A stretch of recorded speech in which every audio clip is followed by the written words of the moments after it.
Relax. Last and final pose. Pose number 7. Abdominals and thighs. Come on, pose number 7. Abdominals and thighs. Flex together.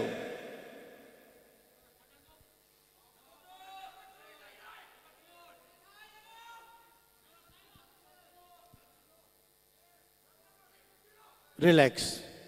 Relax. Step back and make a line. Step back and make a line. Step back. All the players, step back and make a line.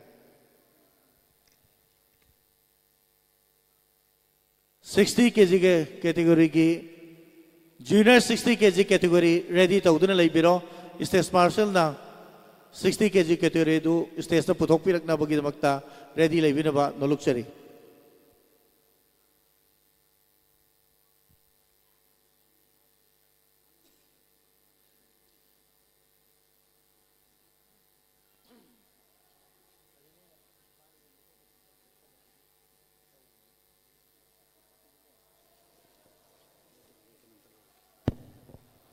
अदुगा अखोई group असिगी category असिगी prize पीननबगी अखोई food supplement की थियू foil house supplement की इचिलिनाउ सिंग लेरगदी अखोई report तौबियो मफम सिदा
अखोई 60 kg category ki junior 60 kg category stage marshal na stage na puthok pirakna ba nolukchari. Junior 60 kg stage na puthok pirakna ba nolukchari.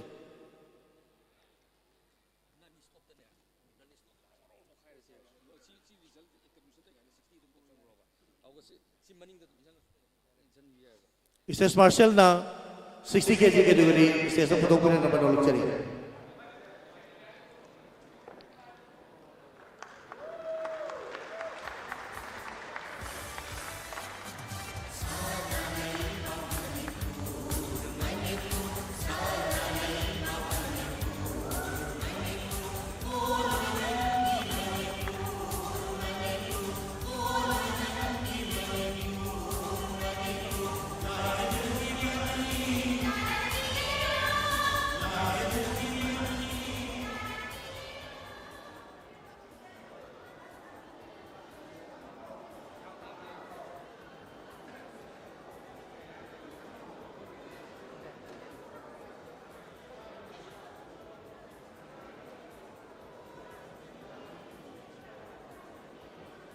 Judges, ready? Get ready, all the judges. Don't cross the red line. Red line cross the Red line cross to don't cross the red line. Come on, front view. Front view.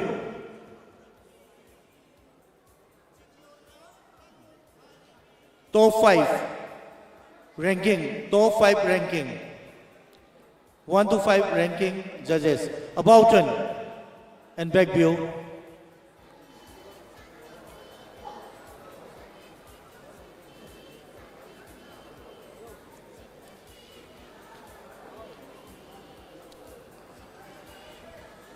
Relax. About turn. 7 compulsory poses. Pose number 1. Front double bicep. Come on, flex together.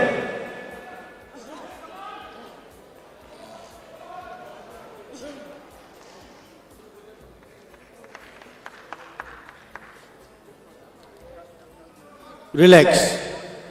Pose number 2. Front leg straight.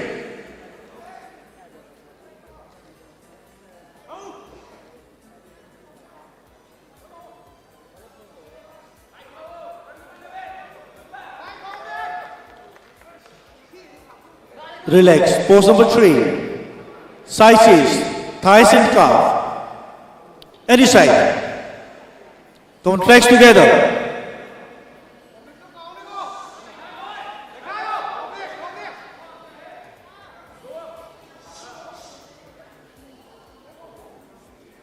Come on, relax. Pose number 4. Turn your back and pull your calf muscles and flex your back double bicep.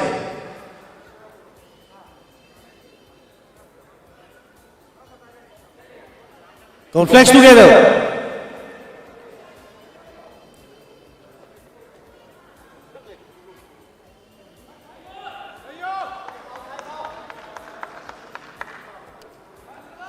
Relax. Pose number 5. Back leg straight.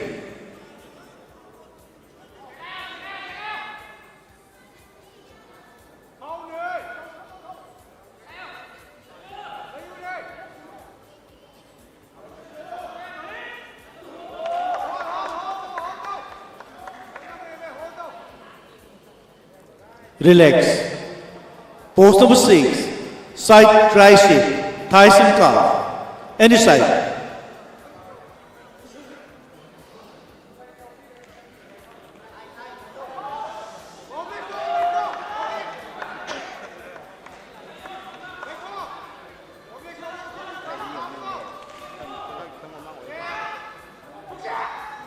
Relax.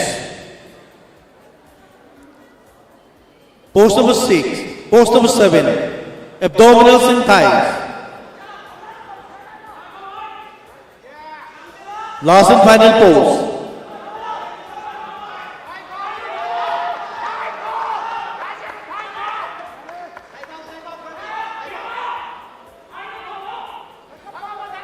Relax. Relax all the body builders. Step back and make a line. Step back and make a line.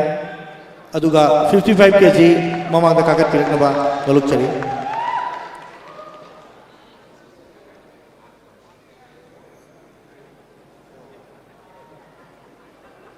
Sige se amtang chain samtak tuk tuk piyo hai makha degi.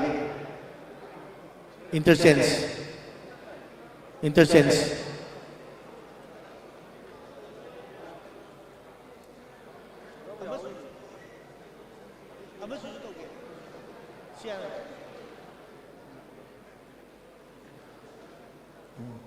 अखोई 55 kg गिदो step back अब तक तो हन बियो अदुगा 60 kg दो interchange सब तो के ओके ओ सी स्टेप बैक ओ सी step 55 kg back 55 kg back and 60 kg interchange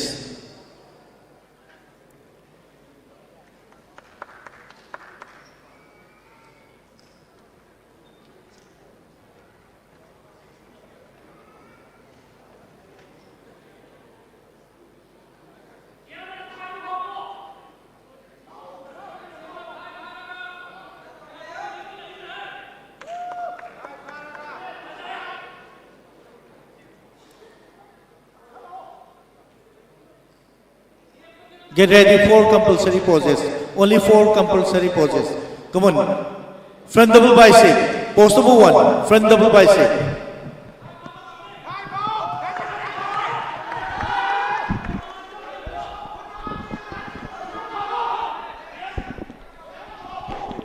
Relax. Pose number 2. Side chest. Thighs and calf.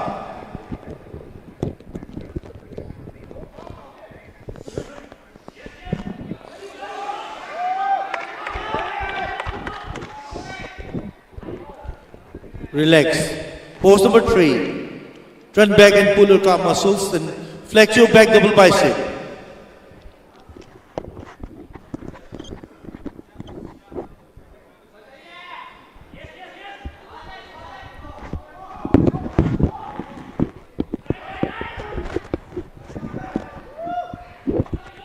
Relax.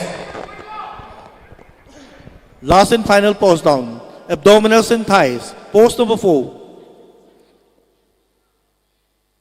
Come on, flex together.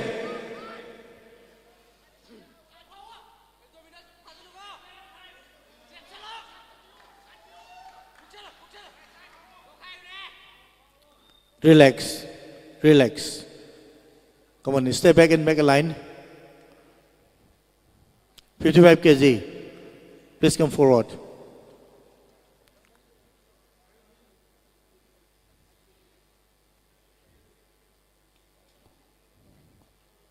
Right side ta wando tum thambiro. Right side ta.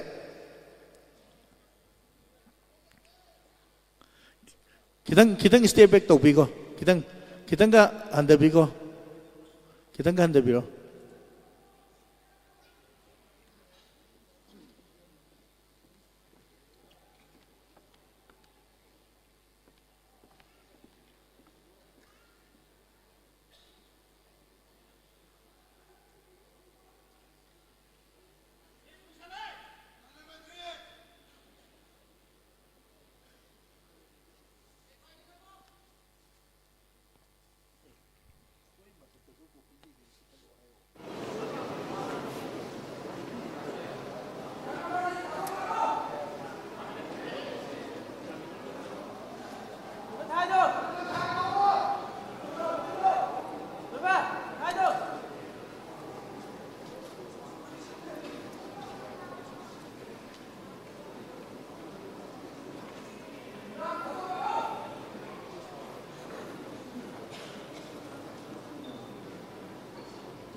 Sixty-five kg.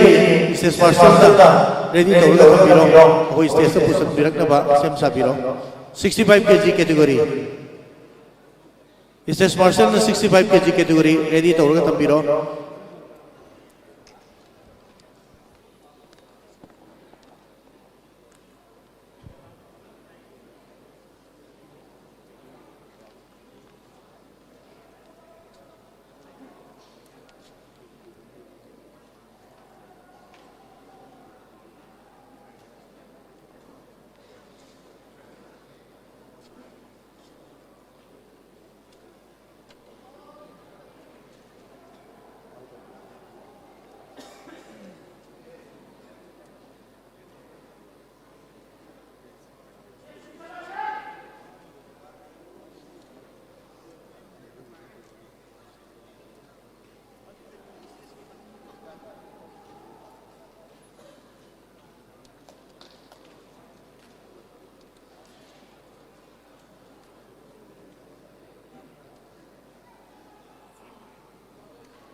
hoi 65 kg category pusan birak na bagi damak ta sem sabiro hoi Mixed Martial na 65 kg category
loinana asigi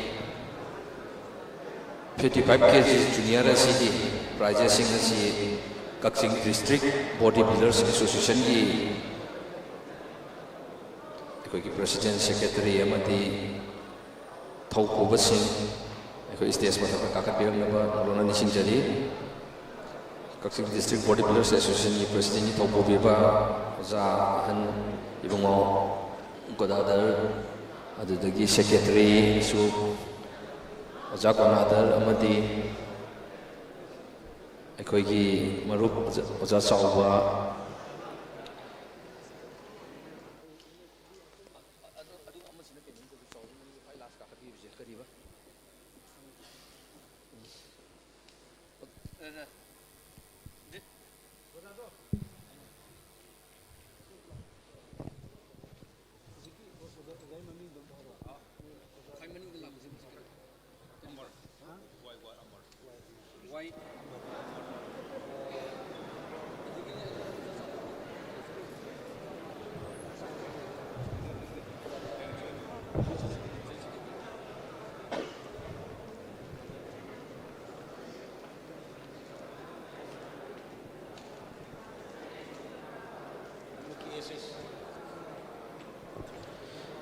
fifth place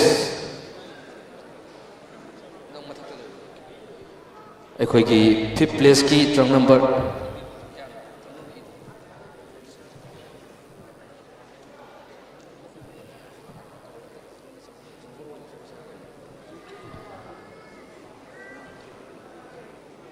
fifth place ki mana ase pipinaba aikoi koksinjari y amar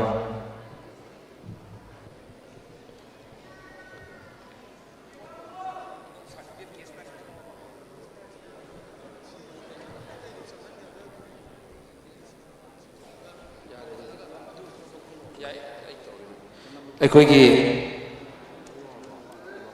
trunk number 5 kakapiro trunk number 6 kakapiro trunk number 7 kakapiro auga trunk number 9 aikoi player mari asi 55 kg da 1 to 5 changba ngam hodre adu aikoi ngasi ki participate to bugi damakta all manipur body plus association na punging thokachari better luck next time akoi mathangda aphaba performance uttuna aphaba rank longna hona view akoi gi Thobal district bodybuilders association gi Monday laibiragadi announcing put asida changbina rona ni singjari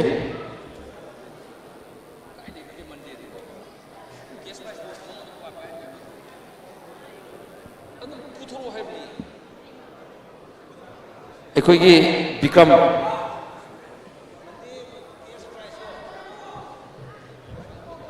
loinana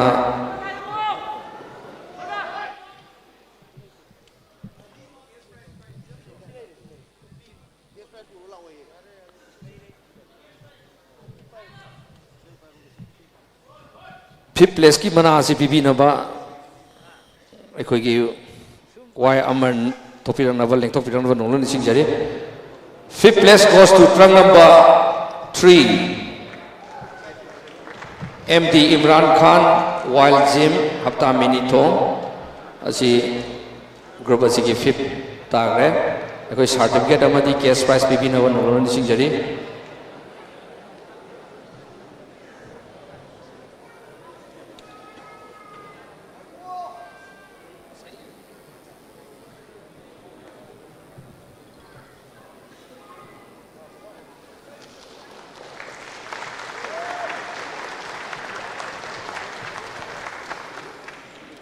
fourth place goes to trunk number 1 high riba mana asi gusu aikoigi marup y amarna pibina panong ni singjari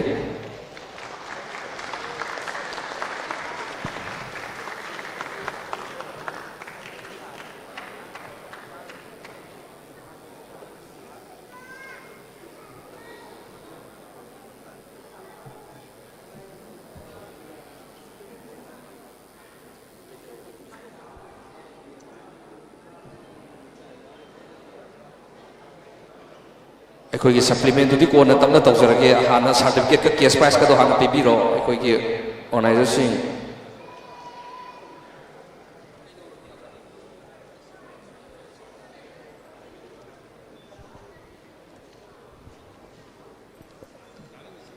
ꯑꯩꯈꯣꯏꯒꯤ ꯁꯄ꯭ꯂꯤꯃꯦꯟꯗꯨꯗꯤ ꯀꯣꯟꯅ ꯑꯗꯨꯝ ꯃꯊꯪꯗ ꯄꯨꯂꯞ ꯑꯣꯏꯅ ꯄꯤꯍꯜꯂꯒꯦ ꯅꯪ ꯁꯥꯔꯇꯤꯐꯤꯀꯦꯠꯀ only ꯀꯦꯁꯀꯗꯨꯗꯪ ꯄꯤꯕꯤꯅꯕ ꯅꯧꯅ ꯅꯤꯡꯁꯤꯡꯖꯔꯤ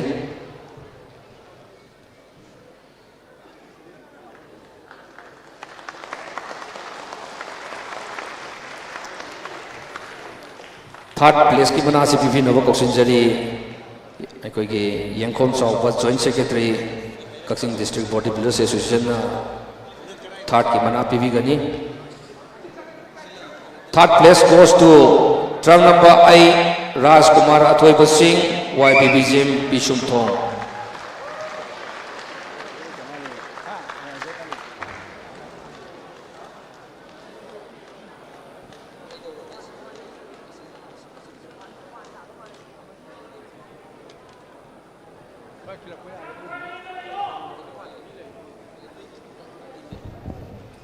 अखोई स्टेज मार्शल ना प्राइज पी खरकान सीक्वेंस तो 5 4 3 सेकेंड पास तो द सेंड बी यू please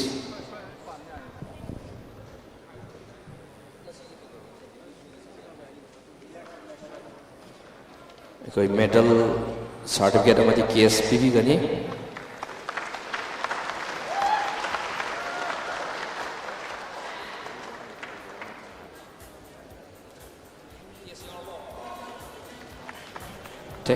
Thank you.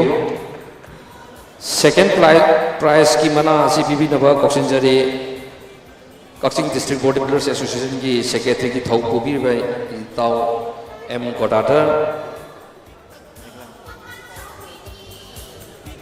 Second place goes to trunk number 4 Anubam Sushil Kumar Sharma Sangai Jim Khagimpalli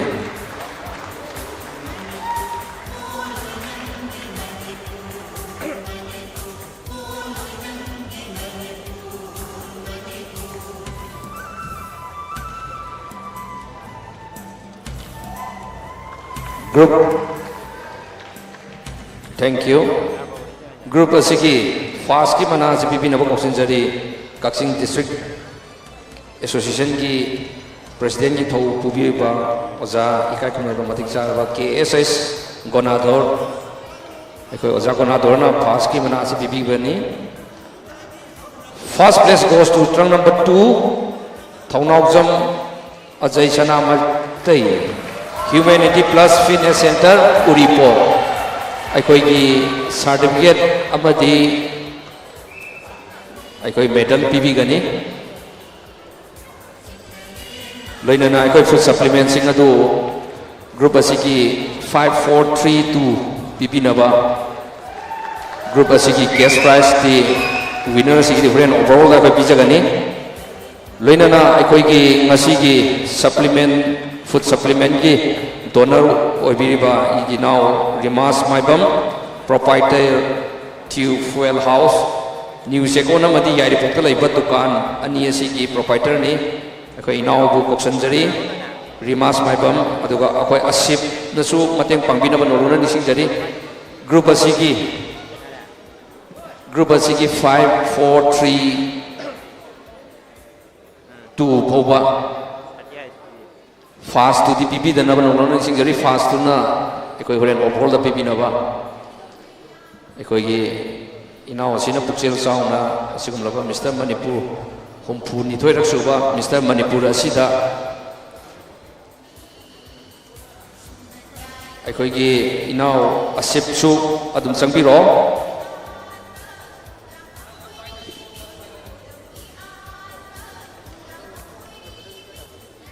Asip nang adu thamo nangi supplement do thamo nang brother ki nak adum noi bani adum piminaro adum plug noi brother ka plug adum piminaro third ki amu mathang khara thun pibinaba asi second ne third na somda aduga loina na ekoi gi ngasi ki sida nutberry peanut butter asisna ekoi gi first second third da ekoi happy rei masi ki damukta so Rimas Maibam amadi asipu thagatjari loina na second ye pibiro ekoi je whey protein ngakta ni magi se ekoi ki Tiu Fuel House ki asigum number proprietor ani asina ekoi pibiri aduga first ki sidi ekoi huren overall da ekoi pijagani अखोई group असि category की first की cash prize अमदी food supplement अखोई होरेन overall दा अखोई PB गने अखोई ग्रुप फोटो तंग नंबी नबन लोन सिंजर अखोई ऑफिशियल सिंग ना ग्रुप फोटो तंग लोबी नबा नोलुक चरी अखोई ऑफिशियल सिंग ग्रुप फोटो मगे अरेंजमेंट हम तोबी नबा नोलुक चरी अखोई की तोंपोक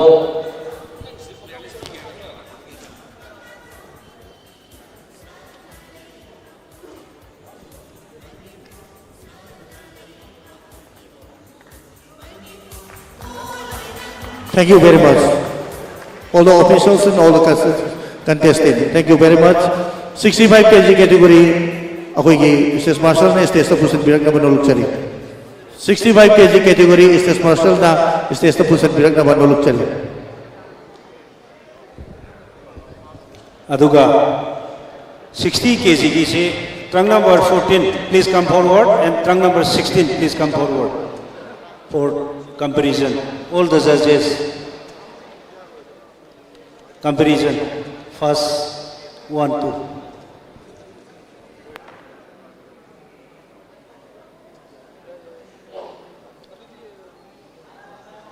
Judges ready. 4 compulsory poses. Pose number 1, front double bicep. Don't flex.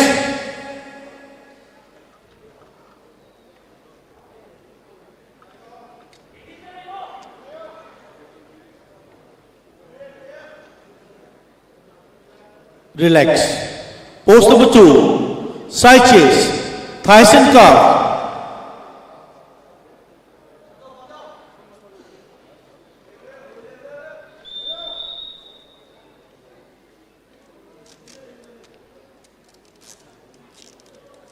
Relax. Pose number 3. Turn your back and pull your calf muscles and back double bicep. Don't flex your back, double bicep.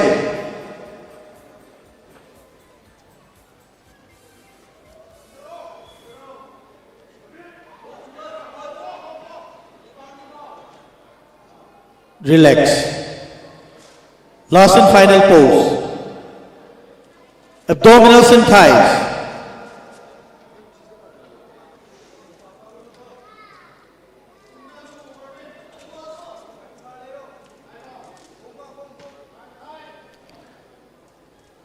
Relax.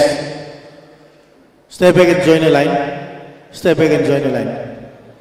65 kg category class. Junior. Junior 55 kg, 65 kg category. Stage to putok pirak na ba naluk sari State Marshal na.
Judges, select only top 5.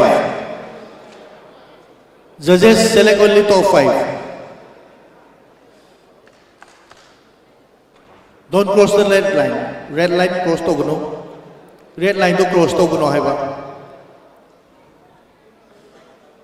Front view, 65 kg class, junior. Front view.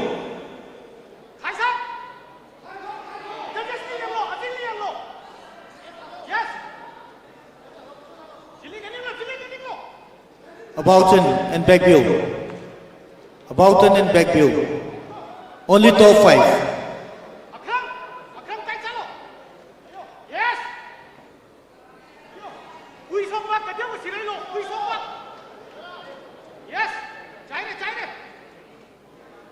About turn. Relax. Relax. About turn.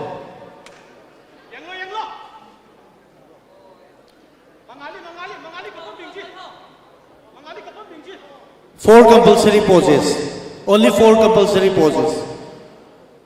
Pose number one. Front double bicep. Come on, flex together.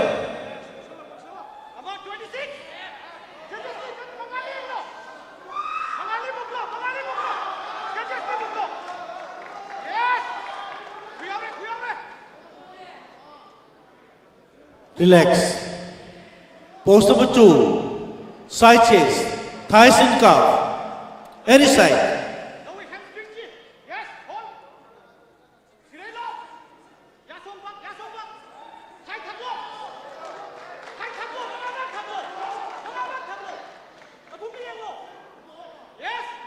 Relax. Turn back. And pull your calf muscles and flex your back double bicep. Come on. Flex together. Flex your back double bicep.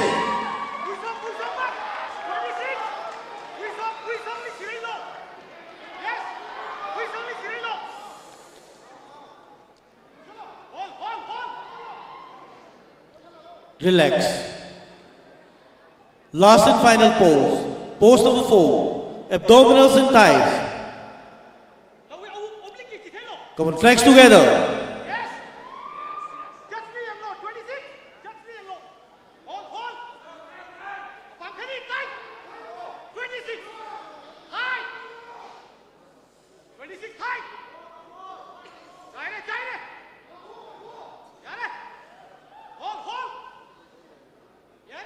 Relax. Step back and make a line. Step back and make a line. 60 kg category class. Please step forward.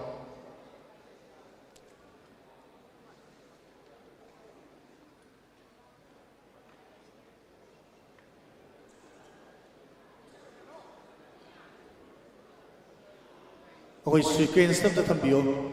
Is this partial na sequence of the thambio? Sequence of asom side tagi hobiro. Asom side tagi hobiro. Sequence.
Junior 70 kg category ready to udun laibiro. Junior 70 kg category. Junior 70 kg ready to udun laibiro. Mrs. Marcel na Junior 70 kg ready to uruga thambiro.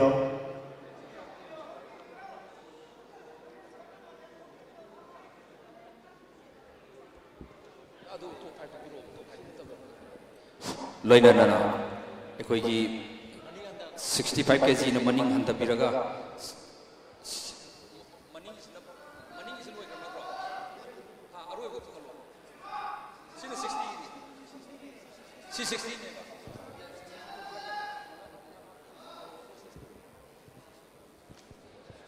ekoi gi trunk number 12 mamang ka kapirna bro ni singjari 12 number 13 loina na trunk number sorry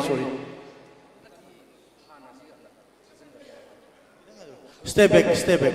trunk number 12 please come forward trunk number 12 trunk number 13 trunk number 15 ekoi sanaroi ohum asi ekoi all money body players association pumung thukat sari better luck next time ekoi mathang chahida achowa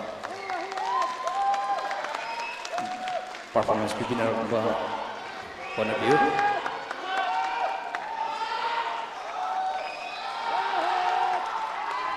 Stop the posing, stop the posing, stop the posing. group asigi top 5 asigi mana pipinaba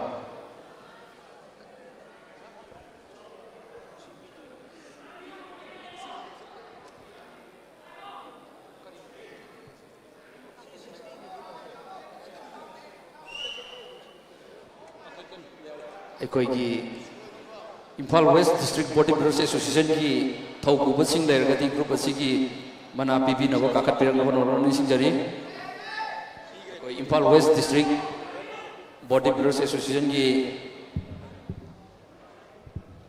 tasan khomjan tawjaraga ekoi oja drubana secretary Imphal West District Body Builders Association loinana ekoi ki S Piramani and Ranjit ekoi Imphal West District Body Builders Association ki thauba sing leibiragadi amadi association asigi naknaba members sing leibiragadi stage mathakta kakat piranaba noruna nisingjari loinana ekoi ki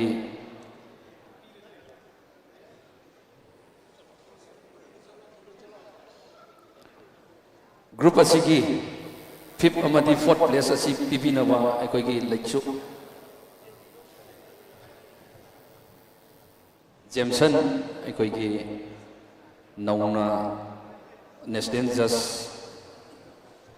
oi kibani ekoi gi group asi gi 5th amadi 4th place asi gi mana asi pipiramgani ekoi now Johnson na aduga ekoi gi 12 fail house ki ekoi gi Johnson laibirga su ekoi mathakta kakat piranaba norona singjari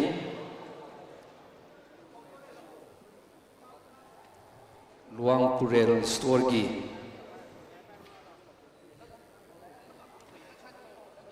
Rimas nang swai ta leibo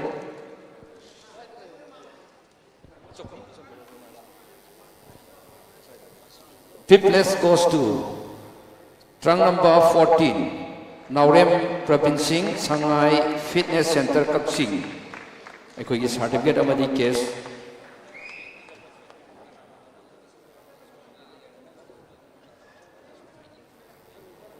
loinana 4th place ki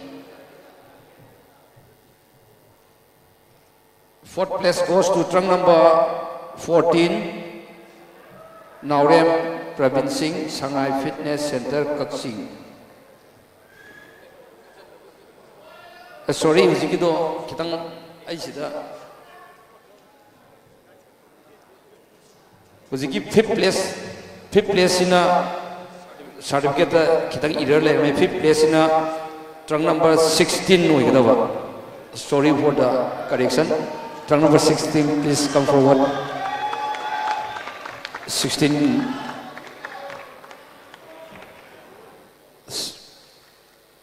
Fifth place, trunk number 16, Sanjembam Kumzalemba Star Jim Wakitel. Loinana, fourth place goes to trunk number 14, Naurem Pravin Singh, Shanghai Fitness Center, Kaksing. Thank you. Third place ki mana asi Pipinova. Ekoigi S Piramani, Impal West District ki Achogot Hudang Loviriva, Yambasina Pivigani. Third place goes to trunk number 10, Kiamba Lorembam Sayol Jim Mayang Infal. Ekoigi medal lamadi certificate loinana case Pipina Panolona Nixing Jari.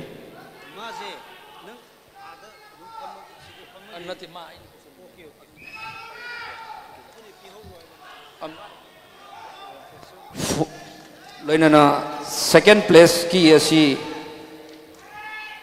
second place goes to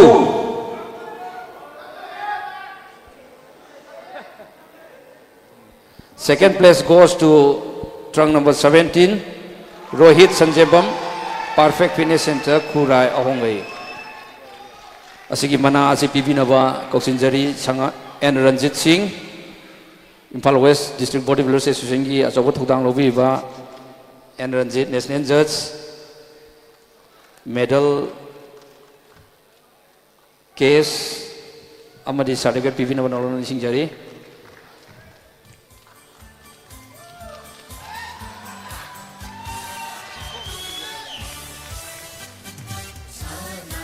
$60 kg asiki group asiki winner trunk number 11 Sanasam Lansian Bambangang Gold Gym Kaiku Hairiba Mana asi Pibina Kosinjari Impal West District Bodybuilders Association ki General Secretary ki Thaupubiba agi Romarup Samom Durba akoina gold medal amadi certificate pibigani cash prize na ikoi huren overall da ikoi pijagani loinana group asigi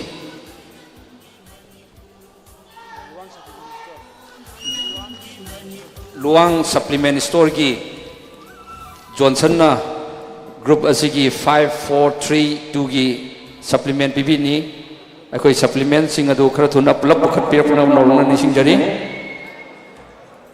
ikoi ki supplement sing asi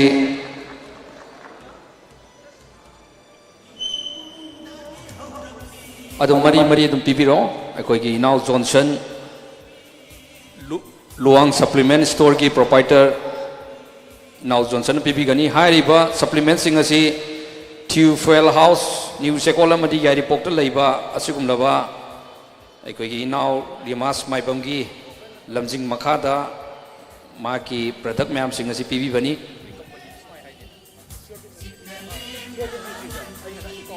Fuel Tech Nutrition haiba asigum laba company asina sponsor tawbani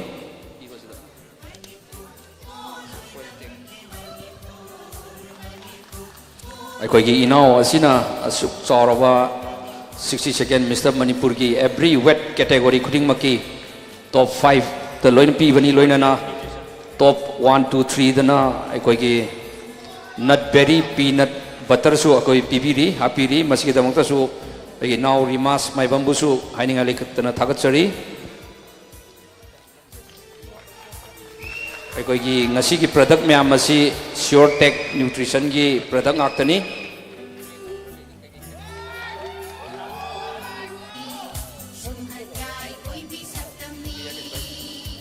thank you bodybuilders akoi gi mathangi program idam to zatubana mathangi wet category ko topir na bana singjali junior 70 kg category stage marshal na stage pusat birak na bana luksari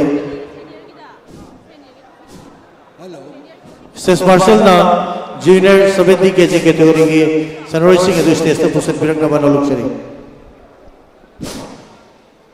65 kg class की top 5 ke khangalaba trunk number 20, please come forward. Trunk number 21, trunk number 24, trunk number 25, and trunk number 26. Hariba khangalaba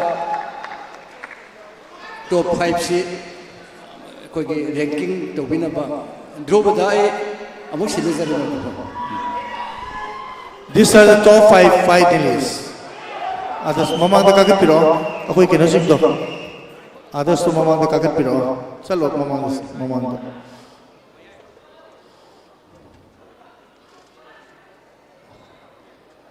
Senori Singh asi mathang ki damak takan na hona biro. Better luck next time.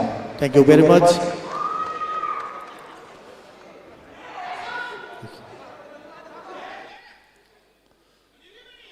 (65 kg) junior, 4 compulsory poses.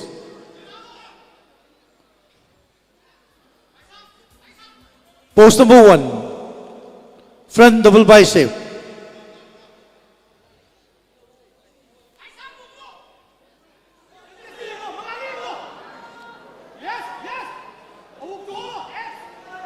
Relax. Pose number 2, side chest. Thighs and calf, any side.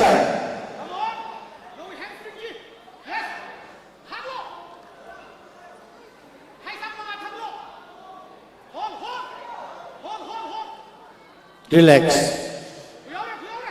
Pose number 3.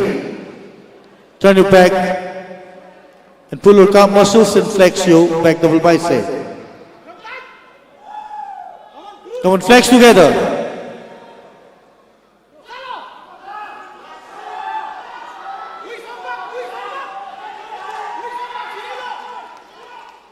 Relax. Last and final pose. Pose number 4, abdominals and thighs.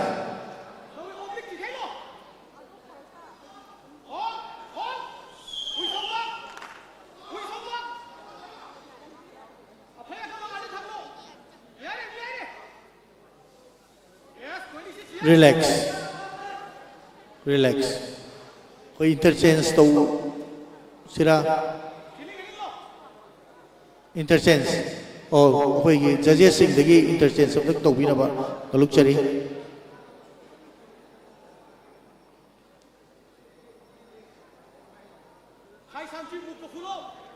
so you can still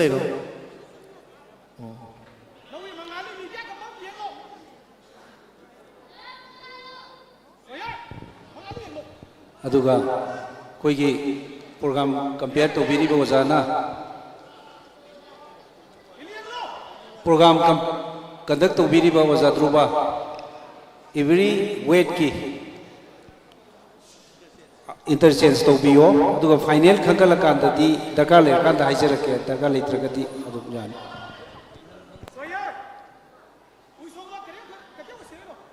Pose number 1, front double bicep.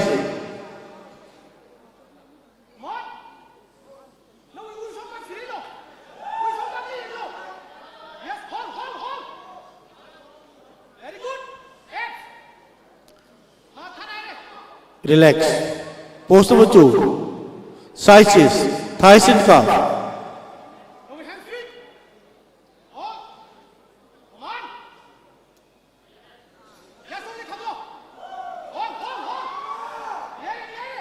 Relax. Pose number 3, back double bicep and pull your calf muscles.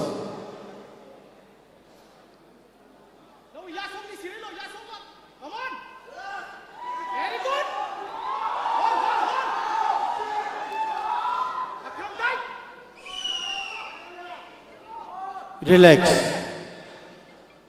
Pose number 4, abdominals and thighs.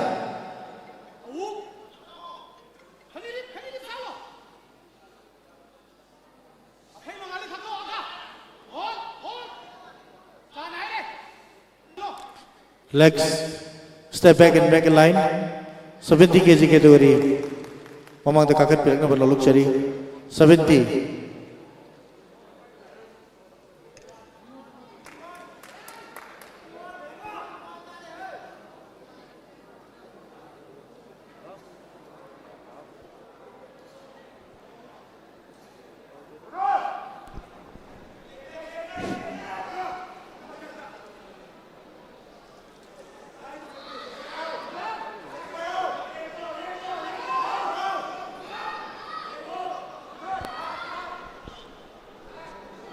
ꯐꯖꯅ ꯐꯤꯕꯝ ꯆꯨꯝꯅ ꯂꯦꯞꯄꯤꯔꯣ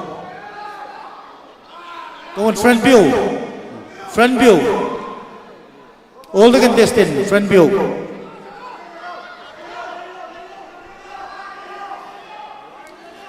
Relax. About turn in back view. top 5 Dhruv top 5 Si am tang lotion ki ka hana duga. Top 5. Only select only top 5.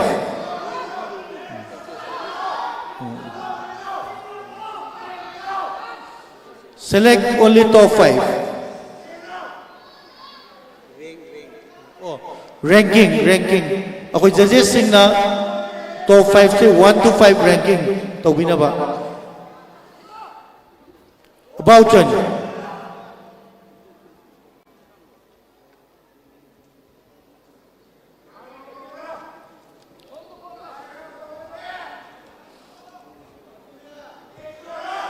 Post number 1. Front double bicep.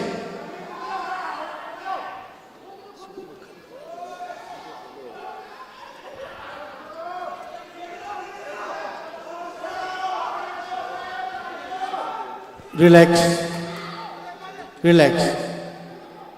Post number 2. Side chest. Thighs and calf.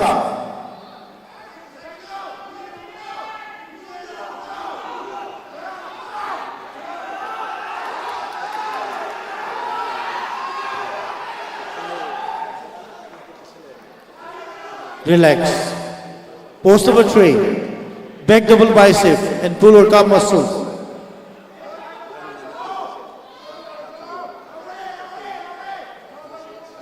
Flex together.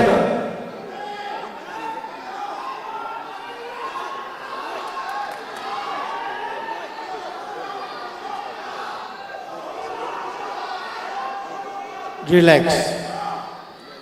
Last and final pose. Pose number 4. Abdominals and thighs.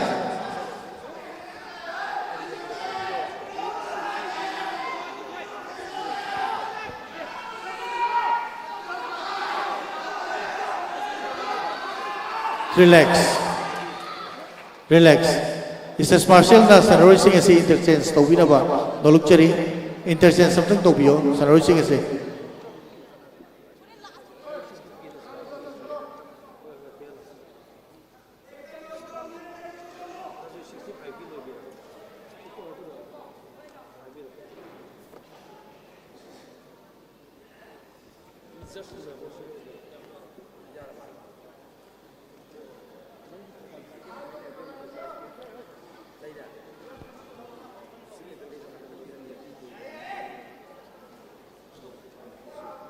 Contestant, get ready. Pose number 1, front double bicep.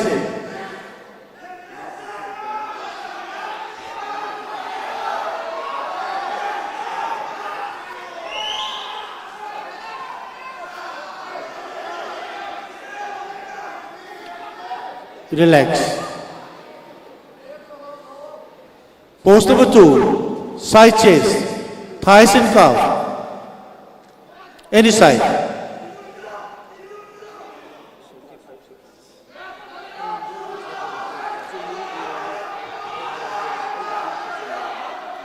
Relax. Pose number 3. Back double bicep and pull your calf muscles.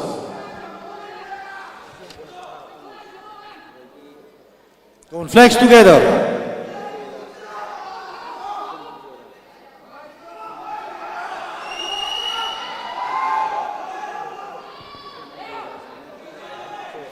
Relax.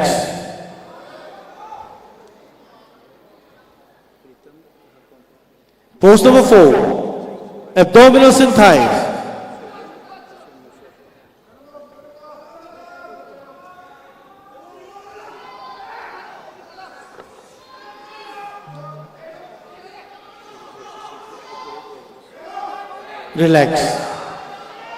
Relax. Step back and make a line. Step back and make a line. 65 kgs. Step forward. 65 kg, step forward. State Marshal na tangsin bi na certificate of the lotion bi.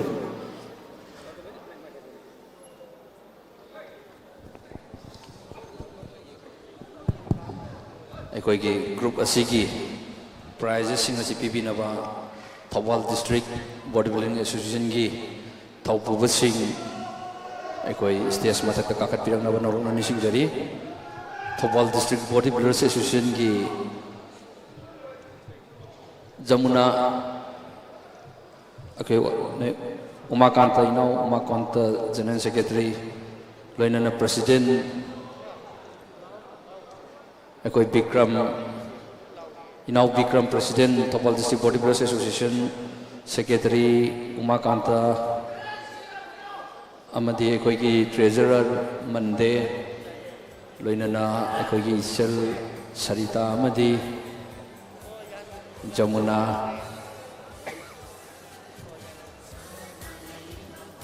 अखोई international body builders women international body builders ngakani international की body building women body building the medal क्या लौक्रबा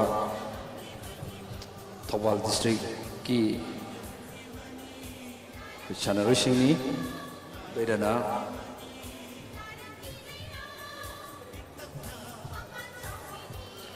treasurer मंडे नोंगलेन लाइबिरगदी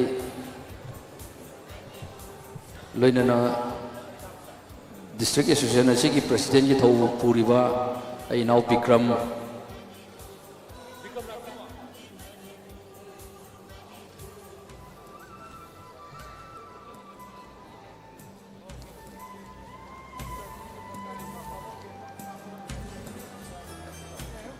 अखोई fifth place की मना से पीनब चल जमुना कुसिंजरी फिफ्थ प्लेस की मना से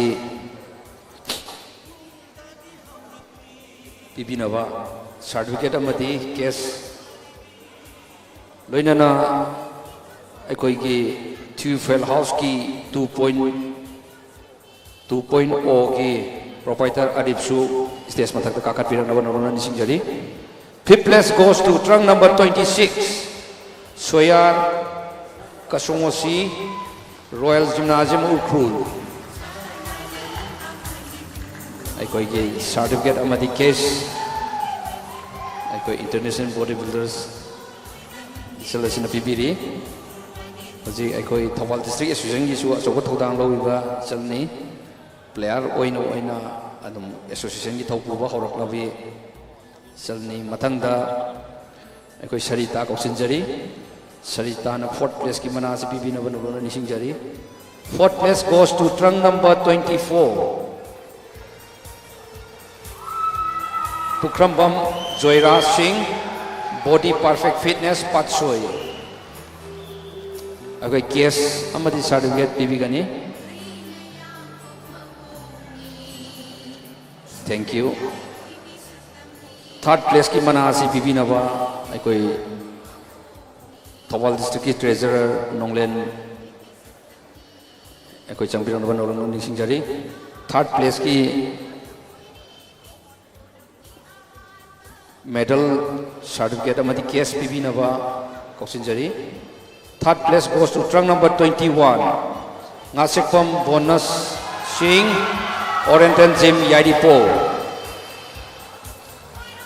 कोई मेडल आने सिबियो केस अमदी सर्टिफिकेट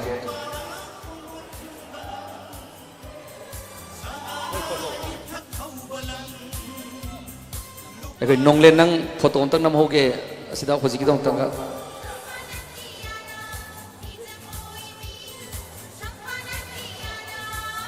अखोई all Manipur body builders association की कंपटीशन खुदी मक्ता मतेंग पांगबई नौ नोंगले ने सेकेंड प्लेस की मना से पीबी नबा कौसिंजरी Thoubal district body builders association की जनरल सेक्रेटरी की थौ पूरीबई नौ उमाकांतना सेकेंड प्लेस की मना से पीबी गनी second place goes to trunk number 2525 Pritam Nahakpam Khongbu Manga Fitness Center Kumbi.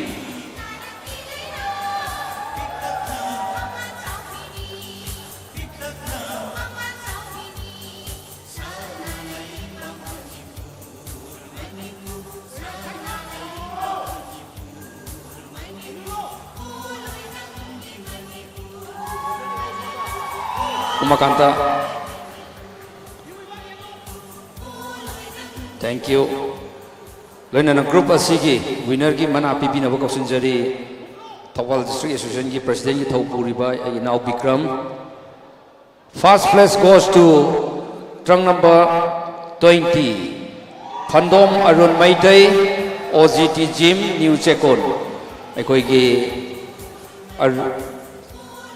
Arun ekoi medal amadi certificate ka pijagani case na horen ekoi overall da ekoi supplement amadi case na overall da ekoi pijagani loina na group asigi supplement sing pipi na ba koksin jari ekoi gi now Arif Fuel House ki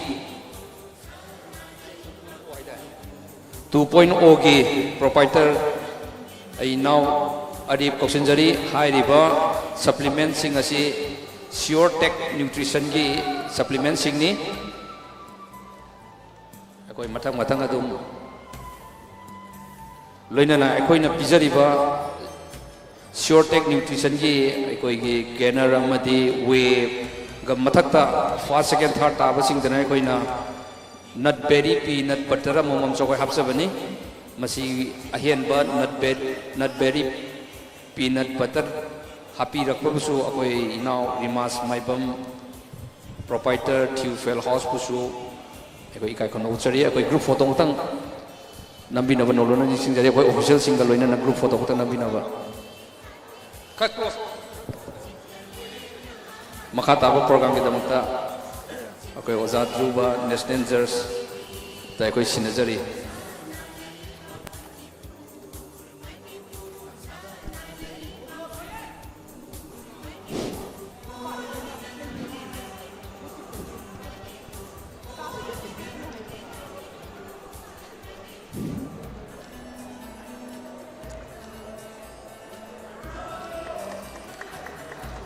Thank you very much. All the officials and all the contestants. Adu 75 kg category stage marshal na stage putok pirak na luxury 70 kg ki 70 kg ki contestant sing do stage ki pamang da kakat pirak na luxury. No. 70 kg ki trunk number 29 and 31 comparison. Atay maning dong tele. Kita amta hitopio. Kita step back. 29 and 31. 29, 31 sila pamang dele behoro comparison. Judges number seat number 1. Judges comparison. 4 compulsory poses. Comparison. Pose number 1. Front double bicep. Flex together. Front double bicep.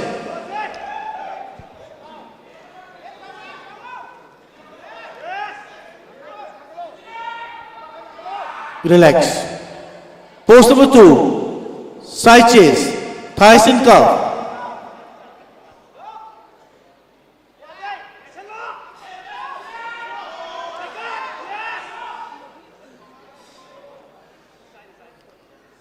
Relax. Pose number 3. Back double bicep and pull your calf muscles.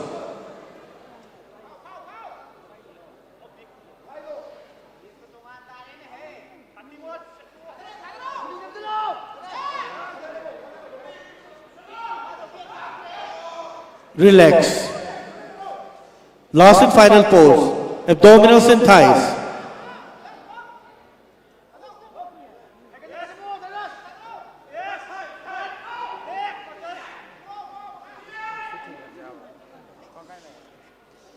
Relax. Step back and join a line. Step back and join a line. Stage marshal na 75 kg category. Putok pirak na bigyan magta nalukchari 70 kg category na step back to binaban nalukchari 70 kg step back.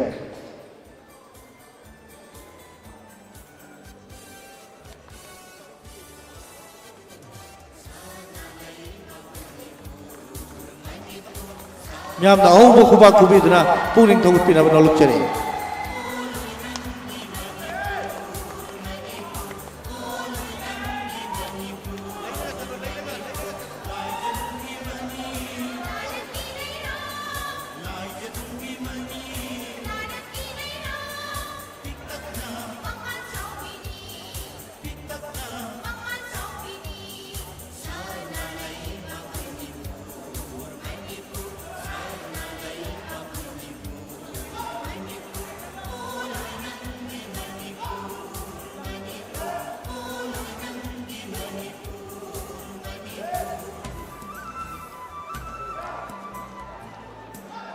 Judges, Sunrising asi ranking pibinaba nolukchari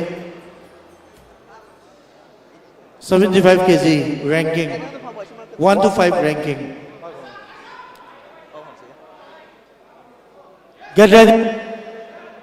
Hello. Get ready, contestant. Front.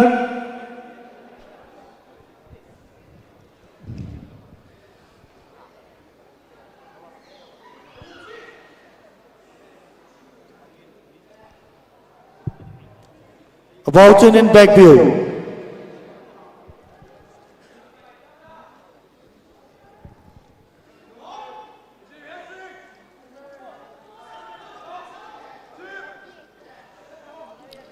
Relax, about turn.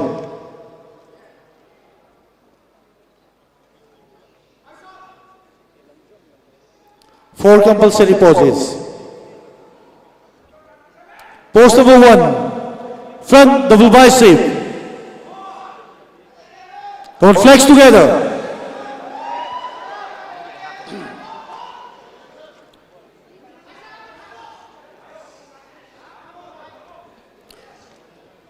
Relax. Pose number 2. Side chest, thighs and calf.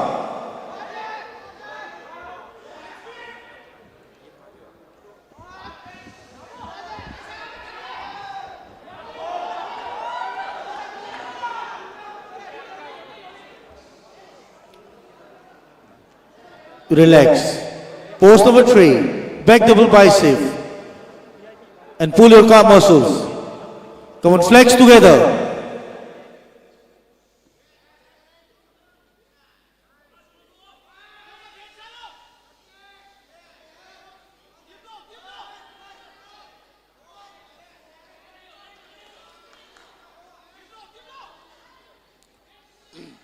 Relax.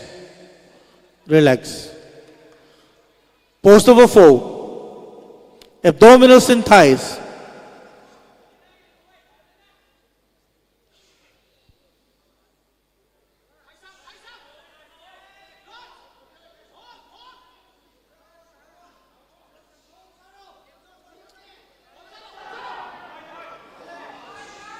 Relax.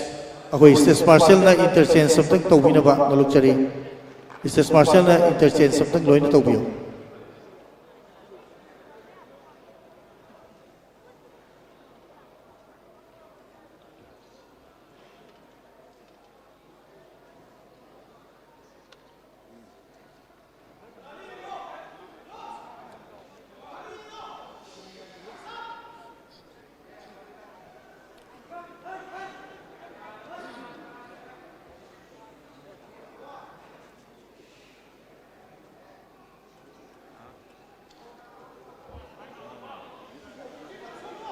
Get ready.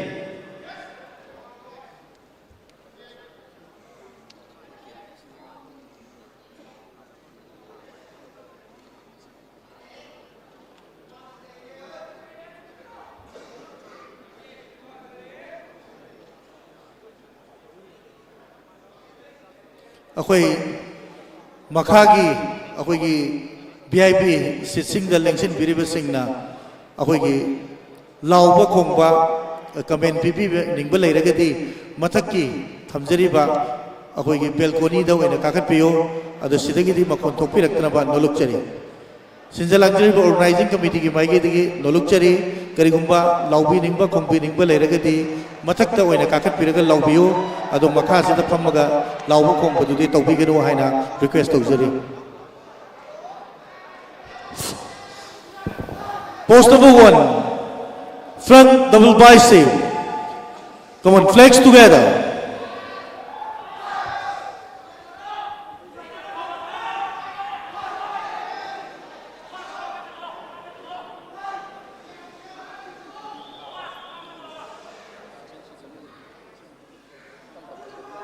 Relax.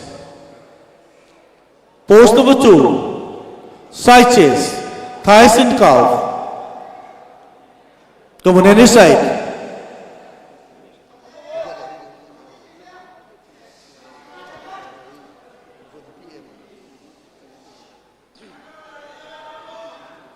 Relax. Pose number 3, back.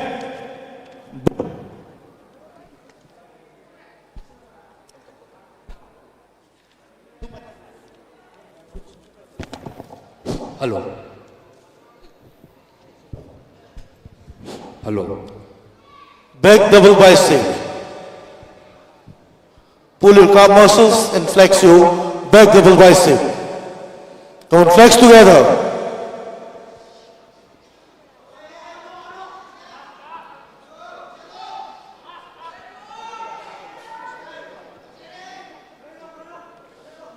Relax. Pose number 4, abdominals and thighs. Come on, flex together.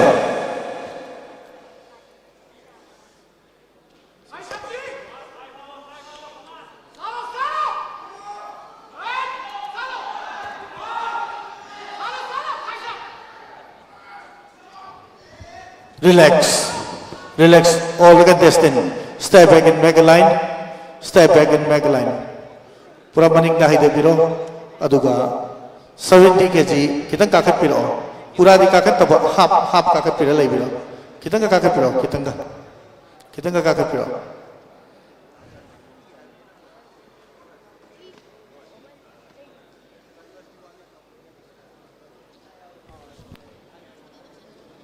Hoy muscle muksal lakpa. Kay tauba. Adu movement sing dudi taubira kanu.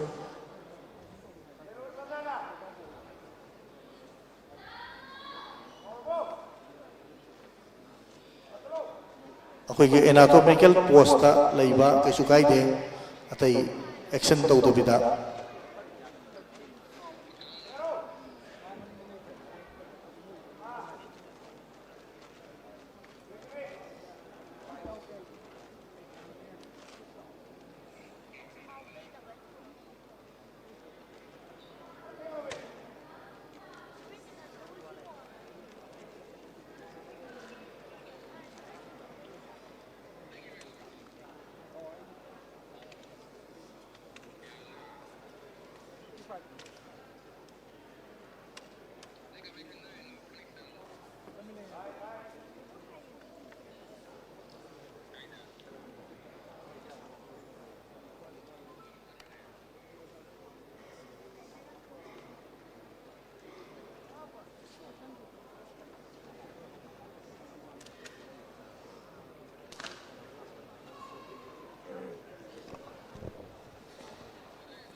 Hello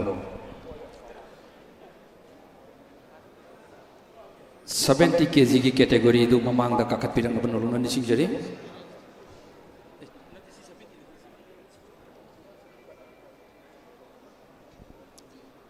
70 kg category की ट्रंग number का कोकत सके trunk number 28 trunk number 30 trunk number 34 better luck next time ekoi sanoi singbo ekoi all money bodybuilders association ekoi appreciate tawjari mathang sahida hian performance pb duna ahian ba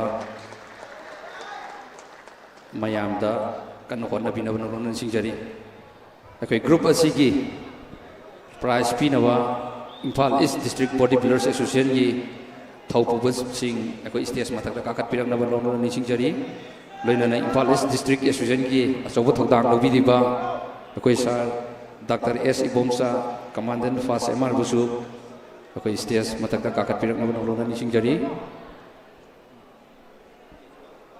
लोइना Imphal east district की अखोई की association की थौपुब सिंग बुसु अखोई काखतपिरकनब नौलोना निसिंगजरी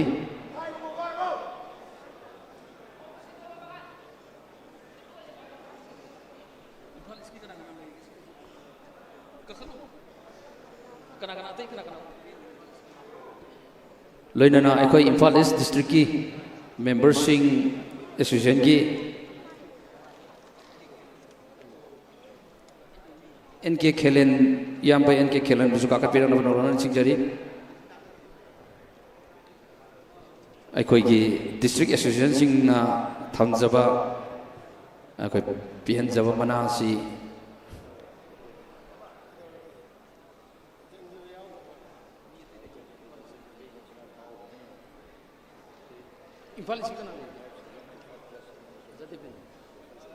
अखोई ओजादे बेनजु Imphal east की side तकी association की side तकी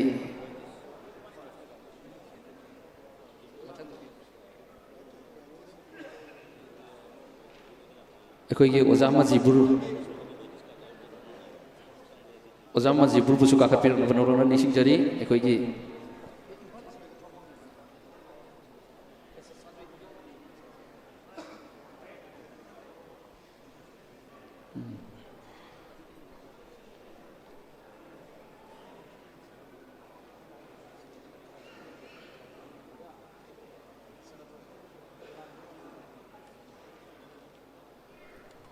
अखोई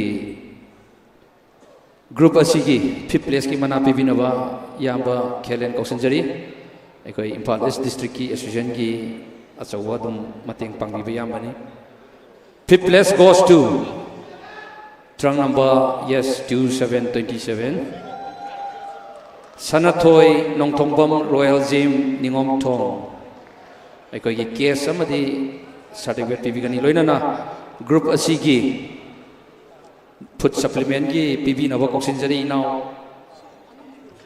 खनरिम लेरगदी उखुलदगी खमरिन लेरदी चंगबिरंगनब नौलोना निसिंगजरी अदुगा अखोई उखुलदा यूरेका न्यूट्रिशन स्टोर हाइदुना फूड सप्लीमेंट अमा लई मसी ट्यूफेल हाउस की ब्रांचेस लेक ओइबा अदुगुलबा स्टोर नि उखुल की यूरेका न्यूट्रिशन स्टोर की साइड की इनाव खनरिन जुबुसु अखोई लेबिनब नौलोना निसिंगजरी 4th place की मना से पिबिनबा कौशनजरी अखोई ओजा मजिबुरना 4th place की मना से पिबिनी 4th place goes to trunk number 333 Rajkumar Mangal Singh Super Gym Kurai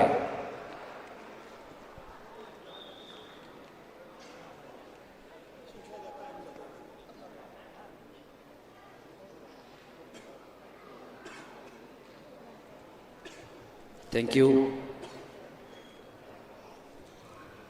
Third place की मना से पिबिनबा अखोई ओजा Sanathoi Imphal east district bodybuilders association की अचौब थौदांग लौबीरिबा मरुप Sanathoi Third place goes to trunk number 32, Maitan Kashangbam Barnon Maitai Sumthang Langthaba.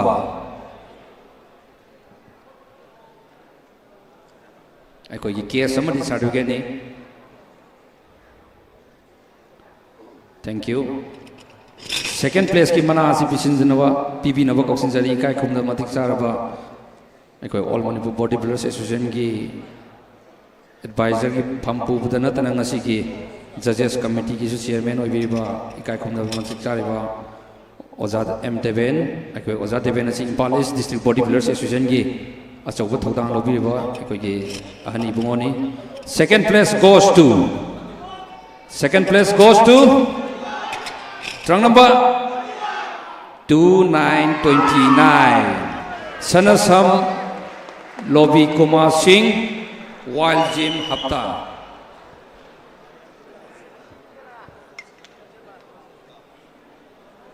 ꯑꯩꯈꯣꯏꯒꯤ ꯀꯦꯁ ꯑꯃꯗꯤ ꯁꯥꯔꯇꯤꯐꯤꯀꯦꯠ ꯑꯃꯗꯤ medal ꯈꯨꯠꯁꯤꯟꯅꯕꯤꯔꯤ. Thank you. Group asigi fast asi pibinaba aikoigi Impal East District Association gi aikoigi achauba backbone oibiba aikoi sir Dr. S. Bomcha Commandant Fast MR na aikoi pibigani. First for the 70 junior category, trunk number 31 Dhanraj Gupta, Extreme Fitness, Mantrifuki. ꯑꯩꯈꯣꯏ medal ꯑꯃꯗꯤ certificate ꯑꯩꯈꯣꯏ ꯈꯨꯠꯁꯟꯅꯒꯅꯤ.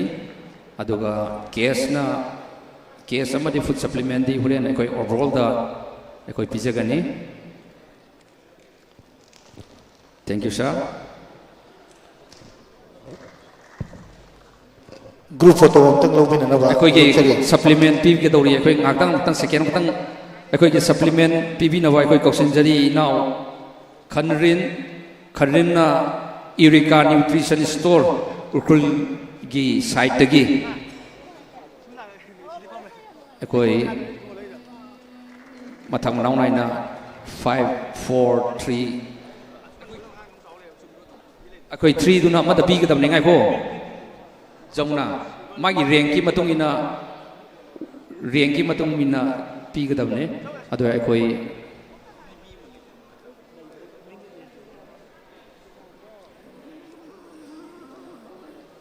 ꯑꯩꯈꯣꯏꯒꯤ ꯊꯥꯔꯠ ꯑꯃꯗꯤ ꯁꯦꯀꯦꯟ ꯁꯤꯗ ꯑꯩꯈꯣꯏꯅ ꯅꯠ very peanut butter ꯑꯃꯁꯨ ꯍꯥꯞꯆꯕꯅꯤ. ꯑꯃꯗꯤ ꯋꯦ ꯍꯥꯏꯔꯤꯕ ꯁꯄ꯭ꯂꯤꯃꯦꯟ ꯑꯁꯤ ꯁꯤꯌꯣꯔ ꯇꯦꯛ ꯅ꯭ꯌꯨꯇ꯭ꯔꯤꯁꯟꯒꯤ ꯑꯩꯈꯣꯏ ꯄ꯭ꯔꯗꯛ ꯉꯥꯛꯇꯅꯤ.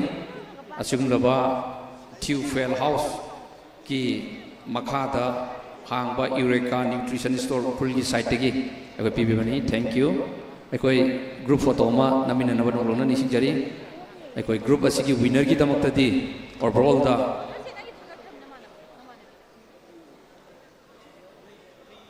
ꯑꯩꯈꯣꯏ ꯅ꯭ꯌꯨꯇ꯭ꯔꯤꯁꯟ ꯑꯁꯤꯒꯤ ꯁꯄ꯭ꯂꯤꯃꯦꯟꯁꯤꯡ ꯑꯩꯈꯣꯏ ꯑꯣꯚꯔꯑꯣꯜꯗ ꯑꯩꯈꯣꯏ ꯄꯤꯖꯒꯅꯤ. ꯑꯩꯈꯣꯏ ꯃꯈꯥ ꯇꯥꯕ ꯄ꯭ꯔꯣꯒ꯭ꯔꯥꯝ ꯑꯁꯤ ꯑꯩꯈꯣꯏ ꯑꯣꯖꯥ ꯙ꯭ꯔꯨꯕꯗ ꯁꯤꯟꯅꯖꯔꯤ.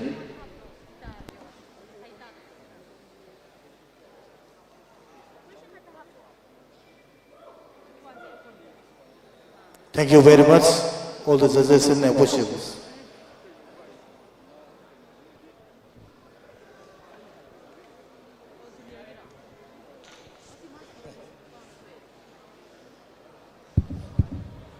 ꯑꯩꯈꯣꯏꯒꯤ 75 kgꯒꯤ ꯁꯟꯔꯣꯏꯁꯤꯡ ꯈꯤꯇꯪ ꯃꯊꯛꯇ ꯀꯥꯈꯠꯄꯤꯔꯛꯑꯣ. ꯑꯩꯈꯣꯏ ꯃꯅꯤꯡꯗ Correct. ꯆꯠꯄꯤꯔꯛꯑꯣ ꯑꯝꯇꯪ. Anchor, please. Trunk number comparison. Here is one comparison. Please go back. Trunk number 35 and 36 ले भी होगा. 35 का 36 का. Compare अंतर तो उसे. Comparison. Just number 3. Just number 3. Comparison. Just number 3 da onsen biyo. 4 compulsory poses. Pose number 1, front double bicep.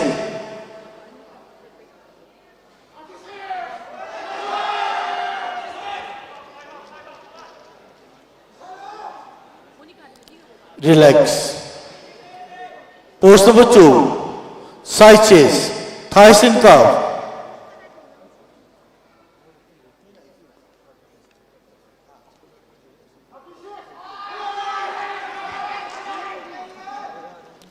Relax. Pose number 3, back double bicep and pull your calf muscles.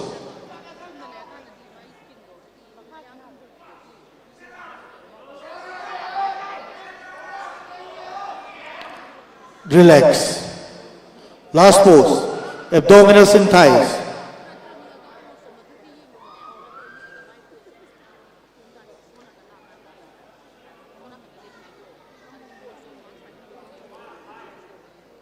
Relax.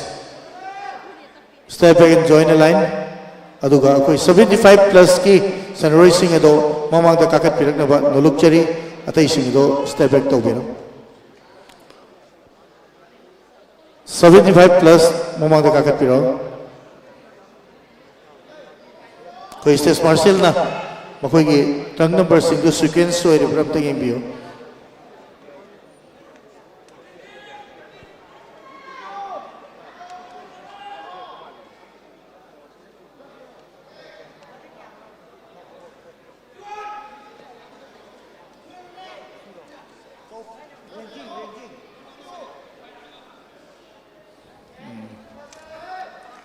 Judges, select only top 5. Only top 5, no ranking. Select only top 5. 4 compulsory poses. Front view.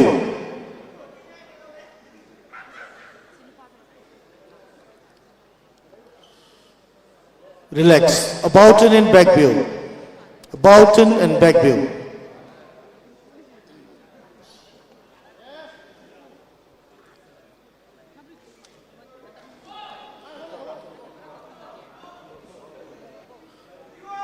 Relax. About 10. Adu senior ki 55 kg category su ready lai biro. Akoi senior su ready lai biro.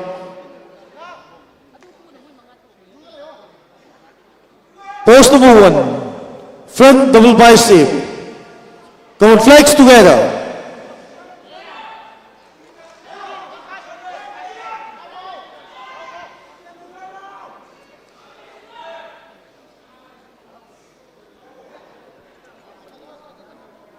Relax. Don't cross the red line. Red line cross to gano. Pose number 2, side chest, thighs in curve, any side.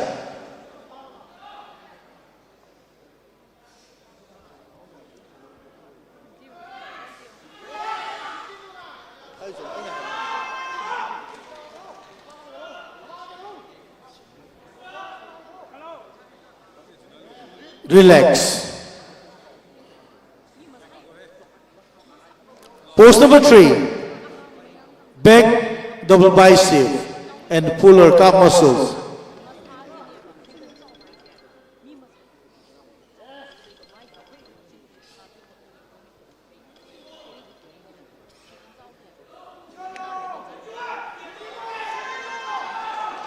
Relax, relax. Last pose, abdominals and thighs.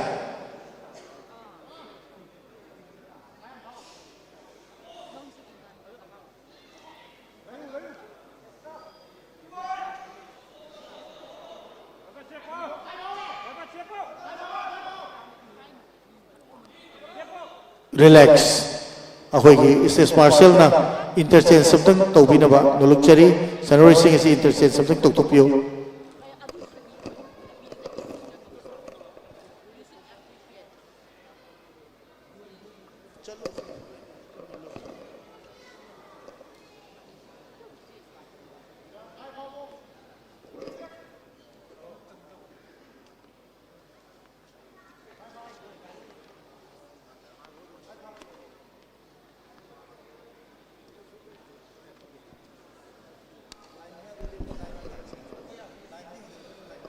line ngang badu heng pirakano side change to bo matam da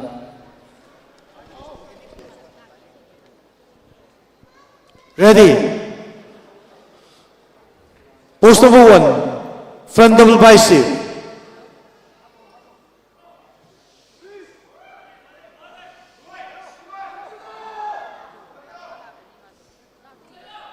Relax. Relax. Post number 2, side chest, thighs and calf.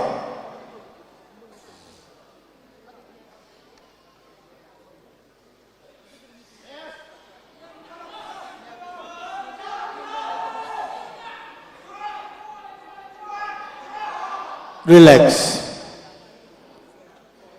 Post number 3, back double bicep and pull your calf muscles.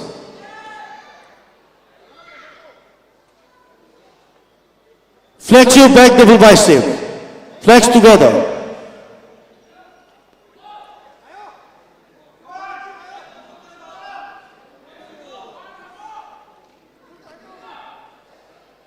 Relax. Last and final pose. Pose number 4, abdominals and thighs.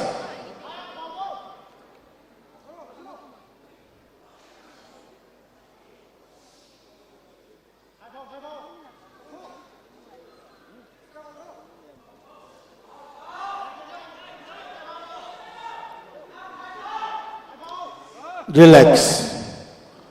Step back and make a line. Okay, steps martial na. Amtang sidok kinaban oluk chari. Step back and make a line.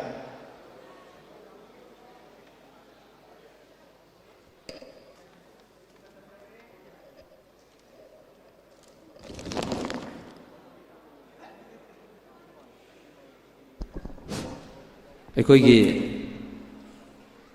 75 kg category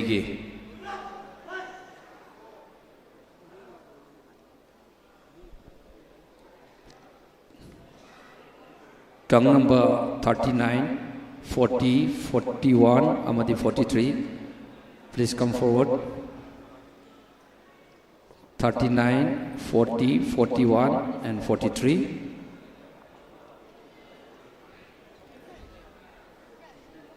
Okay, better luck next time.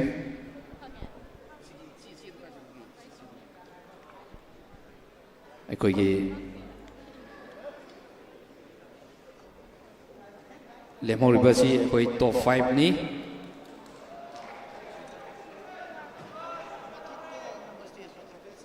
ꯑꯩꯈꯣꯏ ꯃꯌꯥꯏꯗ ꯑꯩꯈꯣꯏ group ꯑꯁꯤꯒꯤ prize pibinaba ꯑꯩꯈꯣꯏ Bishnupur district body building association ꯂꯩꯕꯤꯔꯒꯗꯤ ꯑꯩꯈꯣꯏ stage ꯃꯊꯛꯇ ꯀꯥꯈꯠꯄꯤꯔꯛꯅꯕ ꯅꯧꯅ ꯅꯤꯡꯁꯤꯡꯖꯔꯤ ꯂꯣꯏꯅꯅ ꯑꯩꯈꯣꯏ Ukhrul districtꯀꯤ Ukhrul district body builders associationꯒꯤ members ꯑꯃꯗꯤ ꯊꯧꯄꯨꯕꯁꯤꯡ ꯂꯩꯕꯤꯔꯒꯗꯤ ꯀꯥꯈꯠꯄꯤꯔꯛꯑꯣ ꯂꯣꯏꯅꯅ ꯑꯩꯈꯣꯏ Tengnoupal district body builders associationꯒꯤ members or ꯊꯧꯄꯨꯕꯁꯤꯡ ꯂꯩꯕꯤꯔꯒꯗꯤ stage ꯃꯊꯛꯇ ꯈꯔ ꯊꯨꯅ ꯀꯥꯈꯠꯄꯤꯔꯛꯅꯕ ꯅꯧꯅ ꯅꯤꯡꯁꯤꯡꯖꯔꯤ ꯂꯣꯏꯅꯅ Tufel House की proprietor Rimas Maibambusu अकोई group असीगी supplement PB नवा काकत पिरक नवा नौरान निसिंग जरी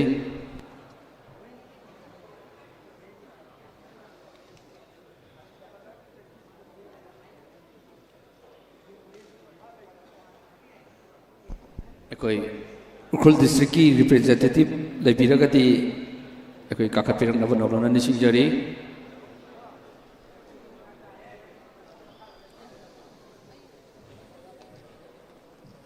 अकोई सल जनसी Bishnupur district body builders association की साइट की काकपीरी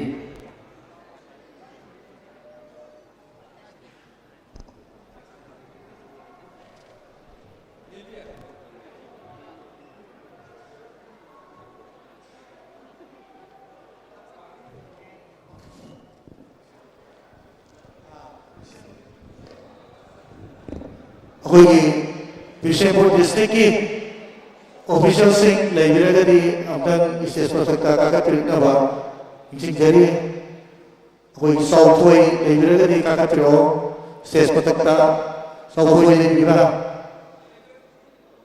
ada okulgi official sing stage mathakta kakatirnaba lukchari okulgi official sing yaubiragadi stage mathakta kakatirnaba lukchari koi tengopalgi yaubiragasu lekapiro okulgi yaubiragasu lekapiro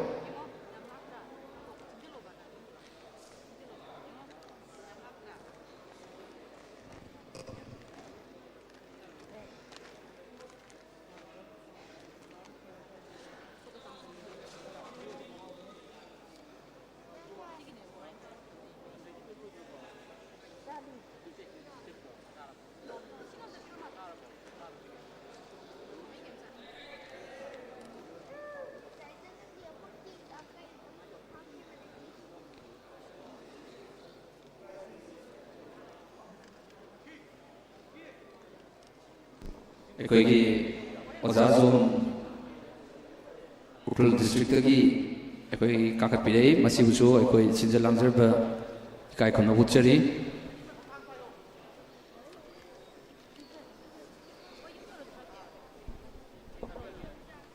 fifth place ꯀꯤ ꯃꯅꯥ ꯑꯁꯤ ꯄꯤꯕꯤꯅꯕ ꯑꯩ ꯃꯇꯝ ꯑꯃꯒꯤ ꯏꯟꯇꯔꯅꯦꯁꯅꯦꯜꯒꯤ ꯊꯥꯛꯇ model physics da mana matum laukraba ei sel kausinjari 5th and 4th place pibinaba jansi na pibinaba noluna nisingjari jansi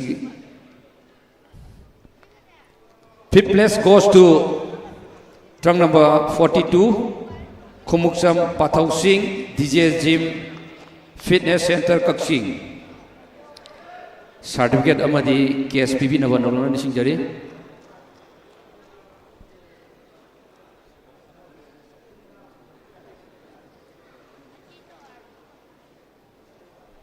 loinana 4th place ki mana asi ju pibiram na banolona ni sigjari 4th place goes to trunk number 37 Said Asif Ali Wild Gym Hata masi busu wa isal jansi na pibiram na banolona ni sigjari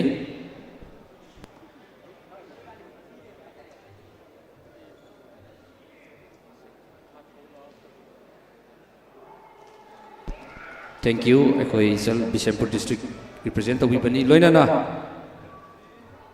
3rd place ki mana se pibina ba inau sauthoi ko khotjari Bishampur district bodybuilders association gi chawtho dang wi bai now sauthoi 3rd place goes to trunk number 38 Jackson Khumbom Mayum World Gym Yai School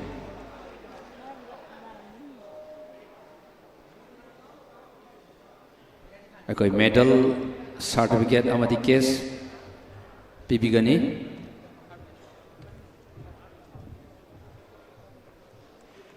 thank you I now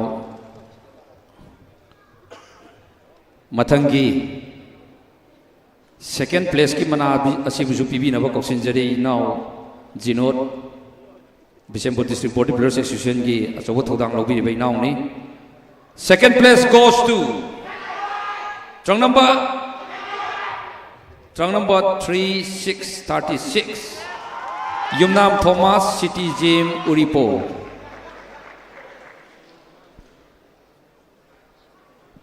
medal case amadi certificate pibi na banolong ni singjari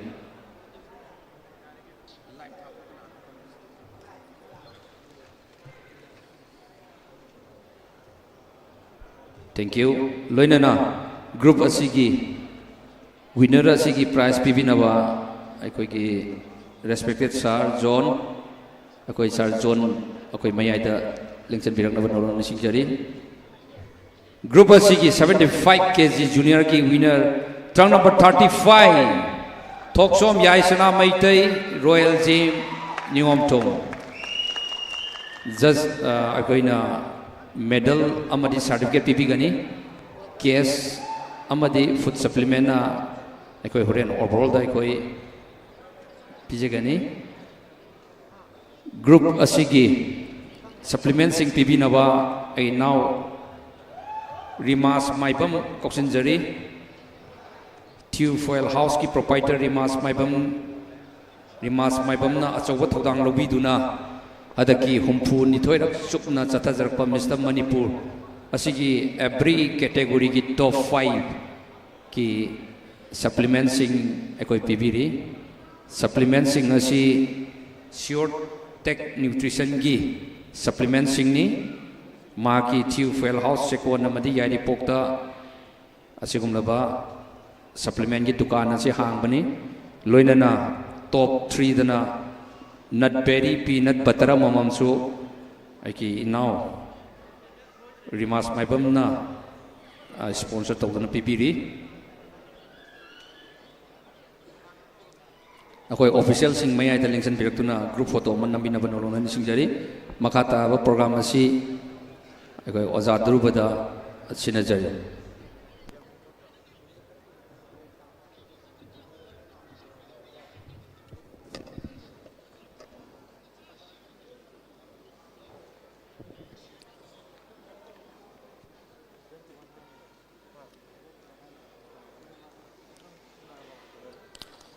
Senior 55 kg category.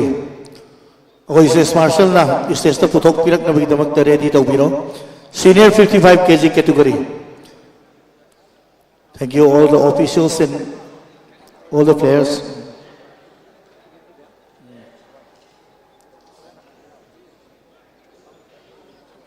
Aduga ako 75 plus to kitang kakat piro mayay powder kakat piro.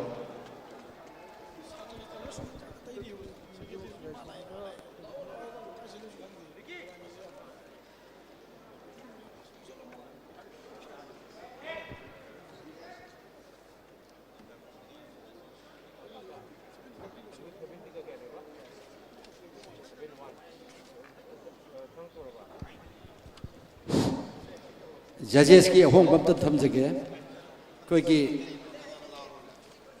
kamai angam state judge ki mahutta koi RK Manisna national judge na phambi gani koi ki judges seat number 6 kamai angam state judge ki mahutta RK Manisna national judge na phambi gani aduga SI Sanathoi judges seat number 7 ki mahutta A Solomon state judge na Pambigani. Atay ohongba lejade. Thank you. Yes, Droba. Microphone siya buksan. Thank you.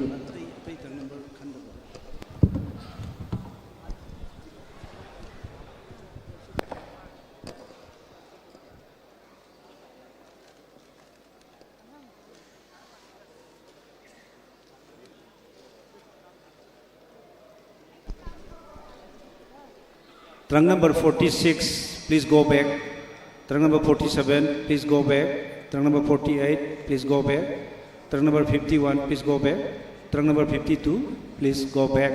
And others, thank you for participation. Better luck next time.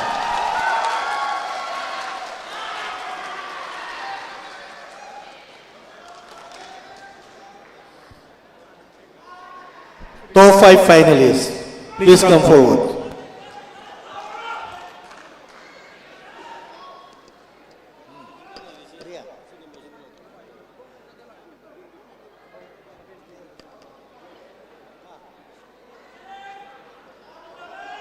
Ako'y announcement ng pizage swift red color MN04P 3831 mapulay biragadi gari se campus manungdagi amtang tawdok pinaba site to pinaba nolukchari MN04P 3831 yaragadi campus manungdagi site amtang tawdok pinaba nolukchari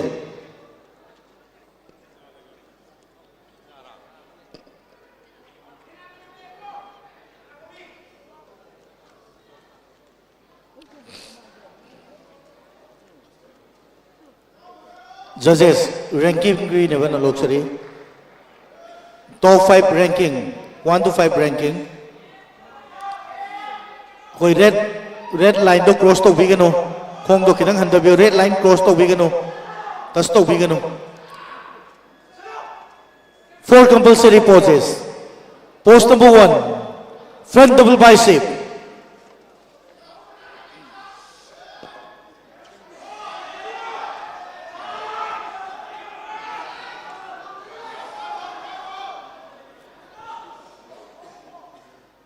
Relax. Pose number 2, side chest, thighs and calf. Come on, flex together.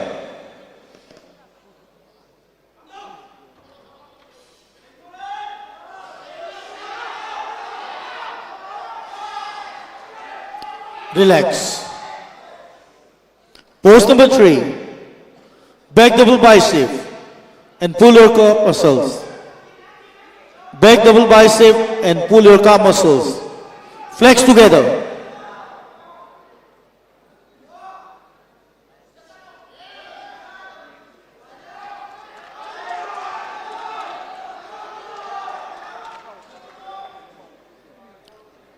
Relax.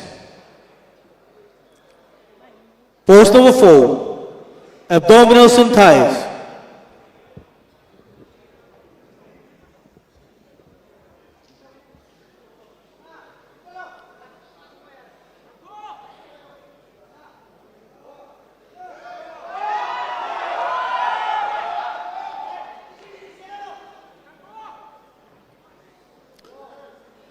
Relax. Relax. Kidding, step back, Tobiro. Step back, and back a line. 55 kg. Senior 55 kg. Yaragadi stage martial na stage to pusot birak na banoluk chari. Senior 55 kg.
Judges, top 5 ranking. Top 5 ranking.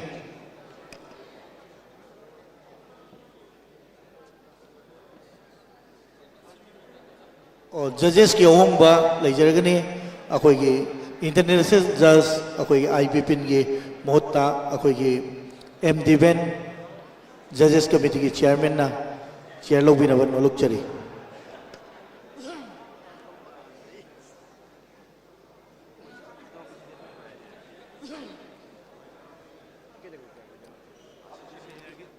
Front view. About chin and back view. 60 kg senior ready lay biro. Is this martial na machine na tambiro? 60 kg senior. Back view.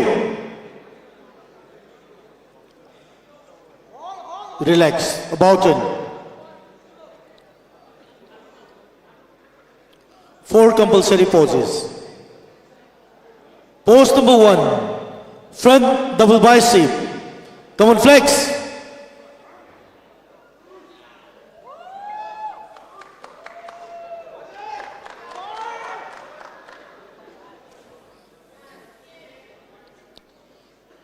Relax. Pose number 2, side chest, thighs and calf. Come on, flex together, any side.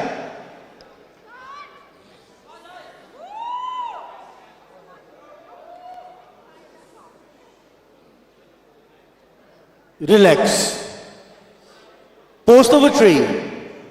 Turn your back and pull your calf muscles and flex your back double bicep. Come on, flex together.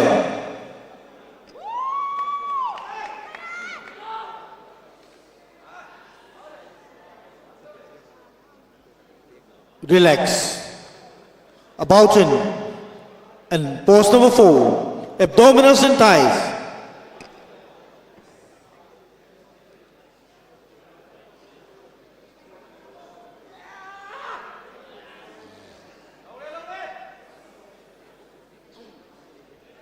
Relax. Ako'y sanaroi-sing asi intersense sabtak tuktukpyo. Ako'y stage martial na intersense. Stage martial na intersense sabtak tuktukpyo.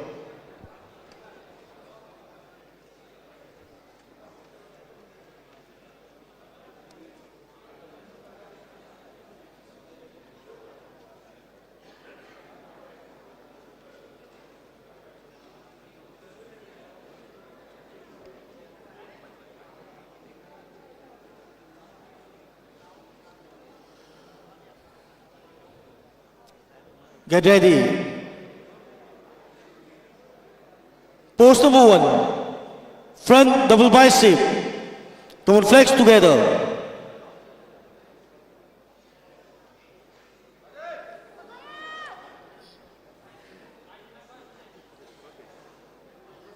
Relax.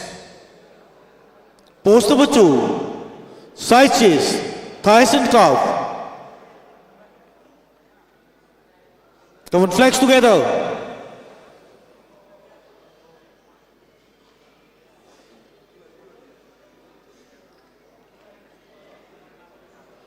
Relax. Pose number 3. Turn your back and pull your calf muscles and flex your back double bicep.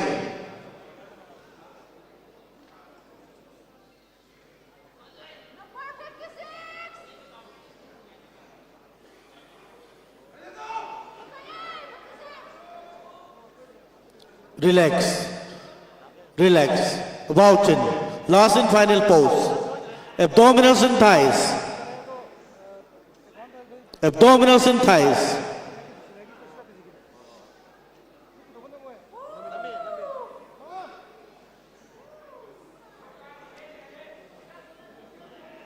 Relax. Step back and make a line. Step back and make a line. Odai delay roto.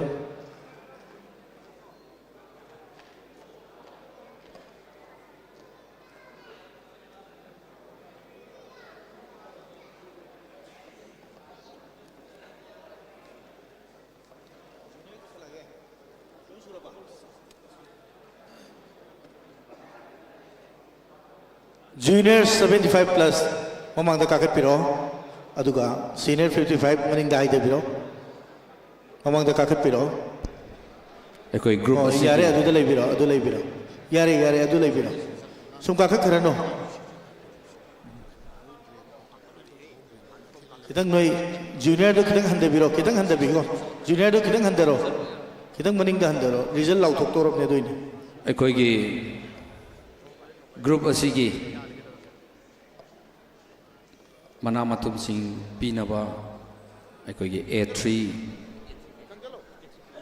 A3 fitness kurai gi CEO obibai now Akbar loinana group asigi ekoi gi A3 gi fitness ki maikai dagi prizes sing asi pibinaba koksinjari A3 gi managing director gi Thaupuriba akogi ina Warsim loinana akogi Mustakim A3 gi team kakat pirak na balong nisingjari loinana akogi food supplement akogi ngasi gi sponsor tawbiba 12 Tiu Fuel House ki mai kai dagi so akogi A3 fitness kuraina akogi asigum laba supplement sing asibusu aikoi pibigani maramaduna aikoi gi 75 plus kg junior gi विनरसिंग category असी A3 fitness Khurai की माइकई fully sponsor तौरप association की माइकई हाइनिंग लेतना थगत फोंदोक्चरी इनाव Akbar बुसु लोइनना A3 fitness Khurai की team बुसु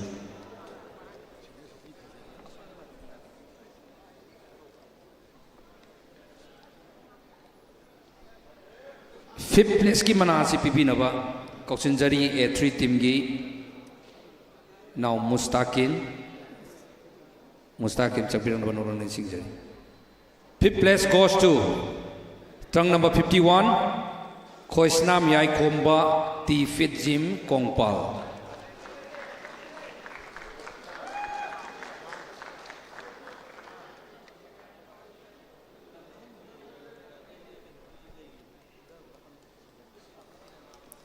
Akogi case amadi certificate.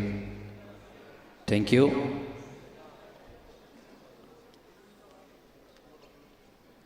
लोइनना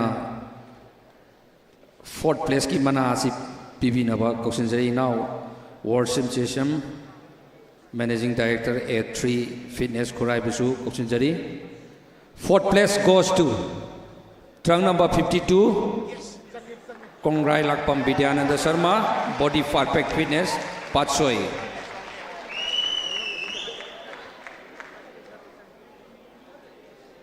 case समदि certificate एकोई कुशन नबिरी थैंक यू लोइनना थर्ड प्लेस असिगी मनाबसु पिबिरमनबा एकोई ना वर्शिप ना लेबिनबा नोलोन सिंजरी third place goes to trunk number 46 Ricky Hawaibam royal gymnasium निगोमथोंग medal case amadi certificate kuchina bigani thank you loinana A3 fitness ki CEO ki thopubiri bai now Akbar changchan birna banarone singjari now Akbar second place goes to trunk number 48 Rocky San Yanglem TAT Gym Yumnam Huidrong अकोगी नाउ अकबर से all Manipur body builders association सिंजबा yang humpuga tarurak subna chachakpa 62 Mr. Manipur ge achauwa mateng pangbirakhiba ai asugna ba pukchel chawba inauni inaubusu esun gi maikai dagi tawimram khangbo chari loina na first place ki mana si bisu prize pibi na bainau Akbar may I lengmina manung singjari first place goes to trunk number 47 Laimazam Nongthang Singh Royal Gym Ningomtong अखोगी medal अमदी certificate खुशी नबगनी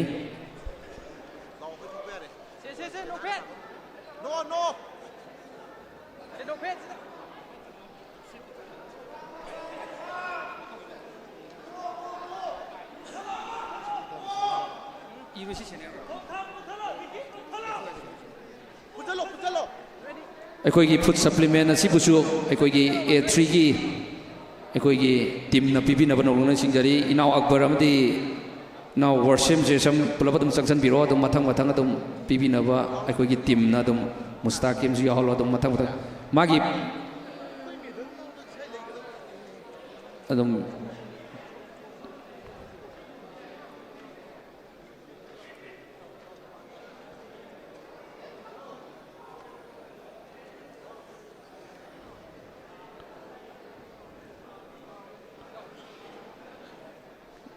अखोगी A3 fitness Core i बुसु association की माइकई दगी अखोई तौबिमल खंबो चरी अखोई group photo मन नंबी नबन लोन सिंजरी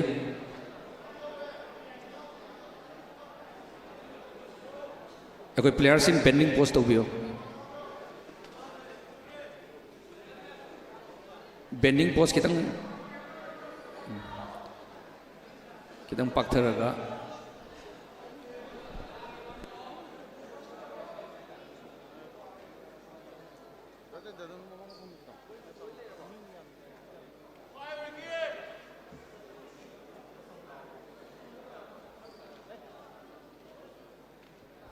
Thank you. Ako'y makhatarap ko program asi ako'y Oza Dhruva conduct tawin no nishingjari. ꯑꯩꯈꯣꯏꯒꯤ 60 kg senior ꯑꯩꯈꯣꯏ ꯁ꯭ꯇꯦꯠ ꯃꯥꯔꯁꯦꯜꯅ ꯄꯨꯁꯤꯟꯕꯤꯔꯛꯅꯕ ꯅꯣꯂꯨꯛꯆꯔꯤ 60 kg senior ꯑꯗꯨꯒ 55 kg ꯈꯤꯇꯪꯒꯤ ꯕꯦꯛ ꯆꯠꯊꯕꯤꯔꯣ ꯁ꯭ꯇꯦꯞ ꯕꯦꯛ ꯈꯤꯇꯪꯒ ꯁ꯭ꯇꯦꯞ ꯕꯦꯛ ꯇꯧꯕꯤꯔꯣ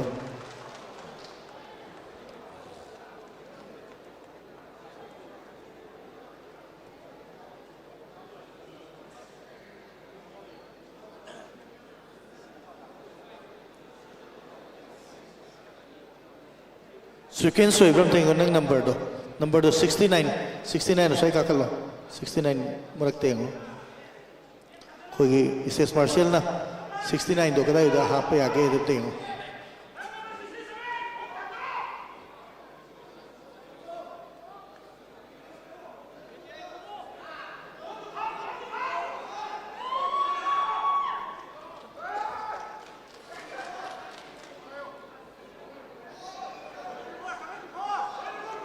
Judges, select top 5. Ako'y trunk number 74, trunk number 2 ako'y amtang lauthokpirak na banong nishingjari ako'y Oza Dhruva na matay do udre.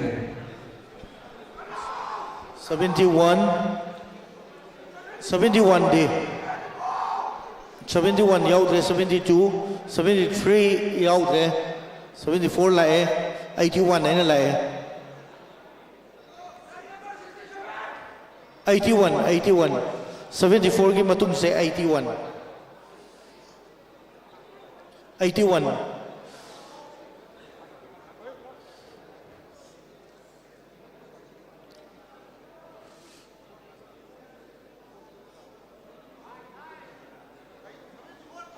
60 kg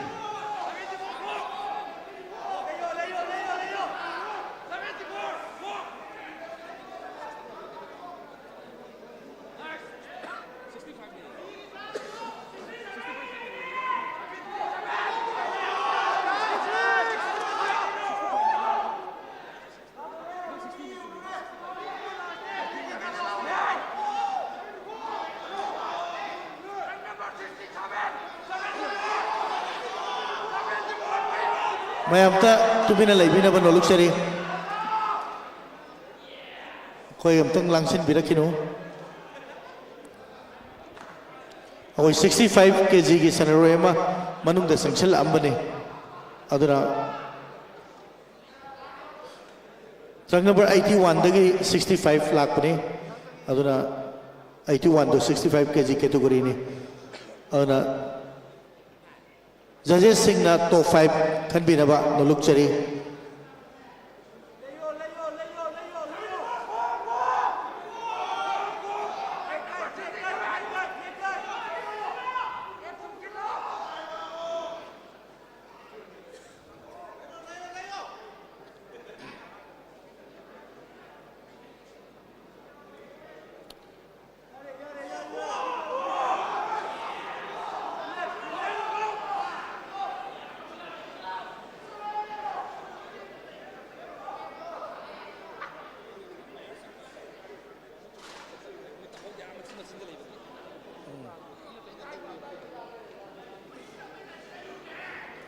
अखोई red line दुदगी खितंग हंदबियो red line दो touch तौगनो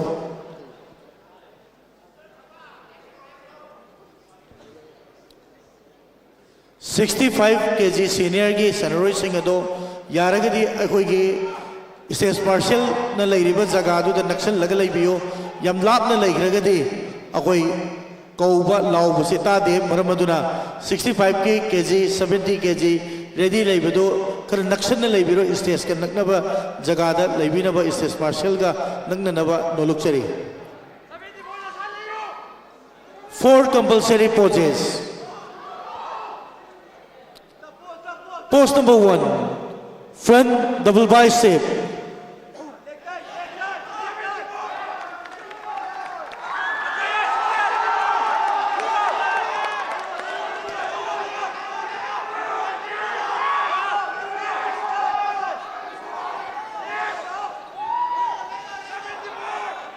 Relax.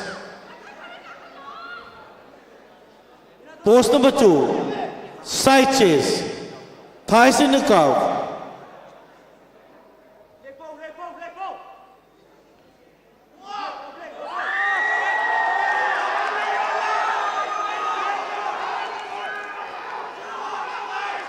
Relax, relax.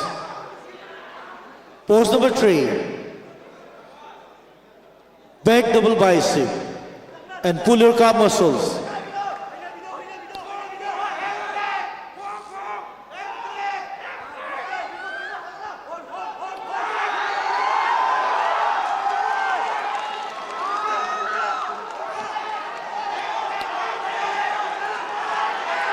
Relax, relax.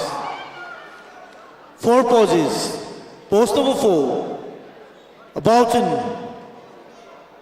abdominals and thighs.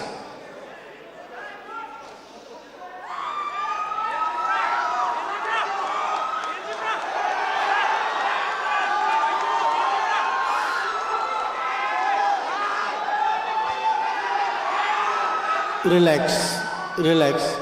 Stage martial na interchange samta tokpio. Aduga akoigi audience singi marakta amuka so na lauthokchari karigumba yamna launingba yamna voice support to biningba lairagadi stage matakta kakat piro makada lairiba singdudi voice support tawbudu kitang akoigi official singi yam naknabani nuaite yaragadi stage matakta kakat piraga mataktagi laugera khongera tawbiro aduga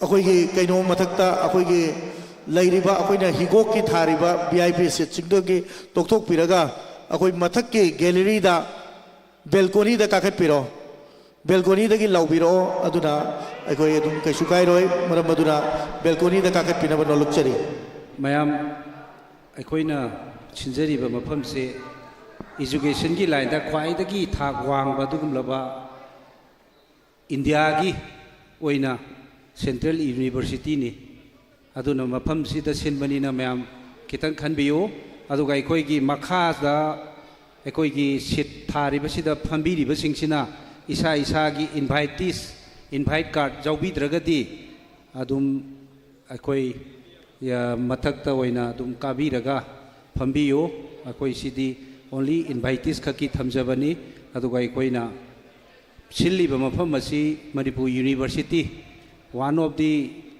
top university ko North East sim khatani aduna mayam pungning kitang phada biu waro biguno hojik matam sisu tangdu leita taba matam ni ekoina moto thajari bisi jeng biu peace and well being punmang bupui kai khumna jari.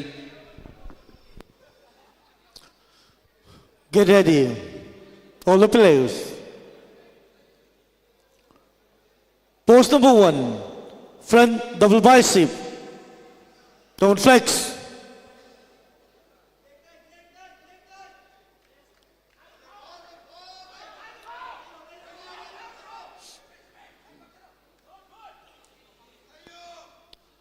Relax. Pose number 2, side chest, thighs and calf, any side. Come on, flex together.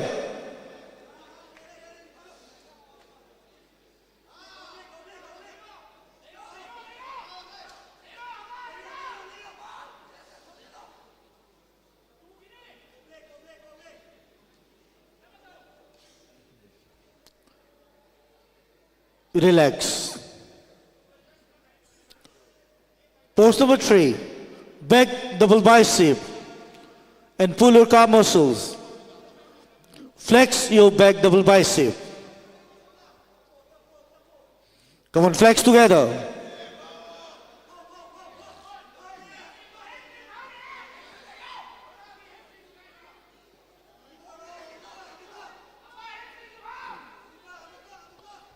Relax. Last pose, last and final pose. Pose number 4, abdominals and thighs.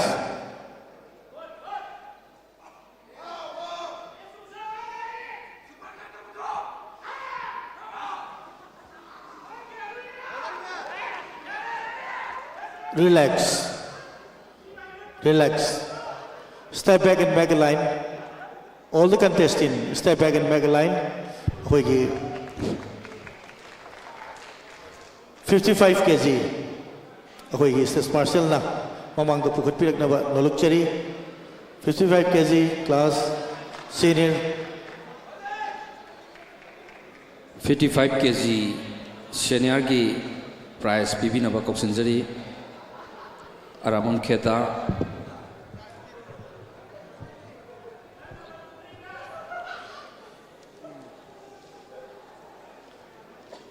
लोइनना 55 kg की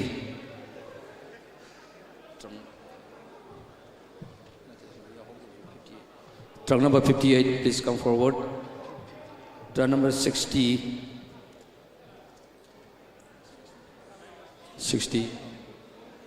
better luck next time. कोई मथंग सही दा कन होना बिरो अदे कोई green room दा चंग बिया रे कोई सानारो सिंग असि पुंगलिंग थोग पियो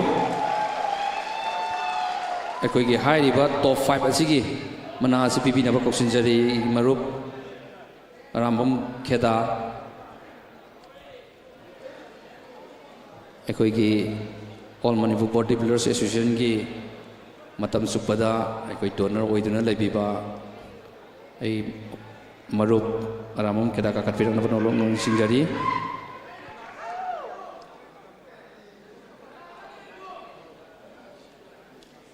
लोइनना अखोगी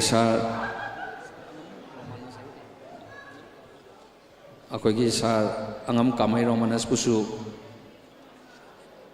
स्टेज मथक काकत बिरंग नबन निसिंगजरी अखोई सार अंगम कामाई रोमानस IPS IGP John 3 थौकुबीबनी लोइनना ग्रुप असिगी सप्लीमेंट असी पीबीनबा आइगी इसल निमी सिमरे यूरिका न्यूट्रिशन स्टोर की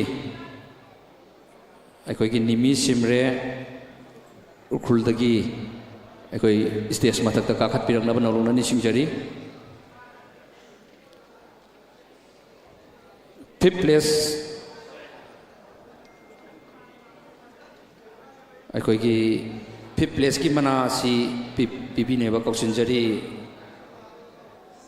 अखोई अरामम खेदा मणिपुर यूनिवर्सिटी अखोई मरुब अरामम खेदाना 5th 4th पीबीनबा कौशनजरी 5th place goes to truck number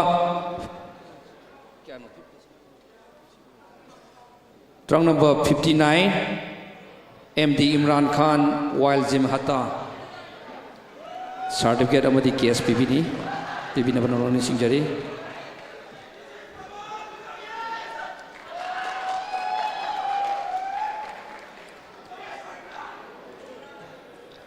loinana 4th place ki manazu pibinaba noloni singjari 4th place goes to truck number 56 Sagwaijam Bulu DJ Jim Kakching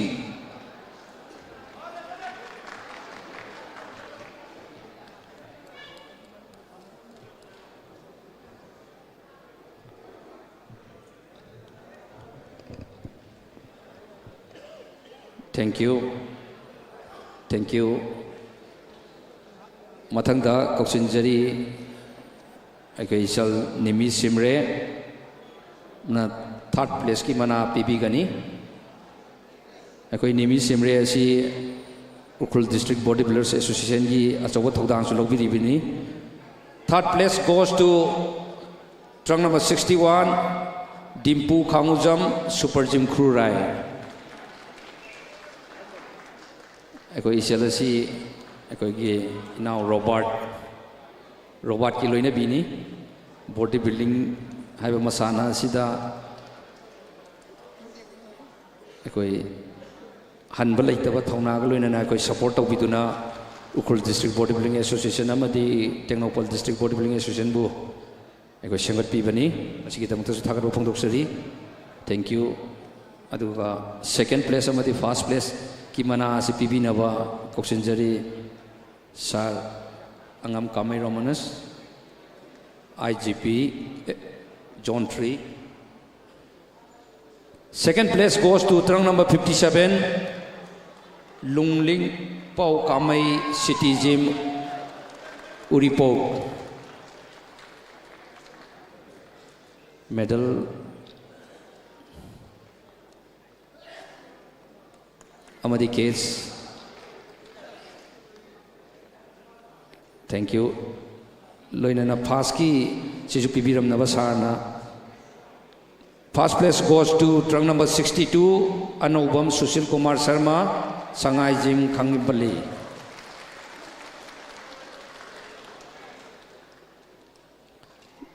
Loinana, I could give food supplements in Adubusu. Bibi Navanoluna Nishinjari, Shall Nimi Simre.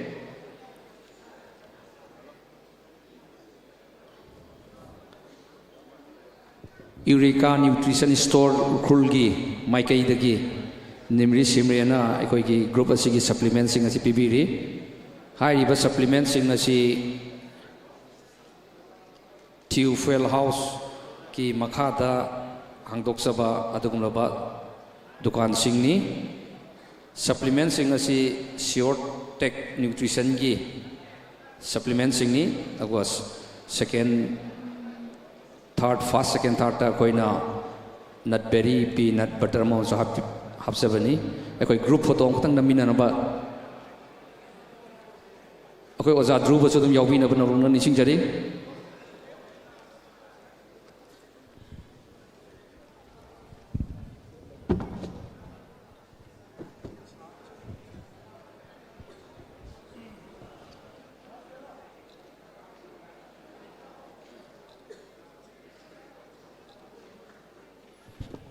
Thank you. Makataba program asi conduct of Binaba Zadrubata Sinazari. 65 kg senior 65 kg akoi ready leibiro aduga akoi uje leiriba 60 kg senior se kitang step up tauhanbio step up purana te tangkhai ma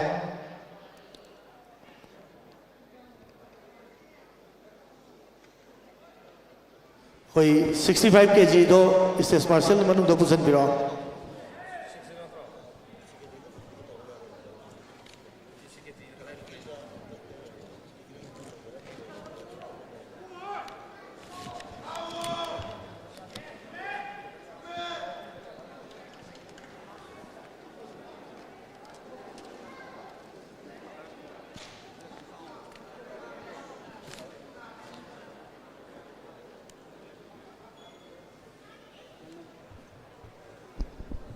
Trunk number 66, please go back. Trunk number 67, please go back. Trunk number 68, please go back.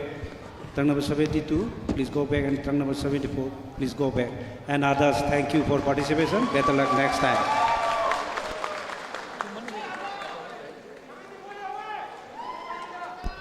'74, please go back. '74. Atay duloy po sambigro yare. Others bodybuilders, better luck next time. Manung distinction big round.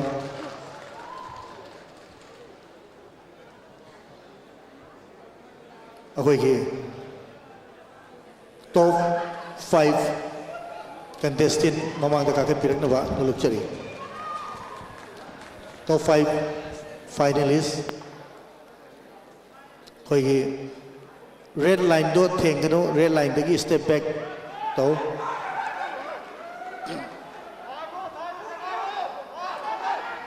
Judges, ranking 1 to 5 ranking judges.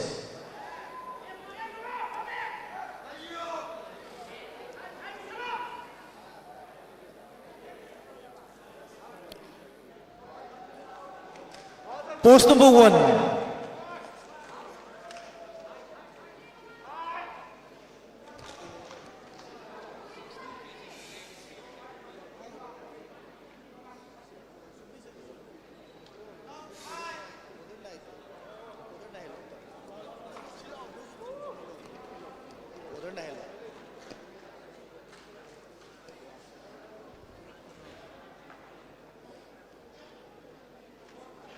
अखोई जजेस सिंगना ranking 1 to 5 ranking pibinaba nolukchari. Get ready, bodybuilders. Ready, judges. Post number 1, front double bicep. Come on, flex together.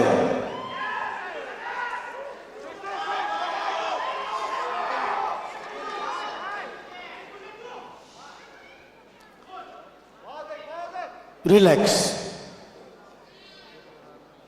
Post number 2, side chest, thighs and calf.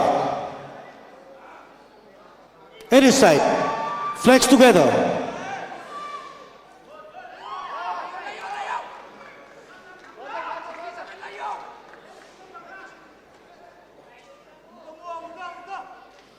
Relax. Post number 3, back double bicep and pull your calf muscles.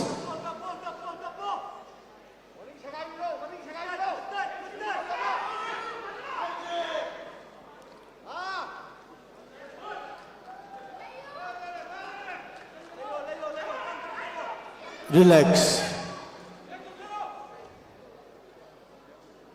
Last and final pose. Pose number 4. Abdominals and thighs.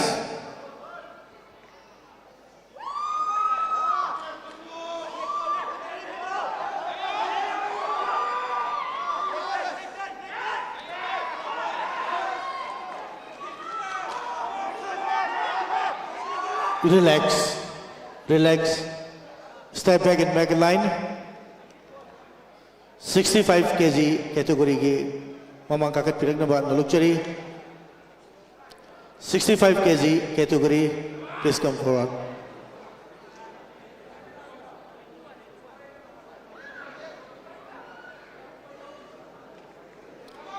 Red line do tas to gunu. Red line do ki maning da lepo. Kitang haido. Kitang haido bane hena phajabani. Yam chakaladi mai do ude makha dagi.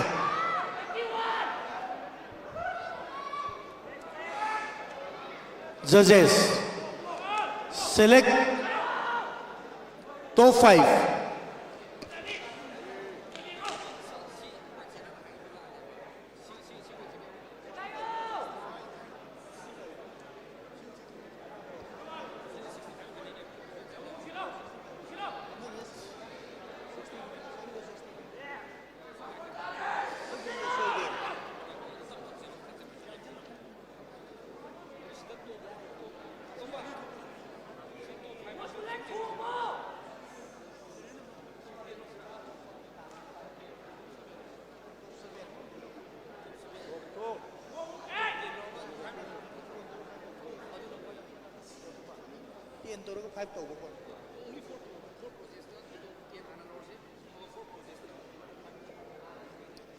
Judges, select only top 10.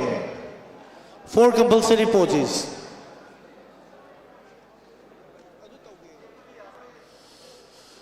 Pose number 1, front double bicep.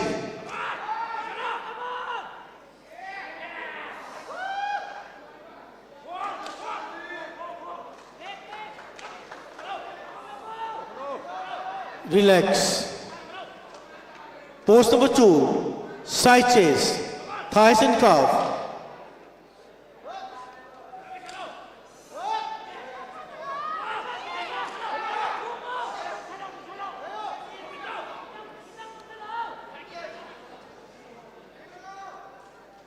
Relax. Pose number 3, back double bicep and pull your calf muscles.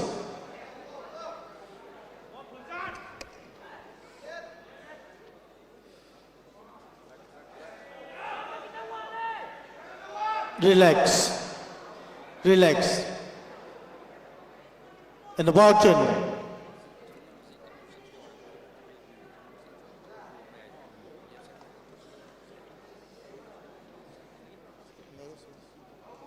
अखोई trunk number 6 से intro अमता तौजगे खुद थागत पियो trunk number 76 trunk number 77 trunk number 78 trunk number 79 Trunk number 80, trunk number 82, trunk number 83, trunk number 84, trunk number 85, trunk number 86, trunk number 87, trunk number 88. Okay, judges sing sina makam dang tawin na ba no luxury.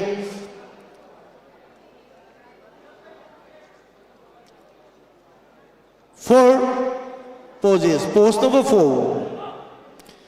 Abdominals and thighs.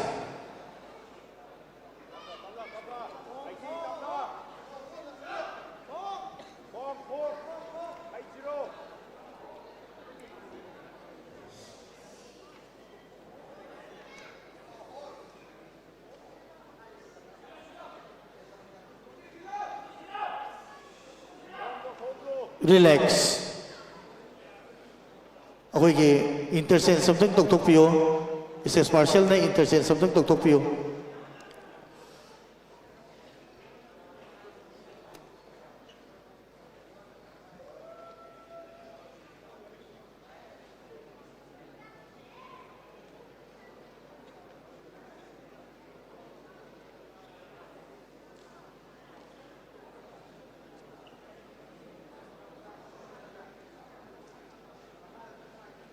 $70 kg senior ready tawraga laibiro. $70 kg senior ready laibiro.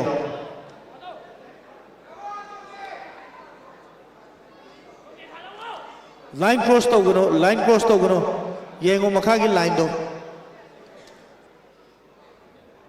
Pose number 1.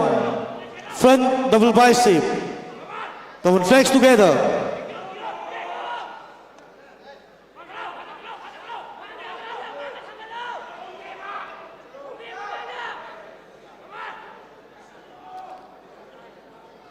Relax. Pose number 2. Side chest. Thighs in the calf. Any side.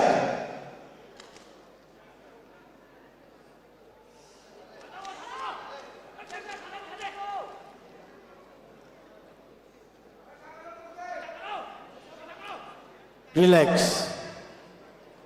Relax. Pose number 3. Back double bicep and pull your calf muscles.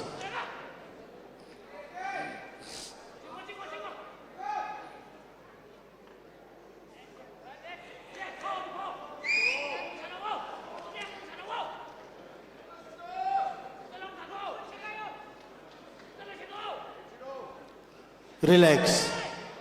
About chin. Last and final pose.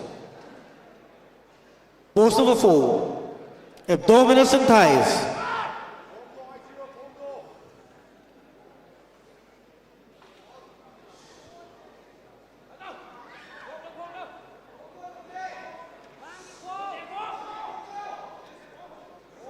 Come on, relax.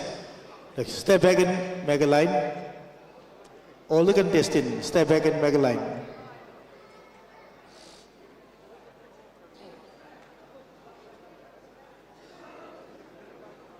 $60 kg bodybuilders, please come forward.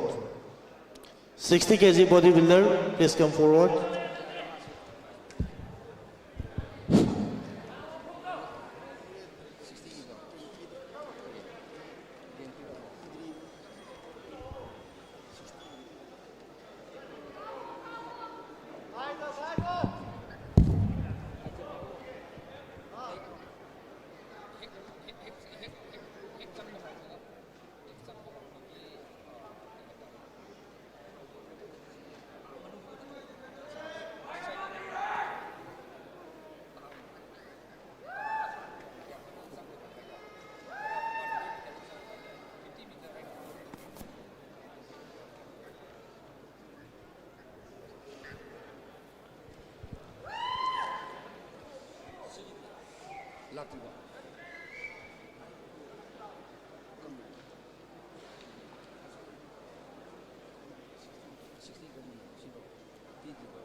ꯑꯩꯈꯣꯏ ꯂꯣꯏꯅꯅ ꯃꯔꯛ ꯊꯠꯅ ꯑꯩꯈꯣꯏꯒꯤ 65 की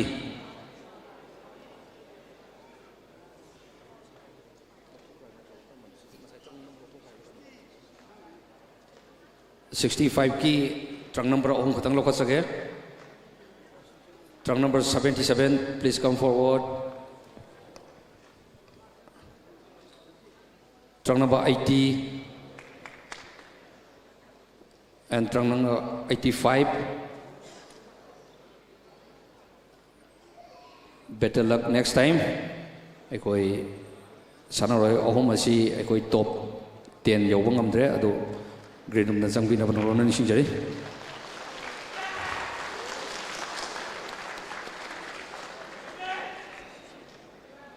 Ekoi gi Delhi tori ngai da ekoi gi top 5 khanbi na banolo ni singjari. 70 kg category so ready leibiro aduga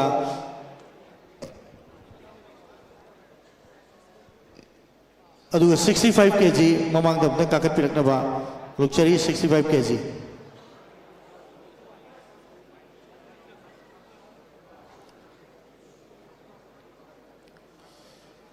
sidagi akoi judges signa top 5 finalist kan bi na ba lukchari 4 compulsory poses ta top 5 kan bi na ba lukchari. Get ready, judges. Ready, players. Post number 1, front double bicep.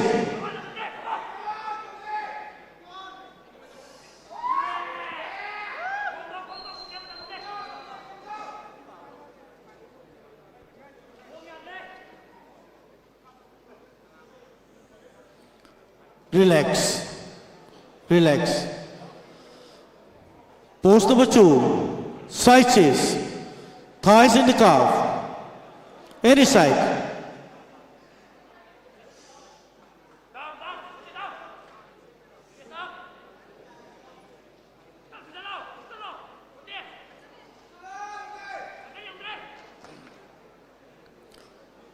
Relax.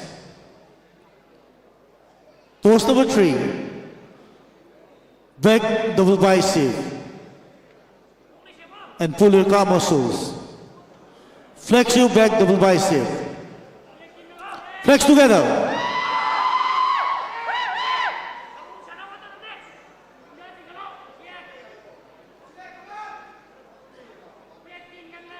Relax. Last and final pose. Bowton. Abdominals and thighs.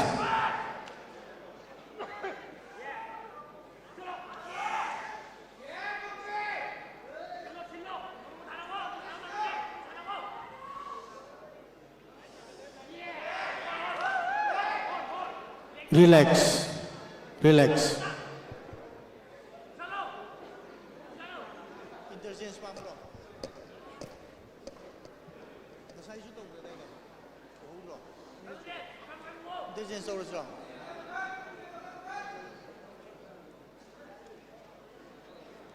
Ado interchange samtang tokpio.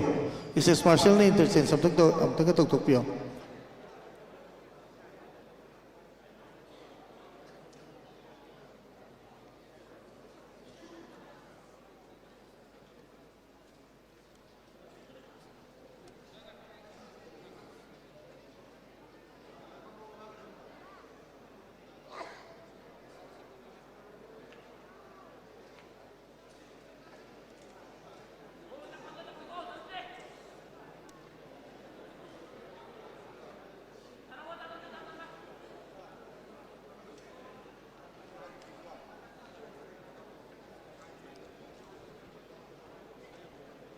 Only anatomical assessment.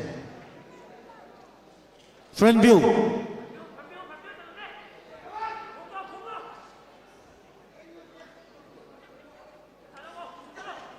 About turn.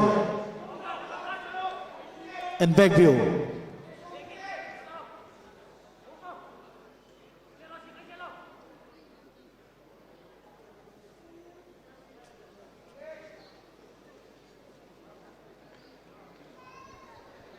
relax, relax, about chin, aduga step back and back a line, step back and back a line.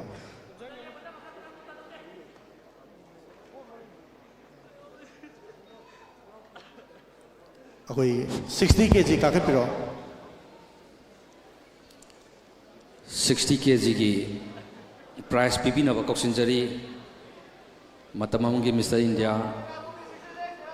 okay yamba e momotomba stage matak kakat pirang na bano ni sinjari loina na Dr. L Ibetobi Devi Assistant Professor Standard College Kongo busu kakat pirang na bano ni sinjari loina na Dr. Akham Bon Biradaja Singh retired IFS pusu stage matak kakat pirang naban nolong ni singjari loina na supplement ngasigi hawding na loi bobo sponsor tawbiba inaw Rimas Maibam Theophil House pusu stage matak kakat pirang naban nolong ni singjari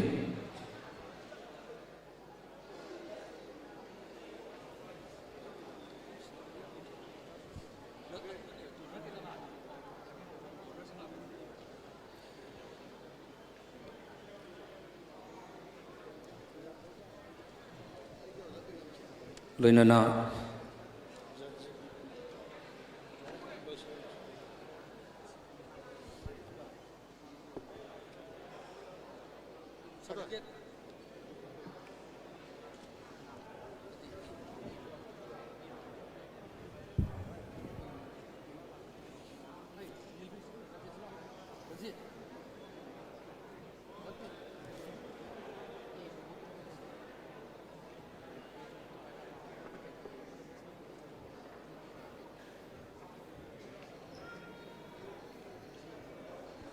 aikoigi 4th prize pibinaba aikoi senior matamamagi international bodybuilders player oibiramba e momotoma koksunjari 5th place for the 60 category trunk number 74 Golmai Anau Your Fitness Center Oinam Bazaar ekoi certificate amadi cash pibi gani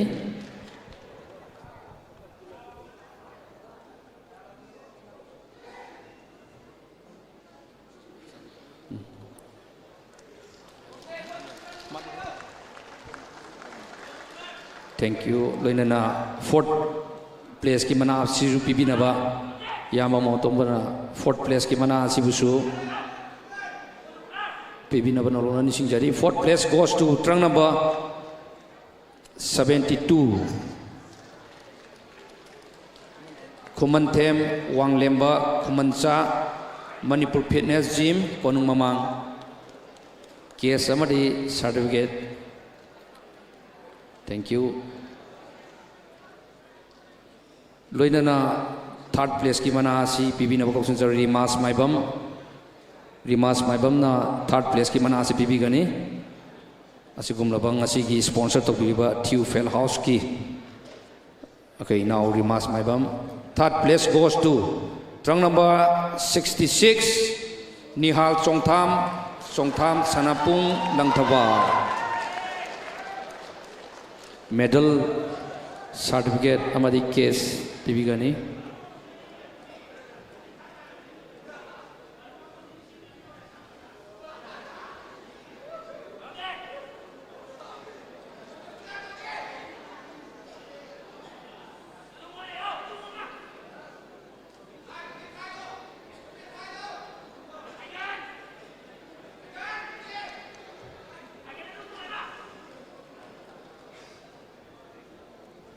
thank you loinana second place ki mana CPB ne bakausin jari kai khumna tamatik charaba Dr. L Ibetombi Assistant Professor Standard College Kongbuna second place ki mana CPB gani second place goes to trunk number 67 KS Amir Hussain Wild Gym Hata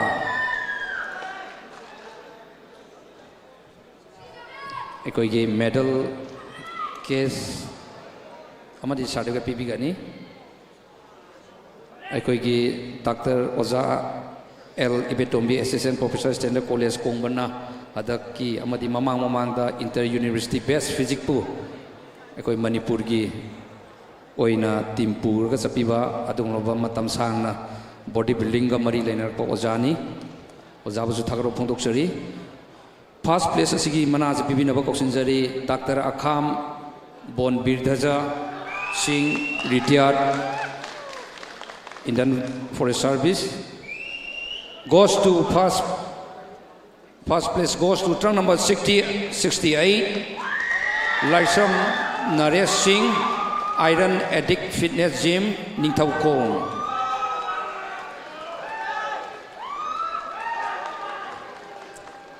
ꯑꯩꯈꯣꯏ ꯍꯥꯏꯔꯤꯕ ꯑꯁꯤꯒꯤ case prize ꯑꯃꯗꯤ food ꯁꯄ꯭ꯂꯤꯃꯦꯟꯁꯤꯡ ꯑꯩꯈꯣꯏ ꯐꯥꯏꯅꯦꯜꯗ ꯄꯤꯖꯒꯅꯤ ꯑꯣꯚꯔꯑꯣꯜꯗ ꯂꯣꯏꯅꯅ ꯑꯩꯈꯣꯏꯒꯤ ꯔꯤꯃꯥꯁ ꯃꯥꯏꯕꯝꯅ ꯉꯁꯤꯒꯤ ꯑꯁꯤꯒꯨꯝꯂꯕ ꯒ꯭ꯔꯨꯞ ꯈꯨꯗꯤꯡꯃꯛꯀꯤ ꯄꯤꯕ ꯁꯄ꯭ꯂꯤꯃꯦꯟꯁꯤꯡ ꯑꯩꯈꯣꯏ ꯈꯨꯠꯁꯤꯟꯅꯕꯤꯒꯅꯤ ꯁꯄ꯭ꯂꯤꯃꯦꯟꯁꯤꯡ ꯑꯁꯤ ꯁꯤꯌꯣꯔ ꯇꯦꯛ ꯅ꯭ꯌꯨꯇ꯭ꯔꯤꯁꯟꯒꯤ ꯁꯄ꯭ꯂꯤꯃꯦꯟꯁꯤꯡꯅꯤ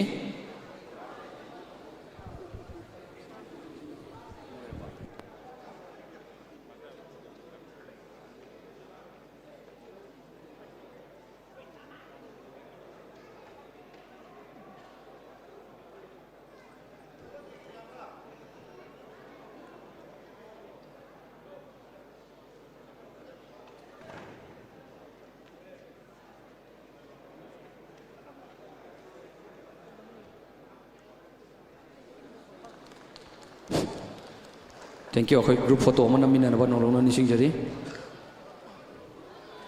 Akoi gi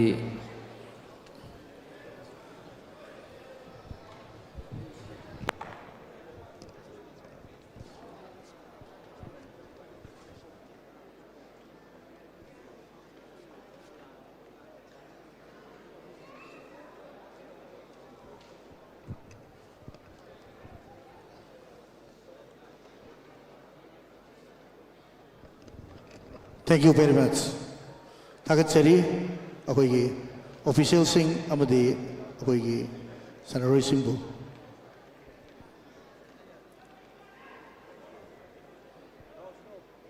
$70 kg category is a special pusun birak naba dolukchari 70 kg category. Aduga 65 mamang da kakat piro. Adai da lebiro yare.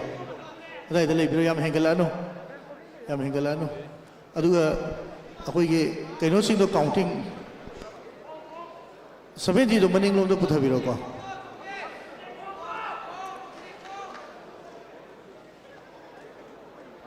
Seventy do matai de lehen bio.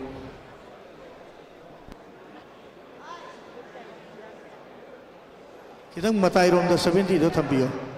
Matai rom da kitang.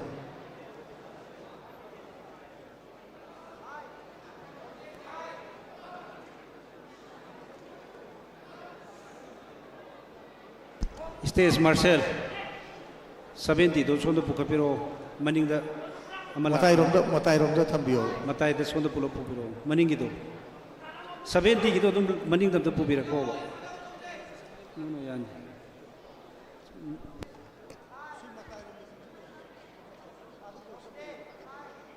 tangkai level lo dum respai di tangkai level lo aduga turn number 78 please go back 79 please go back 79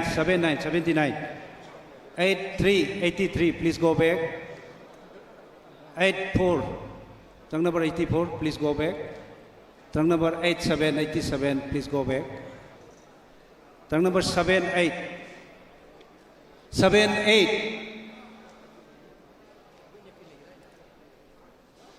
Athlete, thank you for participate. Better luck next time. Thank you. Aduga 87, 84, 83, 79 and 78. Please come forward for final post down.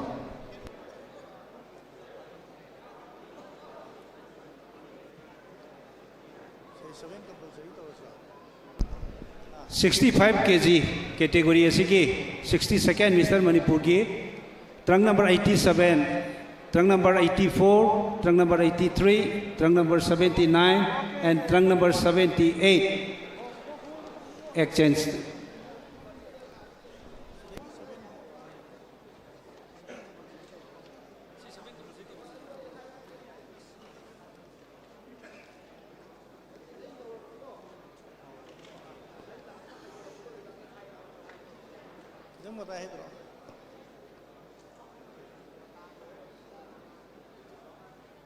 Judges, let's give ranking. 1 to 5 ranking. 7 compulsory poses. Pose number 1, front double bicep.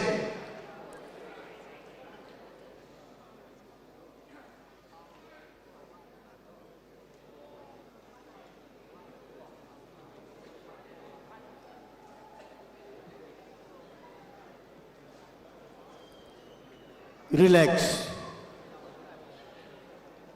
Pose number 2, front leg straight.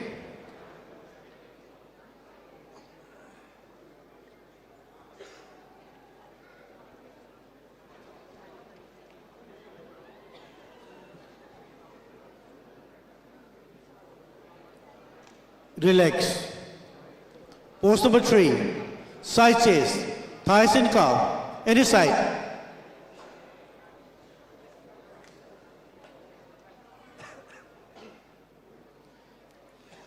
Relax. Pose number 4, back double bicep and pull your calf muscles. Flex together.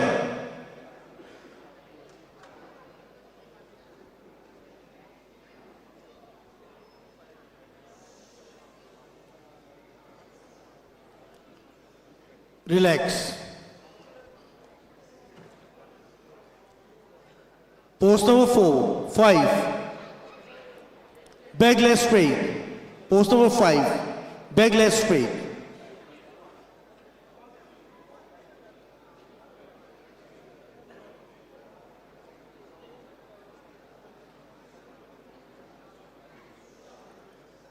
Relax. Pose number 6. Side tricep. Thighs and calf.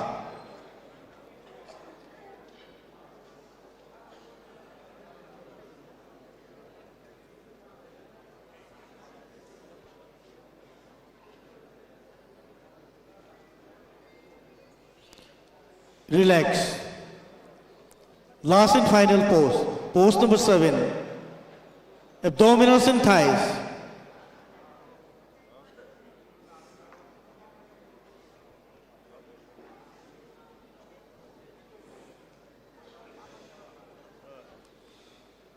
Relax. Additional pose. Most muscular.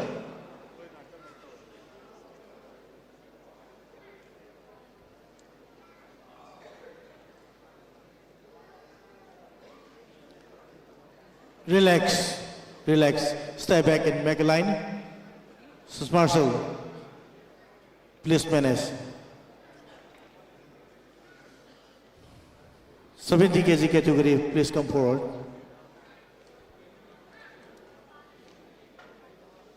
$75 kg ready to uduna leibiro. 75 kg ready to uduna leibiro.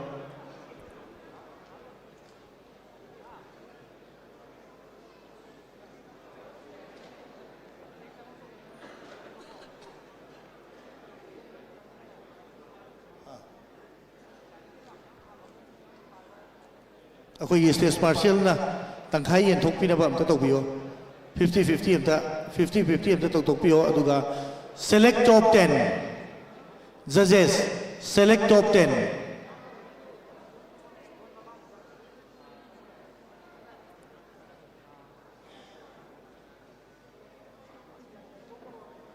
koi numbering sing do kahen ganu ko isa isa gi number lusum na lepiyo.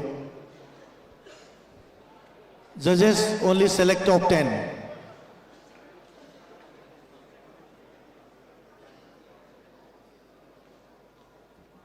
Red line to test guru, red line to test guru hando.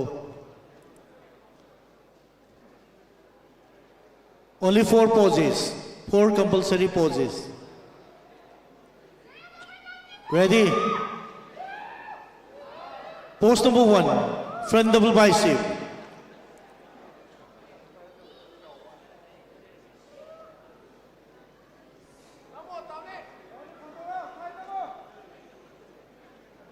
Relax. Pose number 2, side chest, thighs and calf. Come on, flex together.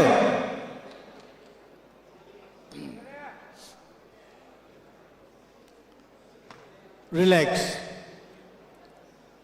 Relax. Pose number 3, back double bicep and pull your calf muscles.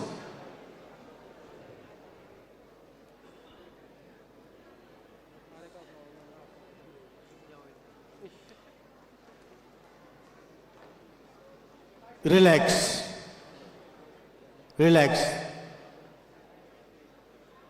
Pose number 4, abdominals and thighs, bow turn.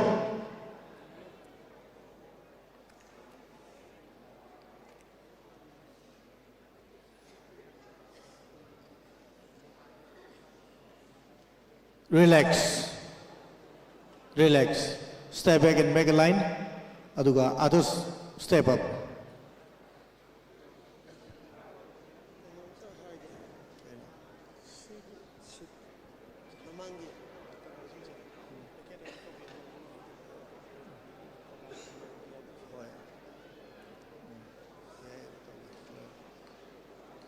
Pose number 1, front double bicep.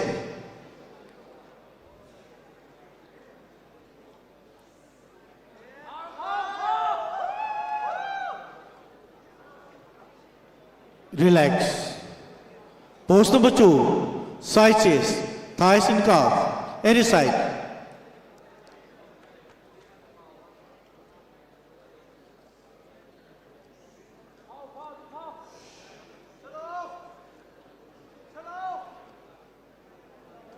Relax. Pose number 3, turn your back and pull your calf muscles and flex your back double bicep. Come on, flex together.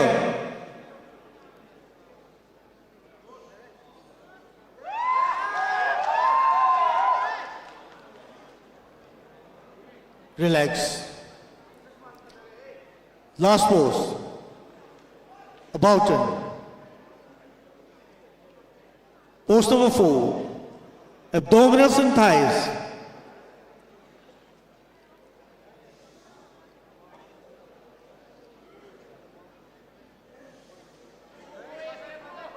Relax. Step back and join the line. Okay, manage something to view. It says Marcel na numbering wise ta. So you can sky the numbering wise ta.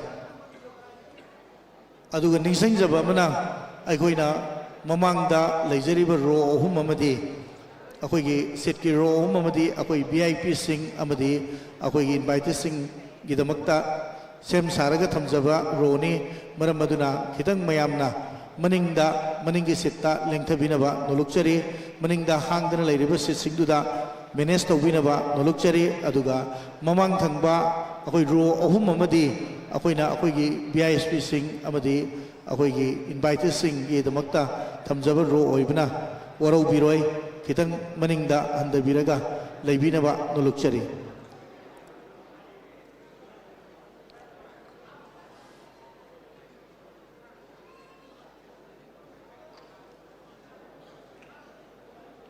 aduga stage marshal na 75 plus 2 ready tawraga thambiyo 75 plus 2 ready tawraga thambiyo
ꯑꯩꯈꯣꯏꯒꯤ group ꯑꯁꯤꯒꯤ 65 kg ꯀꯦꯇꯦꯒꯣꯔꯤꯒꯤ group ꯑꯁꯤꯒꯤ prize ꯄꯤꯕꯤꯅꯕ ꯀꯧꯁꯤꯟꯖꯔꯤ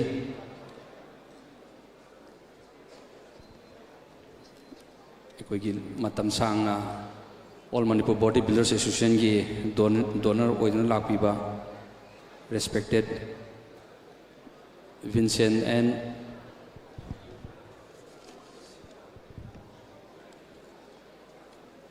ꯑꯩꯈꯣꯏ ꯂꯩꯕꯤꯔꯒꯗꯤ stage ꯃꯊꯛꯇ ꯀꯥꯈꯠꯄꯤꯔꯅꯕ ꯅꯣꯡꯃ ꯅꯤꯡꯁꯤꯡꯖꯔꯤ ꯌꯥꯔꯕ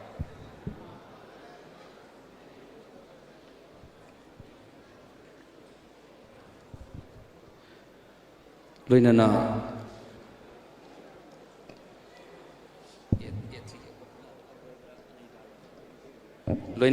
A3 ꯐꯤꯠꯅꯦꯁꯀꯤ Akbar ꯑꯃꯗꯤ ꯑꯅꯩꯗ ꯂꯩꯕꯤꯔꯒꯗꯤ ꯑꯩꯈꯣꯏꯒꯤ ꯐꯨꯗ ꯁꯄ꯭ꯂꯤꯃꯦꯟ ꯄꯤꯕꯤꯅꯕ ꯀꯧꯈꯠꯆꯔꯤ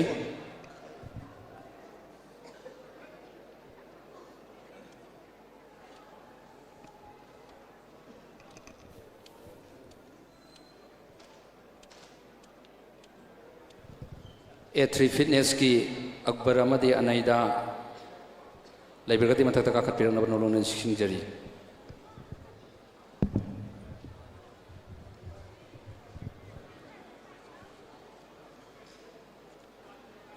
ꯑꯩꯈꯣꯏꯒꯤ ꯒ꯭ꯔꯨꯞ ꯑꯁꯤꯒꯤ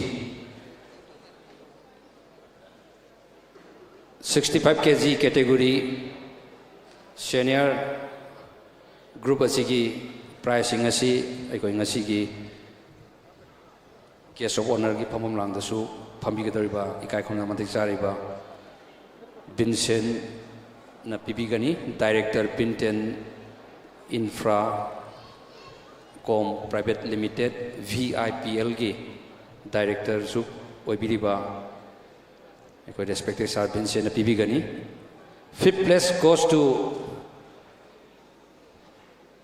trunk number 87 Haubijam Norjit Meitai United Gym Bishnupur case samadi certificate pibinaba norona nishingjari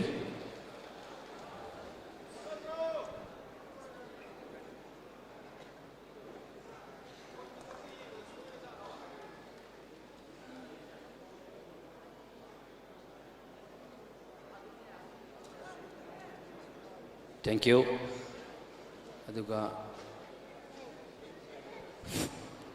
4th place ki mana sibisu trunk number 79 Nongthongbam Noges Nganba Royal Gym Ningom Thongjau sigi price asina aikoigi anaidana bibinaba norona ningsingjari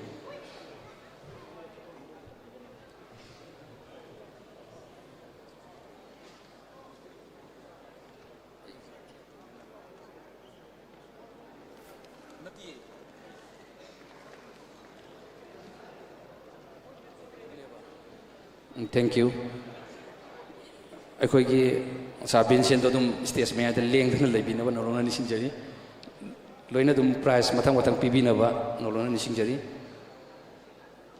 3rd place goes to trunk number 78 Kangleisan Ningombam Royal Gym Ningomthong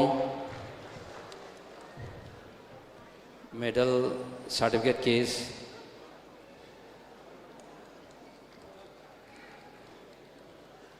second place ki manasu pibinaba norona nisingjari second place goes to trunk number 83 Gentry Rongmei Manipur Police Sports Club Pasema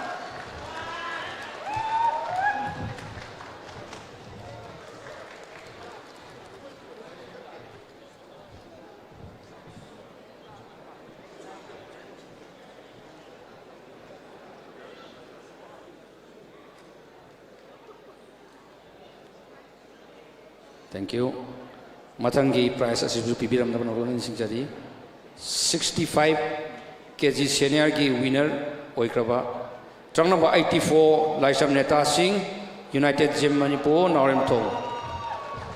Aikoigi matam sang na, aikoi inaw asina, Asia gi world gi medal kya lau kraba, adugum laba inaw ni. Aikoi Laisam Neta bu tagat sari. Loina na, aikoigi A3 Fitness ki Akbar na, amadi aneda ani pullaga. Aikoigi food supplement sing asi pipi na banolo na sing jari. Akoi food supplement sing ado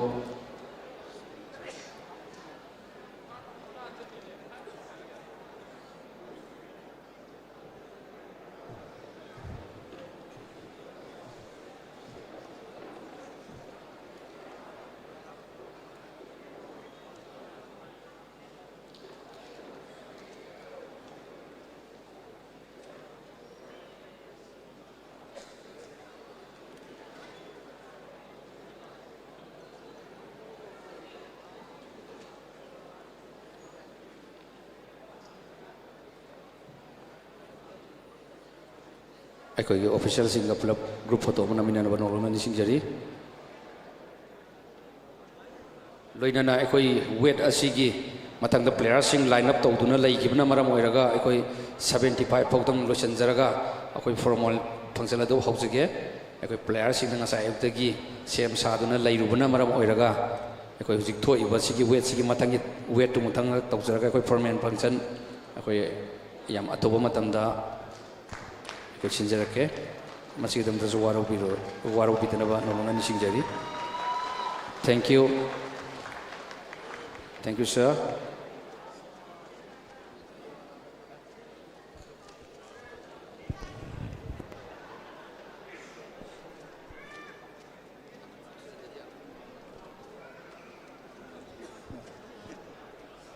Trunk number 70, please come forward.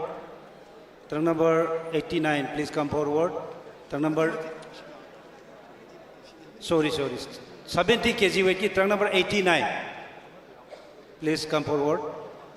Trunk number 9090, please come forward. 9191, please come forward. 9393, please come forward. 94, 95, 96, 97, 99, and 100. And others, thank you for participation. Better luck next time.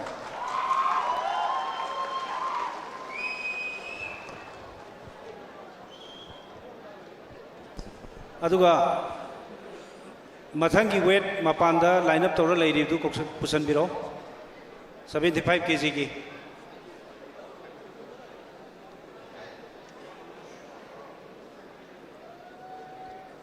Judges, please be noted. Select 5. Select 5. Manga Khanbiro. Judges, select top 5.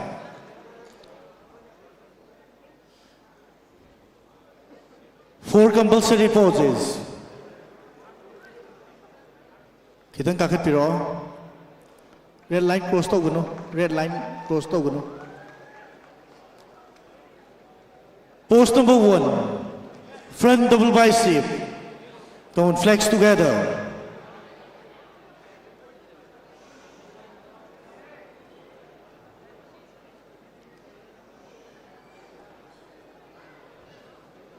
Relax. Pose number 2. Side chest. Thighs and calf. Any side.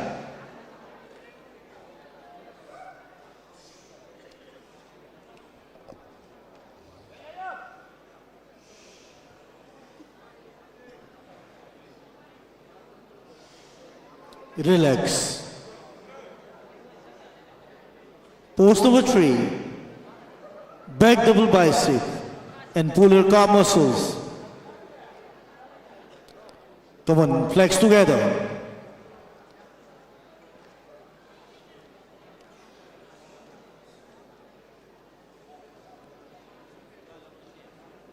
Relax.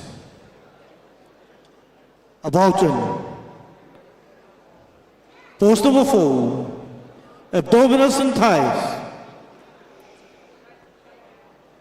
Come on, flex together.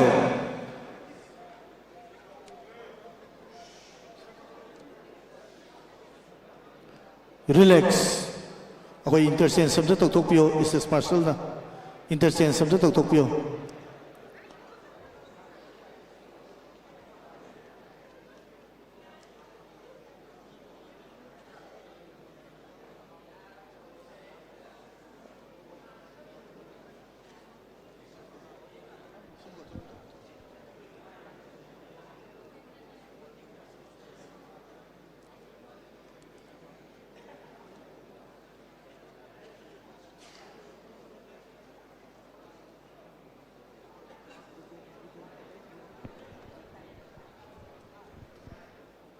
Ready, judges.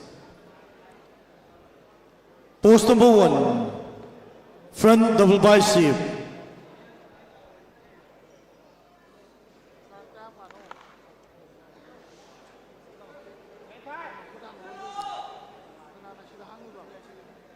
Relax.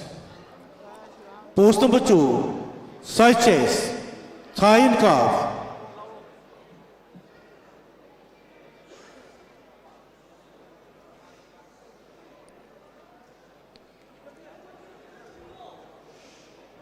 Relax. Relax. Pose number 3, back double bicep and pull your calf muscles.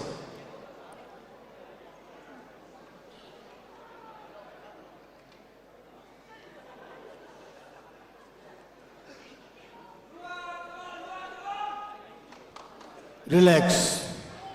About in. And pose number 4, abdominals and thighs.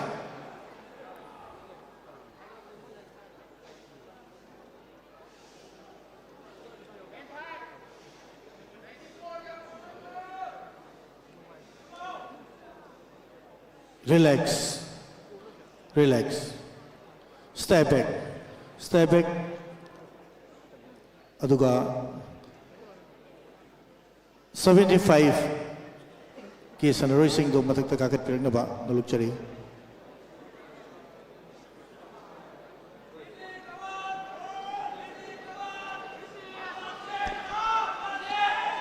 $75 kg category की player की intro तक तो सके Trunk number 105 खुद थांगत पेना बना सिंजरी खुमुक्सम पाथौ Singh DJ Jim Center Kaksing Trunk number 106 Moirang Them Remax Singh Royal Gym Ningom Thong Trunk number 107 Yumnam Thomas City Gym Uripok Trunk number 108 Yumnam Johnson Singh OGT Gym New Chekol Trunk number 109 Kutangalo only 109 109 Salam Ba Wangkai Mayum Sangai Jim Khayampale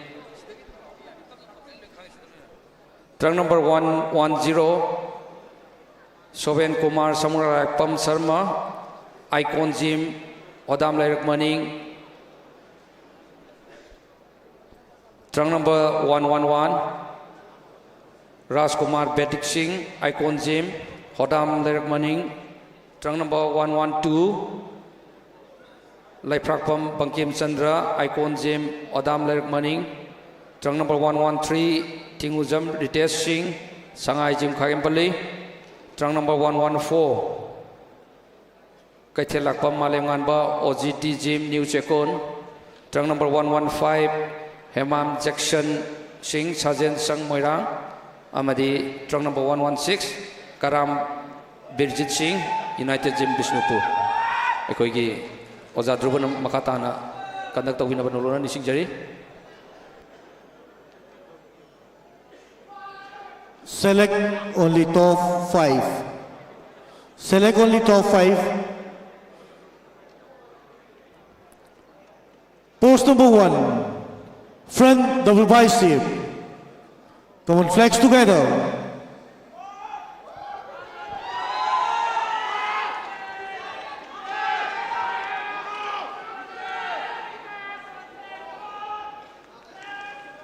Relax. Post number 2, side chase, thigh and calf.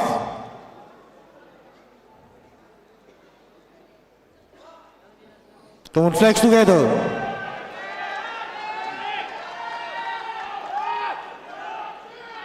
Relax.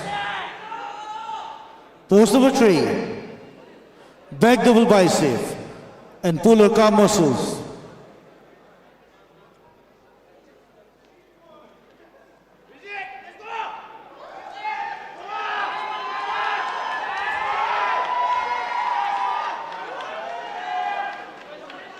Relax. About it. Post number 4, abdominals and thighs.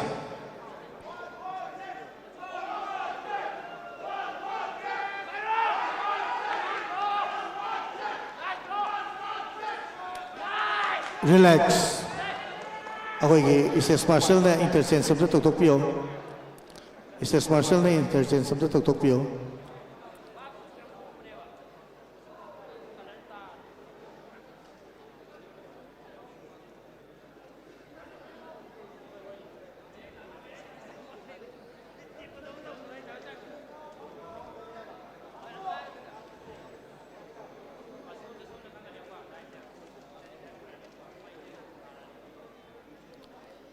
Makoy trang number sing do sequence na ibram tang akoy martial sing namte imbiyo.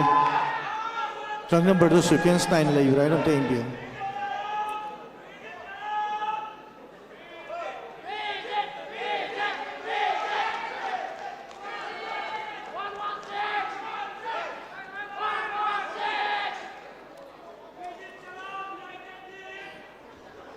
Post number 1, front double bicep. Come on, flex together.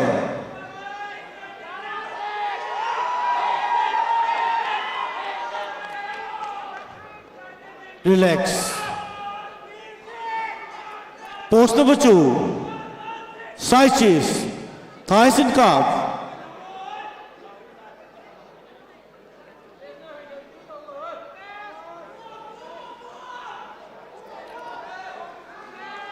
Relax.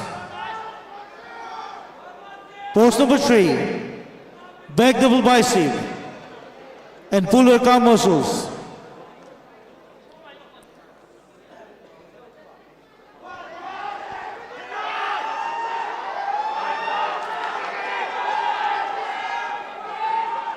Relax. About him. Last and final pose.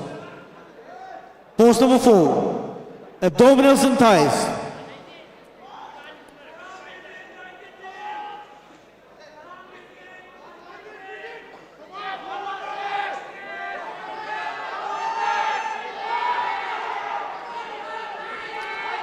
Relax, relax. Step back.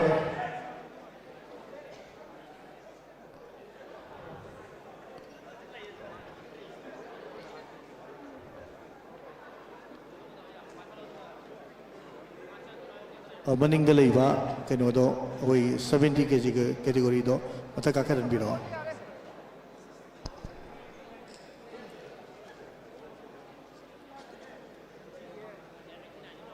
Yam kakat pirkano kitang handa biyo kitang handa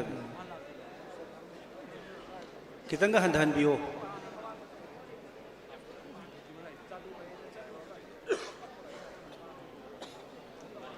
Trunk number 89, please come forward. 89. Trunk number 90, please come forward. Trunk number 95. Trunk number 99. Trunk number 100. Top 5 ni. Other, thank you for participation. Better luck next time. These are the top 5 finalists. Judges, please give ranking. 1 to 5 ranking.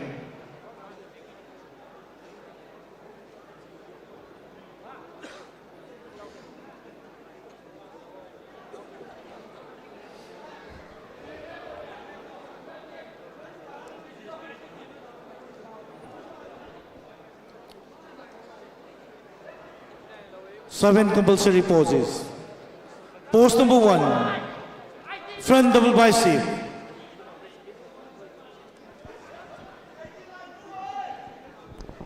Stage Marshal, relax, relax, relax. Athlete, relax, please. Stage Marshal, sequence the Sequence of the champion, numbering do.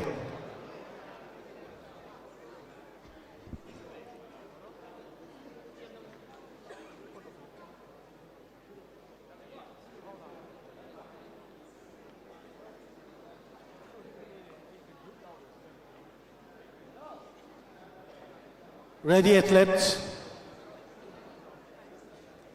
Pose number 1. Again, front double bicep.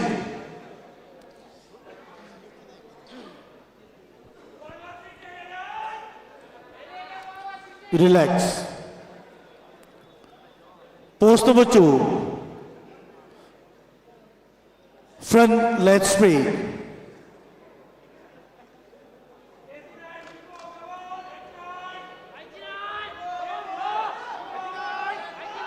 Relax. Pose number 3, side chest, thighs and calf.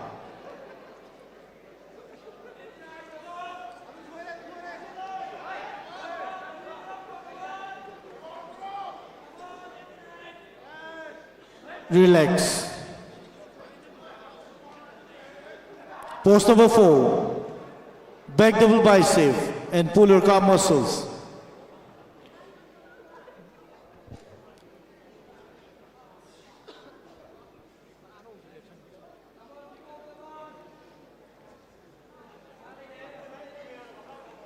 Relax. Pose number 6. Pose number 6. Pose number 5. Back, leg straight.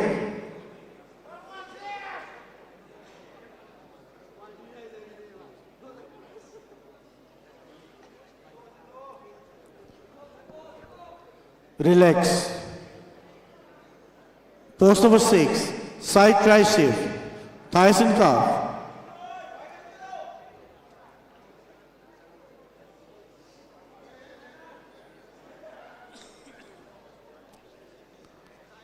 Relax.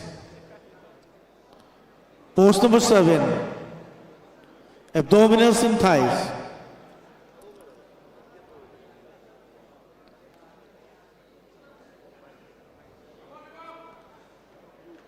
Relax. Additional pose. Most muscular.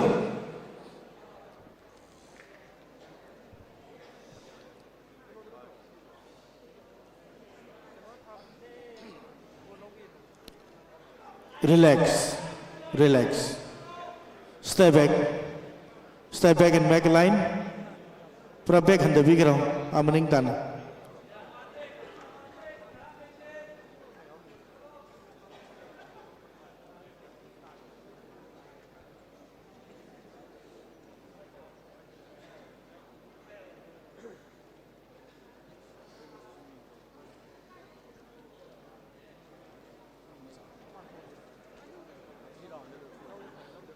Kitang step amani kakat piro yam na tawa.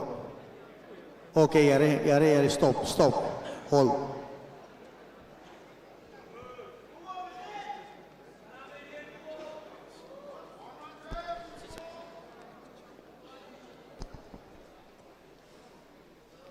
$75 kg की top 5 Hujik egi khutta leijare. Turn number 107, please come forward. Turn number 112, please come forward. Turn number 113, please come forward. Turn number 114 and turn number 117.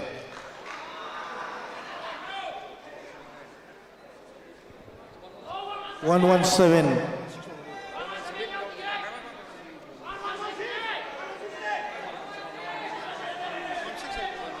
One 116. 116. Okay. other athlete, thank you for participation. Better luck next time.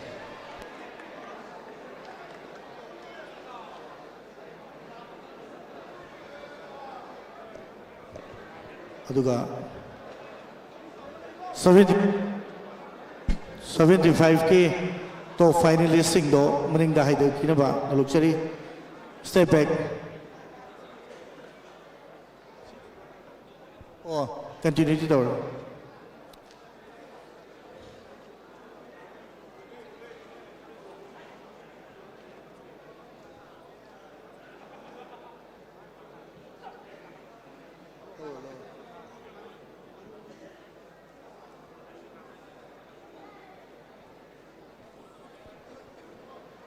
Judges, please give ranking 1 to 5 rank. Post number 1, 7 compulsory poses. Post number 1, front double bicep.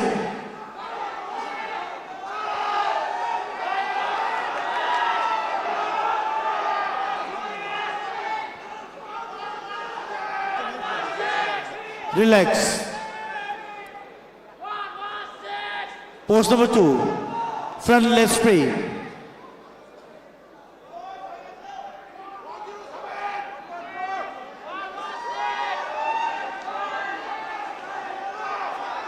Relax. Relax. Pose number 3. Side chest. Thighs and calf. Any side.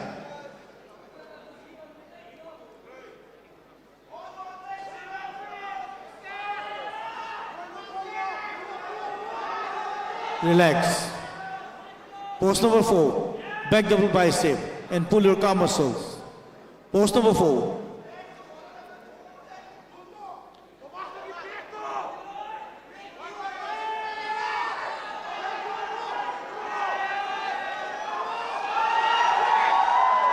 Relax. Pose number 5, back leg straight.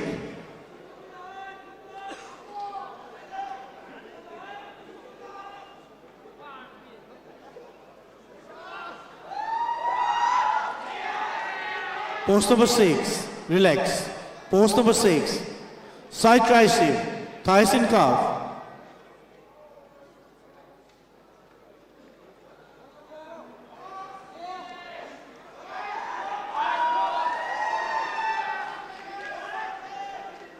Relax.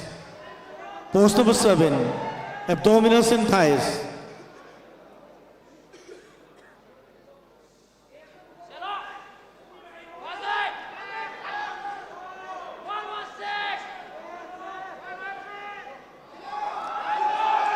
Relax. Additional pose. Most muscular.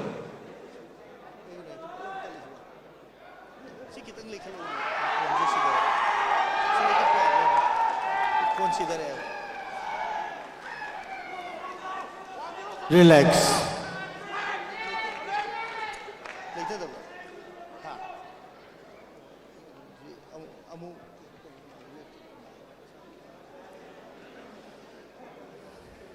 Step back.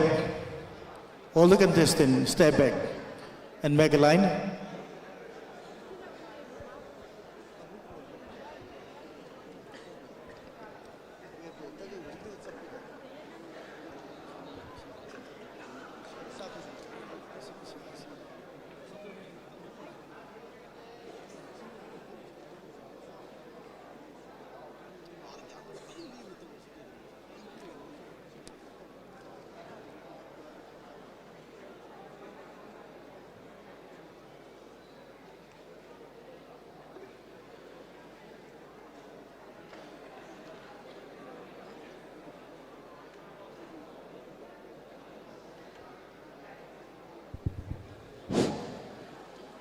Group asigi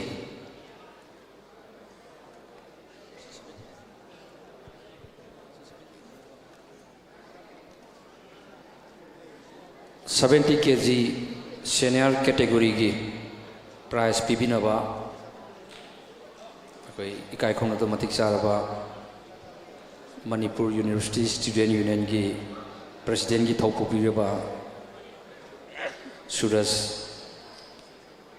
ꯑꯩꯈꯣꯏ stage ꯃꯊꯛꯇ ꯀꯥꯈꯠꯄꯤꯔꯛꯅꯕ ꯅꯧꯂꯣꯟꯅ ꯅꯤꯡꯁꯤꯡꯖꯔꯤ ꯂꯣꯏꯅꯅ Manipur university student ꯌꯨꯅꯤꯌꯟꯒꯤ ꯁꯦꯀ꯭ꯔꯦꯇꯔꯤꯒꯤ ꯊꯧ ꯄꯨꯕꯤꯔꯤꯕ Sanju stage ꯃꯊꯛꯇ ꯀꯥꯈꯠꯄꯤꯔꯛꯅꯕ ꯅꯧꯂꯣꯟꯅ ꯅꯤꯡꯁꯤꯡꯖꯔꯤ ꯂꯣꯏꯅꯅ all Manipur body builder ꯑꯦꯁꯣꯁꯤꯌꯦꯁꯟꯒꯤ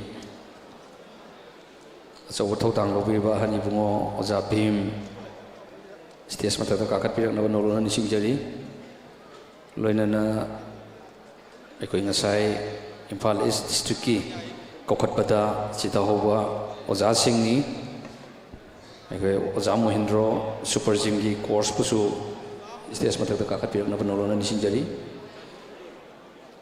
ꯂꯣꯏꯅꯅ ꯉꯁꯤꯒꯤ ꯑꯩꯈꯣꯏꯒꯤ ꯐꯨꯗ ꯁꯄ꯭ꯂꯤꯃꯦꯟ ꯑꯁꯤꯒꯤ ꯁ꯭ꯄꯣꯟꯁꯔ ꯇꯧꯕꯤꯕ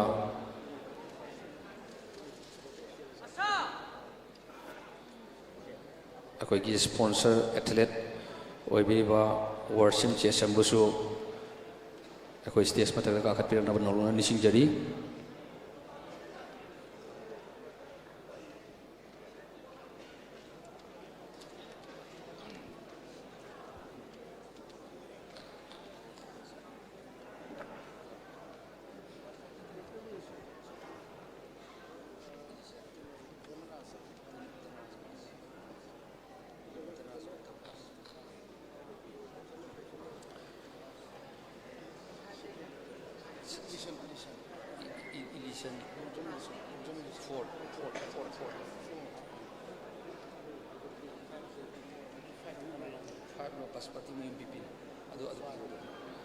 Fifth place की मना से पीबी नबा अखोई ओजा महिंद्रो कौशिनजरी Fifth place goes to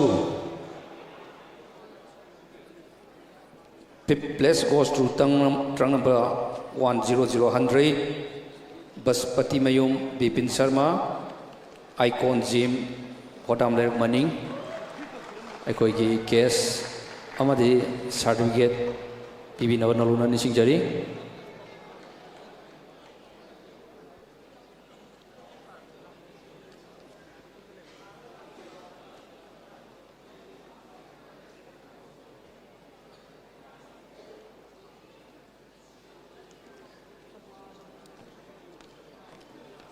अखोई ओजा सिना फोर्थ प्लेस की बना अभी पीबी नव नलुना निसिंगजरी अखोई ओजा महिंद्रो fourth place की मना से पीबी नंबर नौ fourth place goes to trunk number 89 long jump elision maitai body perfect fitness gym part 1 अखोई की सर्टिफिकेट अमदी केस पीबी नंबर नौ निसिंगजरी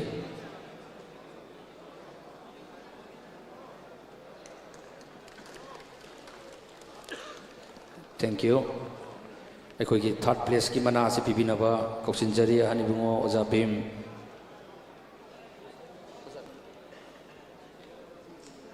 All Manipur Bodybuilder Association की advisor की थौसु पुबीबा अखोई ओजानी third place goes to trunk number 95 Sanasam Lobby Kumar Singh Wild Gym Hata medal case amadi certificate pibigani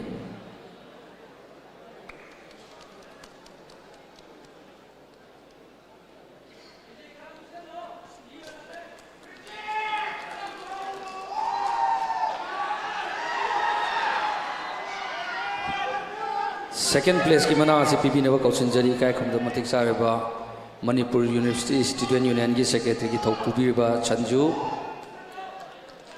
Second place goes to trunk number 99 Laisam Okenro Singh Manipur Police Sports Club Patsema कोई medal certificate amadi case पीबी नव नलुना निसिंगजरी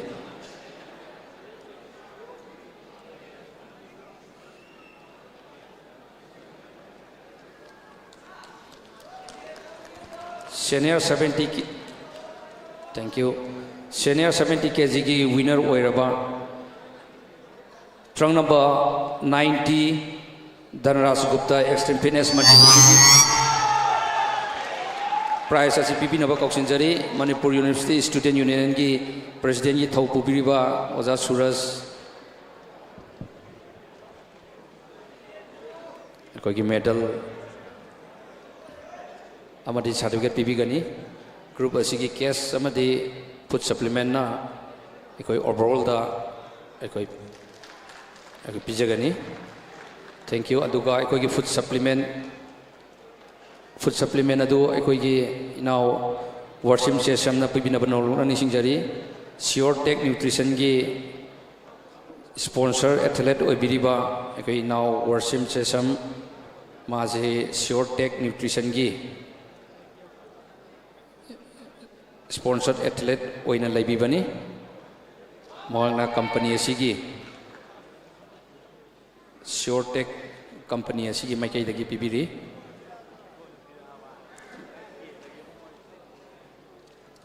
ekoi group photo amtang official singa player singa group photo amtang namina ban nolon ni singjari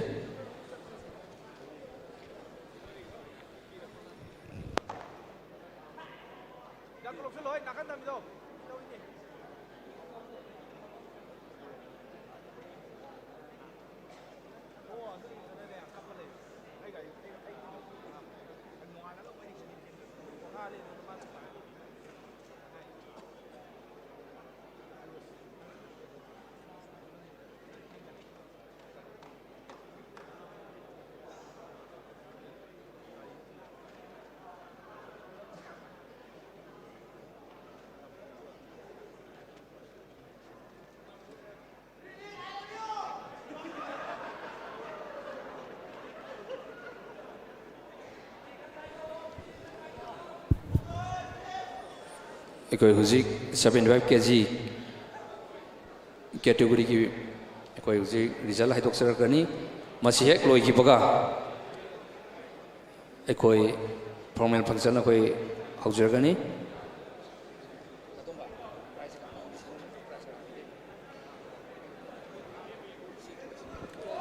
ekoi jury sing hak break lo wi argani ekoi huzik formal function haujargani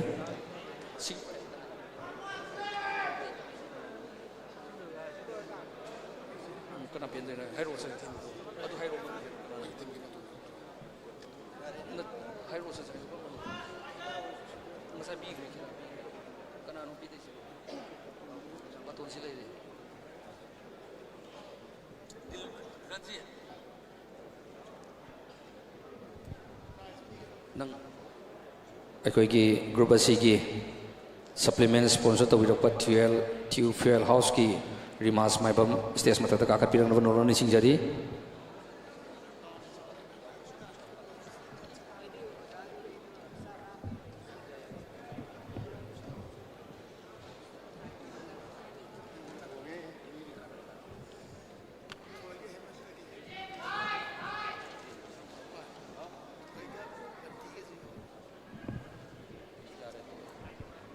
loinana ekoi group asigi prize pibinaba kaushinjari masigi guest of honor maraktagi Professor M Premjit Singh Dean of Student Welfare Manipur University stage mata kakat piraknaba norona ni singjari loinana sangai gym khagempali gi proprietor oibiribi tingujam Jebiani loinana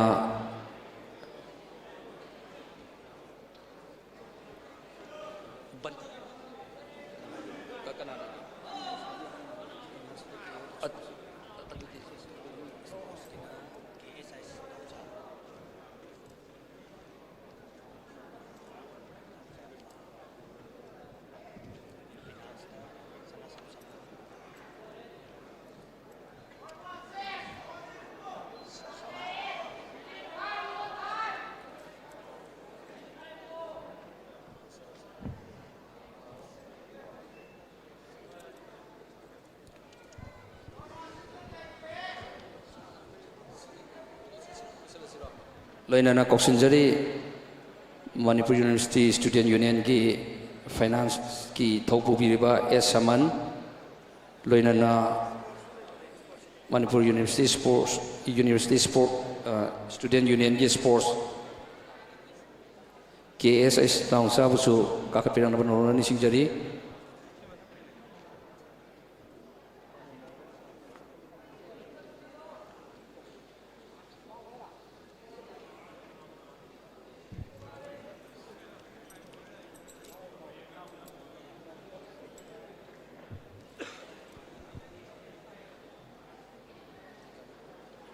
Fifth place.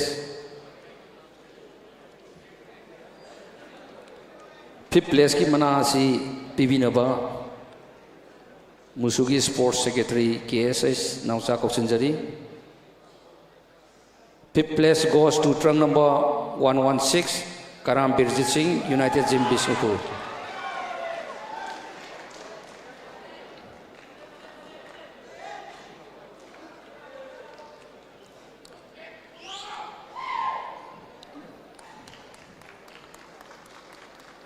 Loinana fourth place ki mana bus pibi na banu lono nising jari. Fourth place goes to trunk number 113 Tinguzam Ritesh Singh, Sangai Gym Khagimpally.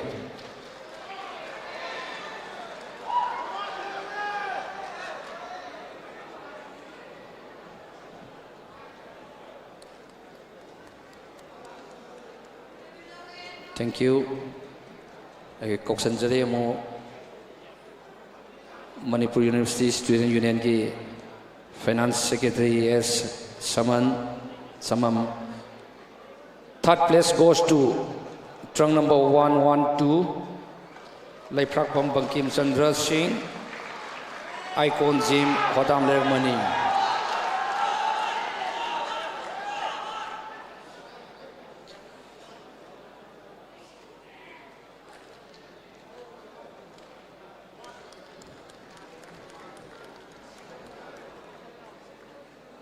Thank you.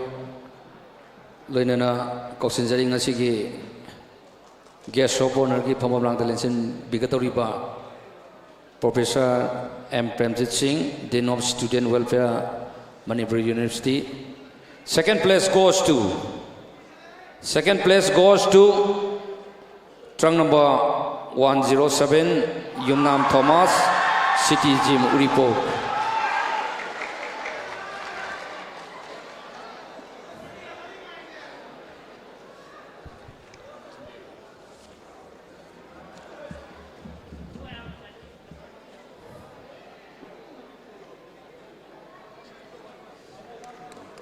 Loinana group asigi. Thank you. Group asigi winner 114. Kaithel Lakpam Maleman ba OGT Gym New Second. Asigi prize isu akogi sarna pibi na banulona nising jadi Professor M. Premjit Singh, Dean of Student Welfare, Manipur University. Loinana akogi ngasigi food supplements adu puthopiro 12 Tube Fuel House ki अकोई proprietor ओबिबा इनाउ रिमास माइबमना पिबिनबा नौलनि सिंगजरी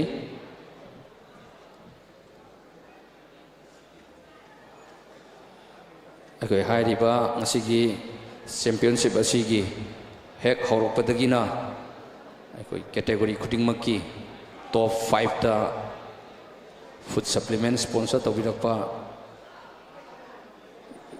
असिबुसु association की माइकईदगी तौबिमन खंगबोचरी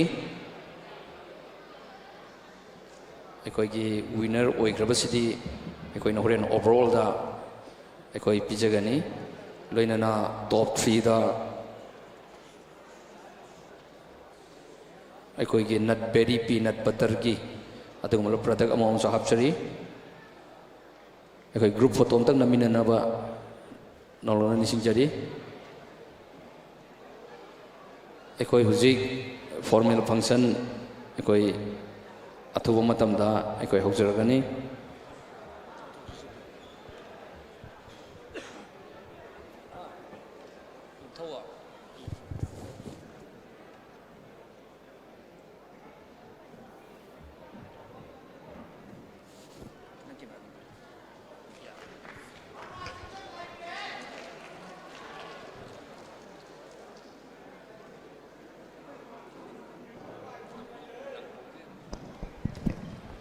Thank you. अखोई हुजिक फॉर्मल पंक्चल होनबा अखोई ऑफिशियल सिंगा खरा थुना तौबिना नौरना निसिंगजरी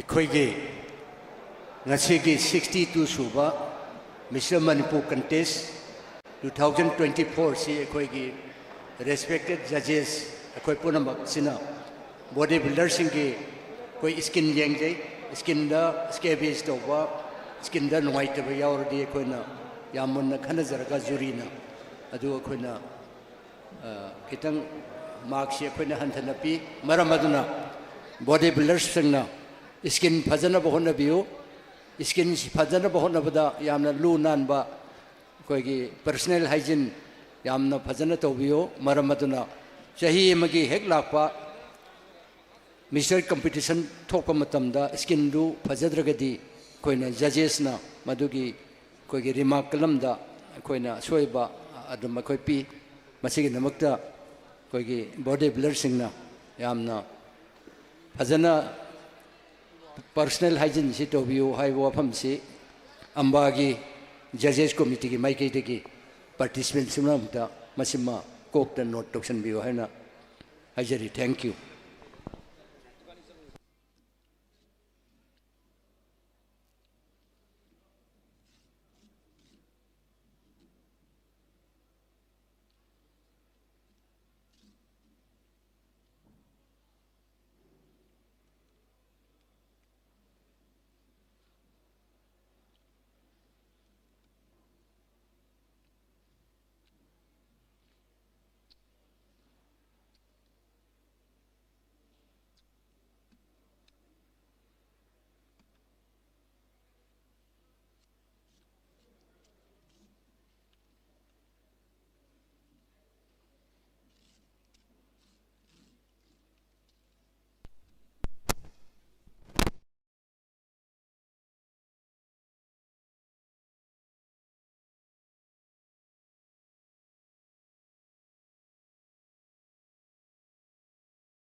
सेकेंड तौबीना बसारी मी मन का तौबी सेकेंड तौबीना मी मन थागा इन स्टेज में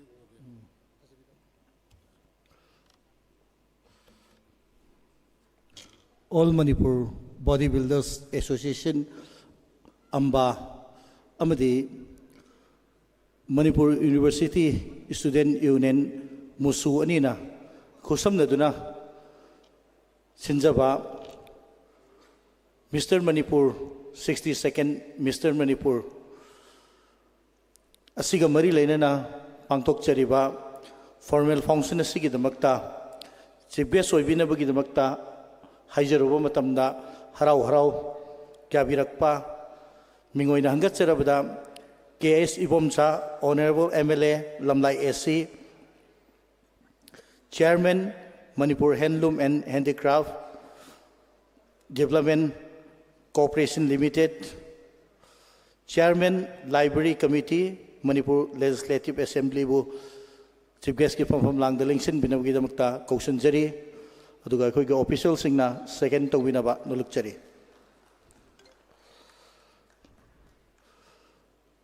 Foundation asiga mari lainana President ki from Langdalingsin binabagi damakta kausanjari mingoina hangatcharabada Sri N Ratan President Amba Organizing Secretary Indian Bodybuilder Federation busu from Langdalingsin binabagi damakta kokachari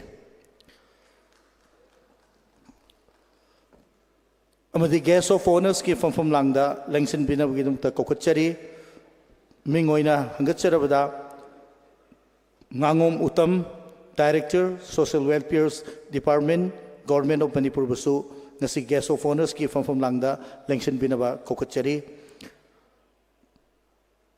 amadi guest of honors ki from Langdalingsin binabagi damakta kokachari T Fulen Maitei Director Yes Government of Manipur busu ngasigi function siga mari lainana guest of honors ki from Langda Langsin binaba kokachari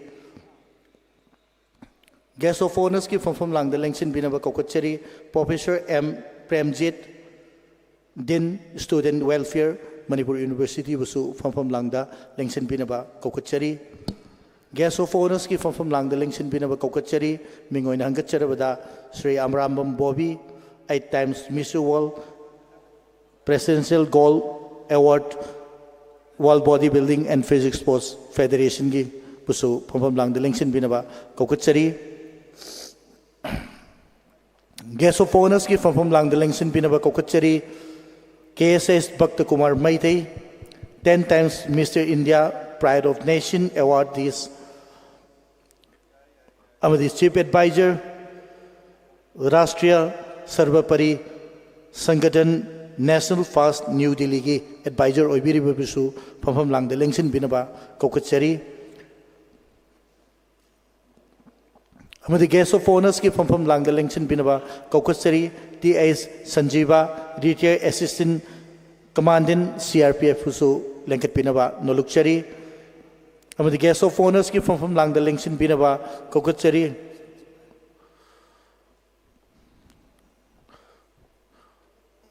amadi aikogi T.S. Sanjeev mingoina hangatcharabada Retired Assistant Commandant CRPF busu lengkat binaba kokachari aduga guest of honors ki from Langda Langsin binaba kokachari Irom Umakanta Singh Managing Director Comet busu lengkat binaba nolukchari amadi Vincent Namirakpam Director Bintel Infraco Private Limited BIPL busu from Langda Langsin binaba kokachari amadi Angom Karna Singh Proprietor Fitness Wall busu Dasmatikta lengkat binaba kokachari amadi Nongthombam Suraj Singh President Manipur University 2024-25 busu from Langda Langsin binabagi damakta kokachari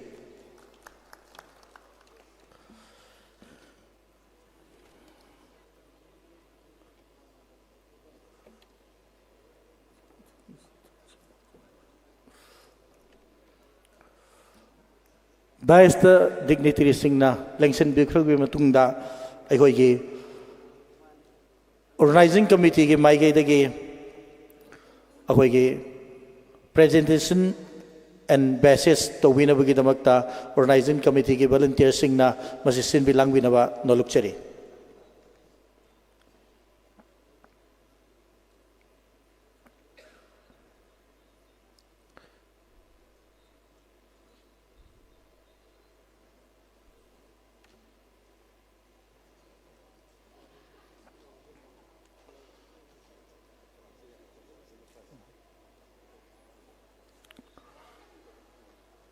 organising committee की volunteer सिंगना लंगयान फी अमदी badges थेटपीनबा नलुक्चरी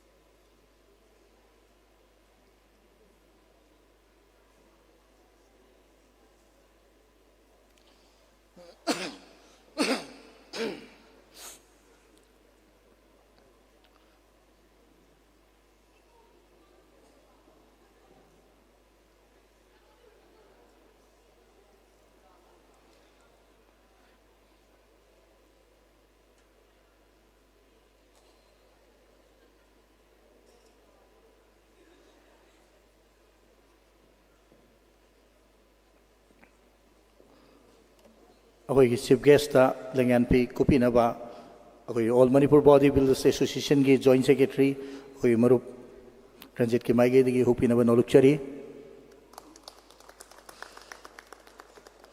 अखोई president एंड्रेटन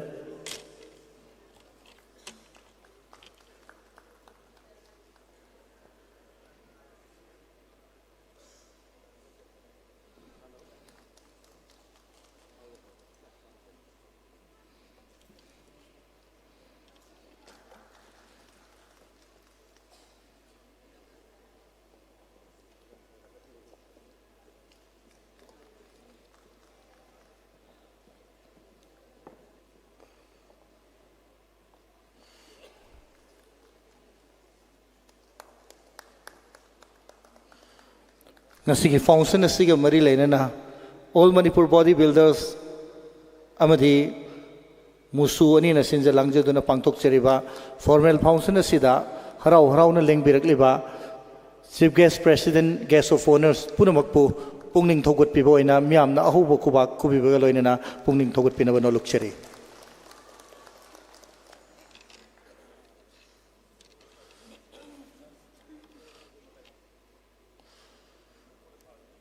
dice लेंसिन बिरेबा डिग्निटरीज पुनमकना लेंथोकपिरक्तुना ngasi asugumlaba formal function asigi damakta sinja langjariba organizing committee na sinjariba candle lighting ge asugumba thorum asibu saruk yamina naba khwai punamakna lengtok piraktuna saruk yabina ba nolukchari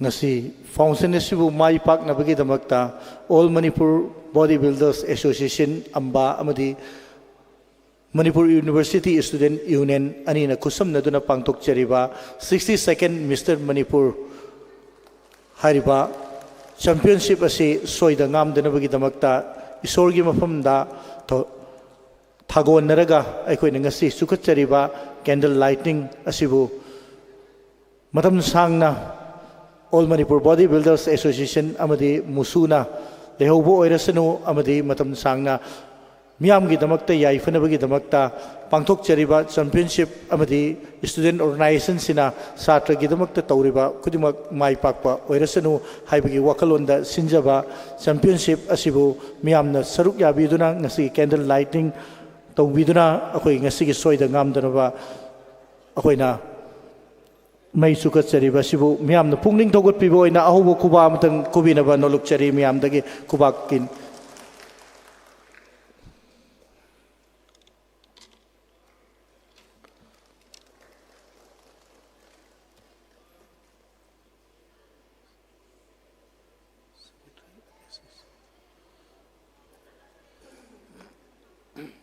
yes I sura sai bini ko sura sanju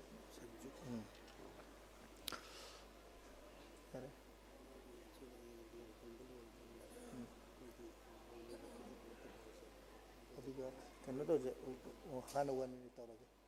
Aku bersih juga.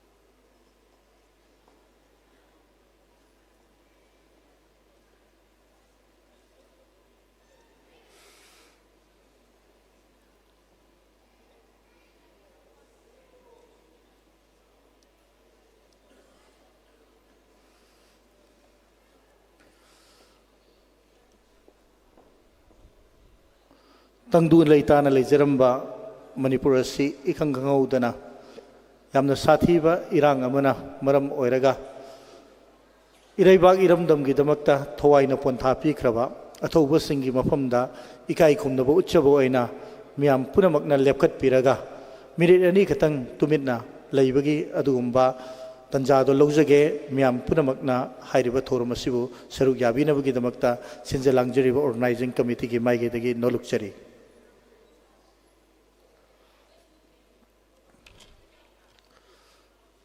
मियाम पुनमकी मतम लौजरी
Pagachari, Kwaipanabukpu, Athobasing Aduna, Liram Lenda, Igna Signa Mike Pugilai Kolda, Nuaina Labo Irasanu, Hiva Wapum Si, Kwaipanabukim Miamgi, Adum Lava Minung Sigeloina, Labo Irasanu Haina, Tamjaraga, Makatarak Pasiti, Toromasiga Marilena, keynote welcome address, Bibinabagi Damakta, Koksanjari. Ego inaw S.A. Sanju aduga General Secretary Musuna nasigi Toromasiga mari lenana welcome address pibinaba nalukchari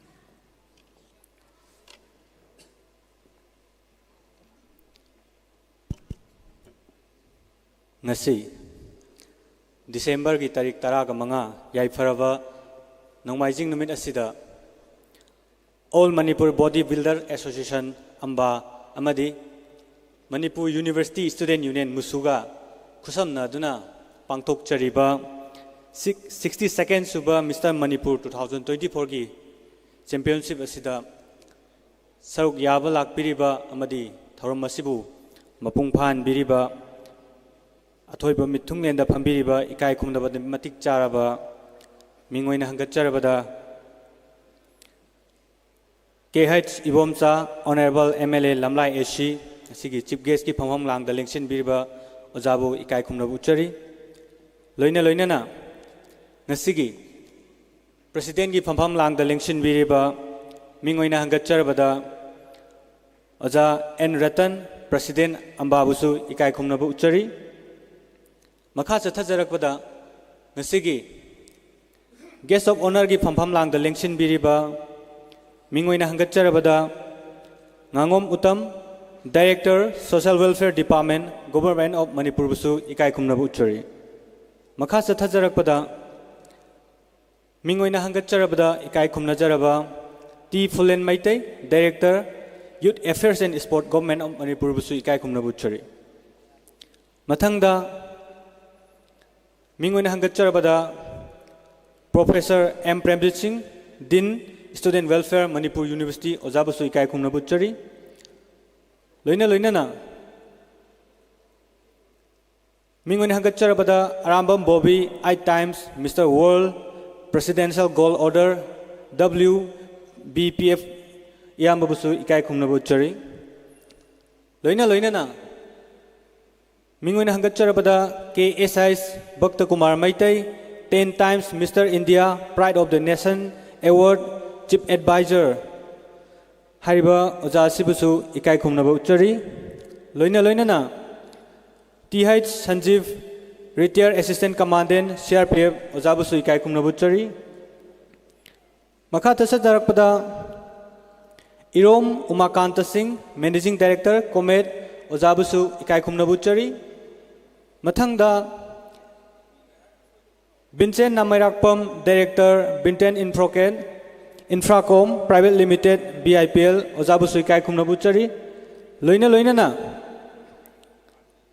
Oza Angom Karna Singh, Proprietor Fitness World, Ozabusu Ikai Kumnabuchari. Makha Zathajarakpada Nongthongbam Suraj Singh, President Manipur University Student Union 24-25 Yambasibusu Ikai Kumnabuchari.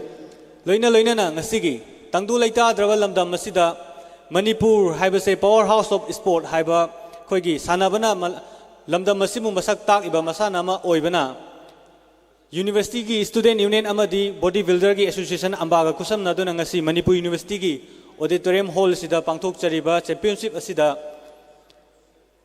mapung phan bigani haiduna lengbirak iba media ki chinau sing sanaroi sing amadi sanaroi ki mama mapa oiba amadi mahiroi sing kaya ngasi ki tharam masibu mapung phan bigani haiduna lengbirak pagi damakta ikai kumnabu chari Manipur University Student Union ki mo chinjarakanda Ladiba University ki community sidasu akoi ki family sidasu sanabagi oiba hena masak thokpa university masu oibada akoi ki ngasigi championship asinasu achauba thaudang logani haibagi thajaba thamjarakanda ambaga musuga kusamnaraga ngasigi auditorium hall sida koina ngasigi suk yamna chawba Manipur ki khwaidagi chawba championship asi pangthok sabani makha chathajarakpachu hariba championship ase hena chawba Pangthokpa ngamnabagi damakta Sanaroi Singh amadi parents singna achauba thaudang lobiu haiba wafam sing si thamjarakanda matang swaida aigi welcome address losinjare pungnamakpu thagachare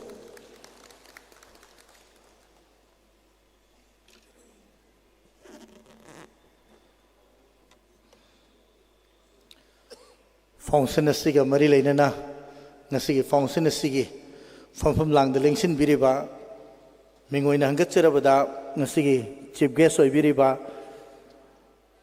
KS Ibomcha Honorable MLAs Lamlai AC Aduga Chairman Manipur Handloom and Handicraft Development Corporation Limited Amadi Chairman Library Committee Manipur Legislative Assembly Amadi Nasigi President from Langda Lengsin Biriba Mingoina Hangatcharabada Sri N. Ratan President Amba Organizing Secretary IBBF, Guest of Honors ki from Langdalen Singh Biriba, Ngangom Utam, Director Social Welfare Department, Government of Manipur, Amadi Guest of Honors ki from Langdalen Singh Biriba, T. Pulen Maitei, Director Yas, Government of Manipur, Nasigi Guest of Honors ki from Langdalen Singh Biriba, Professor M. Premjit Singh, Dean of Student Welfare MU, Arambam Bobby, 8 times Mr. World Presidential Gold Award WBPF, KSS Bhakta Kumar Maitai,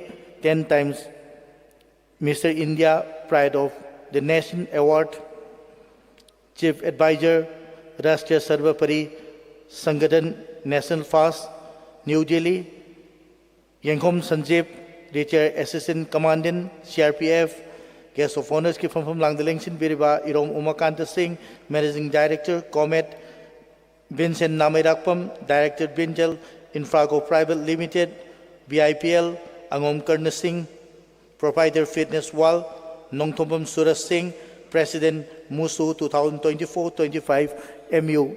Hariba Singh asina ngasigi asigum laba maman yam laba function asida Masagi asin ba kya kai thokpiduna saruk yabiba masi sinjalangjiriba organizing committee ki माइगैदगी हाइनिगाई लेतना तागत फोंदोक्चरी यामना ममन ल्यामलबा अदुगुम्बा मसागी कथोकप ngakta ngairaba अदुगो म्यूट सिंह डोनर सिंह अमदि कथोकपर मसरुक ओइरबा म्यूट सिंह ngakतना ngasiगी फमफम लांगदे लेंसन बिबगी दमक्ता मियामना अहुबा कुबा आमतंग कुबिरगा क्वाइ पुरमगना पुनिंग थोगत पिनबा सिंजलांगजर ऑर्गेनाइजिंग कमिटी की माइगैदगी नोलुकचरी फाउंडेशन असिगे मखा सथजरब को आइना ngasiगी कीनोट एड्रेस पिबिनबगी दमक्ता कौशनजरी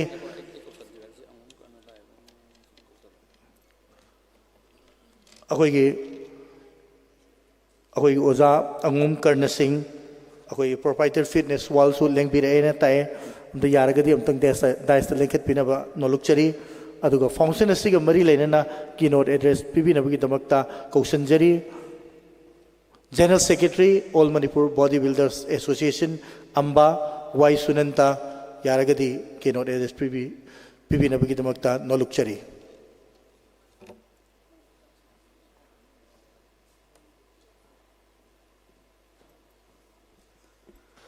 थागतचरी ngasi yai pharba numit December ki tang ta manga 2024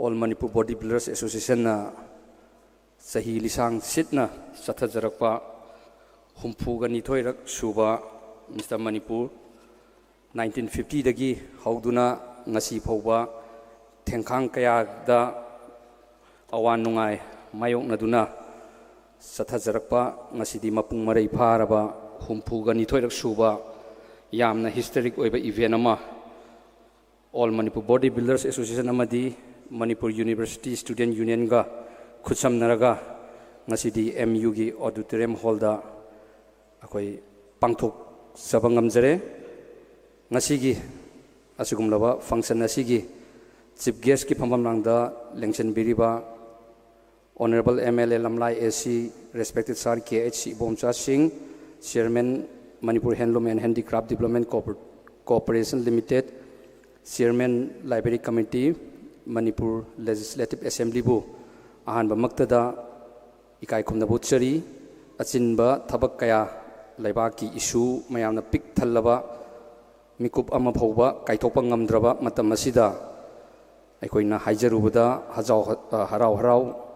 Saruk yabiba amati lengbirakpagidamuktasu amukasu hanna kongnona khurunjari loinana ngasigi association asigi president gi thopubireba yamba N Ratan president All Manipur Bodybuilders Association organizing secretary Indian Bodybuilders Federation busu ikai khunabutchari loinana ngasigi guest of honors gi phamam nangda lengchen biriba respected Sir Ngangom Uttam Director Social Welfare Department Government of Manipur busu ikai khunabutchari loinana respected Sir T. Fulen Maitai, Director Youth Affairs and Sports, Government of Manipur Busuk, Kai Kunabutchari, Loinana Nasigi Asigumlaba Manipur University Asigi, Dean of Student Welfare, Githopu Biriba, Oza Professor M. Premjit Singh Busuk, Kai Kunabutchari, Loinana Sanari Singh Dagi, Yamna Tang Pangjaba, Ikoigi Manipurgi, Tomtin Ngalamba, Ikoigi Arambam Bobby Pitrivida Championship Amakatangak Lobada World Title Amakak Lonabo Honabada Asuk Yamnaba Awaba Saiteng Kayama Mayok Naraga 8 times Mr. World Presidential Gold Order WBPF ki Asumle Award Amasu Pangraba Yam Lemzeningai Oiraba Sri Arambam Bobby Busu Kai Konauchari Loinana Ekoigi Association Asigi Yamna tatok tasin tongminaba ekoigi oza KS Bhakta Kumar Maitai hana mamangda bodybuilding Mr. India 10 times star khaba amadi Indian Air Force da thabak tawbirambata natana Pride of Nation Awardee oibikraba Chief Advisor Rashtriya Sobari Sangathan National gi oiba thakta asigumlaba Chief Advisor oibiba Ozabusuk Ikai Kunabutchari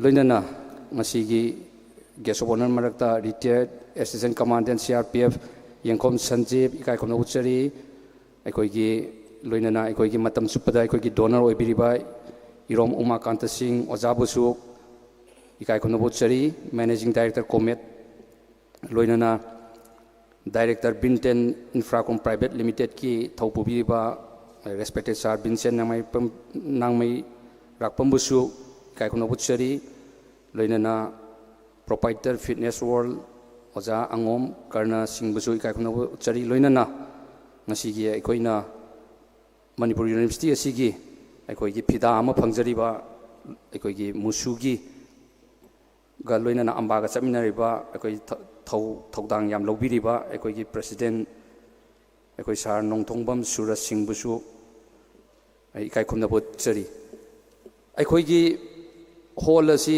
अखोइना मफम मफम Hong होंगदना तौरकपने अदो ngasi hon gi capacity je huzik phodi pick yaudribina khangdri mamang da jenims ta tawe pokhai adre asa hol da tawe pokhai habdi crowd sina henmandana adu crowd se kitang akoi gi kai haitare kitang spacing kitang oiba parking nungin kitang oiba sumna khanarakpada akoi gi student union musuga sum tanabada sigi hall je koi phangjabane ado huzik akoina yamna chawe huzik babok yamna yaw da boy oina khanbaje ngahaktangi matungdagi di akoi hall je pokhai gani hainai assure tawjage haibadi yamna babok mayam or laiba player mayam singje body building dani ngawje adana huji akoina formal function sida kitang mayeng tana ubagi ne adu ngahaktang lergadi hall asigi capacity du chapchana khangagani ado hadak sahi gi oina lisang sina pangthorak pasi mamang sahi dadi akoi gi irang leirga su mi chamaga yankhai mari khakna akoi Mr. Manipur se participate tawbani ado hadakti irang leina hainarakpa haitare akoi gi sporting spirit haigadra akoi je any irang legera blockade legera any kind of issue leirga su akoi huzik 216 players we are very proud of our players akoi players sani ga tara ga taruk na ngasi changdam nagani aduga Manipur da noma gi gym hengalakpana maram oiraga akoi gi maximum huji phauda akoi gi ambagi akoi gi track ta akoi gi on record ta leibada 66 gym je akoi gi yame haina khallaga leibane adubo hadak gym di we are proud of 71 different gym we participate masi gym लिंखलिबा ma'am जो आई पुंगनी थौगनिंगे लोइना अखोइना drug की और you की vendor मसिंग हेंगतपदगी अखोइगी gym की मसिंग हेंगत हनमिनसी सिना not only for the body building any different kind of sports activities ta sigumba hengalakpase अखोइगी अफबा खुदमनी अदो अखोइ मणिपुर जिक not in मनिंग हलगा चटपनते अदो साइड अमदा any खरादा हनब्लम बयाय अदुबो अखोइगी sports की lines ददी ममांग थाना संगजले हाबजे we are on a record sina akoigi record sigi matungina akoina sumaina adum lairi ado huji akoina sahi lisang sina 1950s tagi Mr. Manipur hauduna laga ngasi bawa leptana pangthok sar pangambasi tasena maki di akoigi paisa gi yamna darkar le akoigi minimum da lang nipan mapan jena kwai dagi minimum Mr. Manipur sin bada sang mane ado khara saung sang kana 15 lakhs 17 lakhs yowe 60 Mr. Manipur sin bakanda di 19 lakhs yowe adumaina laiba ki luraba issue su oiba aga player mayam gi interest ta sumaina sin basi hadak su yam piktak na sinjabane ado cash price ta akoina thamjabase senior Mr. Manipur overall gi hit taroga koina adu 1 lakh thamme aduga every group khudimaki 1 to 5 category price loina hape aduga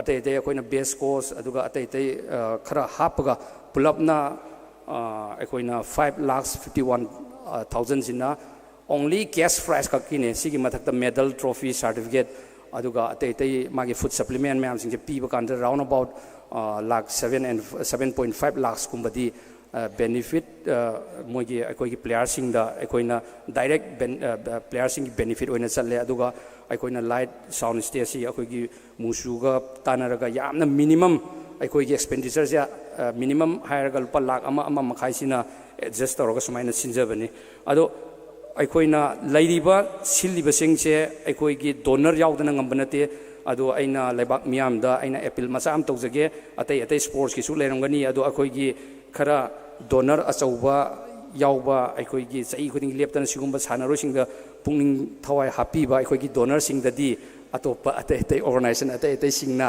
kitang yengbiu haiba ai sima appeal tawjage aduga aikoina ngasi bawda chatharak liba championship ꯑꯁꯦ ꯌꯥꯝꯅ transparency ꯂꯩꯕ ꯑꯗꯨꯗꯒꯤ ꯃꯅꯨꯡ ꯃꯄꯥꯟ ꯐꯥꯎꯕ ꯑꯗꯩ ꯃꯌꯥꯝꯅ sometimes ꯇꯥꯍꯧꯗꯕ ꯁꯦꯀꯦꯟ ꯊꯥꯔꯠ ꯇꯥꯕꯁꯤꯡꯁꯤꯅ ꯆꯨꯝꯅ ꯃꯥꯒꯤ ꯕꯥꯏꯁ ꯂꯩꯕ ꯃꯑꯣꯡ ꯁꯝꯇꯥꯏꯝꯁ ꯐꯥꯎꯗꯕ ꯅꯠꯇꯦ ꯑꯗꯨꯕꯨ ꯑꯩꯈꯣꯏꯅ ꯍꯦꯛ ꯍꯧꯕꯗꯒꯤ ꯏꯚꯟ ꯏꯟꯗꯤꯌꯥꯒꯤ ꯊꯥꯛꯇ ꯇꯧꯗꯕ ꯑꯩꯈꯣꯏꯒꯤ ꯑꯦꯖ ꯚꯦꯔꯤꯐꯤꯀꯦꯁꯟꯁꯦ ꯑꯩꯈꯣꯏ ꯑꯗꯨꯝ ꯆꯍꯤ ꯈꯨꯗꯤꯡꯒꯤ ꯑꯩꯈꯣꯏꯒꯤ ꯃꯅꯤꯄꯨꯔꯗ ꯑꯩꯈꯣꯏ ꯇꯧꯖꯩ ꯑꯗꯣ ꯑꯩꯈꯣꯏꯅ ꯆꯍꯤꯁꯦ ꯖꯨꯅꯤꯌꯔ ꯁꯥꯟꯅꯕꯒ ꯃꯥꯁꯇꯔ ꯁꯥꯟꯅꯕꯁꯦ ꯈꯔ ꯀꯟꯇ꯭ꯔꯣꯚꯔꯁꯤꯌꯦꯜ ꯊꯣꯛꯄꯁꯦ ꯊꯣꯛꯇꯅꯕ ꯍꯧꯖꯤꯛꯇꯤ ꯑꯗꯔꯁꯤꯅ ꯃꯥꯒꯤ ꯕꯦꯡ ꯂꯤꯡ ꯑꯗꯨꯗꯒꯤ ꯃꯥꯒꯤ ꯂꯣꯏꯅ ꯑꯦꯚ꯭ꯔꯤꯊꯤꯡ ꯃꯥꯒꯤ ꯗꯔꯀꯥꯔ ꯂꯩꯕ ꯃꯌꯥꯝꯗꯣ ꯂꯤꯡ ꯂꯣꯏ ꯂꯩꯕꯅꯤꯅ ꯑꯗꯔꯒꯤꯁꯦ ꯑꯩꯈꯣꯏꯅ ꯑꯗꯔꯒꯤ ꯑꯩꯈꯣꯏꯅ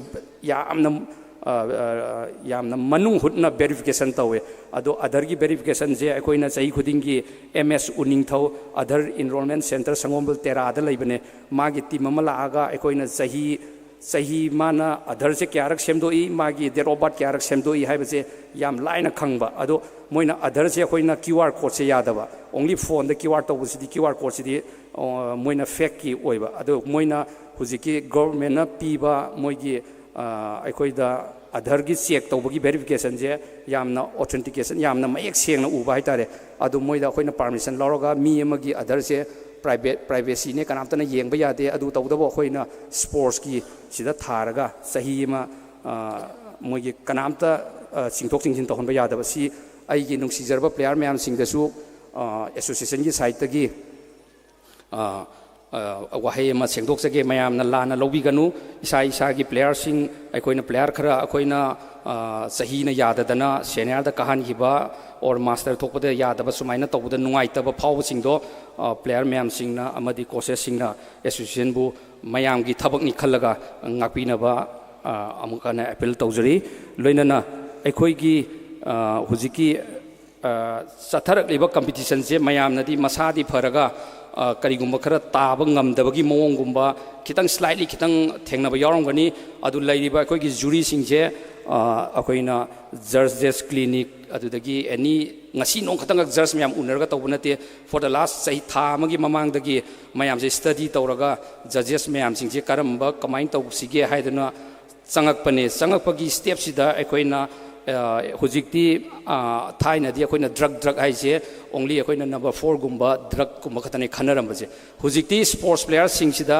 addicted oiba drugs khara thole haiba aduna sina ekoigi psychologically kokta hidak se season naning bagi dependency lakpa aduga some doctor community dagi akoida wari sane adu akoisu national level da akoiga tied up tawraga paper phong na ba kana hotnari adu marak sida injection amadi akoina find out tawre adu magi composition di termine kaino ma haibane adu exactly mayamna termine haina khangnai adu sigi injection je yari gai nuksiraba egi manipur gi players sing si stay away from this termine adu isa khatanate agi imung manung bau yauna effect lae adu the addiction center da ekoi body building mayam leiba hore adu ga loina na ekoi gi psychiatric ki oiba pot ta bau da effect laktana sigi se yamna amma lakpa web amma lakpa haidare aduna nuksi jaraba agi player sing amadi agi imung manung singna su agi isa singna phanaba thabak chatlaga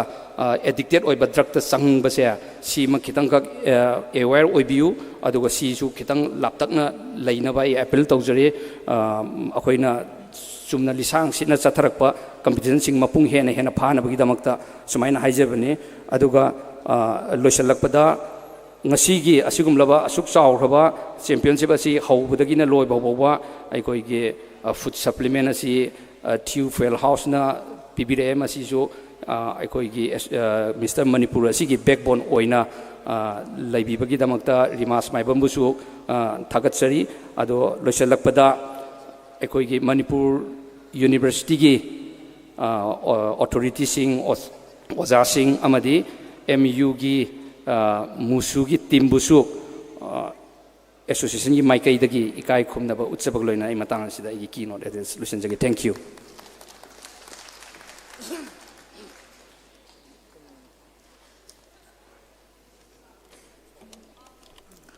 Thagatsari General Secretary Ambabu yamna marik chumba keynote address pibirabagi damakta ngasigi function asigi mari leinana ohom gra thambinabagi damakta kokochari kausanjari Nongthumam Suraj Singh President Manipur Student union 2024-25 MU असी वाफम खर थम्बिनबगी नोक्ता नोलुकचरी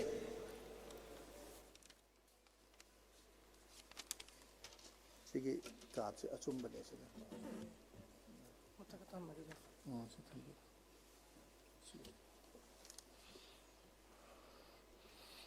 अहमद ताइस की form लांग election पीरीबा chief guest की form लांग election की Ming हगचरबदा पाबुंग KS Ibomsa Singh, Honorable MLA Lamlai AC, Chairman Manipur Handloom and Handicraft Development Corporation Limited, Chairman Library Committee Manipur Legislative Assembly bu ahanba maktada thagat phongdokchari amadi ngasigi thoram asigi president form lang election biriba agi mingon panjarabada Tamo and Ratan President Amba Organizing Secretary IBBF bu so thagat phongdokchari amadi ngasigi guest of honor gi form bang the election biriba mingon hagacharabada Oza Gangom Uttam Singh Director Social Welfare Department Government of Manipur Pusu Thagat Phongdokchari amadi Yaski Director in Pubiriba Mingon Hagacharabada Ti Fulan Mitay Pusu Kok Nona Kurumjari amadi General Student Welfare gi Manipur University Tauzu Pubiriba Professor M Premjit Singh Pusu Thagat Phongdokchari amadi ngasiki Aza Kimi Hagacharabada Arambam Bovi 8 times Mr. World Presidential Gold Order WBPF Pusu Thagat Phongdokchari amadi KS Bhakta Kumar Maite 10 times Mr. India Pride of North Nation Award Chief Advisor Rashtriya Sabarthi Sangathan Nation First New Delhi Pusu Thagat Phongdokchari amadi Yankom Sanjeev Retired Assistant Commandant CRPF Pusu Thagat Phongdokchari amadi Irom Umakanta Singh Managing Director Comet Pusu Ningalai Tana Thagat Phongdokchari amadi Vincent Nambayrakpam Director Bintal Infracom Private Limited Pusu Thagat Phongdokchari amasu Angom Colonel Singh Provider Financial Bu Musugi site tagi mo sinjarakanda guest of honor singbu hara harang ngasigi thoramasibu mapung phan pinaba lengbirakliba singbu musugi thai tagi thagat phongdokchari amadi ngasigi sinja langiba khogi sigi thoramasibu thawai hakchang hapiriba khogi players sing amadi judges sing amadi my family sing adigi lakpiriba sport pu thawai yauna thogot puning thogot piriba mayam sing busu musugi makai sinjarakanda mo sinjarakanda thagat phongdokchari amadi ngasi akoina all Manipur bodybuilding association ambaga akoi ngasi musuga 62 shuba Mr. Manipur asi akoi jointly organized tawjabani akoi ngasi gi Manipur University asida akoi auditorium sigi mafunji sinjarakanda akoina kamain torakana akoi mani hanaki si irang sulai moiga adu punna hanati punna semina si kochina akoi request lakpadagi akoi tamaraton ga fajana akoi wari sanarakanda adudi akoi players sing idi akoi ngasi Manipur bu saktai basi akoi sanaroi sing nani amadi sport ki lamda chakolakpana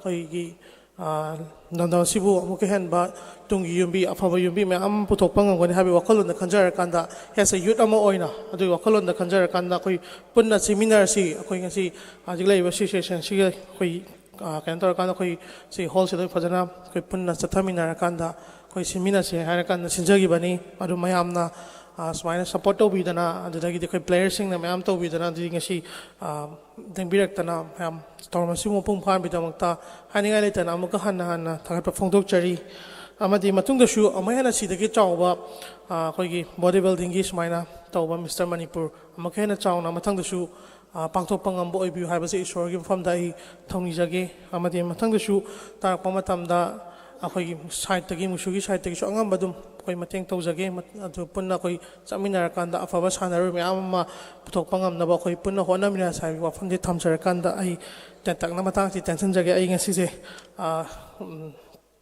ai gi prasenge survey gi ai mapan saga da du ki ai yam takna gangjarakanda matang si dai das tagi makha kumja jage ha wafam de thamjarage myam famda ai share tension jage thank you so much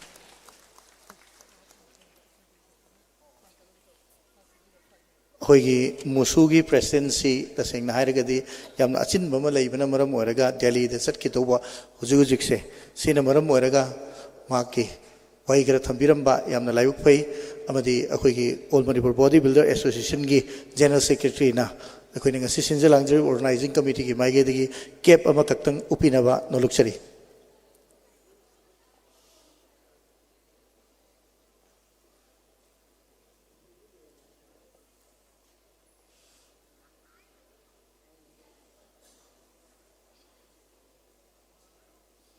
ꯃꯌꯥꯝꯅ ꯍꯧꯕ ꯈꯨꯕꯥꯛ ꯈꯨꯕꯤꯅꯕ ꯅꯣꯜꯂꯨꯛꯆꯔꯤ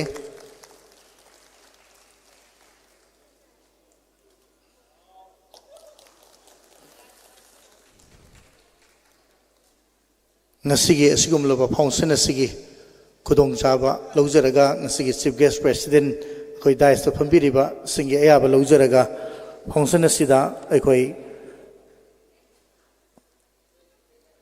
ꯑꯂꯨꯃꯥ gym ꯀꯨꯃꯤꯇꯣꯛ ꯃꯌꯥꯏ ꯂꯩꯀꯥꯏꯒꯤ ꯃꯥꯏꯀꯩꯗꯒꯤ ꯑꯩꯈꯣꯏ president ꯑꯣꯏꯕꯤꯔꯤꯕ MD ꯏꯐꯝ ꯃꯖꯤꯕꯨꯔ ꯔꯦꯍꯃꯟ ꯑꯗꯨꯒ ꯃꯁꯥꯃꯛꯁꯤꯁꯨ Indian body builder ꯐꯦꯗꯔꯦꯁꯟꯒꯤ national ꯖꯁ ꯑꯣꯏꯕꯤꯔꯤꯕꯒꯤ ꯃꯥꯏꯀꯩꯗꯒꯤ ꯑꯩꯈꯣꯏꯒꯤ ꯌꯥꯝꯅ ꯁ꯭ꯄꯦꯁꯤꯌꯦꯜ ꯒ꯭ꯔꯦꯇꯦꯁ ꯑꯦꯄ꯭ꯔꯤꯁꯤꯌꯦꯁꯟ ꯑꯃ ꯑꯩꯈꯣꯏꯒꯤ ꯑꯣꯖꯥꯁꯤꯡꯒꯤ ꯃꯐꯝꯗ ꯈꯨꯗꯣꯜ ꯇꯝꯕꯤꯅꯕꯒꯤꯗꯃꯛꯇ ꯑꯩꯒꯤ ꯃꯔꯨꯞ ꯏꯐꯝ ꯃꯖꯤꯕꯨꯔꯕꯨ ꯑꯩꯈꯣꯏ ꯗꯥꯏꯁꯇ ꯂꯦꯡꯈꯠꯄꯤꯔꯛꯑꯒ ꯑꯁꯤꯒꯨꯝꯂꯕ ꯃꯍꯥꯛꯀꯤ ꯃꯥꯏꯀꯩꯗꯒꯤ ꯑꯩꯈꯣꯏꯒꯤ ꯁ꯭ꯄꯦꯁꯤꯌꯦꯜ ꯒ꯭ꯔꯦꯇꯦꯁ ꯑꯦꯄ꯭ꯔꯤꯁꯤꯌꯦꯁꯟ ꯃꯣꯃꯦꯟꯇꯣꯁ ꯑꯃ ꯈꯨꯠꯁꯤꯟꯅꯅꯕ ꯑꯩꯈꯣꯏꯒꯤ ꯀꯧꯈꯠꯆꯒꯦ ꯃꯤꯡ ꯑꯣꯏꯅ ꯍꯪꯒꯠꯆꯔꯕꯗ Shri Moirangthem Diben retired health education officer ꯑꯩꯈꯣꯏꯒꯤ Manipur health department medical department ꯕꯨꯁꯨ ꯑꯩꯈꯣꯏꯒꯤ ꯗꯥꯏꯁꯇ ꯂꯦꯡꯈꯠꯄꯤꯔꯛꯅꯕ ꯅꯣꯜꯂꯨꯛꯆꯔꯤ ꯑꯃꯗꯤ ꯑꯅꯤꯁꯨꯕꯗ ꯏꯔꯦꯡꯕꯝ ꯕꯤꯄꯤꯟ ꯏꯟꯇꯔꯅꯦꯁꯅꯦꯜ ꯖꯁ ꯂꯦꯡꯈꯠꯄꯤꯔꯛꯅꯕ ꯅꯣꯜꯂꯨꯛꯆꯔꯤ ꯑꯗꯨꯒ ꯑꯍꯨꯝꯁꯨꯕꯗ Nongmeikapam Ratan organising secretary Indian Body Builder Federation amadi President Amba usu lengtokpiraknaba nolukchari amadi Yumlembam Sunanta General Secretary National Judge Indian Body Builder Federation Amba General Secretary amadi Mangasubda Yumnam Bim Advisor Amba National Judge IBBF usu punamak lengtokpiraga akoigi marup Majibur Rehmandagi Ifam Majibur Rehmandagi asumlaba momentos khusinnanabagidmakta nolukchari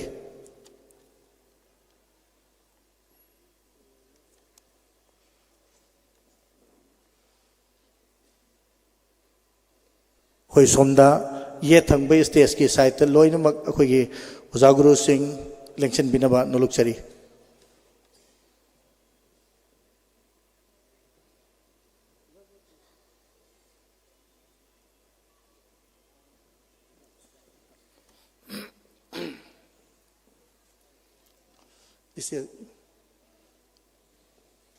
Stage में आए दलिंगशन भी लगा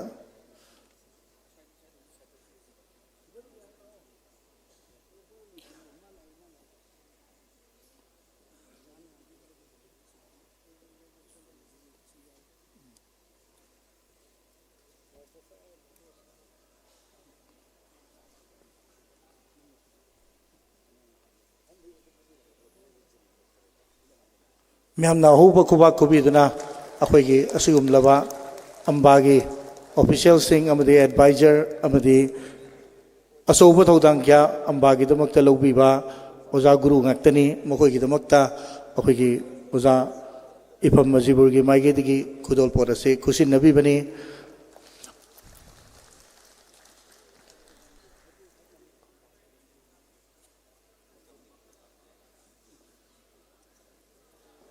group photo तंग लोग हैं ले बगा group photo लोग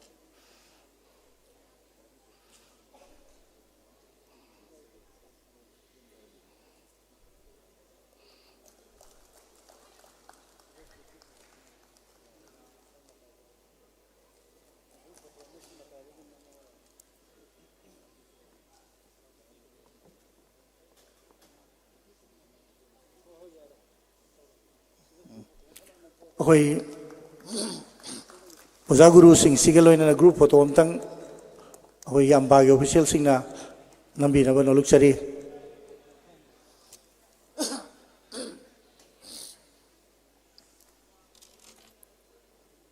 Thank you. Thagachari kwai punamakpu.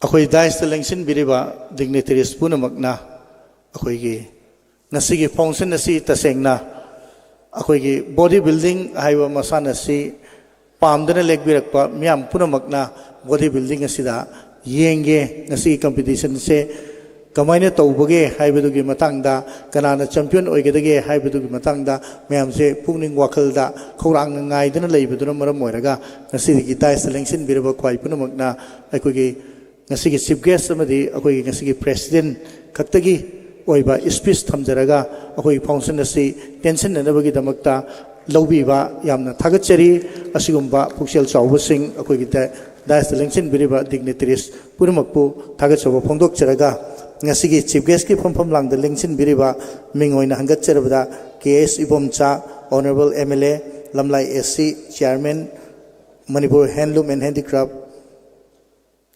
Development Corporation Limited ki chairman oibiriba amadi chairman library committee Manipur Legislative Assembly na koi mamalyam laba wahum gara thambina bagi damakta nolukchari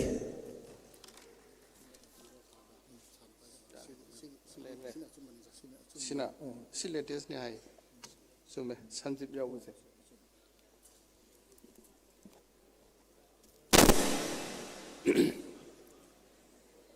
ai ahan ba maktada mafam sibu konbiri bai bedho bentho ani makpu thago nazaraga khurumjari aduga all Manipur Body Builders Association amasung musu punna khusamnaraga seliba humpuni thoisuba Mr. Manipur 2024 asigi closing koi thorom sida president oina lengsin biriba N Ratan president Amba aduga organizing secretary ahan bamukta de kai khunu bachari doinena guest of honor da lengsin biriba sing ngangom uttam director social welfare department Government of Manipur T. Fulen Mitei, Director, Yas, Government of Manipur, Professor M. Premjit Singh, Dean of Students Welfare, MU, Arambam Bobby, 8 times, Mr. Ward, President, Gold, Ordek WBPF, KS H. Bhakta Kumar Mitei, 10 times Mr. India, Pride of the Nation awardee, Chief Advisor, Rashtrahit Sarvobari Sangathan National First, New Delhi, Yangkhom Sanjit, retired Assistant Commandant, CRPF, Irom Umakanta Singh, Managing Director, Comet, Bin Sen, Namairakpam, Director, Bintel Infracom Private Limited, Angom Karna Singh, Proprietor, Fitness World, Nongthomam Suraj Singh, President, Musu 24-25. I put a makusu. Tedo hendo ni kai kumno wachari. Aruga judges. Aruga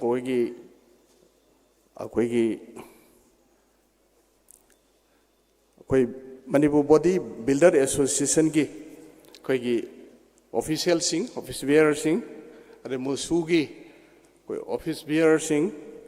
Aruga mang lengsin beriba koi boxing da koi mana mathum phangdana koi asoba contribution PB khraba lengsin biriba mayam adu sanaroi sing adu media gi marum pang puno pusoi kokno ne kai khumno bo chari ai thodona yamna matam ai lawjaroi ngasi gi sumba yamna challenging time haiba tare manipur gi oinadi sigumba kaya si challenge kaya si thawoidana punamak si mayokna na yamna mai pakna koi sumba koi haugalaiba koi hujiki matam gi sanaroi sing tungda lakadaba singi yenga kanda sigum mapung phaba mi amamam oibada fazana thaksi khasi leiba aduguma mi kaktuna pik thana leiba adugumba ngakto oi ai am elaborate tawjaroi aduna aina discipline haibasida aigi miyengda aina kitang thamjaningbada koi sumna khaktagi koi sports piriba discipline singdo koi ngakpa adu khakta nataba haiba tare aduna koi nationalism amasung patriotism ade irebak ijatibu nungsibagi wakhal leiba irebak ijatidu phanabagi demakta kathokpa ngamba madu gi damakta isagi oijaba kaya thadokpa ngamba haibasisu koi nation amagi khwaidagi hena maru oiba discipline amani haina aide adumaina aigi pungning faujai aduna akoina tawgadaba masak khangba tawroidaba masak khangba aina masima tawro kanda khoigi jati sigi oina mai thini ko haina khanbado khoi maduguma thabaktu tawdaba sina singba punamaksi discipline gi manungda loina lei aduna khoigi sports haibasisu adugumba matik chaba nagarik amamam mioi amamam semnabada madu puthokpada yamna maruoiba thaudang lauribani sports na aduna akhoi adugi makha tarakpada manipur sports ta yamna khoigi talented oiba misak aktana khoi phaurakpada lu tongda sport ki thoidokpa haithoi singthoiba mayam yorokpa mioi kaya poi haibasi akhoi yenani ngai leitrabani aduna chauraba mi karor akhoi gi chamaga kuntha ni fu leiba india na manipur is powerhouse of sports haina hairi sini akhoi kesu yeningai leitre adugadi akhoi samna haida sports da khoina sports ki movement kan khalhanba akhoi gi leiriba isai nau sing mayam tungda horakadaba generation mayam se semkatpa steida haidi mangaroidaba thaba amani haibisi mayam ya na roba pot amani aduna khoi sports movement kan khalanji aduga hena manipur gi amasung india gi koi mingchet porokpa ngamba dugumba sanuroi kya puthoksi haibisima ai thamjaninge aduga aina kitang haijaningbada akoi government ama haibisi koi gi mapangan kalhun ba mathau yam tai government duna fajana mapangan kallagadi mana tawgena khaliba pangthokena ningiba thabak mayam si mapung phana fajana pangthokpa ngame adro government ama adum haina mapangan kanna thabak to hon bai bse miyam gi support sang miyam na support phajana tawbidragadi government su magi tawbham thokpa mapangan phudoktana mana tawgena khaliba sing tu phajana pangthokpa ngamde aduna aina haijaningi di akhoi hojike honorable chief minister Shri N Biren Singh masamakse national masu sports person ni football da aduna ai isamaksu ai football da international gi da sana jarure india represent oraga ada aina sum ujabada khoi mayam na su thoina hena dum khangbira wafam ni aidi masa sportsman ama oibanina sports da thengnari ba khudong chaba chadaba punamaksi phajana khange aduna mate kharasi thabak tawbina jarukpa matamda मागी government से फजन मपांकन कन्न थबक तौबंगम government अमा ओइरगदी अखोइगी sports की movement दसु यामना अचौब मतेंग ओइनी हाइबा आई थाजै अदुना अखोइ हुजी अखोइगी चीफ मिनिस्टर ओइरिबसे अखोइ स्पोर्ट्स फेटर्निटी दगिनी अखोइ स्पोर्ट्स पर्सन नि हाइना खलकांदा अखोइगी स्पोर्ट्स पर्सन सिंगना फजन सपोर्ट तौबिरदी याम कन्ना अखोइ माना पांथोनी बथोक मयामसु पांथोक ngमगनी हाइबसे आई क्लोजली वर्क तौमिनबदगी खंगजबनी आई मसिमसु थमजरगा अरोइबदा सानबसिदा पैसा कयाम चंगी कैदवे हाइबसे आई सानरोय मोने याम खंगी अदो ngसाइगी सिदैदा लाख 9 ga changna sigumba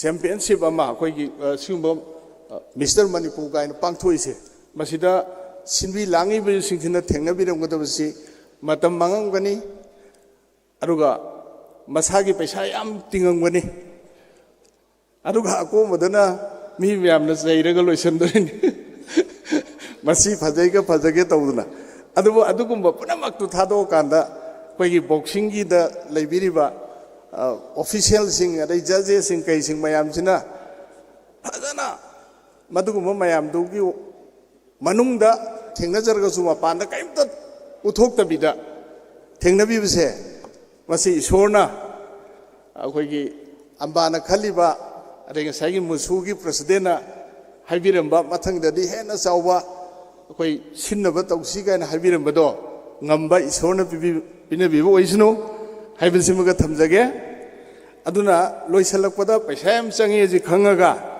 पैसा याम हापंगम दबाइसि अदुना तब खग पाइबे तौसेन हाइबने इदेसे उइदे ए अदुगी वालाइते याउबिदे आदे ए याउइदे याउजनी हाइबने अदो आइगी माइगिदगी सिगी खितंग सिलिलांगी सिगी मते ओइना बलुपा लिसिंग यांखै दंगा मते पांगजरंगे अखोइगी तुंगी अखोइगी आशा थम्मीबा अखोइ सानरोइसिंग असिगी सानरोइसिंग तुंगी जेनेरेशन सानरोइ पुनमक मतम पुनमकता माइ पाकपा सानरोइ अममम ओइहनबियु हाइबा इसोरदा खुरुमजरगा मयाम पुनमकपो अमुका हेना खुरुमजरी जय मणिपुर जय Hind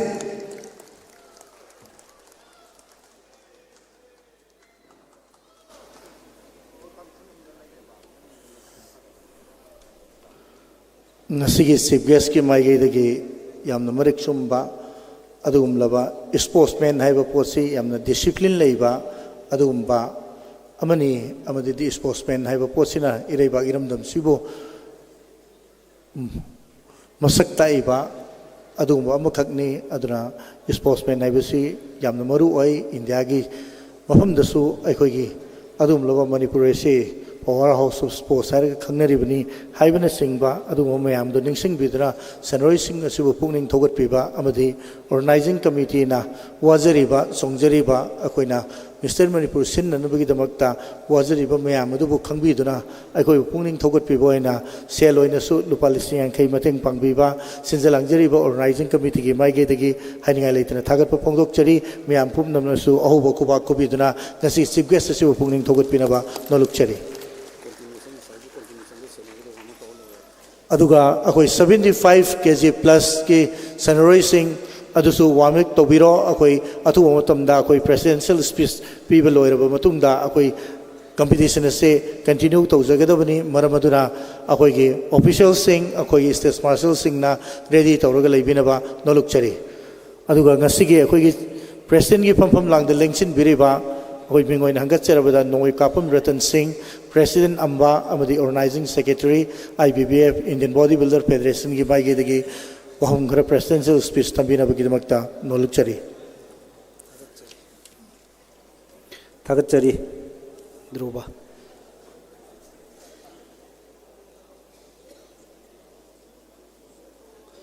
ekoi oja umakanta irom umakanta daista lengkhat pirangna ba ningsing jari aduga koi gi organizing team lengyan amtang badges amta pibina ba ningsing jari ꯑꯩꯈꯣꯏꯒꯤ ꯋꯥꯟ ꯑꯣꯐ ꯗꯤ ꯍꯟꯗꯛꯀꯤ 60 ꯁꯦꯀꯦꯟ ꯃꯤꯁꯇꯔ ꯃꯅꯤꯄꯨꯔꯁꯤꯗ ꯃꯁꯥꯒꯤ ꯁꯤꯟꯐꯝꯗꯤ ꯑꯣꯖꯥꯅꯤ ꯑꯗꯨꯕꯨ ꯑꯣꯖꯥ ꯁꯥꯇ꯭ꯔ ꯂꯥꯏꯔꯤꯛ ꯇꯥꯛꯄꯁꯤ ꯍꯨꯟꯗꯣꯛꯑꯝꯃꯒ ꯑꯩꯈꯣꯏ ꯃꯌꯥꯝꯒꯤ 60 ꯁꯦꯀꯦꯟ ꯃꯤꯁꯇꯔ ꯃꯅꯤꯄꯨꯔꯁꯤ ꯑꯣꯏꯅꯅꯕ ꯍꯣꯠꯅꯕꯗ ꯄꯩꯁꯥ ꯈꯥꯏꯕꯁꯤ ꯅꯣꯡꯉꯥꯟꯕꯗꯩ ꯅꯨꯃꯤꯠ ꯇꯥꯕ ꯑꯗꯨꯝ ꯆꯠꯄ ꯌꯥꯎꯕꯤꯕ ꯑꯗꯨꯒ ꯑꯣꯖꯥꯒꯤ ꯐꯦꯇꯔꯅꯤꯇꯤꯗ ꯂꯩꯕꯤꯕ ꯑꯣꯖꯥ ꯃꯌꯥꯝꯁꯤ ꯐꯣꯟ ꯇꯧꯗꯅ ꯃꯇꯦꯡ ꯈꯤꯇ ꯄꯥꯡꯕꯤꯌꯣꯅ ꯈ꯭ꯋꯥꯏꯗꯒꯤ ꯍꯣꯠꯅꯕꯤꯕ ꯑꯣꯖꯥ ꯎꯃꯥꯀꯥꯟꯇꯒꯤꯗꯃꯛꯇ ꯑꯩꯈꯣꯏ ꯑꯝꯕꯥꯒꯤ ꯃꯥꯏꯀꯩ ꯑꯃꯗꯤ ꯂꯦꯡꯁꯤꯟꯕꯤꯔꯤꯕ ꯄꯨꯝꯅꯃꯛꯅ ꯍꯧꯕ ꯈꯨꯕꯥꯛ ꯑꯃꯇꯪ ꯈꯨꯕꯤꯌꯨ ꯑꯍꯥꯟꯕꯃꯛꯇꯗ ꯏꯔꯝꯗꯝ ꯑꯁꯤꯕꯨ ꯀꯣꯟꯕꯤꯔꯤꯕ ꯑꯩꯕꯨꯗꯧ ꯄꯥꯈꯪꯕꯒꯤ ꯈꯨꯌꯥꯈꯥꯗ ꯆꯪꯖꯔꯤ ꯁꯣꯏꯈꯤꯕ ꯂꯥꯟꯈꯤꯕ ꯄꯨꯝꯅꯃꯛ ꯉꯥꯛꯄꯤꯅꯕ ꯑꯝꯕꯥꯒꯤ ꯃꯍꯨꯠ ꯁꯤꯟꯖꯔꯒ ꯍꯥꯏꯖꯔꯤ ngasi 60 second Mr. Manipur December gi date 14 dagi ngarang Kuman Lampaki stadium da ambagi office ta hogdokraba asigum laba khwaidagi liraba 60 second surakpa Mr. Manipur si India da su atang bani adumyam sumaino hompuni thoirakka suba sigi ꯑꯁꯤꯒꯨꯝꯕ ꯐꯪꯁꯟ ꯑꯁꯤꯗ ꯑꯩꯈꯣꯏꯒꯤ ꯉꯁꯤꯒꯤ ꯇꯪꯗꯨ ꯂꯩꯇꯥꯗ꯭ꯔꯕ ꯐꯤꯕꯝ ꯑꯁꯤꯗ ꯑꯩꯈꯣꯏꯅꯁꯨ ꯌꯥꯝꯅ ꯁꯥꯟꯅꯔꯣꯏꯁꯤꯡꯒꯤꯗꯃꯛꯇ body ꯕꯤꯜꯗꯤꯡꯒꯤ ꯈꯜꯂꯒ ꯂꯩꯕꯥꯛ ꯃꯌꯥꯝꯗꯃꯗꯤ ꯑꯈꯪ ꯑꯍꯩ ꯋꯦꯜ ꯋꯤꯁꯔ ꯃꯌꯥꯝ ꯇꯥꯟꯅꯖꯔꯀꯥꯟꯗ ꯍꯥꯏꯔꯤꯕ 60 ꯁꯦꯀꯦꯟ ꯃꯤꯁꯇꯔ ꯃꯅꯤꯄꯨꯔꯁꯤ ꯄꯥꯡꯊꯣꯛꯂꯒꯦ ꯍꯥꯏꯗꯨꯅ ꯑꯩꯈꯣꯏ ꯑꯌꯥꯕ ꯂꯧꯖꯔꯀꯥꯟꯗ ꯄꯥꯡꯊꯣꯛꯆꯕꯅꯤ ꯑꯗꯨꯕꯨ ꯂꯥꯏꯕꯛ ꯐꯕꯗꯤ ꯍꯥꯏꯔꯤꯕ 60 ꯁꯦꯀꯦꯟ ꯃꯤꯁꯇꯔ ꯃꯅꯤꯄꯨꯔ ꯄꯥꯡꯊꯣꯛꯄꯁꯤꯗ ꯑꯩꯈꯣꯏꯒꯤ ꯉꯁꯤꯒꯤ ꯗꯥꯏꯁꯇ ꯂꯦꯡꯁꯤꯟꯕꯤꯔꯤꯕ ꯃꯤꯡ ꯑꯣꯏꯅ ꯄꯟꯖꯔꯕꯗ chief ꯒꯦꯁꯀꯤ ꯐꯝꯐꯝꯂꯥꯡꯗ ꯂꯦꯡꯁꯤꯟꯕꯤꯔꯤꯕ KH Ibomcha Honorable MLA Lamlai AC Chairman Manipur Handloom and Handicraft Development Cooperative Limited Chairman Library Committee Manipur Legislative Assembly bu achinba thaugai kaya kaithokpiraga ekoina hairiba function asibu yaubinabagidamata haibiruba tamona sengi tengbang pibiramba amadi tamona ekoi miyoibasi soidaba ngamde tamoga aiga hojikta hainarakanda tamona hojik haibi khibada boxing haibi khibadu koi miyoibagi tang slip ni koi body building gi damakta tamona Imphal East District tagina ekoi yam sangna loina jaraga lakserabani adu aina tamogi ayaba logjaraga tamona aina tamogi mahut chinjaraga hojik body building boxing ana haigibadu ekoi gi chin lei tang slip ne na miyam da ngakpina ba tamogi mahut chinjaraga aina tamo miyam da hangachari aduga ngasigi ekoi guest of honor gi phamam lang de lengsin biriba mingoina panjarabada NG Uttam Director MCS Social Welfare busu ikai khumna buchari Social Welfare se koina hek Mr. Manipur torok padagi ekoi Social Welfare Department na ekoi gi category ama jauji physically challenge haiba physically challenge sigi full cash prize sponsor tawbiraga lakpibani aduna maram oirkanda ekoi government of Manipur gi hoji director gi phampubiriba social welfare gi marup Uttam busu amba gi maikai dagi yamna thamoi sengbaga loinana thagachaba phongdokchari aduga loinana government of Manipur Youth Affairs and Sports ki director oibiriba aigi marup Siti Phulen busu hairiba ambasi 2018 da Manipur da macet mayam ama leirambadagi ekoi punna punjanarasi haiduna hoji panbiriba paibiriba koi mayam ni kai khumnajariba Manipur gi Chief Minister ayamba Honorable Chief Minister tamo Birenna body building da macet leibasi nungaite haina ekoi 2018 da koi mang da lengjin bikiba oza Deben oza Bipin mayam si pulap kauraga phaminaraga ekoi merge toksanaraga punna pulakhibani madudagi adugumlaba matamdudagi government of Manipur Youth Affairs and Sports na ambasi recognition pibi duna ekoina international gi thakta Manipur University na pangthokpa base physics sina chingba kaya da aikoigi ambana conduct tawjai aduga same aikoigi national gi thak tasu IBBF na hairiba inter university physics championship tasu competition tasu aikoina conduct tawjai maram aduna hairiba asigumba government of Manipur gi chobo thodang lobiriba ti phulenbu aikoigi ambagi mahu chinjari kai khumnabu chari aduga loinana aikoigi Manipur University sigi Dean of Student Welfare oibiriba Professor M Premjit pusu thagat pa phongdok sari aduga Arambam Bobby 8 times Mr. World aduga presidential goal order haiba adugumlaba World Bodybuilding and Physics Federation dagi yamna lemjaningai oiraba adugumba amatta ngairaba ahanba haitare international da mana fangiba sigi presidential goal order se 8 times Mr. World adugumba mana phangbirakpa aigi naw Rambam Bobby busu ekoina ma thabak mayam ama chinjaragasu mapanda leibadu ai kokthoga yawbidaba yade haiduna body building gi di yawbiba lakbibagi damakta ni kai khumna buchari aduga ekoigi ai maru KSS Bhakta Kumar Mr. India 10 times aduga body building sida ariba yamna wan hona jarakpa aduga ekoigi amba busu kusamnaraga ekoigi kadaida kari soigadagena yawbiriba India Pride of the Nation Award Chief Advisor Rashtriya Sarvabari Sangamne Hairiba Nation First ki Ni Delhi da leibasigi Chief Advisor oibiriba busui kai khumna buchari aduga aikoigi yamna nauna ambagi donor gi oibirakpa aikoi Yengkhom Sanjib Retired Assistant Commandant Masi Ekoigi Judges gi Maraktagi Koigi Inau Jameson Ekoigi Sarsi Marup Sanjib chi Sumai Tawdana Koi Ambagi Kitang Mateng Pangnana Hajaru Baduda Chatpanumituda Chouba 50,000 gi Senthanga Pibiraktuna Ekoigi Ambasibu yamna support tawbirakpagi damakta yamna hobokwa amtang khubigani aduga sanjipusu hainingai leitana bagi maikaidagi thagatchari aduga irom umakanta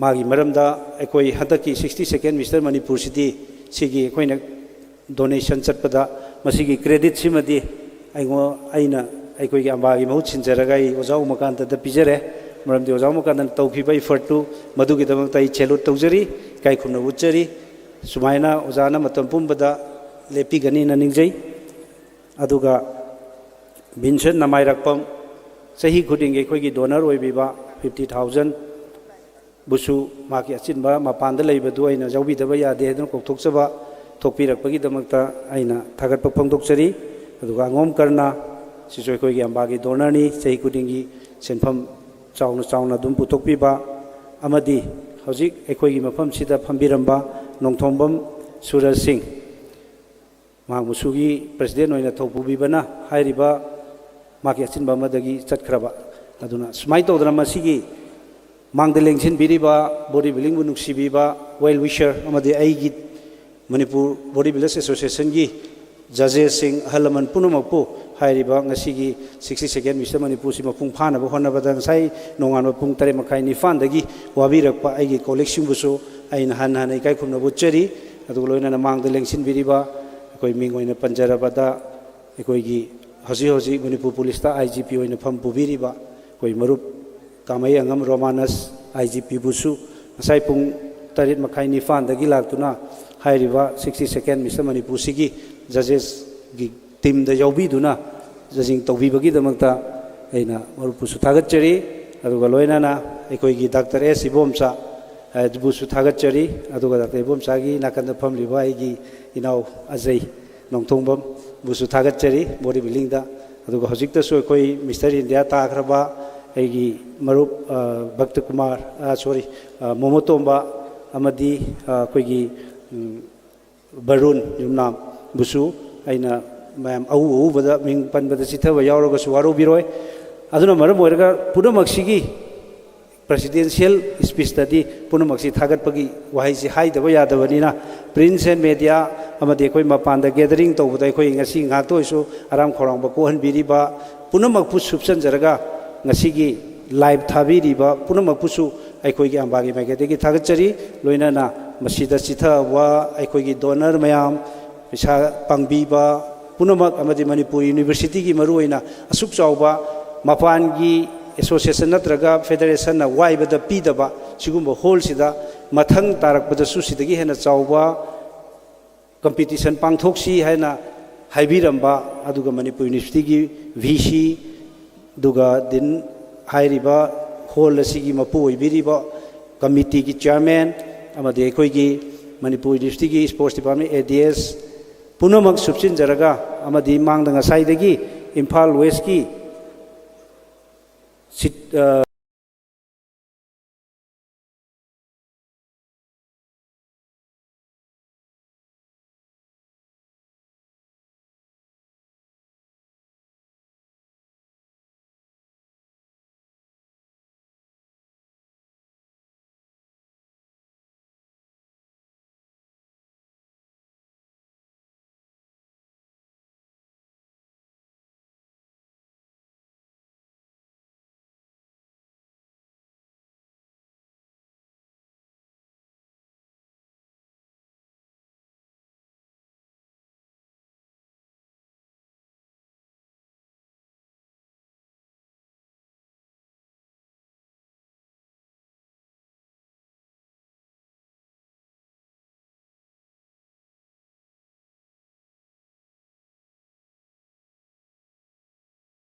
na aikoida tanabiu aduga hairiba ngasi gi Mr. Manipur asi makha tana haunana bagi damak tai hangna miam punamakpu amuka hana thagatchari kanglai pagi mana yai fare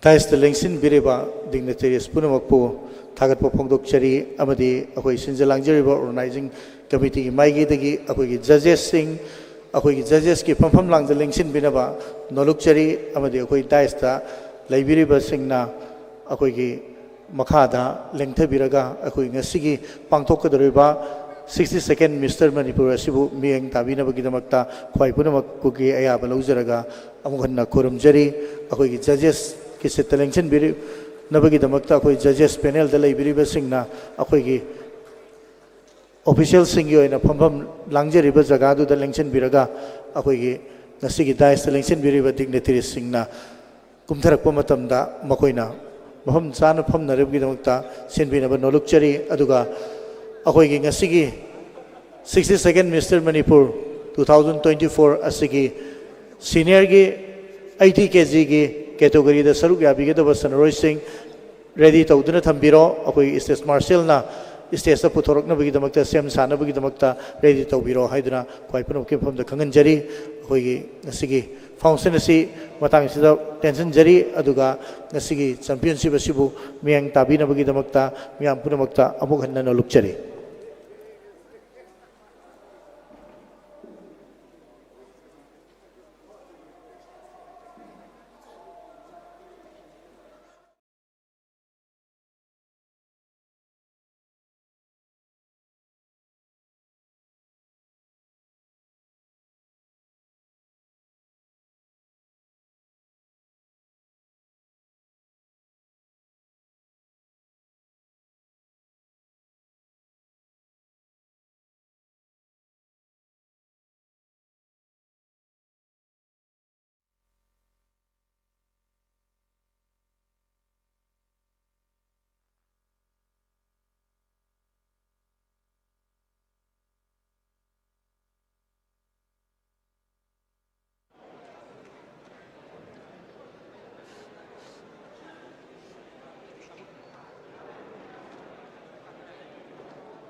State marshal na akoi 75 kg plus ki sanroy sing ado puthok pirak na bagi damakta 80 kg ki sanroy sing ado puthok pirak na bagi damakta state marshal na sem sabi na bono lukchari amuko sa next jari state marshal na akoi 80 kg ki sanroy senior ki 80 kg ki sanroy sing do state sa puthok pirak na bagi damakta no lukchari akoi light ki engineer oh thank you. So the light ani yama satra ba kayam tore.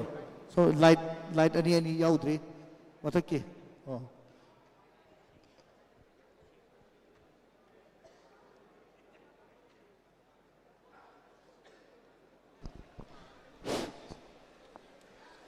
Masiki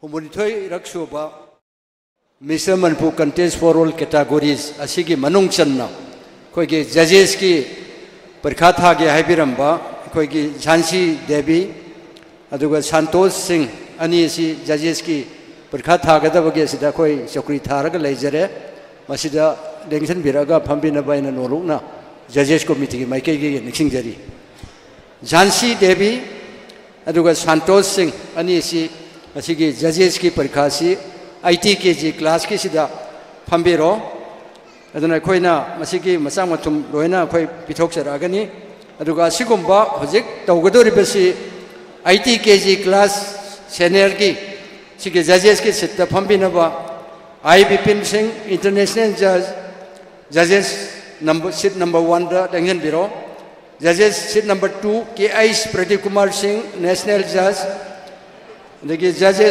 judge number 3 da SI Sanathoi national judge IBBF aduga seat number 4 da MD Ipam Majibur Rahman national judge number 5 ki seat election binaba KI Hemanta Singh national judge 6 ki seat election binaba L Nabakanta Mitai national judge aduga judge seat number 7 da A Solomon state judge hairiba judge taret asi siumba IT KG class ki category sida koi ki phambina ba ningsing jari aduga hanagi tabulation section da hanagi ahong bolai jade N Ratan Singh organizing secretary IBBF aduga All Manipur Body Builders Association ke president aduga Y Sunanta Singh general secretary All Manipur Body Builders Association loinana national judge IBBF aduga L Joy Chandra Singh state judge All Manipur Body Builders Association ahom sina masiki overall competition khuding maki koi ki judges sing na pirakpa marks sing adu koi ki tally tauba aduga final ki kari ki loina sem sabagi mark tabulation section da phambi gani aduga competition sibu conduct to bigada ba S. Dhruva, National Judge IBBF, aduga Stage Marshal da Y. Neelbir Singh, National Judge IBBF, aduga N. Ranjit Singh, National Judge IBBF, Anisina, Lusingaga, Kogi Stage Marshal, Stage da, Kogi participants Punapu, in order of their trunk number series da, Putopiranaba, Matang Sena in a Nixing Jari, aduga score sheet collector da S. Biramani Singh, Stage Judge Amba, High Reversing Asina, Kogi Nasiki Asumba competition. MD Ipam Majibur Rahman, Judge seat number 4. 4 the Pambinaba.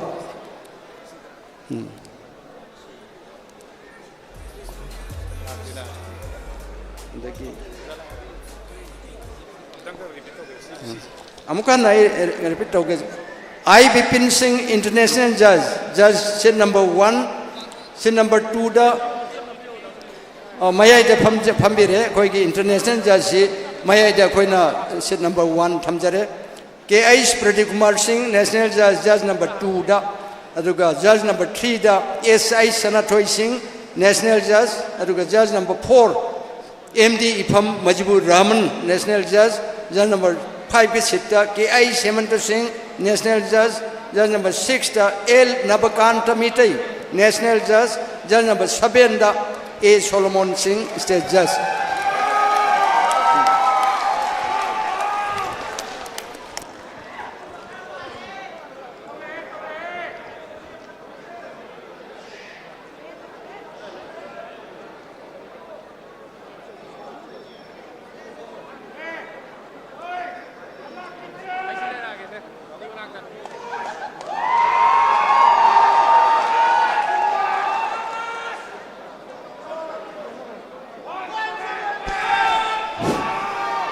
I microphone si S. Dhruva Singh, National Judge Dai Senazare. Thank you. S. Dhruva Singh, National Judge IBBF. Thank you very much. Judges, ready judges. Select only top 5. Judges, select only top 5. All the competitors, get ready. Front view.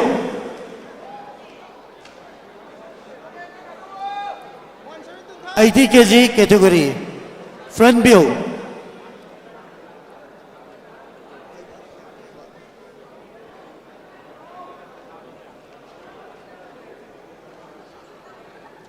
Okay, trunk number laurokpo matamda isa ko thangkot pinaba kanjari Sanroy Singh na trunk number laurokpo matamda isa ko thangkat piyo.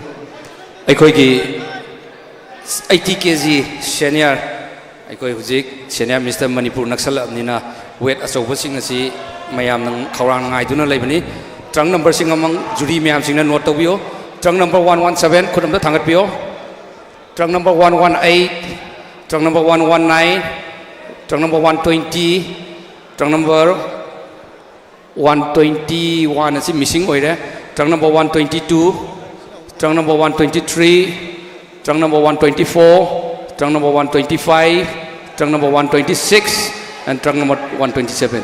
Please carry on.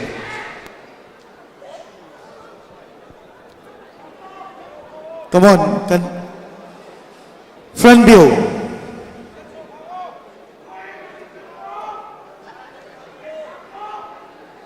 About turn.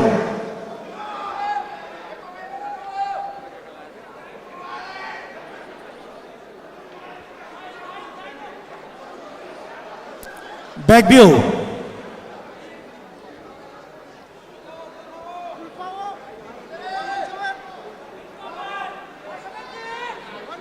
Relax. About turn.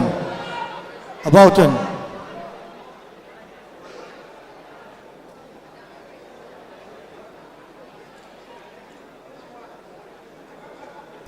Aikoi jury sing na note tawina ba nolona ni sinjari trunk number 121 khudam da thangalo trunk number 121.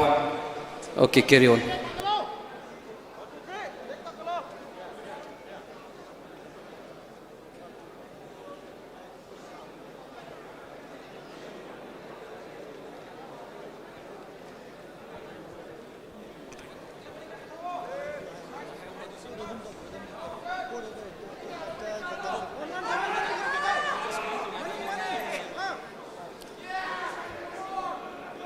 85 kg category ki su ready tawraga leibinaba noluk chari 85 kg category su ready tawraga leibinaba noluk chari judges select only top 5 post number 1 front double bicep come on flex together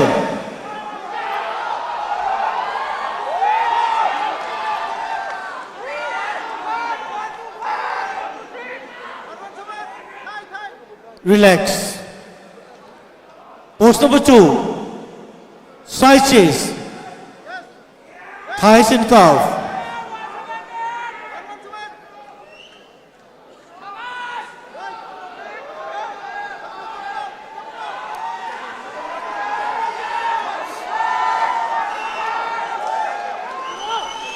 Relax.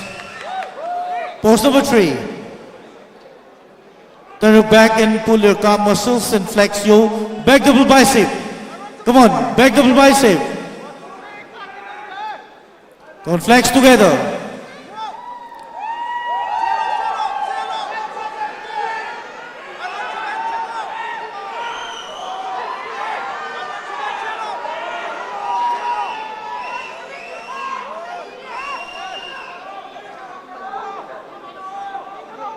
Relax. Relax, about turn. Pose number 4, abdominals and thighs.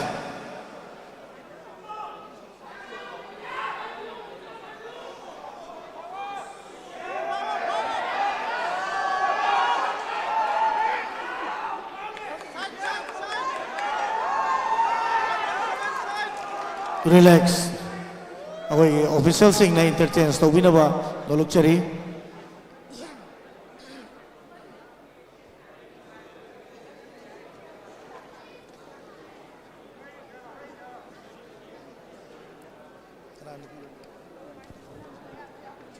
अकोई मपान colour तैब तो मपान तैबीओ अकोई hall की मनुंग संसल colour तैबीबो यारगदी मपान तैबीनब नोलुचरी अकोई ऑफिशियल यारगदी हॉल की मनुंग संगा कलर तैरीब अमतंग तांतोपियो अकोई ऑफिशियल हॉल की मनुंग संगा कलर तैरीब अमतंग तांतोपियो मपान अकोई तोान ग्रीन रूम थमीब तैबीनब नोलुचरी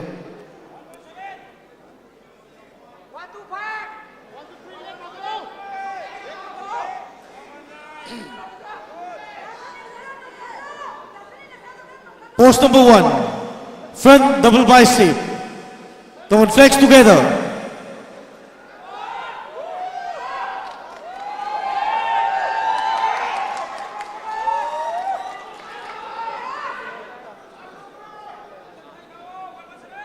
Relax, relax. Post number 2, side chest, thigh and calf.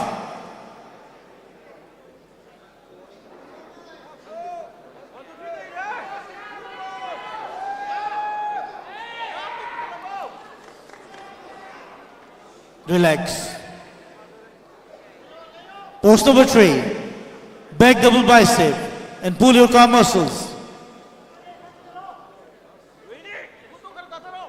Come on, flex your back double bicep.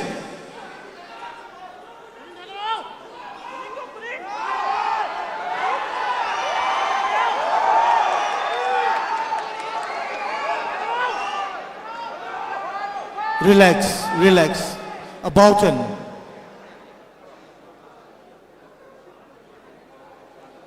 Post number 4, abdominals and thighs. Come on, flex together.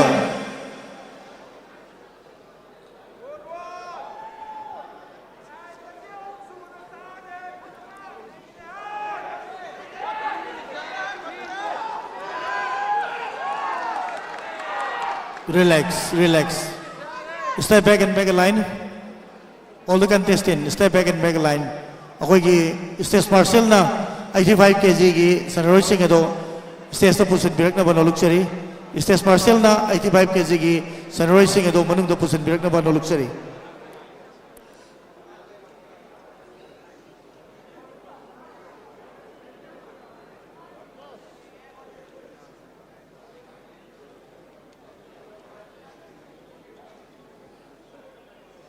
85 kg category contestant yaragadi stage ta stage marshal na pusan birak na ba naluk na niksing jari last and final call 85 kg category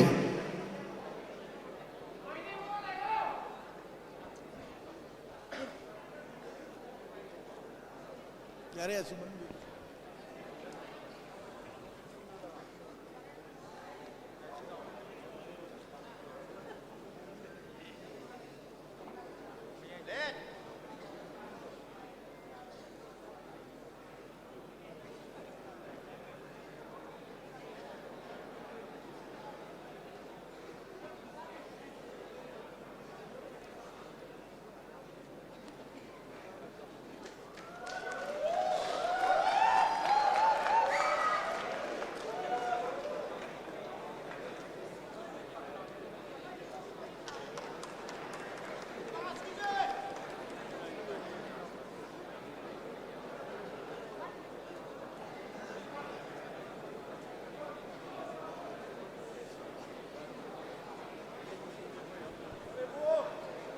ꯑꯩꯈꯣꯏꯒꯤ ꯇ꯭ꯔꯪ ꯅꯝꯕꯔꯁꯤꯡ ꯍꯥꯏꯖꯔꯛꯀꯦ ꯑꯝꯇ ꯈꯨꯠ ꯊꯥꯡꯒꯠꯄꯤꯔꯣ ꯑꯩꯈꯣꯏ ꯖꯨꯔꯤꯁꯤꯡꯅ note ꯇꯧꯕꯤꯔꯣ trunk number 128 trunk number 129 trunk number 130 trunk number 131 trunk number 132 please carry on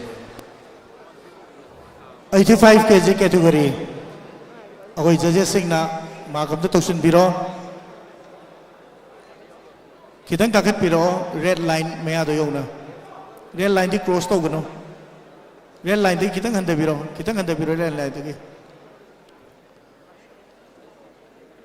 oh judges ranking 1 to 5 ranking judges singna rank biro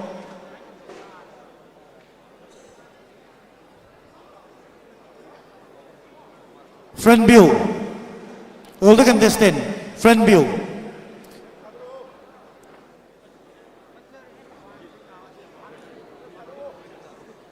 about turn and back view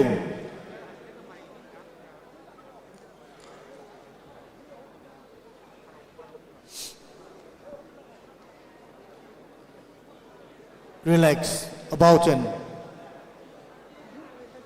7 compulsory poses.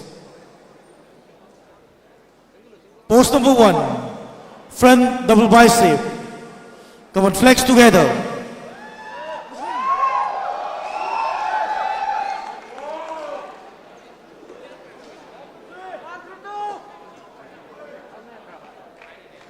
Relax. Pose number 2, front lat spray.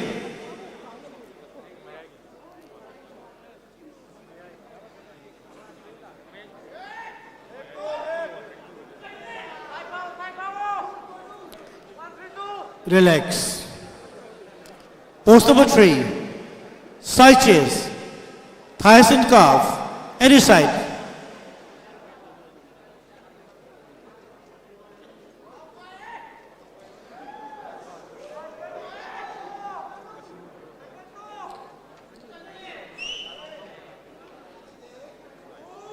Relax. Pose number 4, turn your back and pull your calf muscles and flex your back double bicep.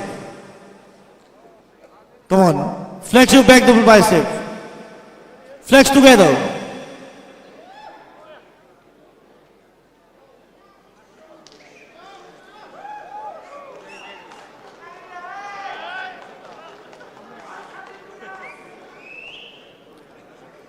Relax. Pose number 5, back lat straight.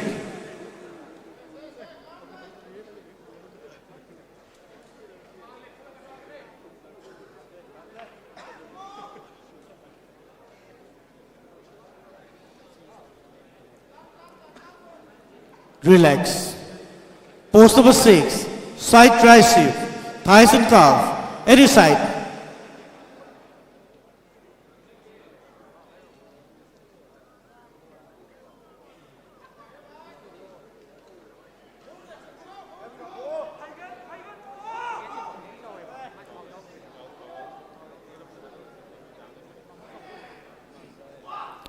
Relax.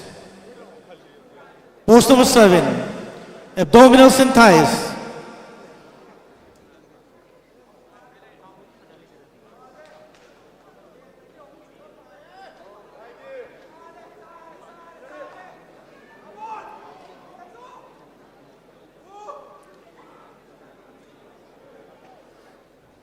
Relax.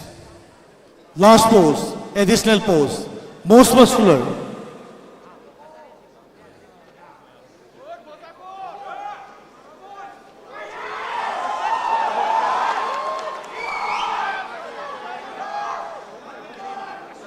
Relax, relax. Step back and back line.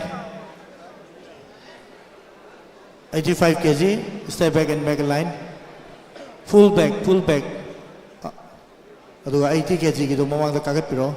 All the 80 kgs categories, please come forward.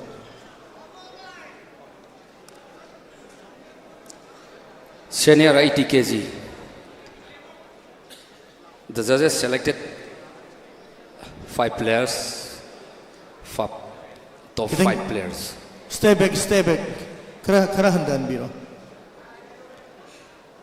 Maning kitang handabi, maning kitang handabi. Maning kitang handan biro, mayay bo handan biro. Mayay bo. Step back, step back. All the contestants, step back. Middle of the stage. Step back. Trunk number 117, please come forward. 117. Trunk number 119. Trunk number 122. Trunk number 125. Trunk number 127. Other remaining, better luck next time. Akoi ngasi akoi gi asigum loba Mr. Manipur da saruk yabi bai damakta All Manipur Bodybuilders Association na takar pong duksari. Akoi oza druba mathang hobina banoran singjari. 80 kg category, this is the top 5 finalists. 7 compulsory poses. Judges give ranking. Judges ranking. 1 to 5 ranking. Pose number 1. Front double bicep. Come on, flex together.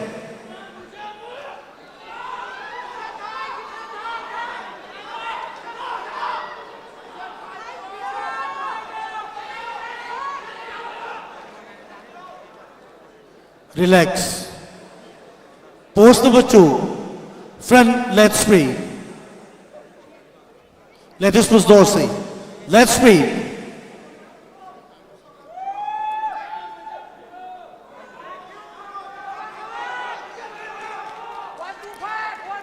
Relax. Pose number 3. Side chase. Thighs and calf. Any side.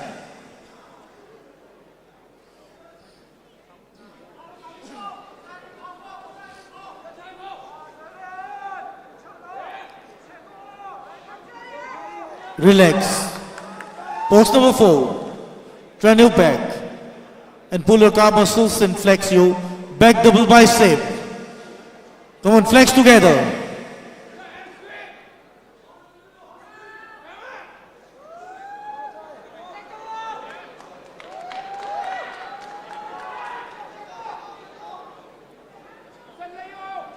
Relax. Pose number 5. Back lat spray. Come on, flex together.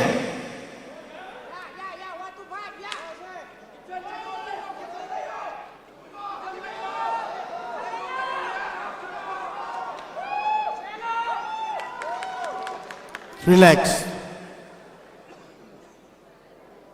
Pose number 6. Side tricep, thighs and calf. Any side.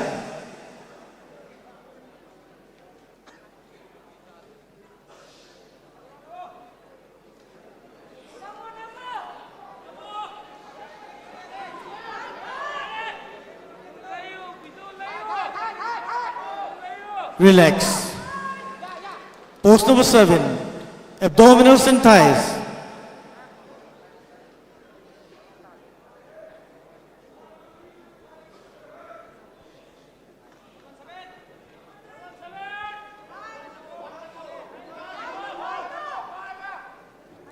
Relax. Relax. Additional pose. Most muscular. Come on. Flex together. Most muscular.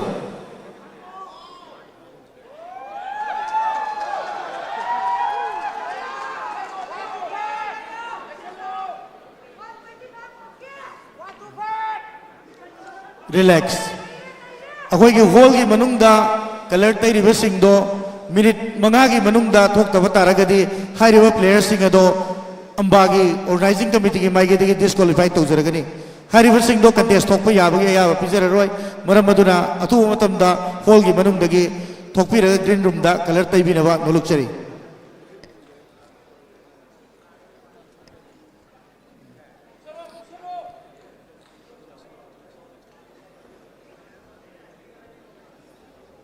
IT kg contestant yaragadi step back and make a line 125 turn number 125 please come forward 119 please come forward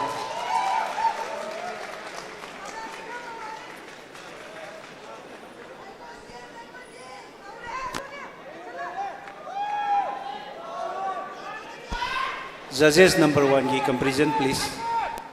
Judges number 1 da miyang thambiro. Judges number 1 comparison. 4 compulsory poses. Only 4 poses. Pose number 1 front double bicep. Come on, flex together.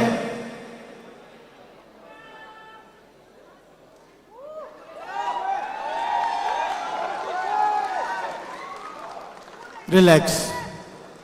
Pose number 2, side chest, thighs and calf. Any side.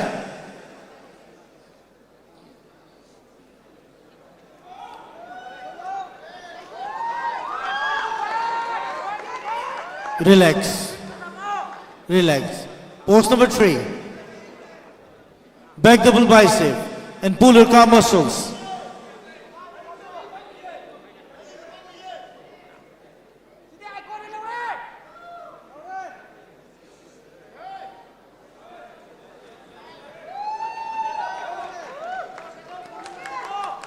Relax.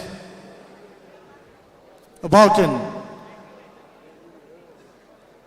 Pose number 4, abdominals and thighs. Flex your abdominals together.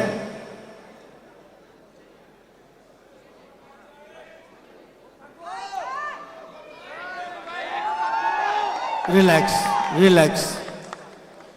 Relax, step back and join a line. Step back and join a line.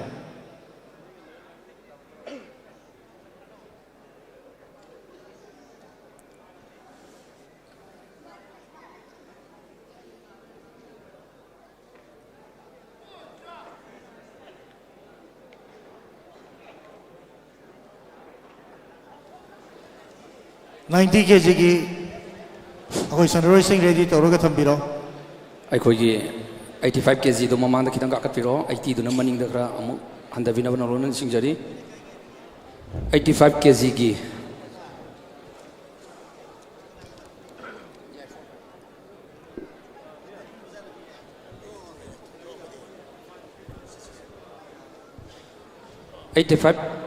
ꯒꯤ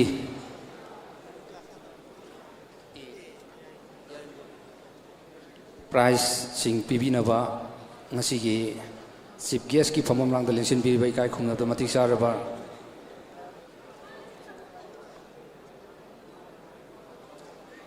honorable MLA lamlai AC gi ekoi gi sir KS ibomsa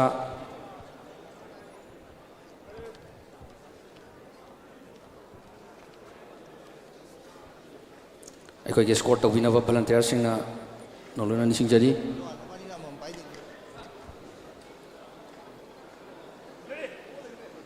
matangda social welfare department gi director gi phampu biriba ekoi gi sa ngangom utam busu stage matangda kakat pirak na nolona nising jadi matangda Sri KSI Bhakta Kumar Maitei 10 times Mr. India busu दास मतक काखत्पीरनब नौलोना निसिंगजरी मथंगदा अखोगी sir Angom Karna Singh proprietor fitness world बुसु stage मतक काखत्पीरनब नौलोना निसिंगजरी लोइनना स्विस्टिक nutrition की स्पॉन्सर एथलेट ओइबीबा वर्सिम चेसिम बुसु ngasi food supplement sing pibinaba nolona ni singjari ekoi gi worship session le biraga di stage matak da ka pirang na nolona ni singjari fifth amadi fourth place ki mana asi pibinaba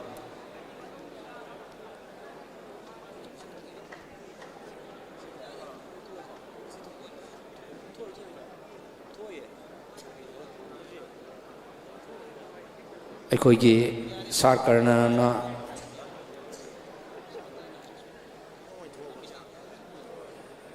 अखोगी prize fifth अमदी fourth पीबीनब नौलोना निसिंगजरी fifth place goes to trunk number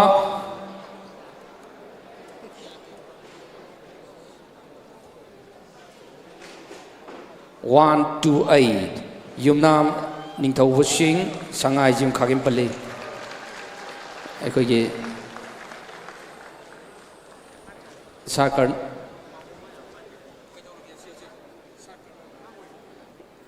अखोई साकर 10 times Mr. India third अखोगी third place की मना पीबीगनी third place goes to tongue number 129 Hillary Panmai extreme fitness मंत्री पुखी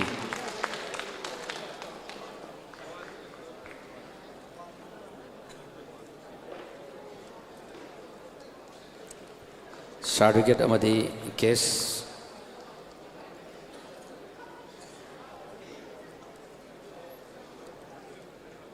second place sigi mana pibinaba ngasigi chief guest guest of honor ki phomkiba sar ngangom uttam director social welfare department na second place ki mana pibini second place goes to trunk number 130 Wycombe Joyjit Royal Gym Ningontong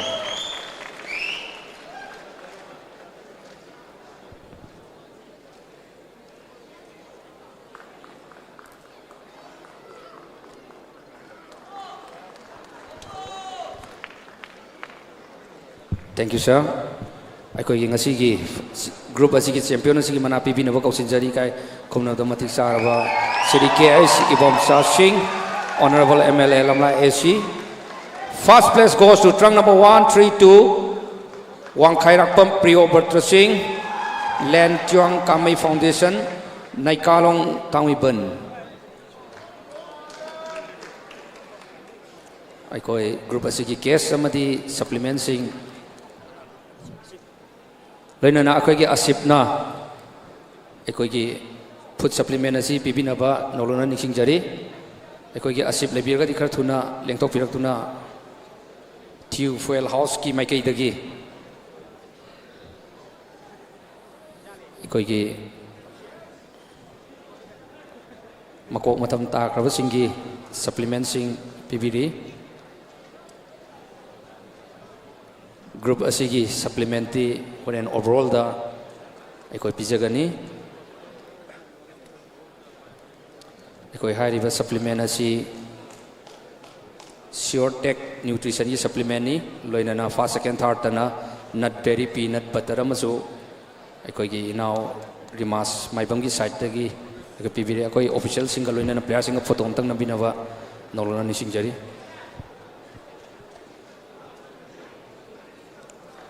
लोइना 90 kg की player सिंग अखोई पुथोकपिरकनब नौलोना निसिंगजरी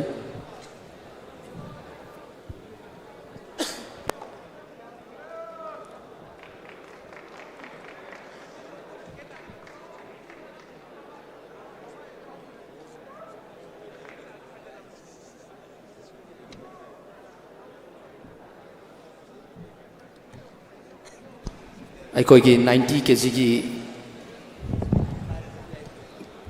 थोलपदुदा 90 plus की category अमा खंग यावबदुसु पुथोपिरंगनबा नोलोना निसिंगजरी 90 KG अमदी 90 plus की सानोरेशन pull-up थोपिरंगनबा नोलोना निसिंगजरी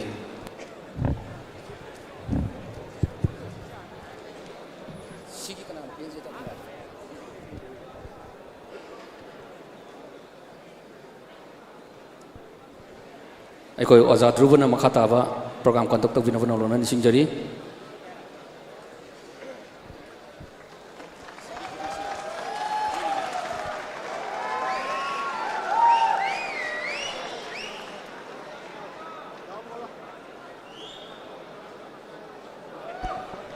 अखोई 90 plus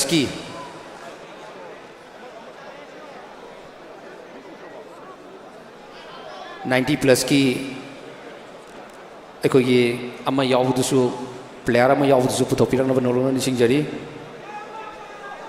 अखोई जर्जे सिंह अखोई trunk number आई लॉकटॉक सरके trunk number 133 please raise your hand trunk number 134 raise your hand trunk number 135 trunk number 136 trunk number 137 हाइरिबा प्लेयर मंगा असिना अखोई ngasi 90 kg गिनी अदुगा ट्रंक नंबर 138 असिना ट्रंक अखोई 90 प्लस कैटेगरी गी असिंगलंगा सानरोइनी मरम अदुना ट्रंक नंबर 133 134 135 136 अमदी 137 सिगी रैंकिंग पीबीरो थैंक यू अखोई के ओजा ध्रुवन मखाता ना प्रोग्राम कंडक्ट तौबिनबा नोलोना निसिंगजरी अखोई के जजेस सिंगना रैंकिंग पीबीनबा नोलुकचरी अखोई जजेस सिंगना रैंकिंग 1 to 5 रैंकिंग अदुगा तोंगाना अखोई के 90 प्लस की लेरिबसिना तोंगाना दुम पीबीरो अदुगा अतई आदर्स तुना अखोई रैंकिंग पीबीरो 90 kg तुमा रैंकिंग पीबीरो 90 प्लस टू नमना तोंगाना पीबीरो front view all the contestant front view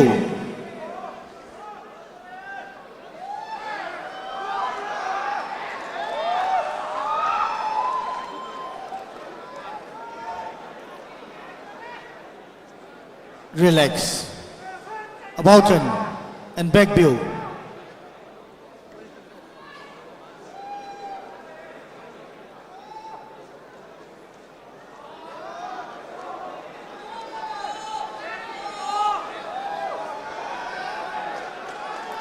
relax about turn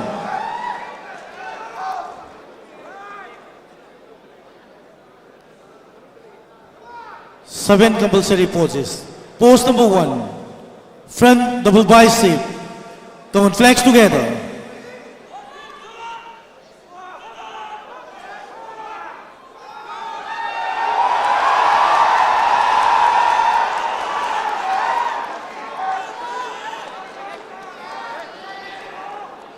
Relax, relax. Pose number 2, front leg straight.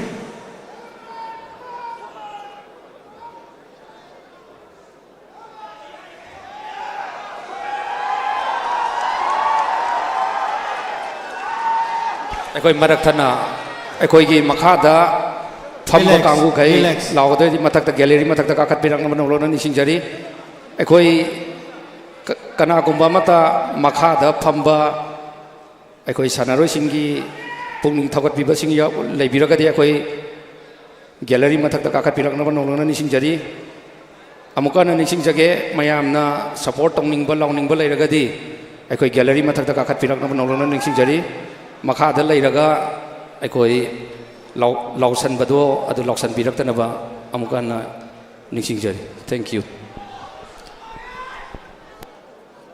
Pose number 2, front leg straight. अखोई रेड लाइन दो क्रॉस तो बिगनो रेड लाइन दो दगे हंदबियो relax. Pose number 3, side chest, thighs and calf, any side.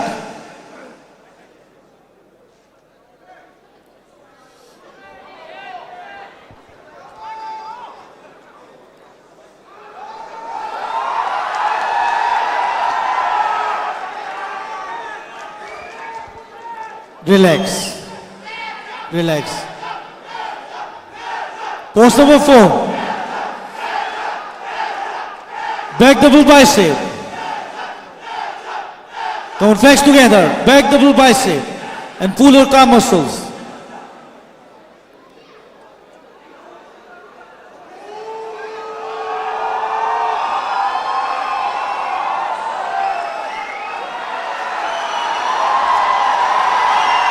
Relax, relax, relax.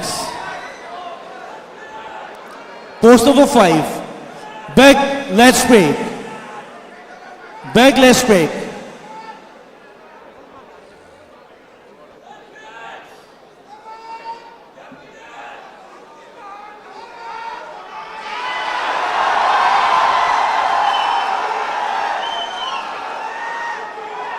Relax. Post number 6. Side tricep. Thighs and calf. Any side.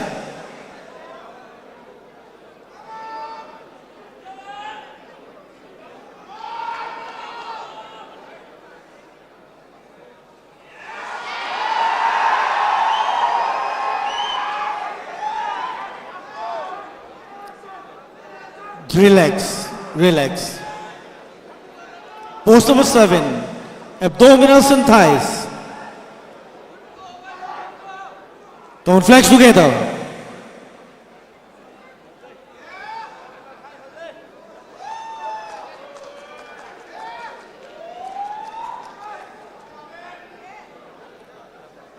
Relax.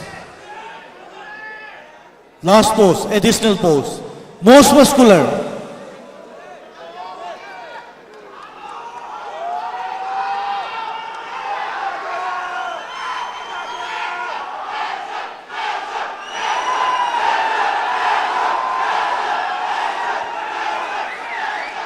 Relax, relax. And step back. Step back and back a line. ꯑꯩꯈꯣꯏꯒꯤ 80 kgꯒꯤ ꯁꯥꯟꯅꯔꯣꯏꯁꯤꯡ ꯑꯩꯈꯣꯏ ꯀꯥꯈꯠꯄꯤꯔꯛꯅꯕ ꯅꯧꯔꯣꯟ ꯅꯤꯡꯁꯤꯡꯖꯔꯤ 80 kgꯒꯤ ꯄ꯭ꯔꯥꯏꯖꯦꯁ ꯄꯤꯕꯤꯅꯕ ꯀꯧꯁꯤꯟꯖꯒꯦ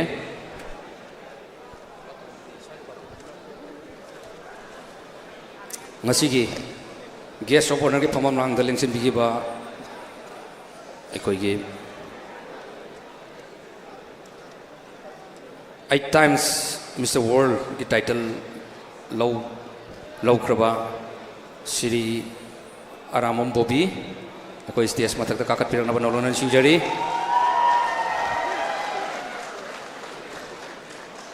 लोइनना Manipur police की अचौबा थौदांग लौबिरिबा respected sir Kamei Angam Romanus IPS IGP बुसु अखोई stage मथक काकत पिरनब नौलोन सिंजरी लोइनना अखोई sir doctor S Ibomsa commandant first MR all Manipur body builders association की सांग लब जर्नी असिदा एसोसिएशन असिबु करीदा सोयितगे हाइदुना नापी सेनब्रिबा सारबसु काकत पिरनब नौलोन सिंजरी लोइनना director Binten Infracom private limited की थौपुबीबा श्री बिनसेन नामैरक पंबुसु स्टेज मथक काकत पिरनब नौलोन सिंजरी लोइनना मणिपुर यूनिवर्सिटी की ADS की फम पुबीबा ओजा CS प्रदीप सिंह बुसु स्टेज मथक काकत पिरनब नौलोन सिंजरी लोइनना ट्यूबवेल हाउस की असिगुमलबा ngasi food supplements sponsor tobiba rimas maibam busu ko stage matak kakat pirak na banolong ni sinjari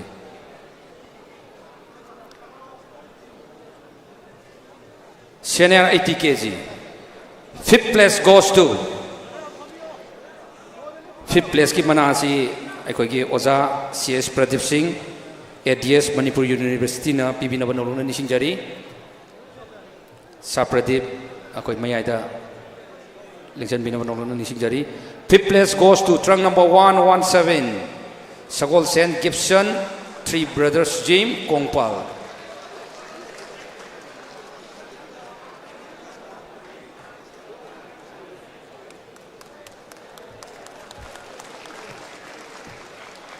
Thank you. Matangda fourth place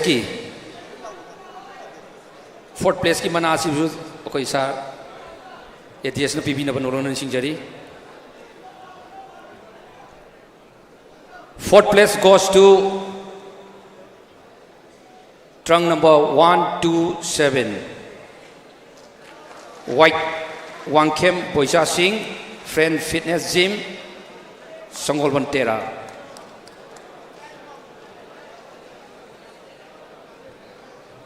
Thank you sir.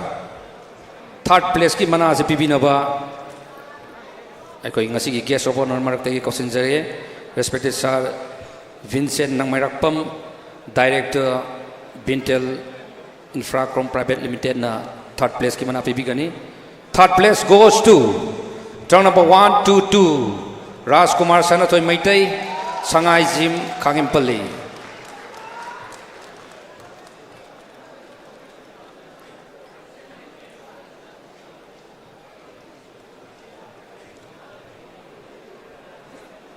Thank you sir. Ekoi ki second place ki mana CPB Dabin Senjari respected sir Dr. S. Ibomsa Commandant Fasema. Second place goes to trunk number 125 Laurembam Sunil Maitai Icon Gym Khodam Lerakmani.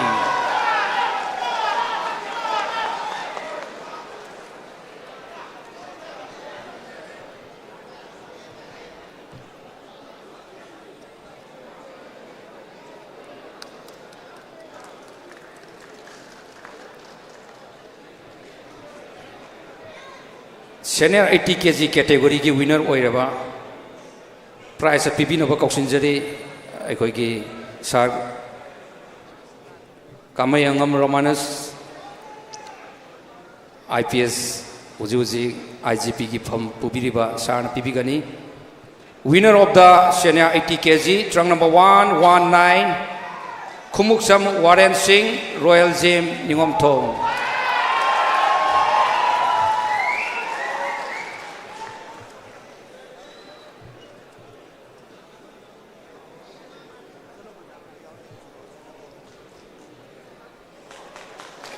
Aikoi ki cash samadi supplementary huren okoi overall da pizza gani.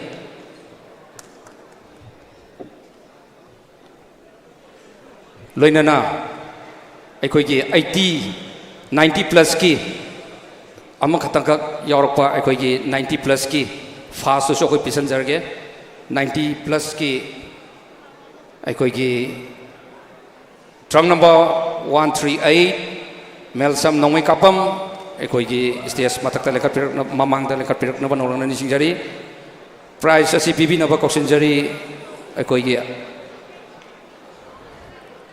8 times Mr. World Sri Aramam Bobby. Please give a big hand for the 8 times champion. Adu aikoi ki certificate amadi medal certificate ka medal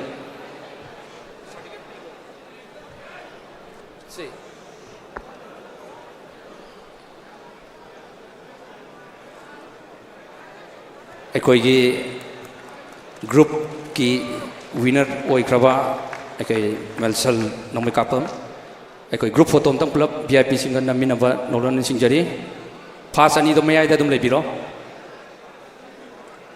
aduga aikoi huren fast thaba singsigi overall champion asi aikoi ki aroi ba event ta thamjagani maramaduna senior category amadi junior category da fast ta ki basing aikoi sem saduna lebinabna so noruna nisingjari.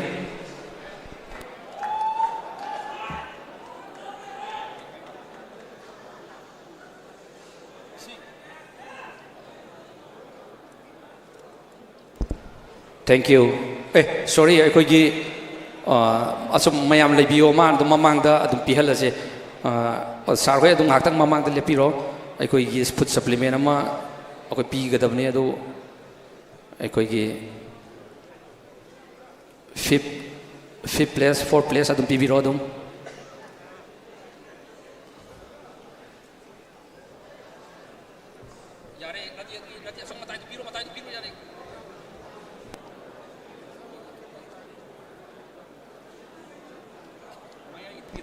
Aku winner gidi huren overall da pi gani. Winner ani gidi huren overall da aku pija gani. Group photo hong tang na mo je last way na. Sik.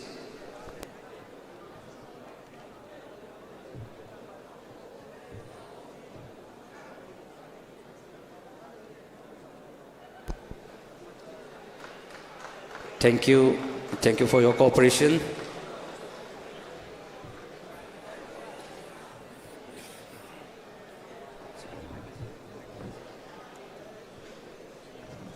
Senior Mr. Manipur, senior 90 kg gi.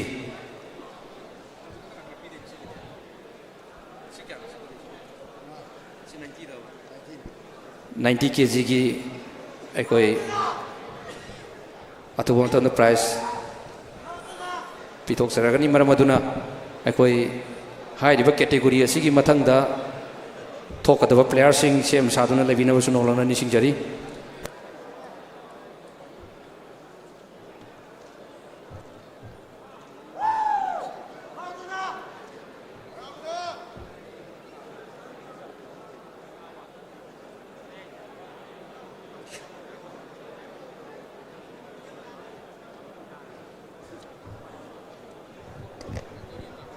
Hoi master की category ready तौरगा लाइबिरो master की category ready तौरगा stage से पुतोक पिरक नवा इसे marshal ने same Sabi नवा नौलुक चरी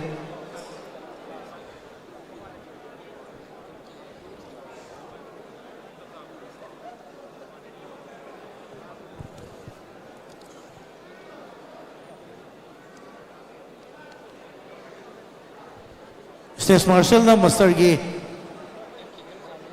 Sunrise Singh do putok pirak na ba no luxury.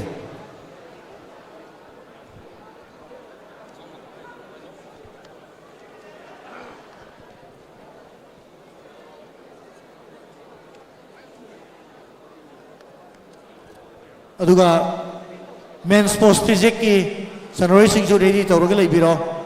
Men's sports physics ki Sunrise Singh jo ready tawraga laibiro. SS Marcel na men's sports physics ki Sunrise Singh adu ready tawraga thambina ba nuluk chari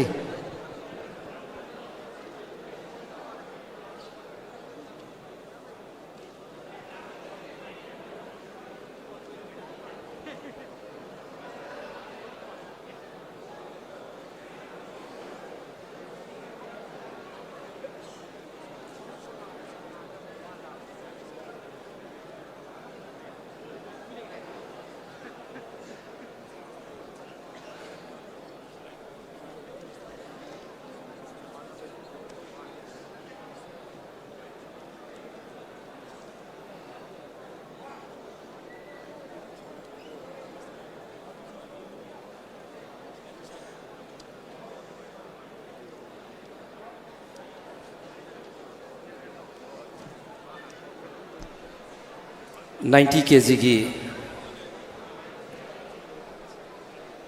अखोगी pricing पिबिनबा कौशन जगे अखोगी all Manipur body builders association की backbone ओइबिरिबा ओजा Irom उमाकांता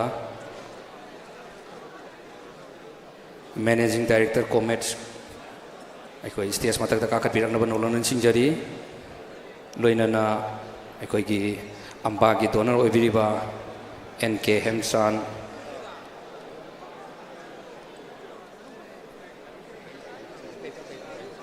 okay kakat pirang naban nolona ni singjari loina na Irom Kelvin okay stage matak kakat pirang naban nolona ni singjari loina na okay matam sang na bodybuilding gi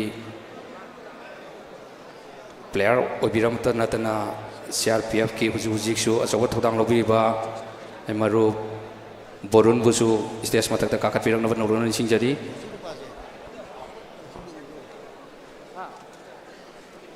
Hemsan kakat pirang naban nolona ni singjari NK Hemsan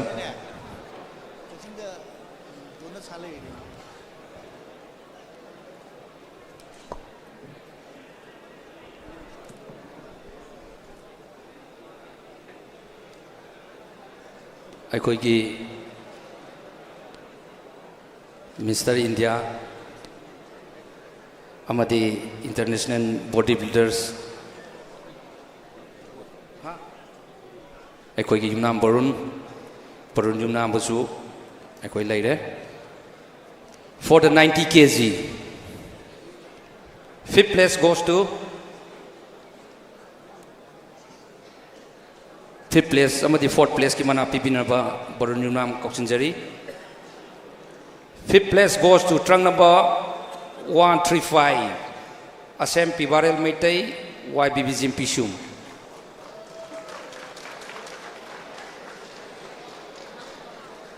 Akoi ki case amadi certificate pibigani.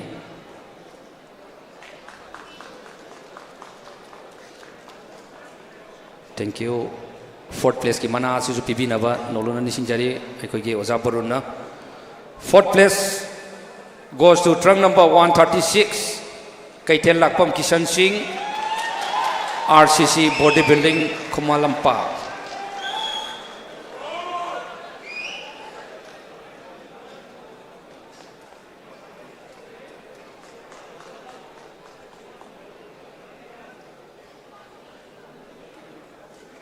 Thank you.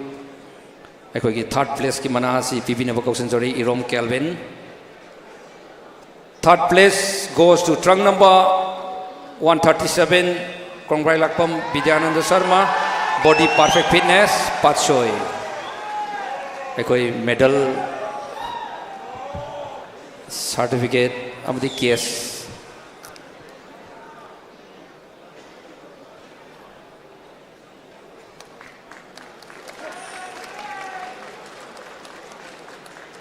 Thank you.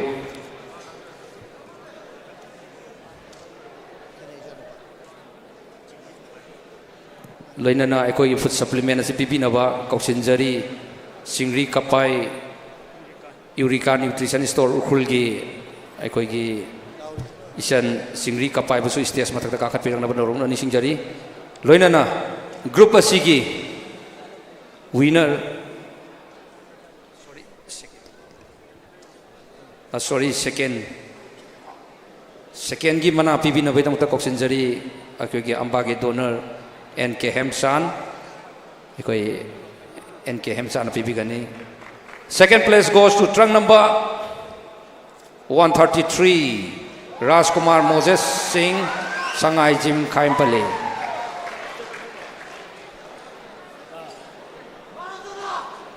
Akoi isal Singri Kapai Lebirgadi stage mathakta kakat pirang na banolon ni singjari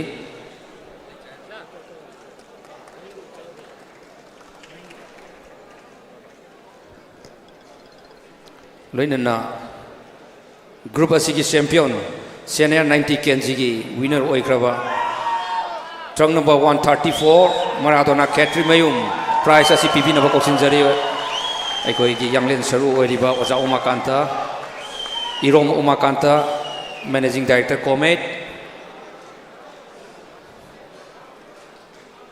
aikoi medal amadi certificate PB na banolona nisingjari aikoi food supplement sing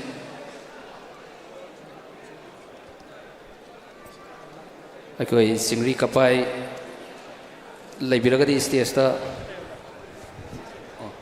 Singri Kapai na huji akoigi food supplement sing adu PB na banolona nisingjari akoigi hairbaisan asi ukhuldagi lakpani Eureka Nutrition Store ukhulgi maikai dagi akoigi ngasigi samlaba aikoi food supplement pizari food supplement sing asi Short Tech Nutrition gi supplement ni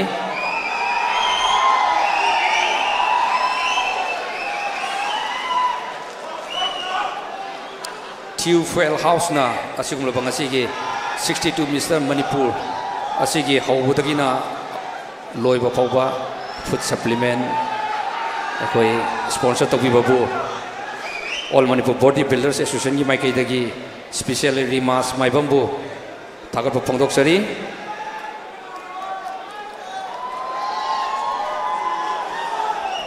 mayam group photo amtang namina naba official singa amadi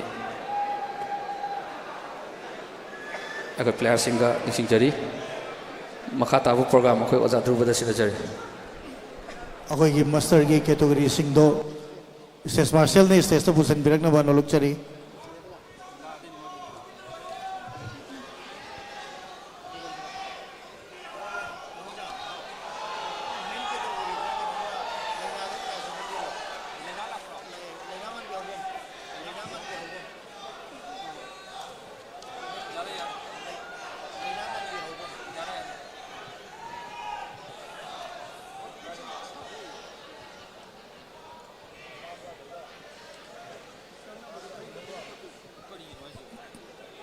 ꯑꯩꯈꯣꯏꯒꯤ photo section ꯑꯃꯇ ꯇꯧꯕꯤꯅꯕ ꯃꯌꯥꯝ ꯄꯥꯛꯊꯕꯤꯔꯣ ꯑꯩꯈꯣꯏ ꯁꯥꯟꯅꯔꯣꯏꯁꯤꯡꯗꯣ ꯇꯪꯈꯥꯏꯗ ꯐꯝꯕꯤꯔꯣ ꯑꯩꯈꯣꯏ ꯃꯈꯥꯗ ꯐꯝꯊꯕꯤꯔꯣ ꯑꯗꯨꯒ ꯄꯣꯖꯤꯡ ꯇꯧꯕꯤꯔꯣ photo ꯁꯦꯛꯁꯟꯁꯤꯒꯤꯗꯃꯛꯇ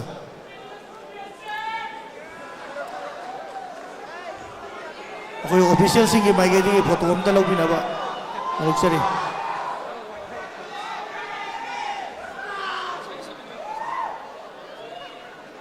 Thank you very much, all the officials and players. ꯑꯩꯈꯣꯏꯒꯤ ꯃꯁꯇꯔ ꯀꯦꯇꯦꯒꯣꯔꯤ ꯄꯨꯁꯤꯟꯕꯤꯔꯛꯅꯕ ꯅꯣꯜꯂꯨꯛꯆꯔꯤ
Judges, select top 5.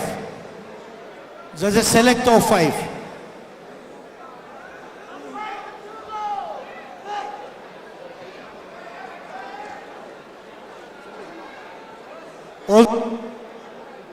All the contestants. Front view. Front.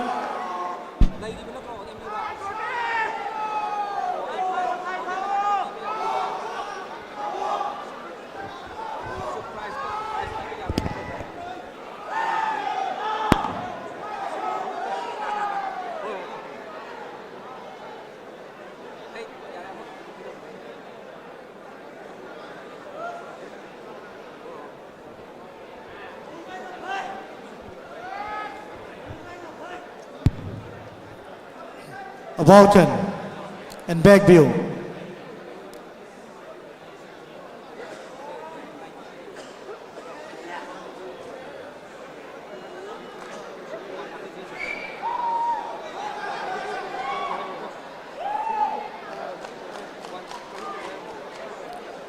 Relax. About turn. 4 compulsory poses. Pose number 1, front double bicep. Flex together.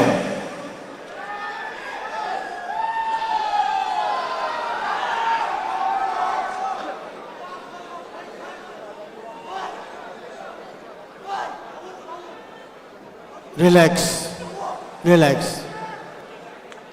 Pose number 2, side chest, thighs and calf, any side.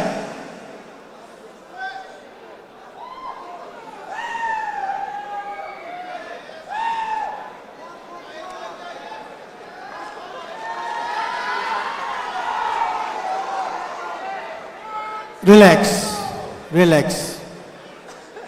Pose number 3, back double bicep and pull your calf muscles.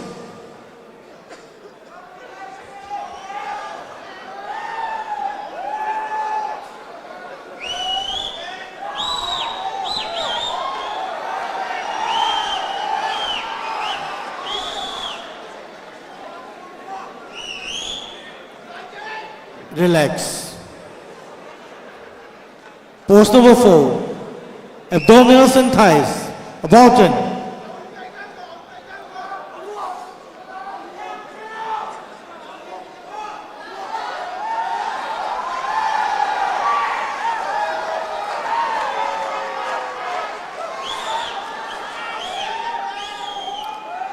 Relax. Relax. Okay, it says Marcel na interchange samta tokpiyo. Interchange samta tokpiyo. Okay, Marcel na interchange samta tokpiyo.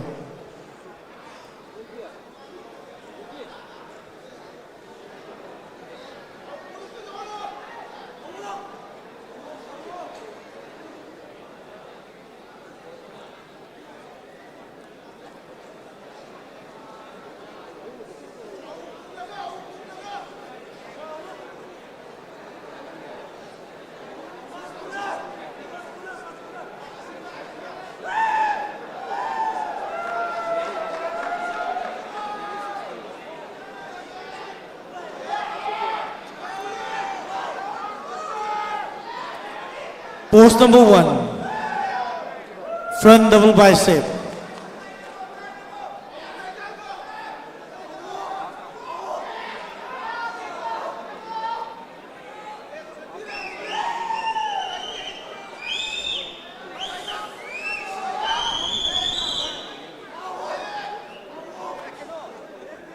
Relax. Pose number 2. Side chest. Thighs in calf. Any side.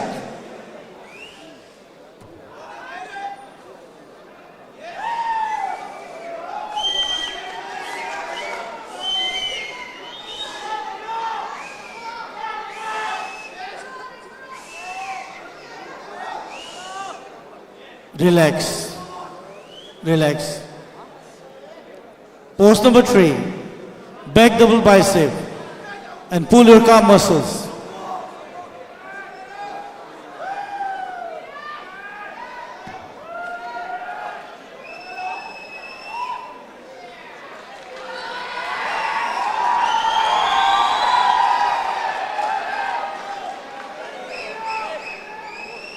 Relax.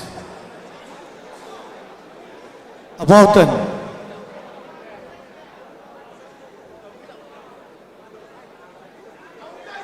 Last and final pose. Abdominals and thighs.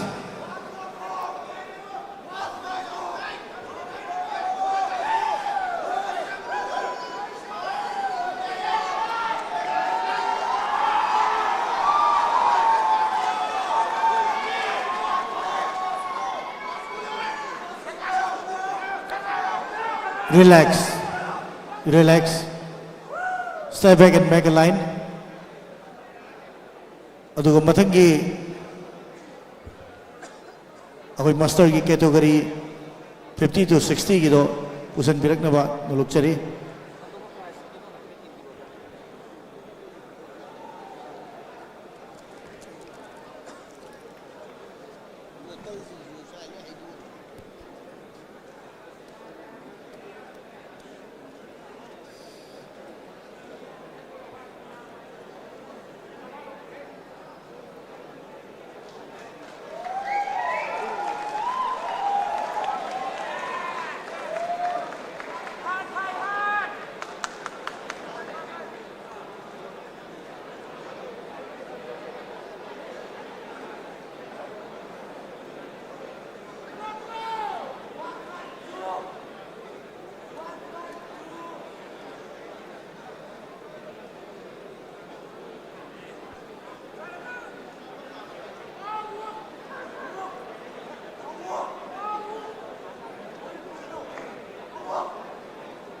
अखोई जजेस सिंगना 50 to 60 master category से ranking पीबीनबा 1 to 5 ranking पीबीनबा नलुकचरी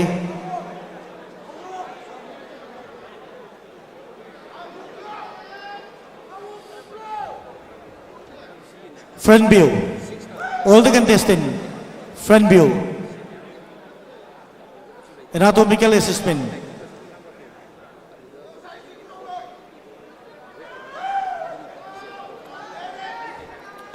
Relax. About turn. About turn. And back view.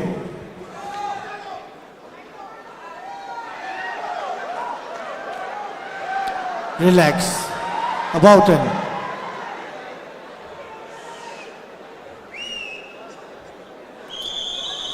Four compulsory poses.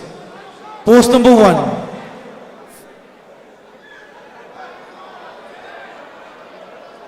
Judges team में नोर अब तक तौसन बियो 50 to 60 की सनोई से नोर अब तक तौसन बियो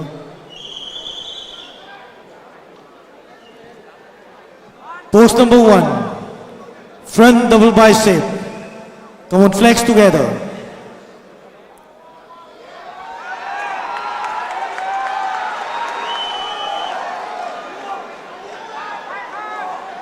Relax, relax. Pose number 2. Side chest, thighs and calf. Any side.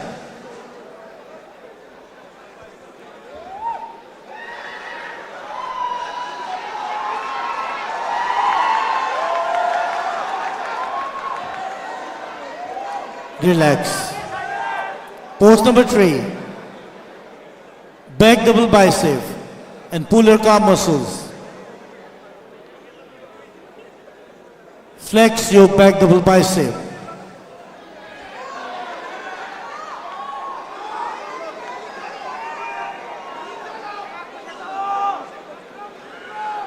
Relax.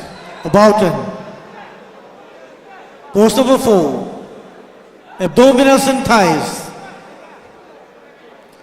Come on, flex together.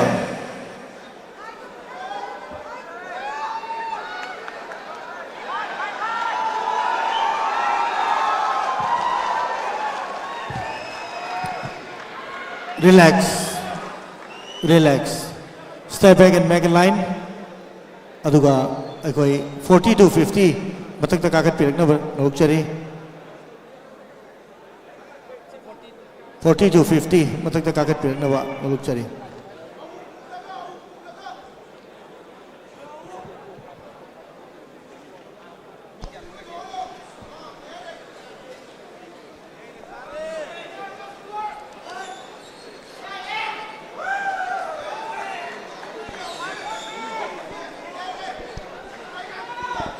Master 40 to 50 years ki.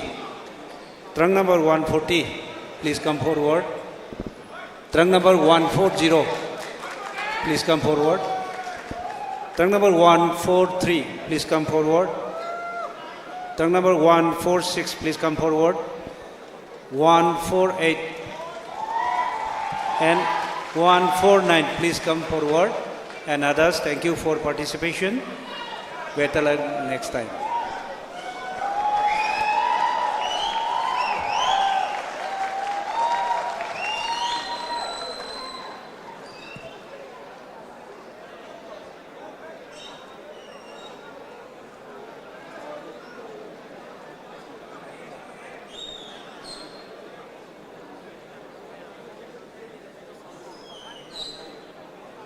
Judges.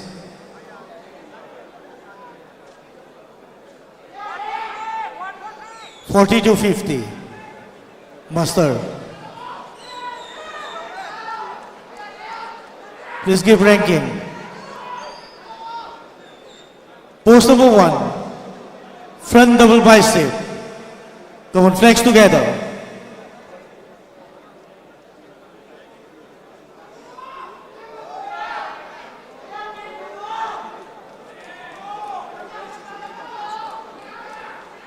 Relax, relax. Pose number 2. Side chest, thighs and calf. Any side.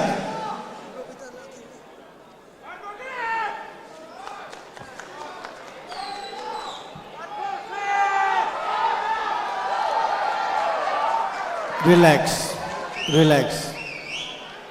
Pose number 3. Back double bicep and pull your calf muscles. Come on, flex your back double bicep. Flex together.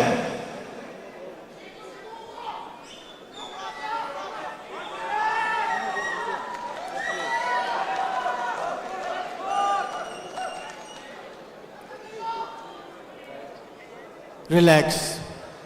About turn. Pose number 4. Last and final pose. Abdominals and thighs.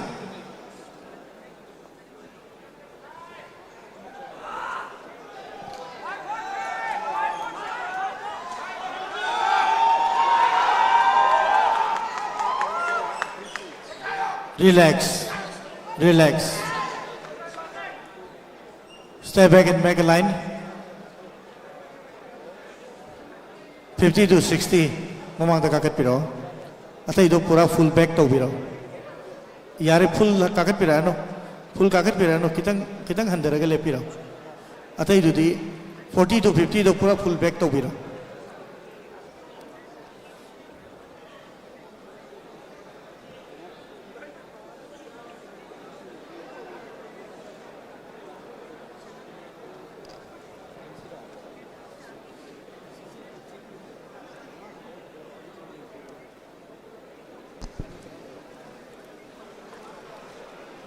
Master 50 to 60 years ki 150. Trunk number 150, please come forward. Trunk number 153, please come forward. 153. Trunk number 154, please come forward. Trunk number 155, please come forward. And trunk number 156, please come forward. And others. Ado ekoi ki master ki 50 chupsia ki puning thogot po oina amtang ai bi ko supplement ekoi give hamper ekoi ki master ki sahi yam labra sigum laba sanaroi ani asi ekoi na puning thogot chabo oina ekoi ki puksil chorba rimas mai bamna ekoi ki khudol pot ama pizage na haibirai masi ki damakta su Rimas my bamna Rimas my bambu association side tagi ekoi to pimal khamau chari ekoi volunteer sing na kitang somlom da kitang leitopina ba som da kitang ka kar sai kitang tawio ekoi gi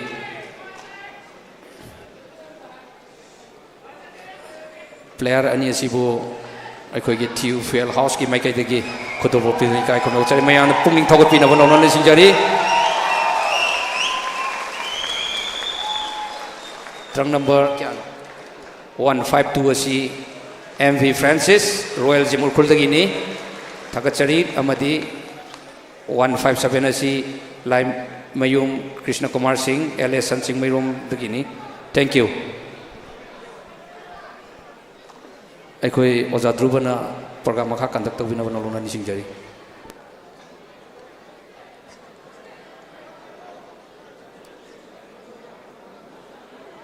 Contestant, 4 compulsory poses.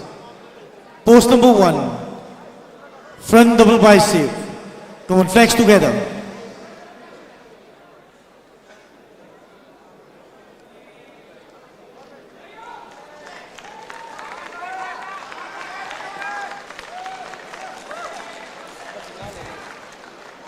Relax. Pose number 2, side chest, thighs and calf.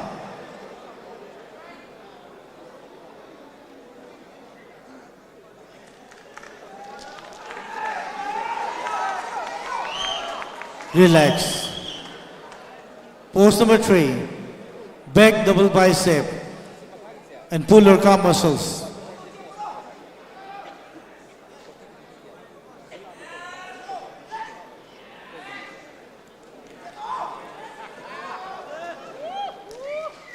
Relax.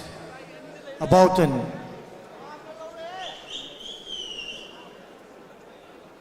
Abdominals and thighs.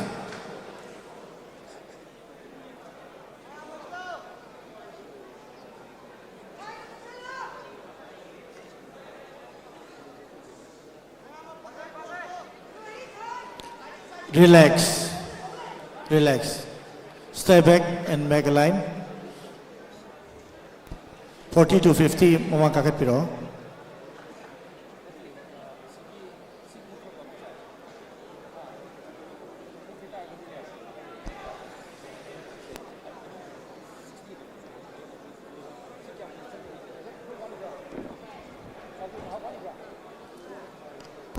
ꯑꯩꯈꯣꯏꯒꯤ state ꯃꯥꯔꯁꯦꯜꯅ tabulation ꯇꯧꯕ ꯉꯥꯏꯍꯥꯛ ꯂꯩꯔꯤꯉꯩꯁꯤꯗ 60 years above-ꯀꯤꯗꯣ ꯄꯨꯈꯠꯄꯤꯔꯛꯂꯒꯗꯤ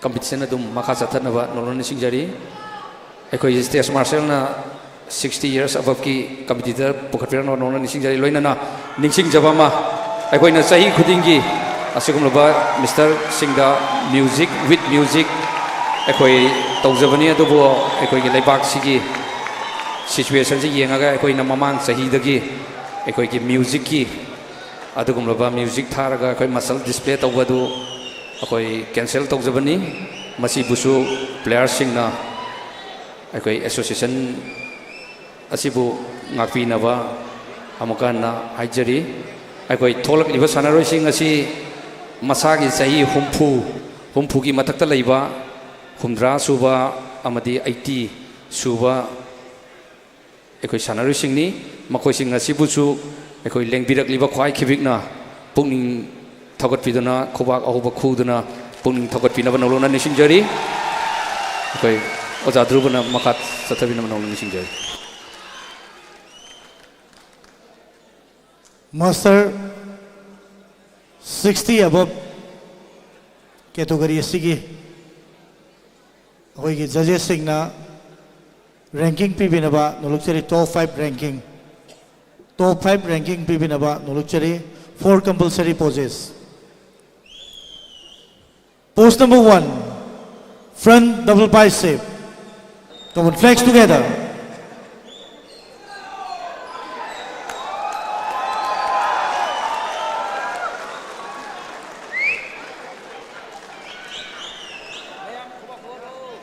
Relax. Pose number 2, side chest, thighs and calf. mayam ahuba khubak khubiduna ahan oiraba sanarse pung thogatpiyu Relax. Pose number 3, back double bicep. Pull your calf muscles. Come on, flex together.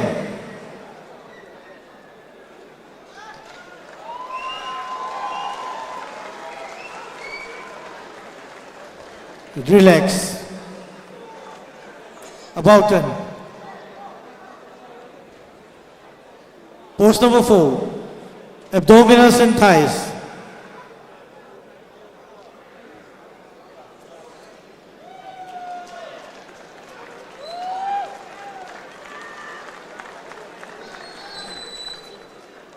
Relax. Relax. Okay, maning da pura handa bigro. Pura full back. Koi maning da lepiro.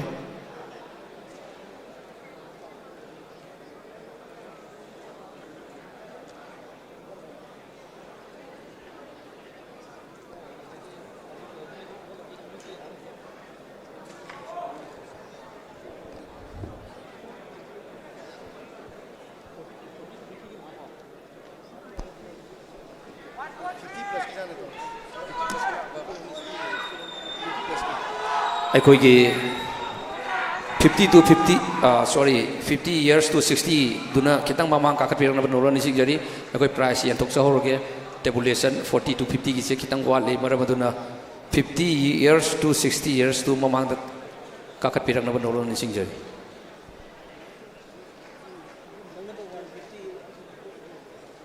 mayai gitu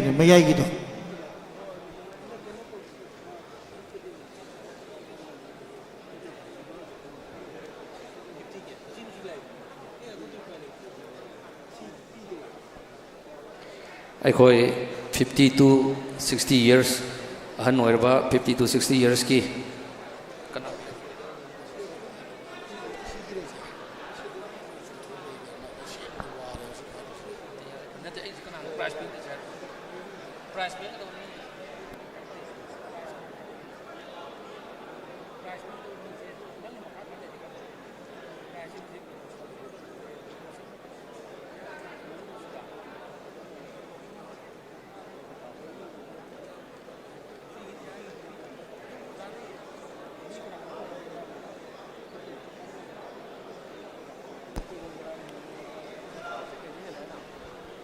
ꯑꯩꯈꯣꯏ group ꯑꯁꯤꯒꯤ prize ꯄꯤꯕꯤꯅꯕ ꯀꯧꯁꯤꯟꯖꯒꯦ ꯉꯁꯤꯒꯤ guest of ꯐꯝꯐꯝ ꯂꯥꯡꯗ ꯂꯦꯡꯁꯤꯟꯈꯤꯕ guest of honour ꯐꯝꯐꯝ ꯂꯥꯡꯗ ꯂꯦꯡꯁꯤꯟꯈꯤꯕ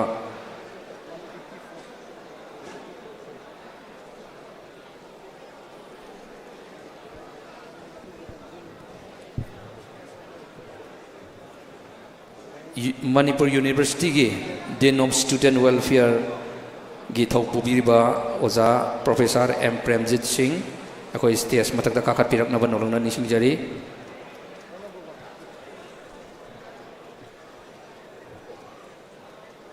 loinana akoi gi matam sang na All Manipur Bodybuilders Association gi donor oibiba ai now Roshan Oinam Manipur High Court की court manager की फमजु पुबिबा नाव रोशन stage मथक दा काखत पिरक नबा Nolan सिंगजरी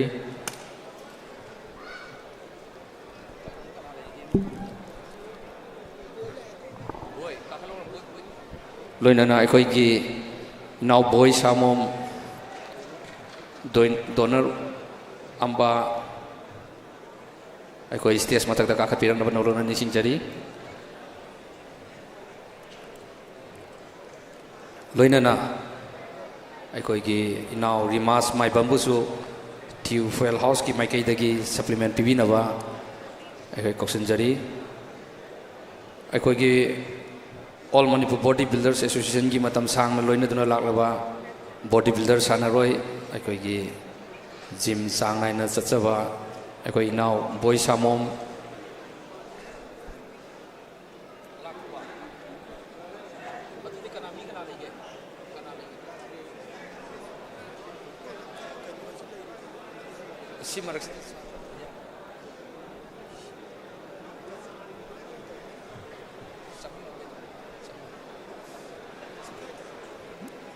अखोई 5th place 50 to 60 years category 5th place amadi 4th place loinana 3rd place mathang mathang अखोई prize pibinaba kausinjari Roshan Oinam Manipur High Court की court manager की थौपु बिरबा now अखोई की 5th place pibinaba nolon singjari 5th place goes to trunk number 156 Moirang Them Sana Zawa Singh the Lion Gym Kongman Mangjing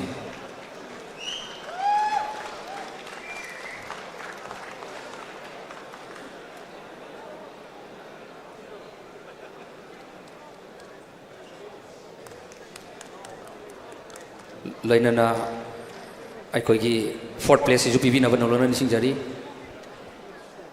4th place goes to trunk number 154 Loitongbam Heramani Singh Icon Gym Tidim Road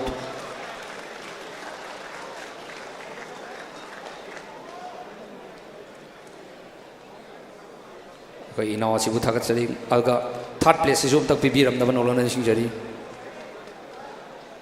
3rd place goes to trunk number 150 Tongram Ramesh Sor Singh Eagle Guide Gym Sangon Bal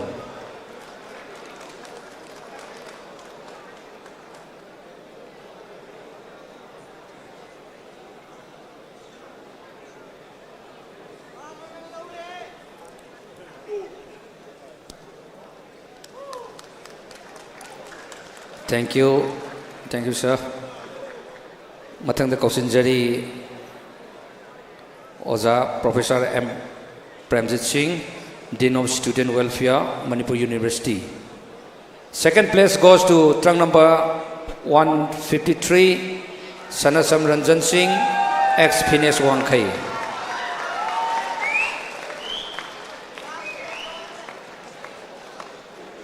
अखोई सही यांखई दगी हुंफू की category नि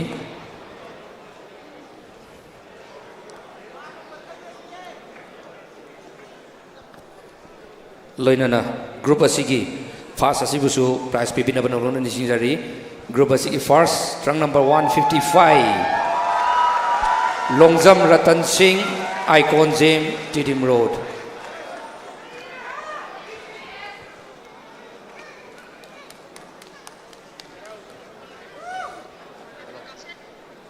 Thank you, mayam. Aduga akoigi food supplements sing adu akoi Tiu Fail House ki rimas mai bamna pibigani.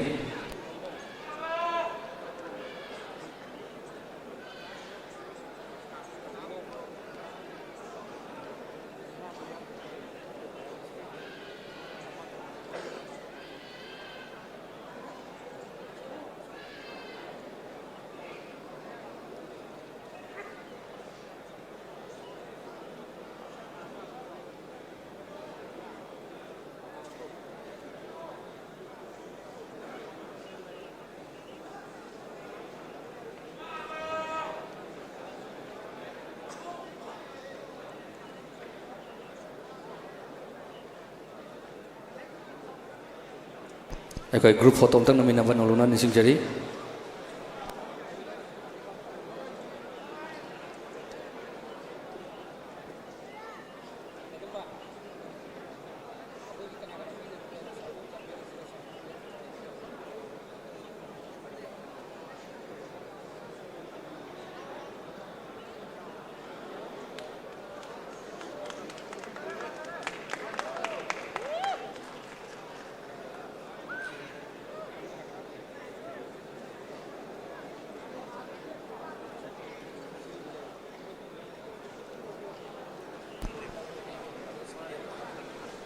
Loinana akoigi 40 to 50 years ki prize pibinaba Kausenjari All Manipur Bodybuilders Association ki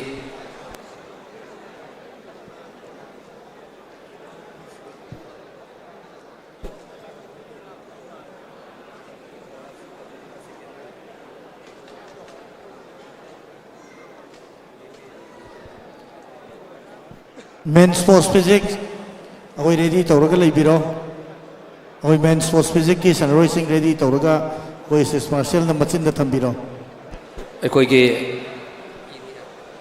group asigi 40 to 50 years ki prize asi pibinaba Kausenjari All Manipur Bodybuilders Association ki donor oibiba ai marup rishi akoi rishi stage matak ka khat pirak na nolona nising jari loinana All Manipur Bodybuilders Association ki advisor ki thaupu biriba ojate ben amadi All Manipur Bodybuilders Association ki advisor ki thaupu biriba ojabi pin amadi Manipur University dalai biriba All Manipur Bodybuilders Association ki donor oibiriba agi marup kheda busu kheda rama munsu stage matak ka khat pirak na nolona nising jari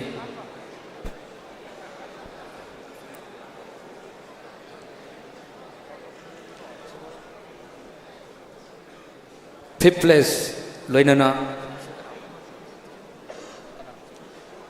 A3 ki Akbar lebiragadi stage matak ka khat pirak na nolona nising jari akoi ki food supplement asi A3 fitness ki akoi ki CEO ibiriba Akbar stage ta kakhat pirak na nolona nising jari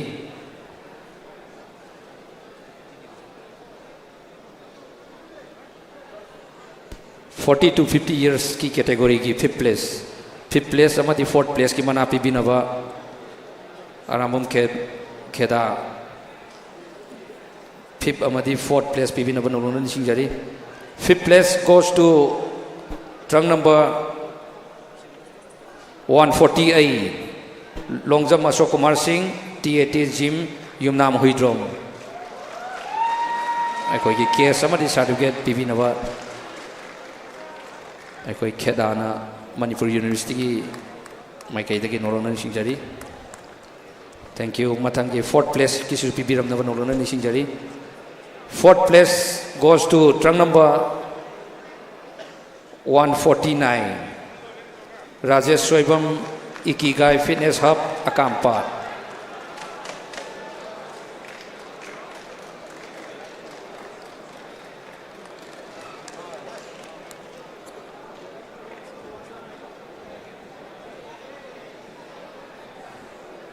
thank you loinana All Manipur Bodybuilders Association ki advisor ki thaupu bi tanatana internet just obiba ojabi pin Oza Bipin bronze medal CPB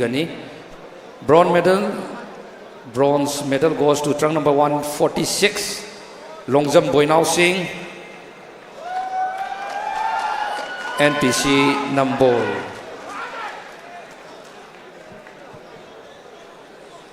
Akoi ninghan navai yade certificate amadi case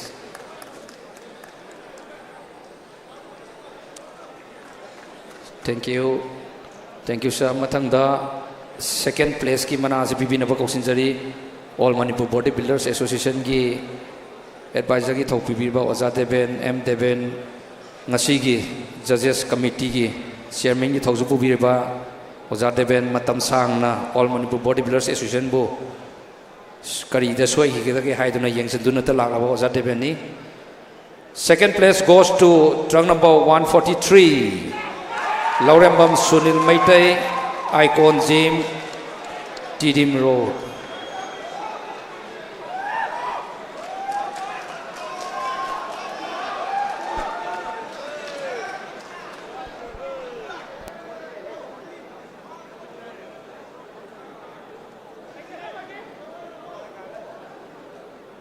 Thank you. Group asigi first ki mana se bibina ba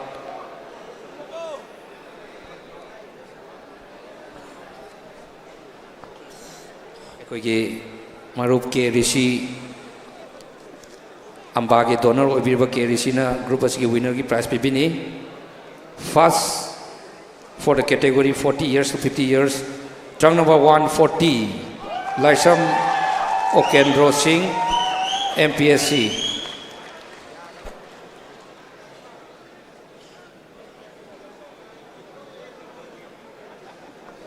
Akoi certificate TV na banolo ni singjari loina na akoi ki A3 ki CEO Akbar na food supplement singa to TV na banolo na ni singjari.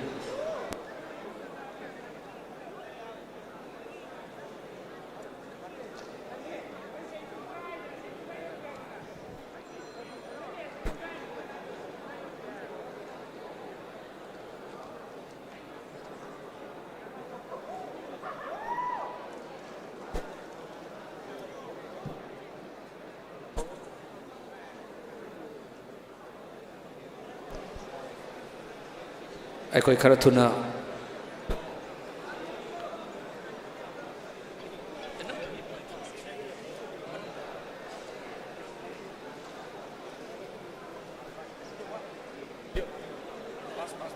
akoi ki first city piro hai first city overall da pi gadavne.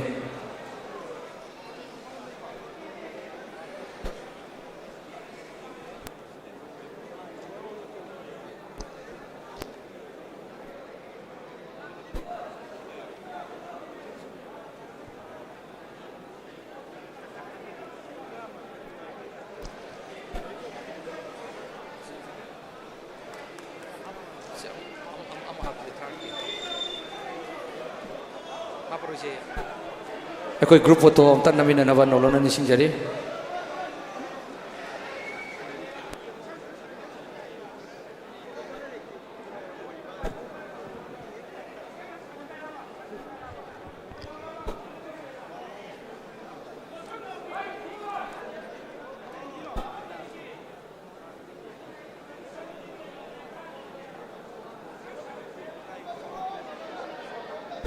Thank you. Akoi 60 plus category ki loina na akoi 40 to 50 years ki winner adu sem sadhan labina banolo na nising jari amadi 50 to 60 years ki champion oi gibdu su akoi ready de laina banolo na nising jari.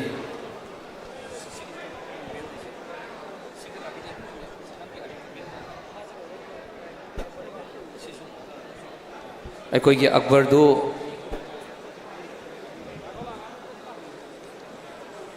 A3 Fitness ki CEO Akbar do kakat pirak na banolo na nising jari.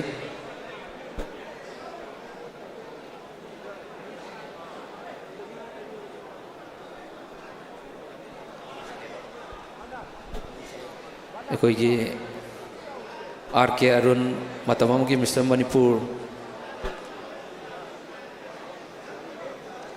stage mathakta kakapirang na banolona ni singjari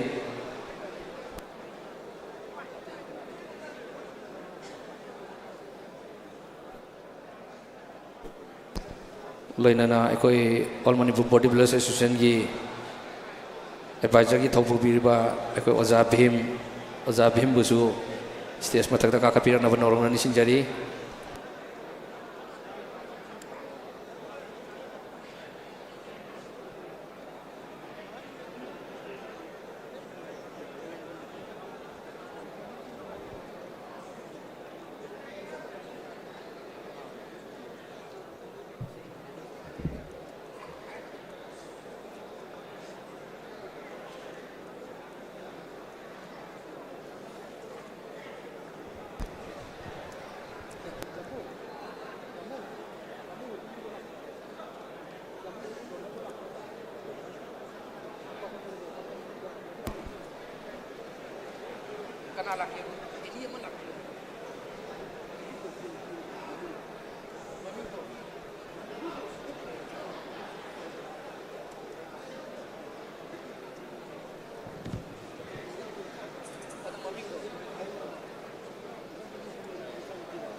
ꯑꯩꯈꯣꯏꯒꯤ ꯁꯣꯅꯤꯌꯥ ꯂꯩꯕꯤꯔꯒꯗꯤ ꯁꯤꯡꯖꯃꯩ ꯂꯩꯈꯤꯗ꯭ꯔꯕ ꯑꯩꯈꯣꯏꯒꯤ ꯑꯣꯖꯥ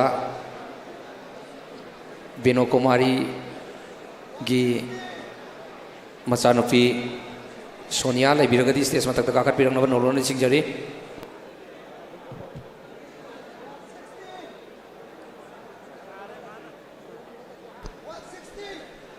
ꯑꯩꯈꯣꯏꯒꯤ ꯑꯝꯕꯥꯒꯤ donor ꯑꯣꯏꯕꯤꯔꯤꯕ loinana All Manipur Bodybuilders Association gi matam sangna nupi laktaki executive council oibiramba executive member oibiramba laikhidraba Oja Binod Kumari gi masanupi Sonia ko prize pipi gani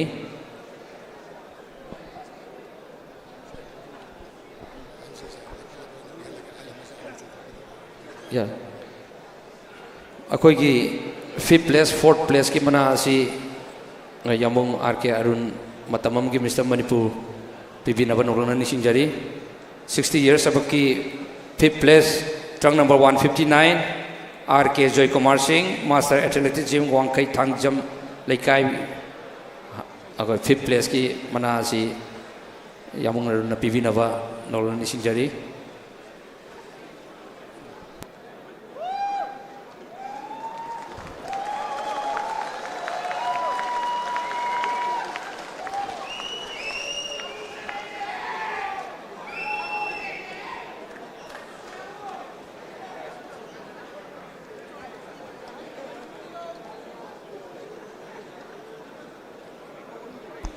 Fourth place की मना सिबुसु Yamuna पीबीनी 4th place goes to trunk number 161 Sangdam Indira Singh YBBG Pishum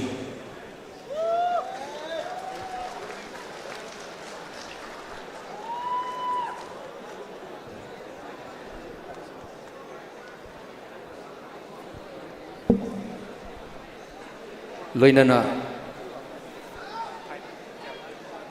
Thank you.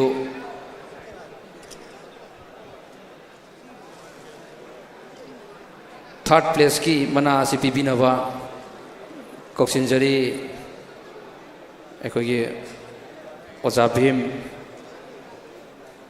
All Manipur Bodybuilders Association की advisor की थाउजु पुबीरबा ओजा भीम न पीबी Ghani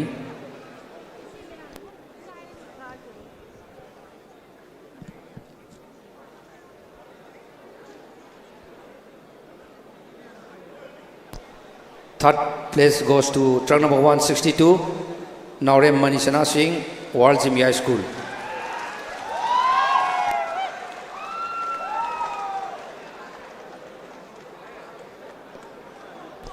Medal Amadi Aikoigi Ahal Eversing is the Manapi Vivasi, the Puning Tower Piboina, Kubakura, Kubakubina, Vanolona Nishinjari Tagatsuri.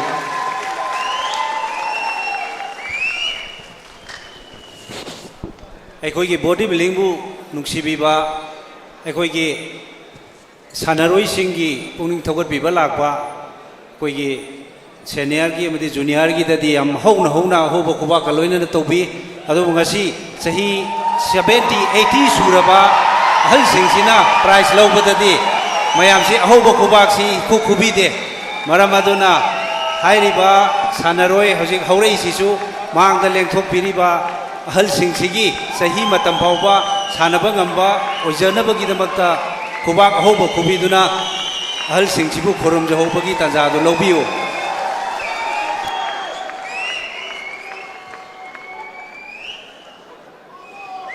Group ꯑꯁꯤꯒꯤ prize ꯑꯁꯤ ꯄꯤꯕꯤꯅꯕ ꯀꯧꯁꯤꯟꯖꯔꯤ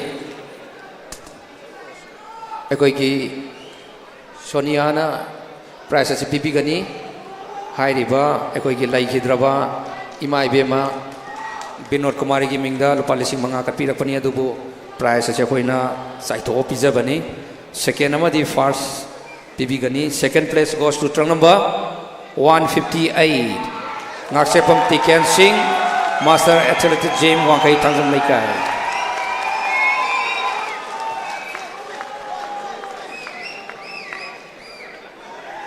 अखोई थोलम इब अखोई सानारसिंग असि सही हुमफु की मथक्ता लैबा सानारोय ngaktani mayamna pukning hapiu khuba ahoba khubiduna thank you group asigi fast asigi mana su pibi naba koksinjari ekoi Sonia pibi gani turn number 160 Laisha Modu Singh ex fitness wangkai ekoi gi asuk ahal oirba singsina ekoi sanabagi spirit ta topi rakpa busu all Manipur gi maikai dagi ekoi gi thakaro phokdoksari thank you loinana ekoi group ki winner ta ki basing ado thokpi ro ekoi official sing jaga group photo ta namina na banolona ni singjari ekoi gi food supplement ado A3 gi CEO abarna pibi na banolona ni singjari khara thuna pibi na ba amade ekoi volunteer sing na khara thuna pusan biak na banolona ni singjari loinana master category sing da fast ta ki basing अखोई अथुब मतमदा थोपिरकनब नौलोना निसिंजरी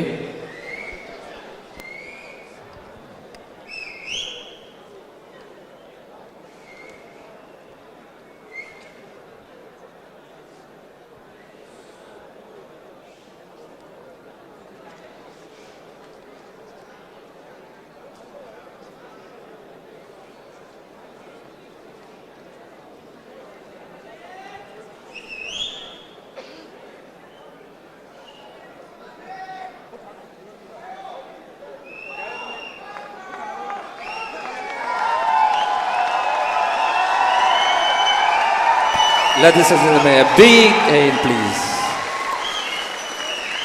Thank you.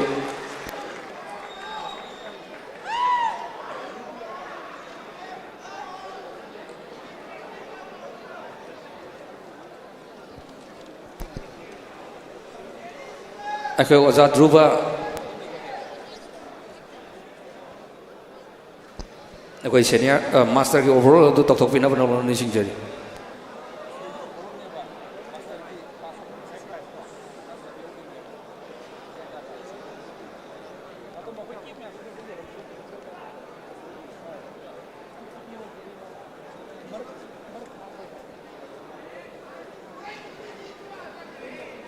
अखोई master की overall तौथोकनबगीदमक्ता master की अखोई fast आगिबसिंगदो अमतंग पुथोकपिरकनबा नोलुकचरी अखोई stage मार्शलना master की fast आगिबसिंगदो stage अमतंग पुथोकपिरकनबा नोलुकचरी अखोई मरकथना programme मरकथना अखोई अहनसिंग अदो खितंग पथाब ओइना होजिकता मुखिबनिना ngakhtang पथाब ओइना अखोई ngasi टेक्निकल ऑफिशियल ओगिबा all Manipur body builders association की मिंग अमम तंग कोखत सद्रगसु स्टेज ता पुलप थोपी रक्तुना एकोई की ngasi की all Manipur body builders association की ngakhtang सेकेंड मतंग मनिंग दम थमसु यानी एकोई की all Manipur body builders association की अयुक्त की हाउदुना हुजिफाव जथरक लेबा all the sida ming amamam tang kaudragasu mayam stage mathakta kakat piro akoigi ngasi gi Theophil House ki rimas maibamna asamba khudol por amam tang tamjage haibagi ama program am logjage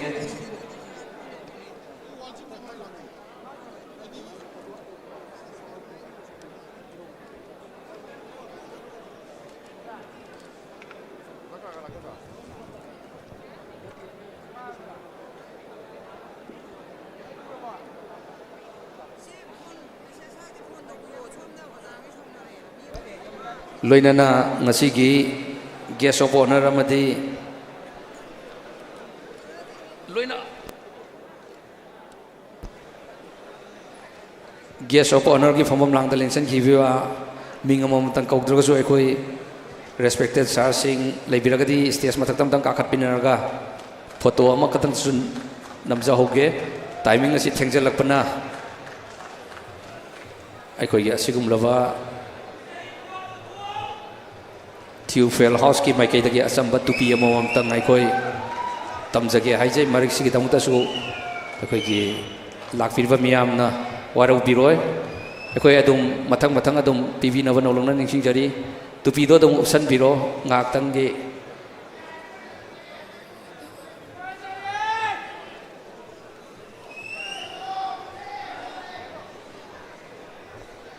akoi ki puksil saurba madi haina ba tawdana kakat pirak liba ekoi ngasi gi guest of honor gi thomam lang dalen sing gi basing busu all Manipur bodybuilders association gi maikai dagi tawulong khamu chari ekoi tinbi ba lakpiri ba ekoi miyam sing nasu ekoi gi ngasi gi Mr Manipur asi kadai da soi gi dagi kadai da asoi ngam yaw gi dagi haiduna ngasai ayuk dagi hau dagi pung nipan dagi lakpi duna asigum laba achoba championship asi paktok sabani masida saruk yaba yawiba khudingmakpu all Manipur bodybuilding association ma kaitagi tarbo phongdoksari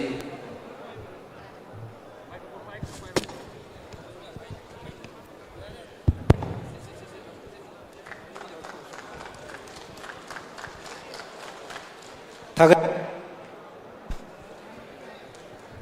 ekoigi Oza Biramni Oza Pradeep international player bodybuilder aduga ikoi state judge angam kamai Romanus IGP Oza Mujibur Rahman Oza Joy Chandra vice president amba Inauzuddin state judge aduga koigi amba gi donor mention namai rakpam aduga Arambam Bobby 8 times Mr World aduga koigi marup Dr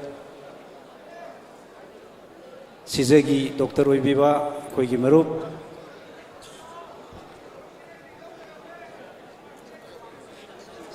ya Dr. Keshi and koigi oza mani NG Uttam aduga Dr. S. Sibong Musa Thagachari aduga koigi marup KSS Bhakt Kumar aduga koigi Thobal district ki secretary na Umakanta mani mai kaidagi asai nongamadagi hore ngai handuna thambiri ba koigi inau kheta inau Bikram president Thobal district man adagi nong aduga angom karna Zanil B joint secretary amba prem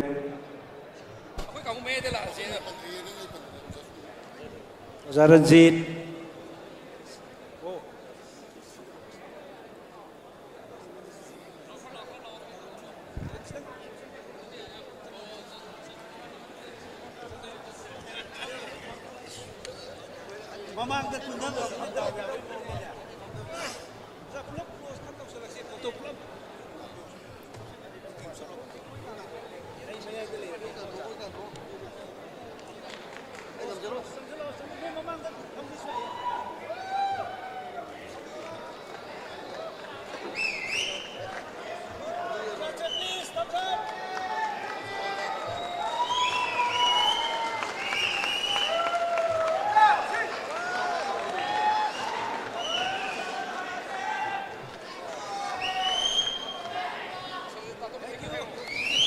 Thank you all.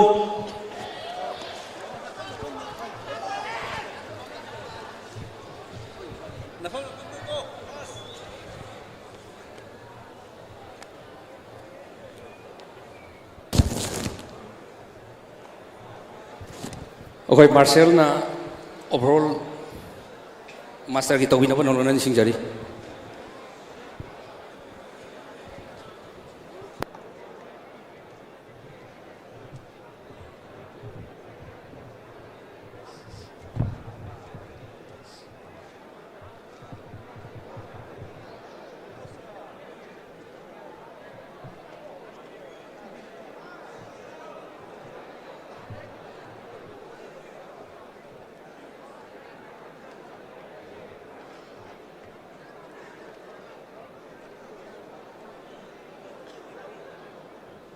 Aikoi master ki group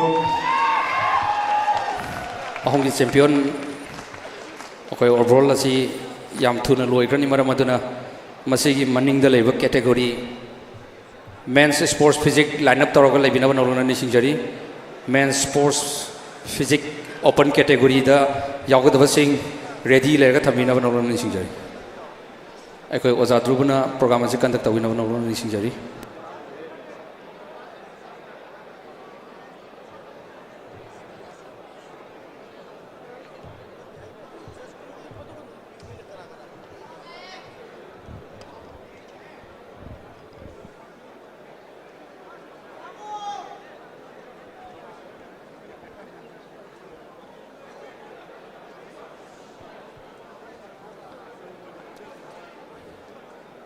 Judges, 4 compulsory poses.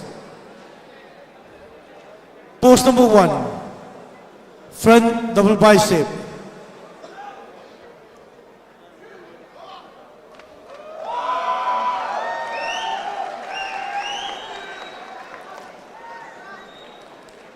Relax. Pose number 2, side chest, thighs and calf.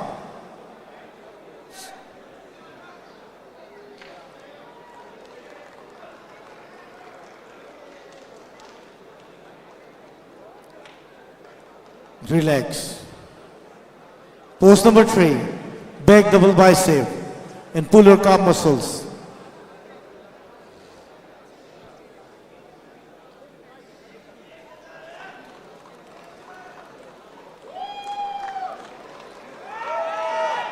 Relax. About 10. Pose number 4, abdominals and thighs.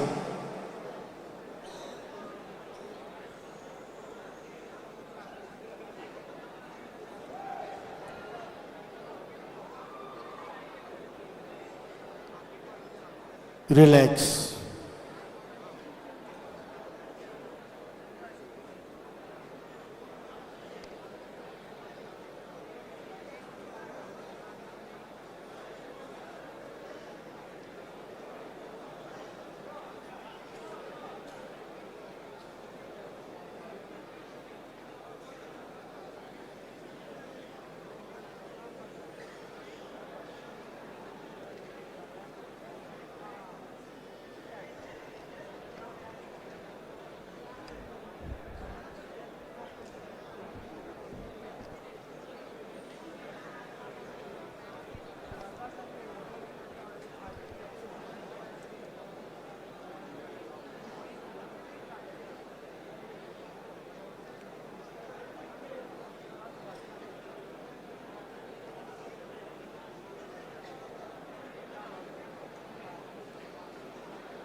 Master ki ekoi trophy ki donor sahi khuding ki leptana ekoi topirakpa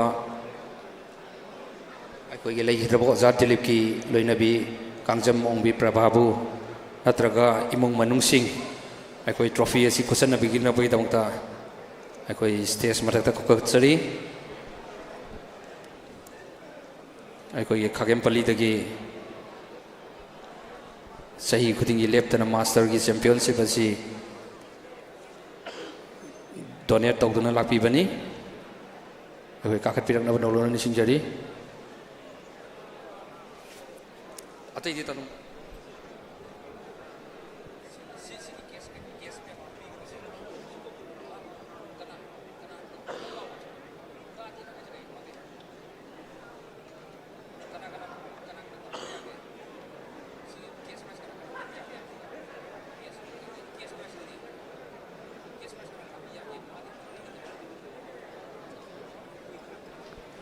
ꯑꯩꯈꯣꯏ ꯂꯩꯈꯤꯗ꯭ꯔꯕ ꯂꯥꯏꯑꯣꯏꯈ꯭ꯔꯕ ꯑꯩꯈꯣꯏꯒꯤ ꯑꯣꯖꯥ ꯗꯤꯂꯤꯞ ꯃꯃꯥꯡꯗ ꯃꯥꯁꯇꯔꯗ commission ꯀꯌꯥ ꯊꯣꯛꯂꯛꯂꯕ ꯑꯗꯨꯒꯨꯝꯂꯒꯤ ꯃꯆꯥꯅꯨꯄꯥꯅꯤ ꯃꯍꯥꯛꯅ ꯂꯩꯈꯤꯗ꯭ꯔꯕ ꯃꯄꯥꯕꯨꯡꯒꯤ ꯃꯃꯤꯡꯗ ꯑꯩꯈꯣꯏ ꯇ꯭ꯔꯣꯐꯤ ꯑꯁꯤ ꯀꯠꯄꯤꯔꯛꯄꯅꯤ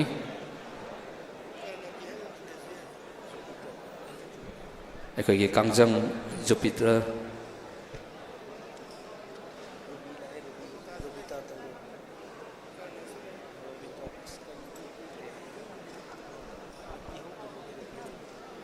ꯂꯣꯏꯅꯅ ꯑꯩꯈꯣꯏꯒꯤ ꯗꯣꯅꯔ ꯑꯝꯕꯥ ꯑꯣꯏꯕꯤꯕ ꯐꯤꯠꯅꯦꯁ ꯋꯥꯔꯜꯒꯤ ꯏꯟꯁꯇ꯭ꯔꯛꯇꯔ ꯑꯣꯏꯕꯤꯔꯤꯕ ꯏꯆꯜ ꯔꯣꯕꯤꯇꯥ ꯂꯩꯕꯤꯔꯒꯗꯤ ꯑꯩꯈꯣꯏ ꯁ꯭ꯇꯦꯖ ꯃꯊꯛꯇ ꯀꯥꯈꯠꯄꯤꯔꯛꯅꯕ ꯅꯧꯂꯣꯟꯅ ꯅꯤꯡꯁꯤꯡꯖꯔꯤ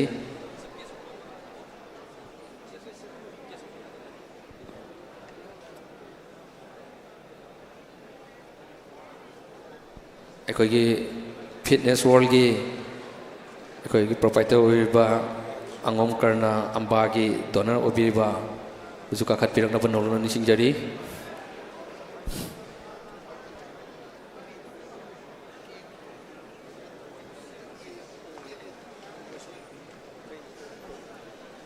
ꯒ꯭ꯔꯨꯞ ꯑꯁꯤꯒꯤ ꯊꯥꯔꯠ ꯄ꯭लेꯁꯀꯤ ꯃꯅꯥ ꯑꯁꯤ ꯑꯩꯈꯣꯏꯅ ꯀꯦꯁ ꯑꯃꯗꯤ ꯑꯩꯈꯣꯏꯒꯤ ꯁꯄ꯭ꯂꯤꯃꯦꯟ ꯄꯤꯕꯤꯒꯗꯕꯅꯤ ꯑꯗꯣ ꯁꯄ꯭ꯂꯤꯃꯦꯟ ꯄꯤꯅꯕ ꯑꯩꯈꯣꯏꯒꯤ ꯔꯤꯃꯥꯁ ꯁꯦꯝ ꯁꯥꯗꯨꯅ ꯂꯩꯕꯤꯅꯕ ꯅꯧꯂꯣꯟꯅ ꯅꯤꯡꯁꯤꯡꯖꯔꯤ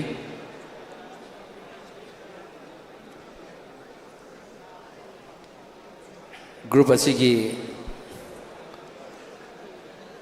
ꯊꯥꯔꯠ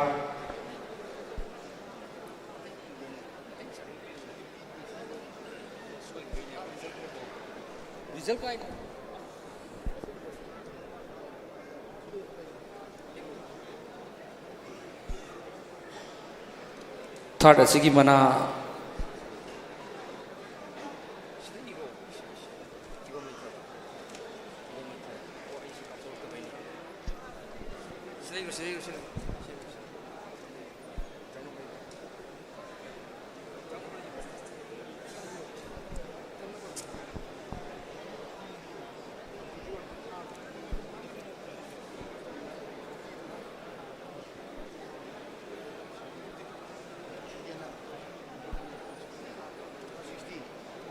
अखोगी थर्ड प्लेस की मना से पीबीनब कौशनजरी सल रोबिता fitness world instructor third place goes to trunk number 160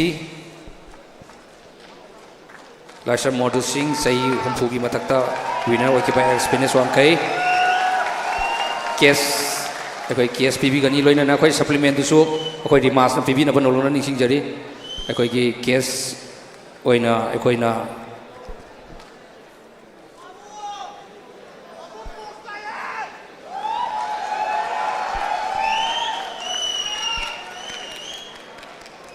case ओइना लिसिंग तरेट हापसबने लोइनाना अखोइगी रिमास माइबमगी असुगुमलबा ओवरऑल चैंपियनशिप सिदा मागी वे पीबीरी सेकंड प्लेस की मना असिबुसु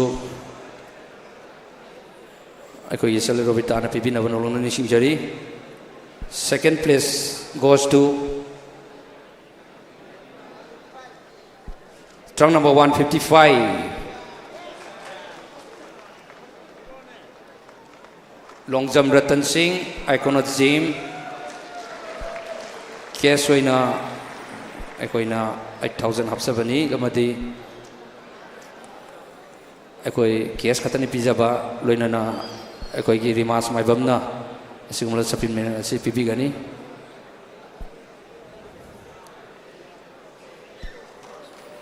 ग्रुप असिगी मास्टर्स हदक सहीगी 62 मिस्टर मणिपुर मास्टर चैंपियन ओइबा 40 to 50 years ki champion su oirakraba trunk number 140 Laisam Okendro Singh Manipur Police Sports Club na champion oi masi gi akoi gi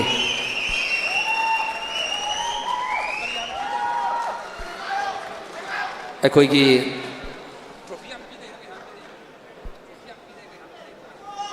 lenyan asi hupi naba amadi cash prize pibi naba akoi gi amba gi donor oja ngom karna bu kok sanjari akoi gi lenyan si hupi ro amadi cash oina akoi lising tara hapsabani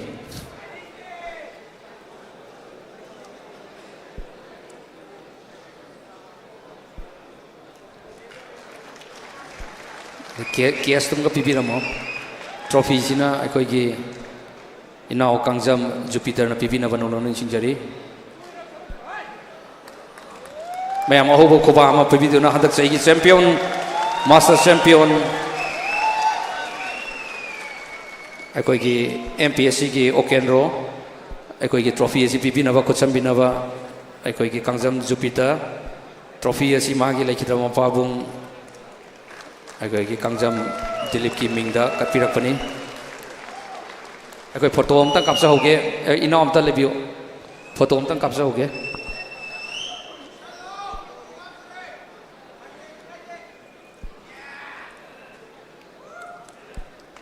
loina na akoi food supplement du pibi na banolon na singjari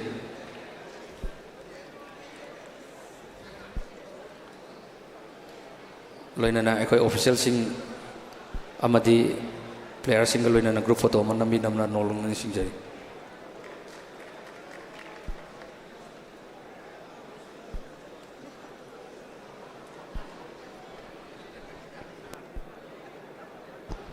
akoi gi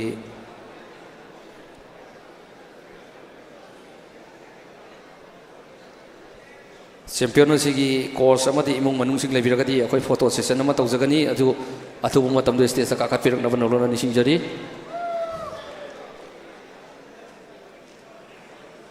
thank you sir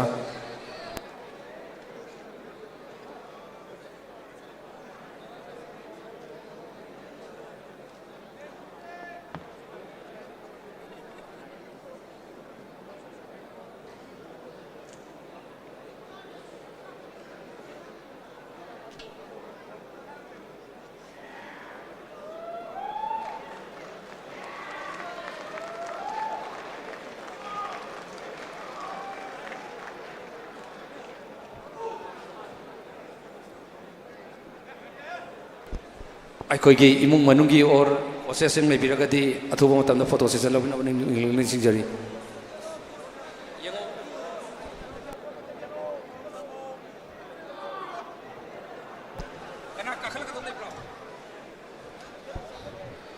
akoi gi champion oi basigi photo session me koi stage da namning bol leragadi khara tuna kakhat birang na nolon ning singjari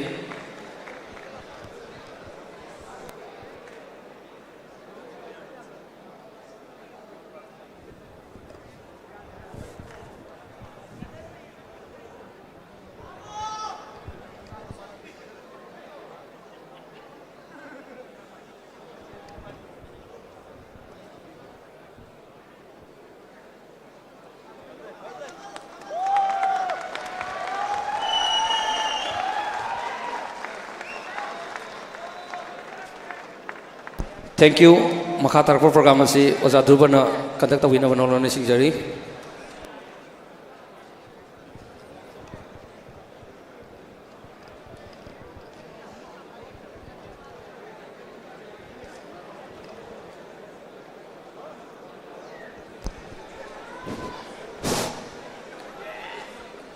akoi main physics ki competitor sing do stage sa putok pirak na ba noluk chari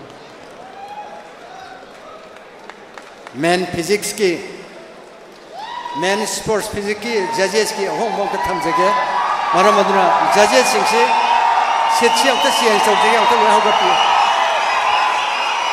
judges seat number 1 IB Pin Singh international judge lengra dum lebiro judges seat number 2 KI Pradeep Singh sen jawta tawjage seat number 2 Seat number 3, the R.K. Manishnath Singh, National Judge. Judges, seat number 3, R.K. Manishnath Singh. Judges, seat number 4, AMD Ifam Majibur Rahman. Seat number 5, L. Jamson Singh, National Judge. Seat number 6, S.I. Sanathoy Singh, National Judge. S.I. Sanathoy Singh, National Judge. Seat number 7, K.I. Hemanta Singh, National Judge. Hariba judges manga taret asina men sport physics si masige judge ki sita phambi gani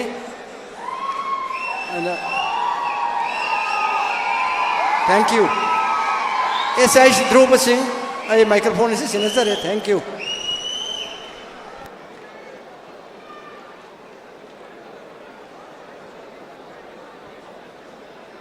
अखोई Facebook और YouTube दा live streaming तौबीबा याउबीरगदी अखोई पृथ्वी पुंब येंब यानबा अखोई की याउबीरगदी मागे link अमदी मागे website तो अखोई अनाउंसिंग बूथ असिदा पाउं तक पिबिरकनबा नोरन निसिंगजरी Judges, select top 20. अखोई खुसेम की कांगू लेबिरगदी अखोई announcing booth असिदम चंगबिरकनबा नोरन निसिंगजरी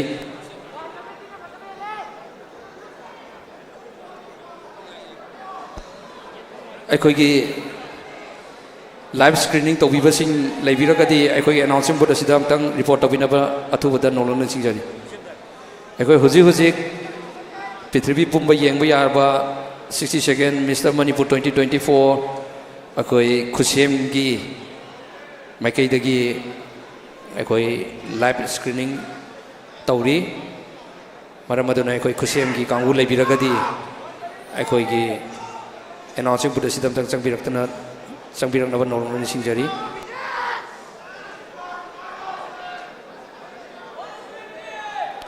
Judges, select top 20. Top 20. लोइनना अखोई इलाइट टीवी की सु थाबीरी अखोई इलाइट टीवी की माइकईदगी अखोई लाइव स्क्रीनिंग तौजरी मसी बुसु अखोई एसोसिएशन की माइकईदगी अखोई थगारपु फोंदोकजरी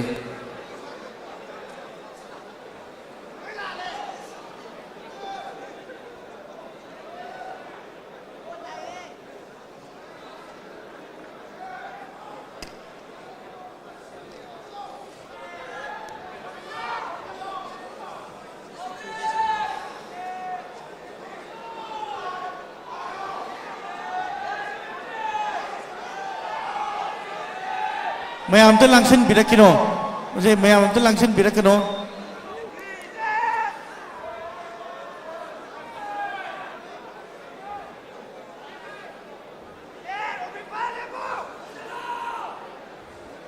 Mamang thariba contestant sing ado ready lebiro. Contestant and judges ready. Front view, heel together. Heel together. Khongani samjanabiro. Front view.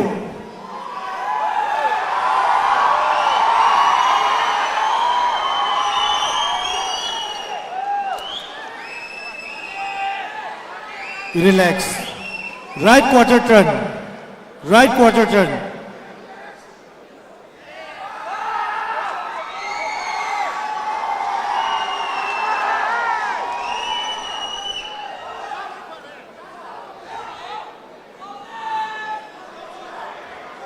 Relax. About turn. Again, right quarter turn. Heel together. Back view.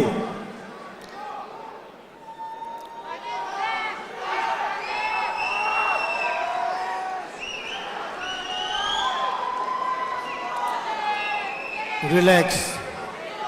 Again, right quarter turn.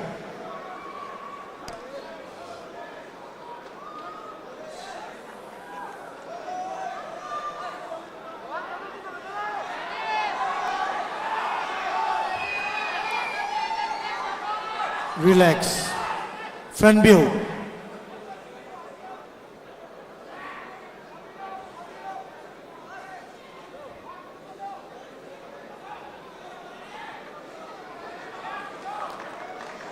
Relax. Relax. Fast row do pura full back to biro. Full back to biro. Fast row do full back to biro.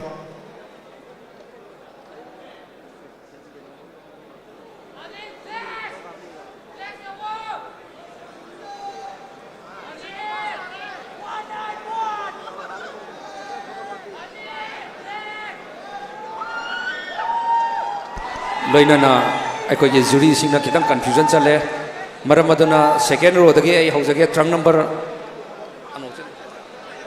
khara tapna tawina ba nolona ni sing jari jury sing trunk number 173 please raise your hand trunk number 173 174 175 raise your hand trunk number 176 trunk number 177 trunk number 178 trunk number 179, trunk number 180, trunk number 181, trunk number 182. Ekoi maka satabina ba ekoi oza dhruva da sinajari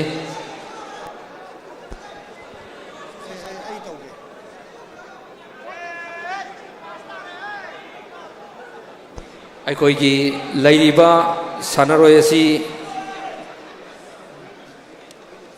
39 ni 39 asidagi sanaroi kun best 20 ekoi jury singna 20 players pick up tawina ba norona ning singjari ahan round gi oina oza dhruva ekoi continue tawina ba norona ning singjari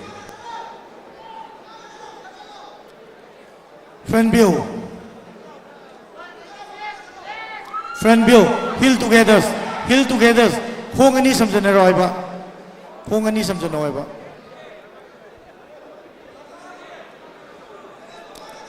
right quarter turn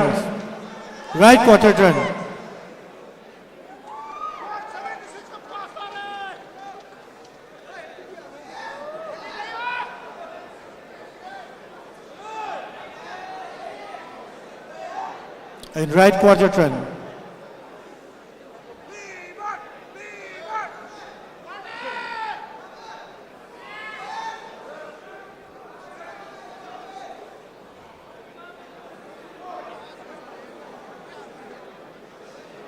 again right quarter turn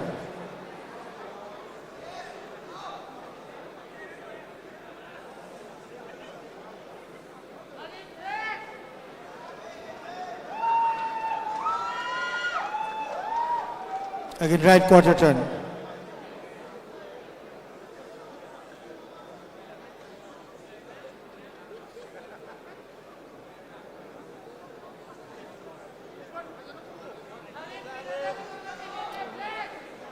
relax loina muk maning dan dabiro quite last line da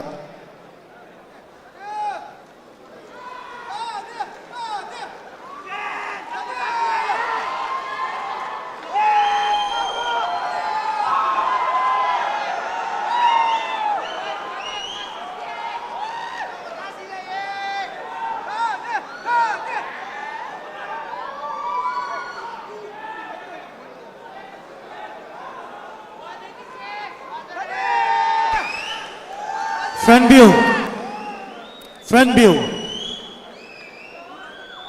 heel together ekoi gi second amtaga ekoi jury singi apang bagi matugina trunk number amtaga loktok sage hai riba trunk number si loktor paga khut thangat pirang number nolona singjari trunk number 183 184 186 185 adu yaugre 186 187 188 189 190 191 192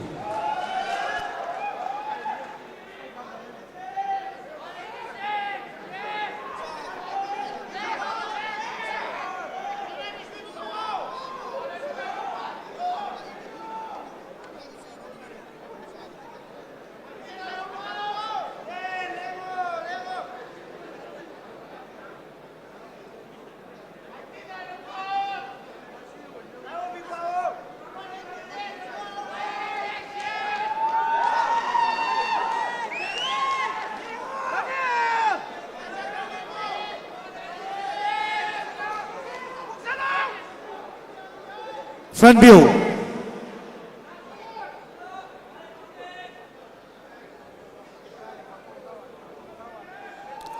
Heel together, heel together. Khung ani samjana. Right quarter turn. Right quarter turn, right.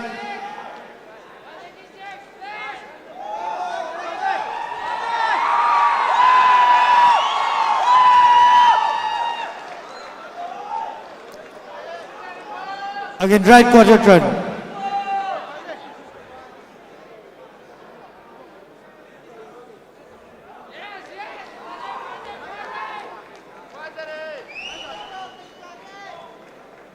Again, right quarter turn.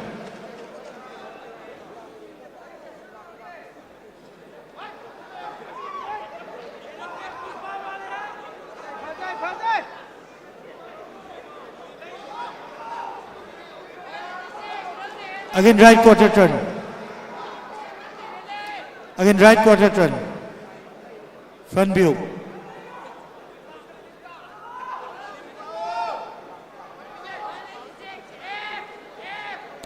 Relax. No, back to Biro. All the contestant back. Front line to back to Biro.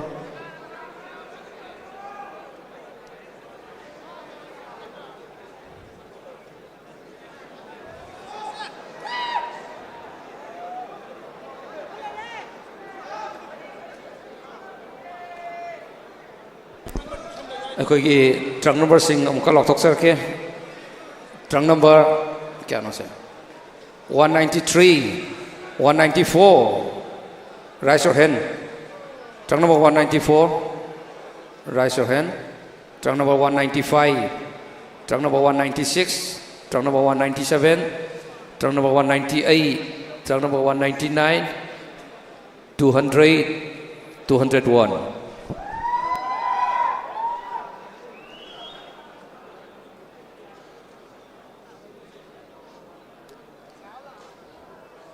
Contestant, front view.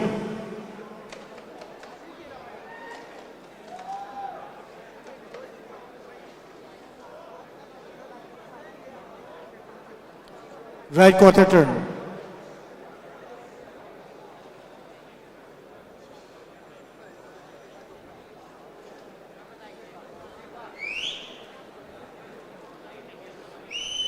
Again, right quarter turn.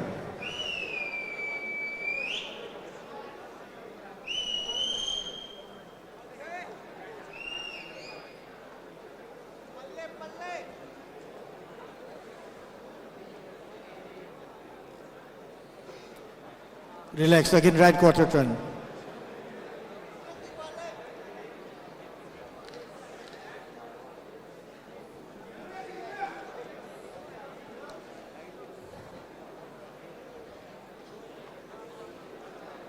Again, right quarter turn.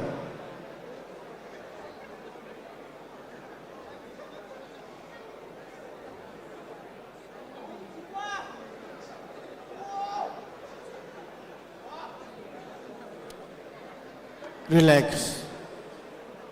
Hoy maning dahi de biro. Hoy maning dahi de biro.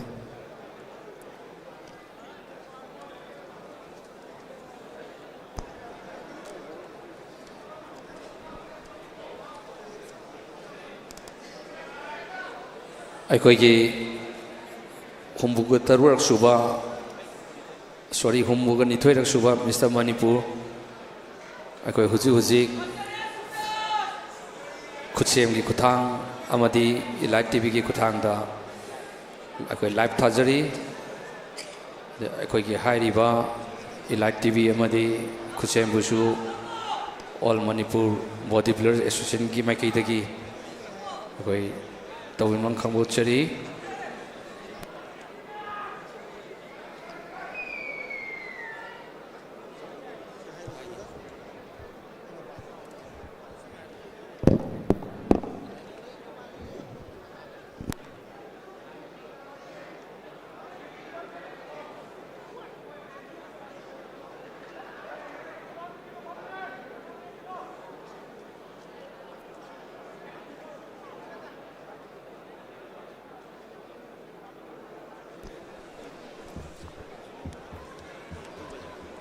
ꯑꯩꯈꯣꯏꯒꯤ ꯉꯁꯤꯒꯤ programme conduct ꯇꯧꯕꯤꯔꯤꯕ ꯑꯣꯖꯥ ꯙ꯭ꯔꯨꯕ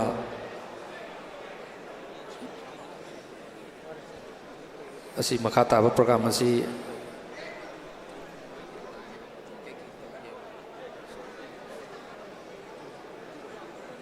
ꯑꯩꯈꯣꯏꯒꯤ all Manipur body builder ꯑꯦꯁꯣꯁꯤꯌꯦꯁꯟꯒꯤ ꯄ꯭ꯔꯁꯤꯗꯦꯟꯒꯤ ꯇꯧꯕꯤꯔꯤꯕ ꯏꯌꯥꯝꯕ and ꯔꯇꯟꯅ ꯃꯈꯥ ꯇꯥꯕ programme ꯑꯁꯤ conduct ꯇꯧꯕꯤꯅꯕ ꯅꯣꯡꯂꯣꯟ ꯅꯤꯡꯁꯤꯡꯖꯔꯤ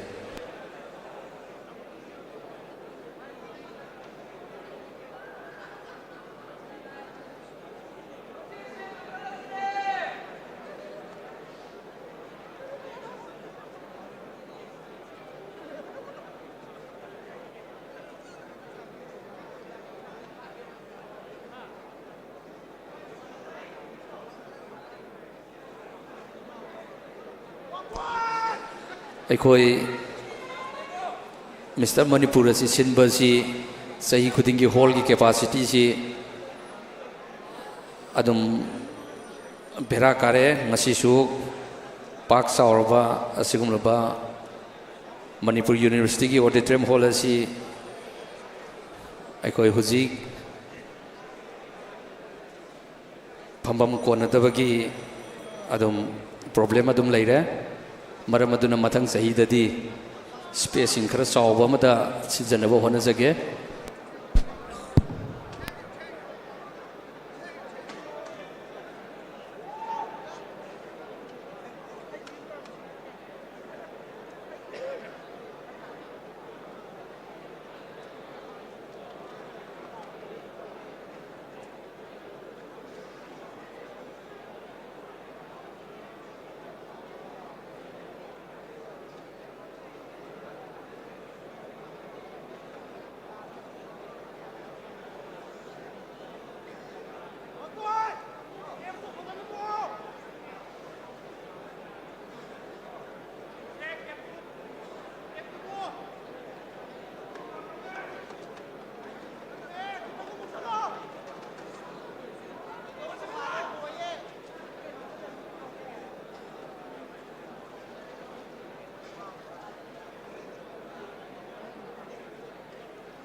ꯑꯩꯈꯣꯏ ꯍꯧꯖꯤꯛ ꯑꯣꯚꯔꯑꯣꯜ ꯑꯃꯗꯤ ꯑꯣꯄꯟ ꯀꯦꯇꯦꯒꯣꯔꯤ ꯈꯛꯇꯪ ꯑꯃ ꯉꯥꯏꯁꯤꯜꯂꯛꯂꯦ ꯍꯧꯖꯤꯛ ꯕꯦꯁ ꯁ꯭ꯄꯣꯔꯠꯁ ꯐꯤꯖꯤꯛ ꯍꯦꯛ ꯂꯣꯏꯈꯤꯕꯒ ꯋꯨꯃꯦꯟꯁ ꯃꯣꯗꯦꯜ ꯐꯤꯖꯤꯛ ꯑꯩꯈꯣꯏ ꯃꯊꯪ ꯃꯊꯪ ꯆꯠꯊꯖꯔꯛꯂꯒꯅꯤ ꯃꯊꯪꯗ ꯋꯨꯃꯦꯟꯁ ꯕꯣꯗꯤ ꯕꯤꯜꯗꯤꯡ ꯑꯃꯗꯤ ꯐꯤꯖꯤꯀꯦꯜ ꯆꯦꯂꯦꯟꯖ ꯂꯣꯏꯅꯅ ꯑꯩꯈꯣꯏ ꯉꯁꯤꯒꯤ ꯉꯥꯏꯗꯨꯅ ꯂꯩꯔꯨꯕ ꯈꯧꯔꯥꯡꯅ ꯖꯨꯅꯤꯌꯔ ꯃꯤꯁꯇꯔ ꯃꯅꯤꯄꯨꯔꯒꯤ ꯑꯣꯚꯔꯑꯣꯜ ꯑꯩꯈꯣꯏ ꯁꯨꯡꯁꯣꯏ ꯁꯣꯏꯗꯅ ꯄꯥꯡꯊꯣꯛꯆꯔꯒꯅꯤ ꯑꯔꯣꯏꯕꯗ ꯑꯩꯈꯣꯏ ꯁꯦꯅꯤꯌꯔ ꯑꯣꯚꯔꯑꯣꯜꯕꯨꯁꯨ ꯑꯩꯈꯣꯏ ꯁꯨꯡꯁꯣꯏ ꯁꯣꯏꯗꯅ ꯄꯥꯡꯊꯣꯛꯅꯕ ꯁꯦꯝ ꯁꯥꯕ ꯂꯣꯏꯖꯔꯦ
ꯑꯩꯈꯣꯏꯒꯤ ꯄ꯭ꯂꯦꯌꯔꯁꯤꯡ ꯈꯤꯇꯪ ꯁꯥꯏꯠꯇ ꯂꯩꯔꯒ ꯑꯩꯈꯣꯏ ꯃꯊꯪꯒꯤ ꯀꯦꯇꯦꯒꯣꯔꯤꯒꯤ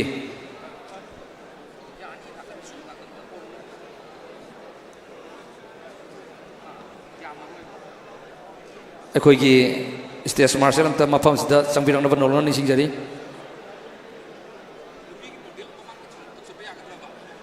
ꯑꯩꯈꯣꯏꯒꯤ ꯅꯨꯄꯤꯒꯤ ꯃꯣꯗꯦꯜ ꯑꯩꯈꯣꯏꯒꯤ ꯃꯥꯔꯛ ꯇꯦꯕꯨꯂꯦꯁꯟ ꯇꯧꯔꯤꯉꯩꯁꯤꯗ ꯅꯨꯄꯤꯒꯤ ꯃꯣꯗꯦꯜ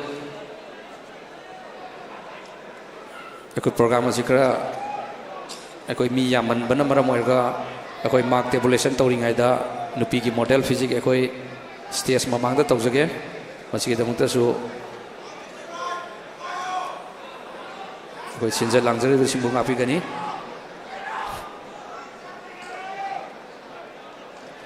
ꯑꯩꯈꯣꯏ खितंग हंतबीनबा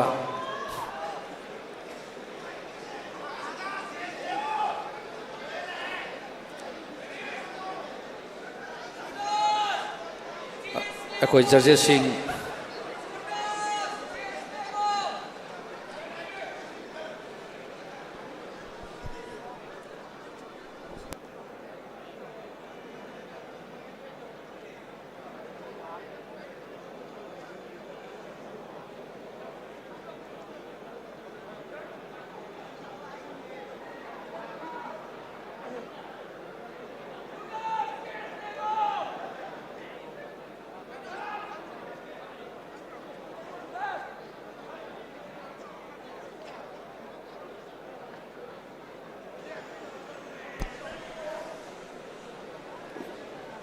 अखोई लोनना women's body building physically challenge पुसु अखोई रेडी तौर लेबिनब नौलोना निसिंगजरी अखोई मार्क टेबुलेशन मरक्ता अखोई चैंपियनशिप सिंग अदु अखोई पांगथोक जाउगे अखोई मयामना थोलकलिबा वुमेन्स मॉडल फिजिक असिबो तराम नौफिनब नौलोना निसिंगजरी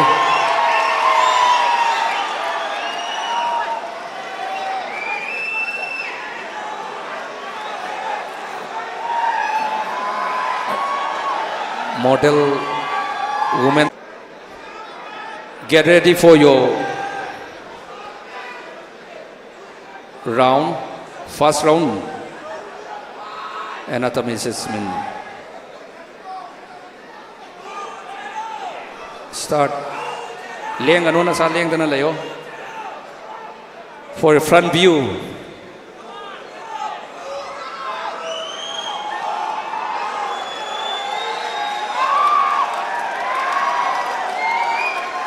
relax quarter turn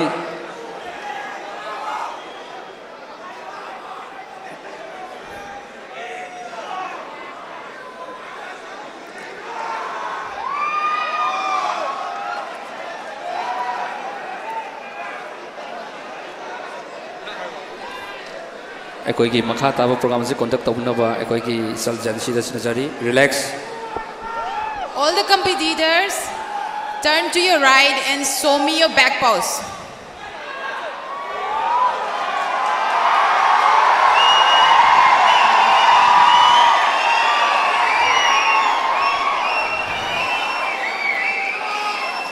Relax.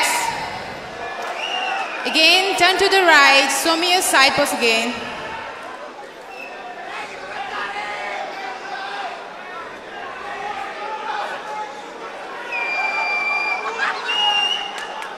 Relax all the competitors.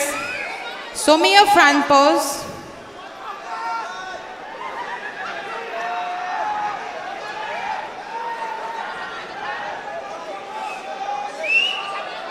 Relax. Now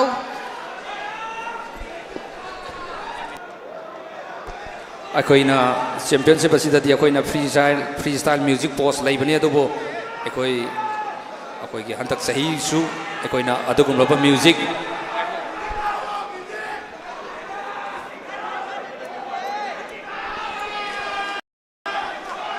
अखोई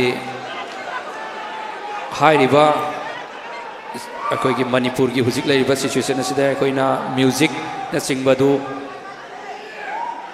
अखोई हदक सही सु अखोई अदु की कैटेगरी दो अखोई हापसदबनी अखोई मयाम pull-up ममांग the वंसन बिरगल labio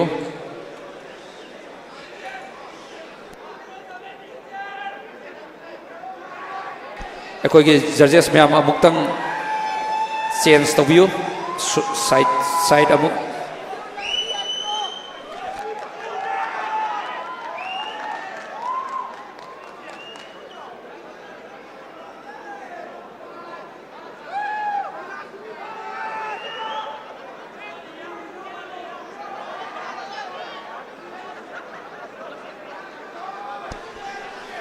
Now all the competitors get ready for your compulsory poses. All the competitors, do your front pose. Yes.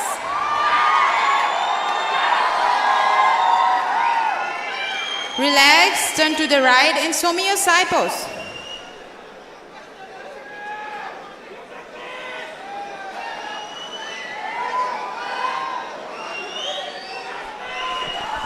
Relax, turn to the right and show me your back pose.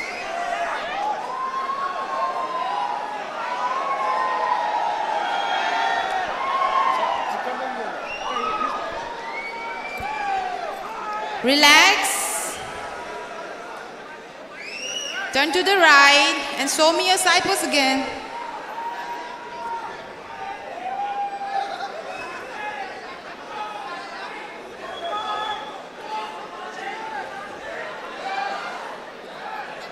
Now all the competitors relax, turn to the front and show me your front pose.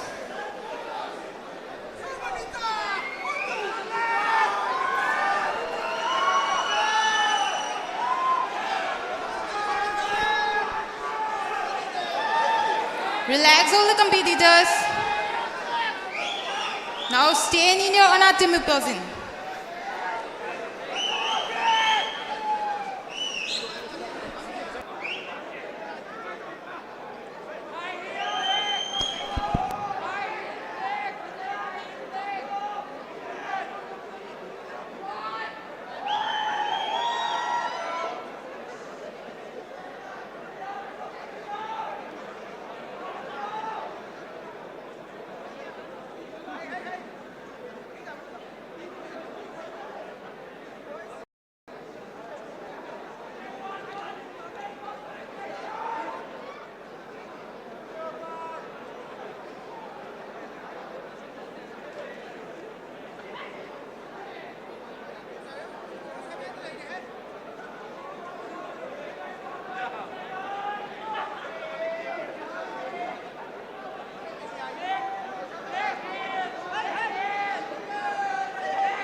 202, please come forward.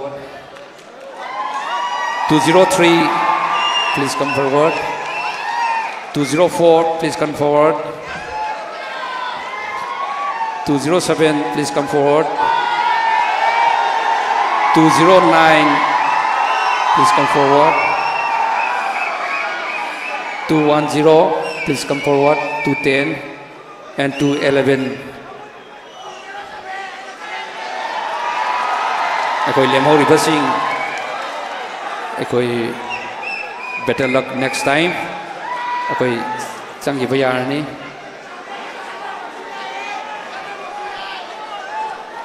Akoi sidagi 125 amamu khangat pirana ba nolon singjari. Akoi ngasai to mark khara mana ba yawna maram oiraga.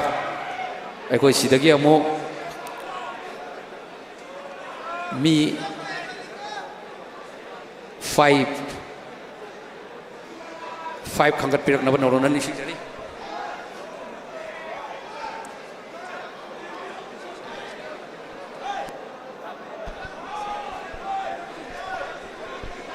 Now get ready, all the competitors. Relax. Show me your front pose.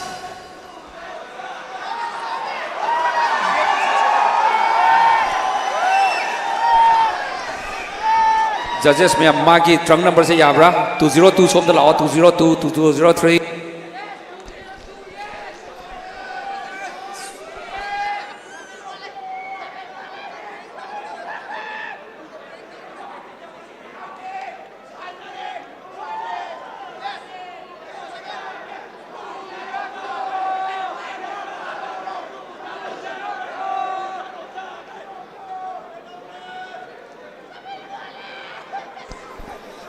Now relax.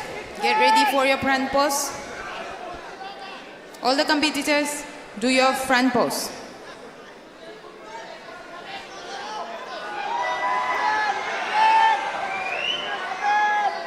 Now relax. Turn to the right and show me your side pose.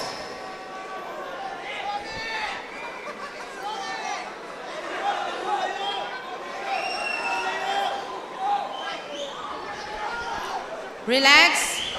Turn to the right. Show me your back pose.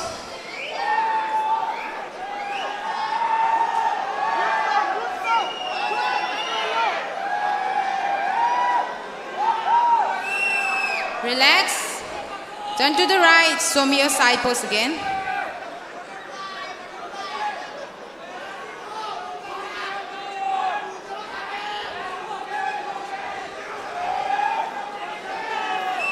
Relax. Turn to the right. Show me your front pose. Do it with a smile.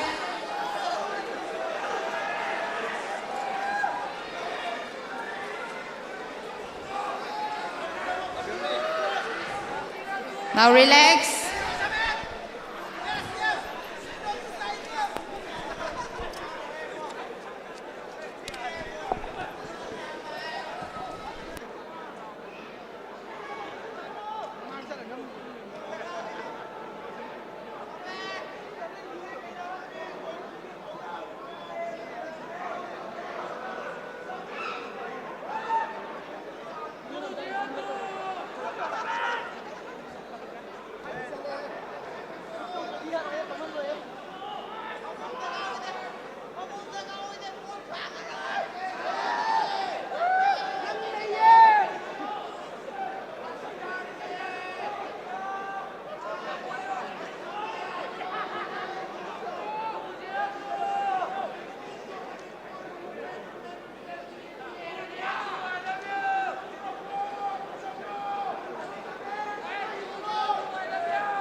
ꯑꯩꯈꯣꯏꯒꯤ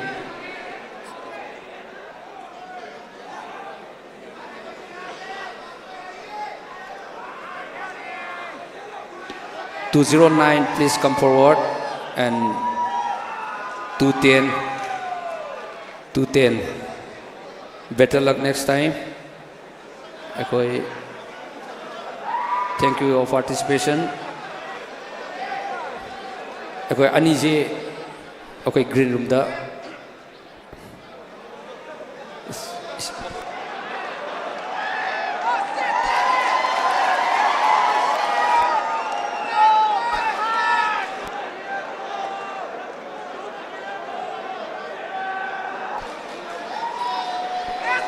Judges, please give ranking.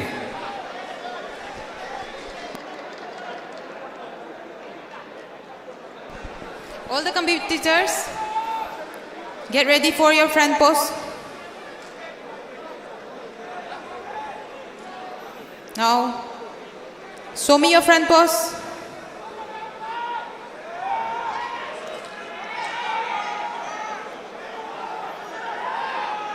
Relax. Turn to the right, show me your side pose.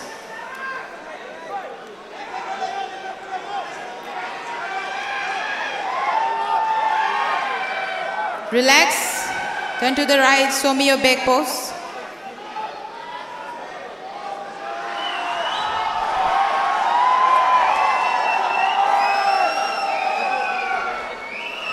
Relax. Turn to the right, show me your side pose again.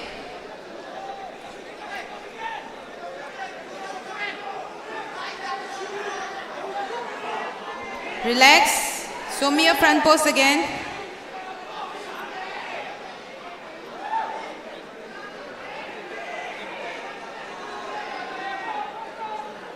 Now all the competitors relax and stay in your anatomy posing.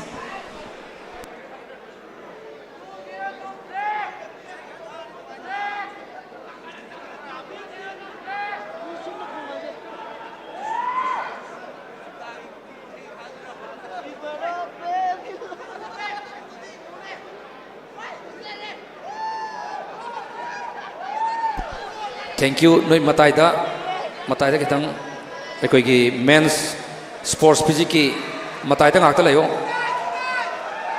Truck number 169 ata thopilak naman ning singjari, please. 169, truck number 169 come forward. 169.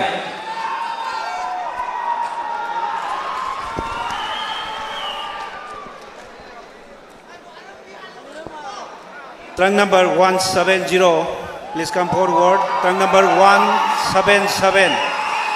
Truck number 177, please come forward. Truck number 188, please come forward. Truck number 191, please come forward. Truck number 194, please come forward. Truck number 198, please come forward. Truck number 199, please come forward. Please note, judges, Hairiba group Sidagi, announcement Setabio, Judges Singh, Sidagi Manga select Obio, 5 select.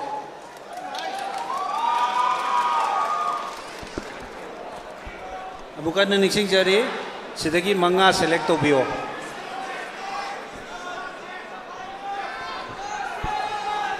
All the competitors, heels together, your front poses.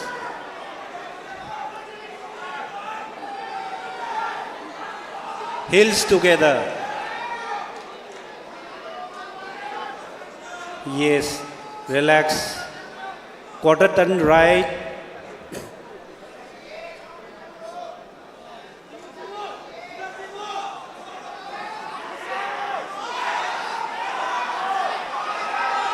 Relax. Again, quarter turn right.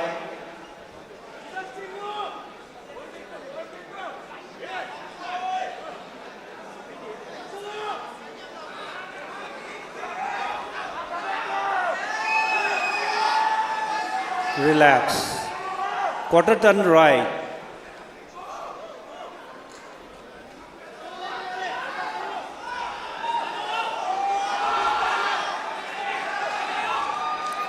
relax.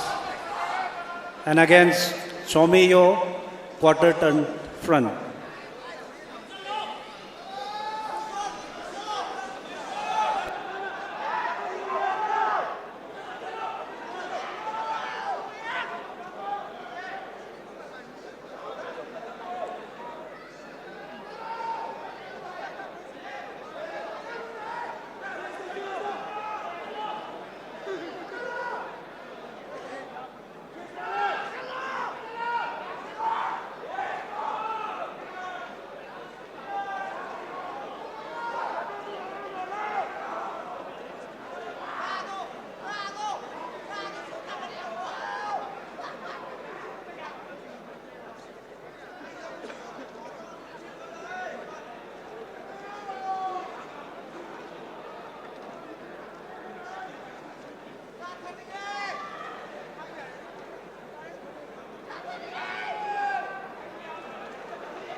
Okay, athletes, please join the line, please.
ꯑꯩꯈꯣꯏꯒꯤ ꯃꯔꯛꯇꯅ ꯑꯩꯈꯣꯏꯒꯤ ꯅꯨꯄꯤꯁꯤꯡ ꯑꯗꯨ women's model ꯐꯤꯖꯤꯛꯀꯤ prize ꯄꯤꯊꯣꯛꯍꯧꯔꯒꯦ women's model ꯐꯤꯖꯤꯛꯀꯤ prize ꯄꯤꯕꯤꯅꯕꯒꯤꯗꯃꯛꯇ ꯀꯧꯁꯟꯖꯔꯤ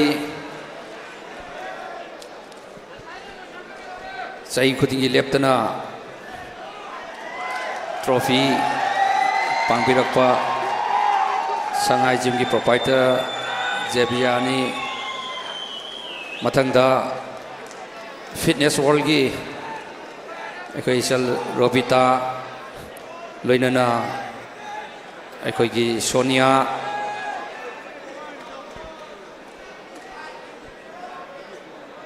ꯑꯩꯈꯣꯏꯒꯤ ꯂꯩꯈꯤꯗ꯭ꯔꯕ ꯑꯣꯖꯥ ꯕꯤꯅꯣ ꯀꯨꯃꯥꯔꯤꯒꯤ ꯃꯆꯥꯅꯨꯄꯤ Sonia amadi akhoi association asigi donor oibiribi laina manbi haubam amadi banti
akhoi Jessica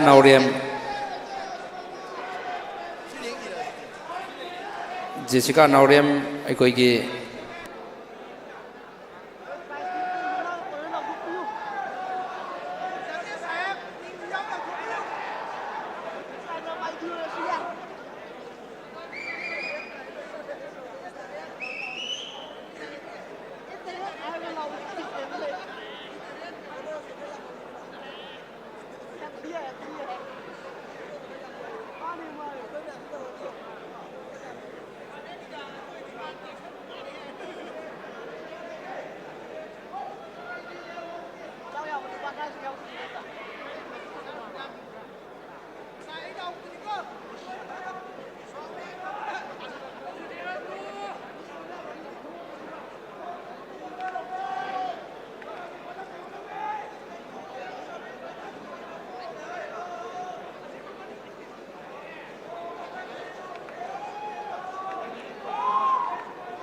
ꯑꯩꯈꯣꯏ ꯁꯩꯗ ꯀꯝꯄꯤꯇꯤꯁꯟ ꯃꯆꯥ ꯑꯃꯈꯛ ꯇꯧꯖꯒꯦ 204 and 211 please come forward ꯃꯌꯥꯝ ꯉꯥꯛꯄꯤꯒꯅꯤ ꯑꯩꯈꯣই ꯁꯩꯗ ꯑꯩꯈꯣꯏ ꯋꯨꯃꯦꯟ ꯃꯣꯗꯦꯜꯁꯦ ꯌꯥꯝꯅ ꯂꯨꯕ ꯑꯗꯨꯅ ꯃꯔꯝ ꯑꯣꯏꯔꯀꯥꯟꯗ ꯑꯩꯈꯣꯏ ꯖꯖꯦꯁꯁꯤꯡꯅ ꯌꯥꯝ ꯆꯦꯛꯁꯤꯟꯅ ꯑꯅꯤꯁꯤꯗꯒꯤ ꯔꯦꯡ ꯄꯤꯕꯤꯔꯣ ꯖꯁ number 6 judges number 6 karai judge number 6 table damta changbiyo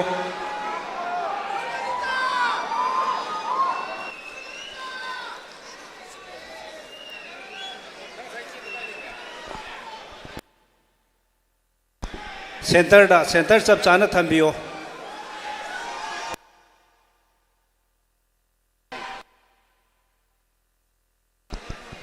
aduga koi gi Jamuna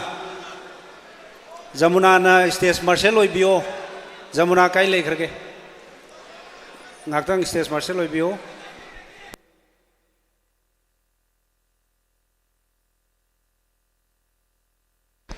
just number 6 ta oja dhruv amtang lekjen bio ola Now both the competitors relax to do your front pose. Show me your front pose.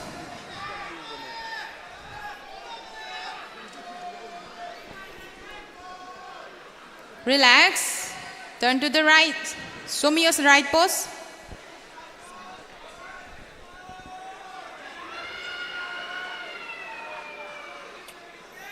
Relax. Turn to the right. Show me your back pose.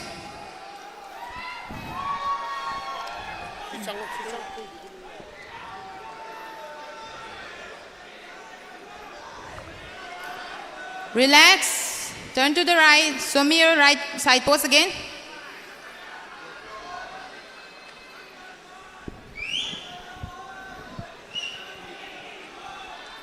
Relax. Show me your front pose again.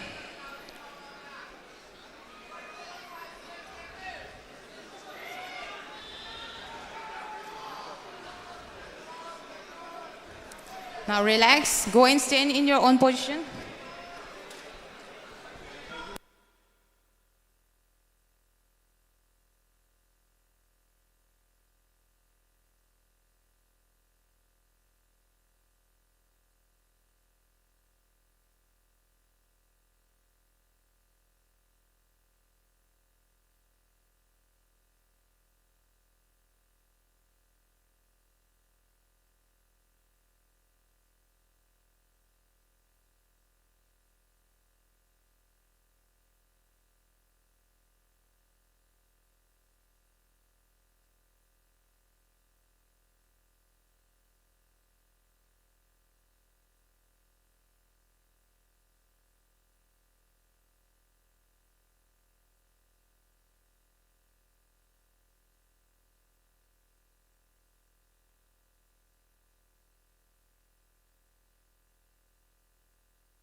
ꯑꯩꯈꯣꯏꯒꯤ group ꯑꯁꯤꯒꯤ ꯊꯥꯔꯠ ꯄ꯭ꯂꯦꯁꯀꯤ ꯃꯅꯥ ꯑꯁꯤ ꯄꯤꯕꯤꯅꯕ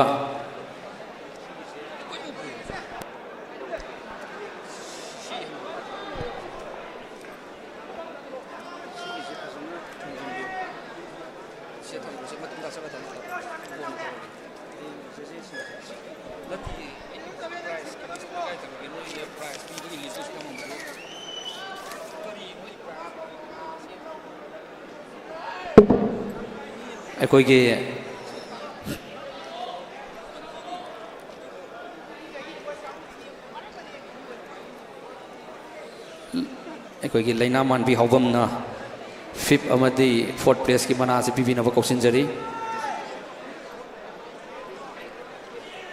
5th place trunk number 207 207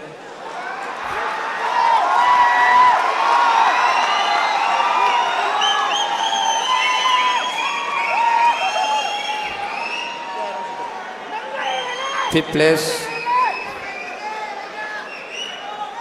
207 Lisim Rising Royal Gymnasium Urkhul JPB Nava Lena Man mi hawam ekoi ge amba ge donor JPB Nava nolong na nising jari case amadi ekoi ge certificate ekoi ge sponsor TAT Sapam Singkhu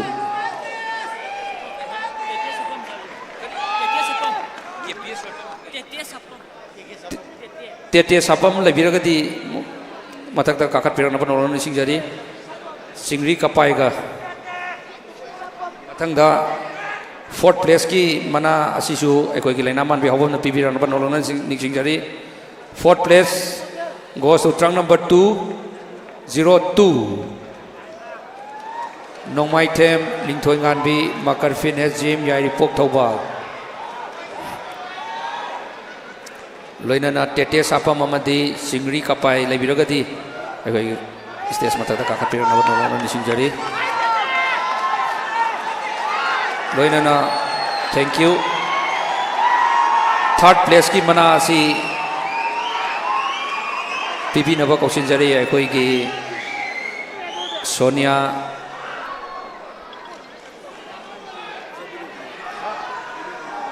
ekoi yo matamam ki Oja Binay Kumari ki macha nupi Sonia na PB garni 3rd place goes to trunk number 203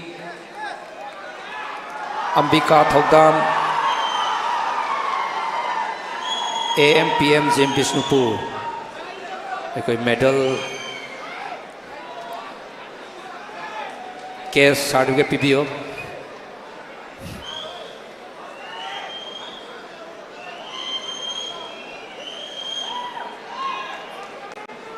thank you okay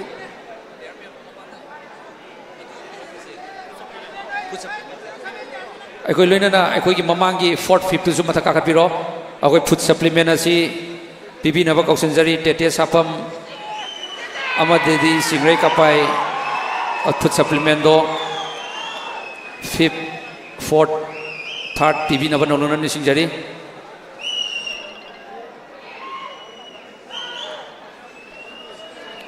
ekoi ki food supplement do 5th place 4th place PB Nava nolong na nising jari khara volunteer sing na khara thubirak nava nolong na nising jari ekoi 5th place ki 5th place ka 4th place ka PB ro ekoi Singri Kapai 5th place 4th place TAT Sapam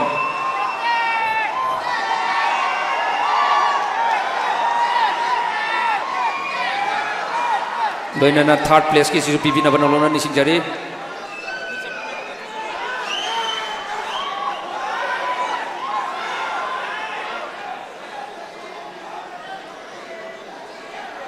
Loinana 3rd place ki mana si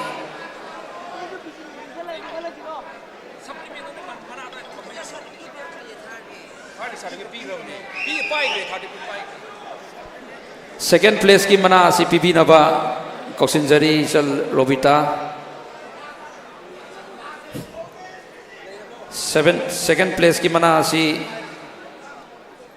second place goes to trunk number 204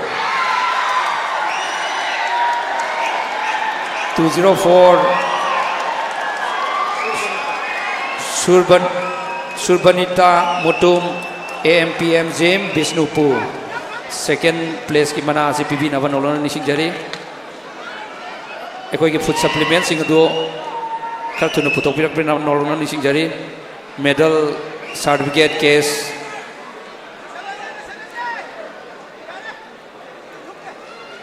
ekoi ki TAT Sapam sangbiro TAT Sapam dona food supplement do PB Nava nolong na nising jari TAT Sapam nang 3rd ki du piro adudagi ekoi Singri Kapai lao ꯑꯩꯈꯣꯏꯒꯤ food ꯁꯄ꯭ꯂꯤꯃꯦꯟꯗꯣ ꯁꯦꯀꯦꯟ ꯄ꯭ꯂꯦꯁꯀꯤ food ꯁꯄ꯭ꯂꯤꯃꯦꯟꯗꯣ ꯑꯗꯨꯝ ꯄꯤꯕꯤꯍꯧꯔꯣ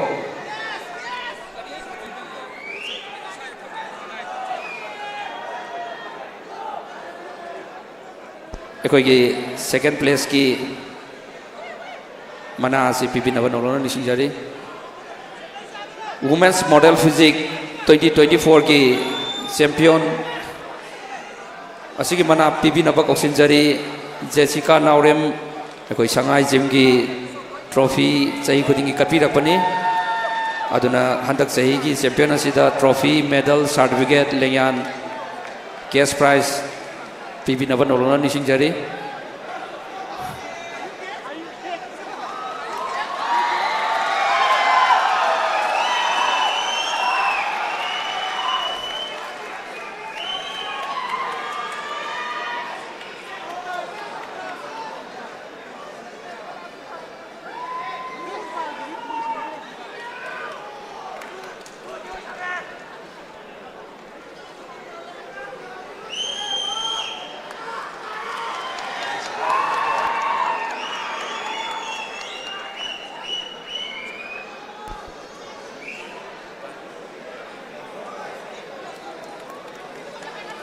ꯑꯩꯈꯣꯏꯒꯤ food supplement ꯑꯁꯤ ꯇꯦꯇꯦ ꯁꯥꯄꯝ ꯑꯃꯗꯤ ꯆꯤꯡꯒ꯭ꯔꯤ ꯀꯄꯥꯏꯅ ꯄꯤꯕꯤꯅꯕ ꯅꯧꯂꯧꯅ ꯅꯤꯡꯁꯤꯡꯖꯔꯤ ꯅꯣꯏꯕꯥꯅꯤꯅ ꯑꯗꯨꯝ ꯄꯤꯈ꯭ꯔꯣ ꯑꯃꯃꯝ ꯄꯤꯅꯔꯣ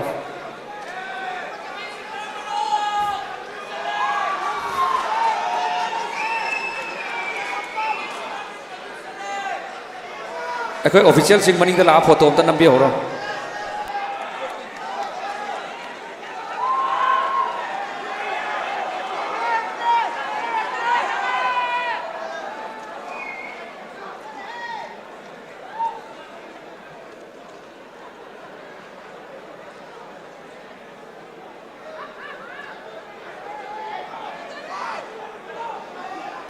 adum pulap lepminaro marak marakta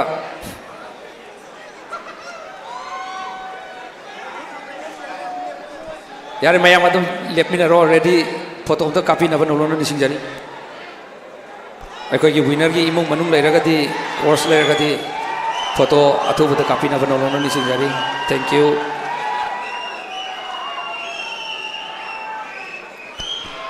aikoi winner dum khotanga kakha birak na banolo ni singjari atai ꯑꯩꯈꯣꯏꯒꯤ ꯂꯦꯡꯁꯟꯕꯤꯅꯕ ꯅꯧꯂꯧꯅ ꯅꯤꯡꯁꯤꯡꯖꯔꯤ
Thank you very much. Aduga, ekoi men sports physics ki, ekoi trang number laugjarake, stage marshal. Trang number 176, please come forward. 176. Trang number 181, 181. Trang number 186, 186. Trang number 193, 193. Trang number 167, 167. 171, 71, 71. 175, 175. 192.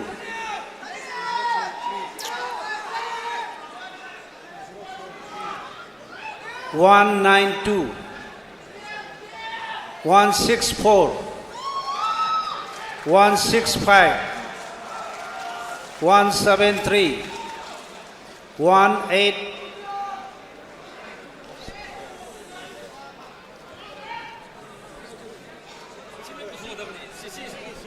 183. 183.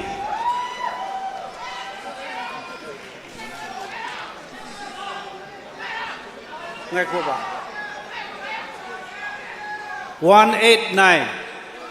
189. 195.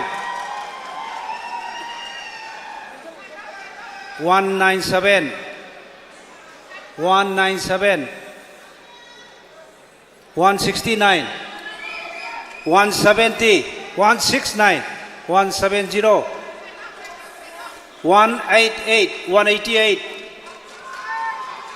188. 198. 199.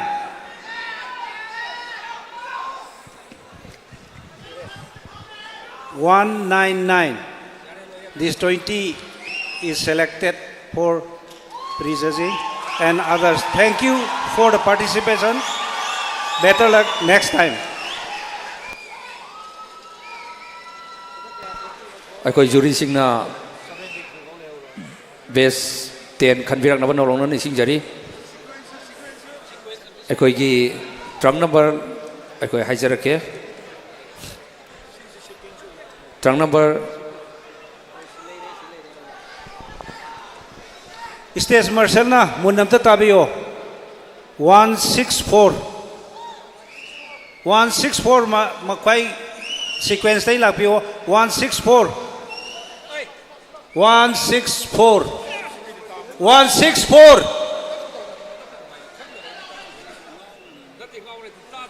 164 165 167 isa isa gi trang number dom tang yeng biu adu ai na laur si mun ta biu 165 167 169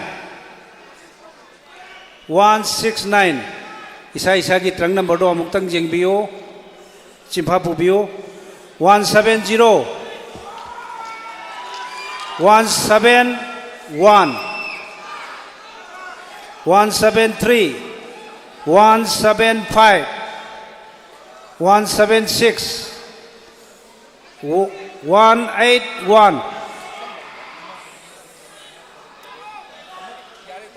181 183 183 Maningda tum lepio maningda sequence tum lepiro 186 186 188 188 189 192 193 195 197 198 199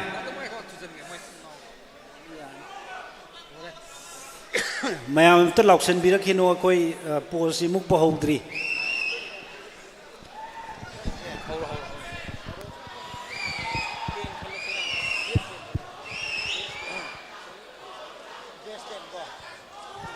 Judges, select only best 10. Only best 10.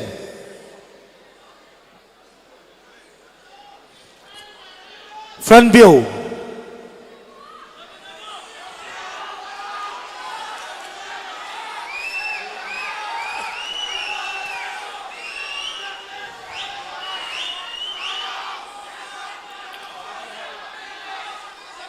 Relax. Right quarter turn.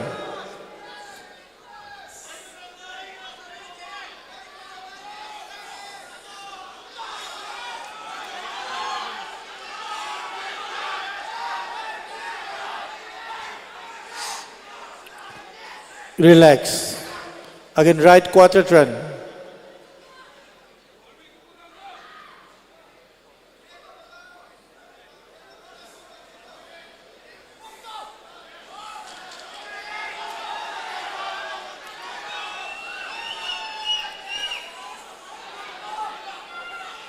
Relax. Again, right quarter turn.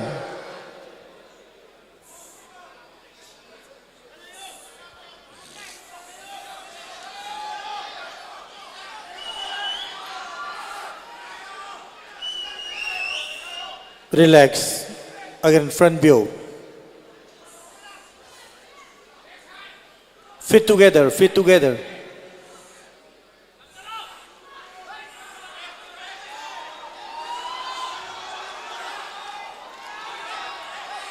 Relax. Front line back and back line come forward.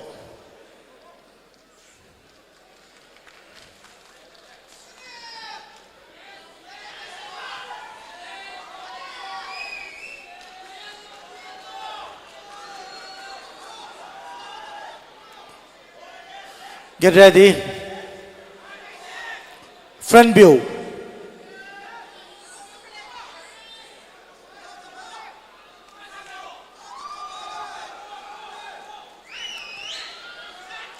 Relax. And right quarter turn.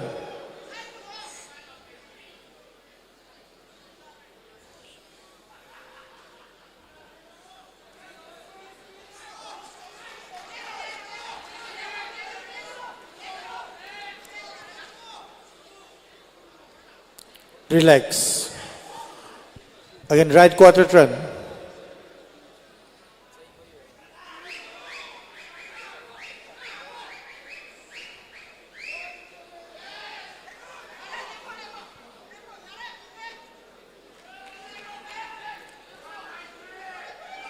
Relax.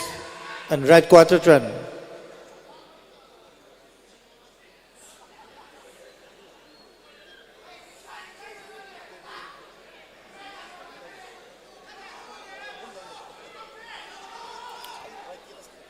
Relax and front view.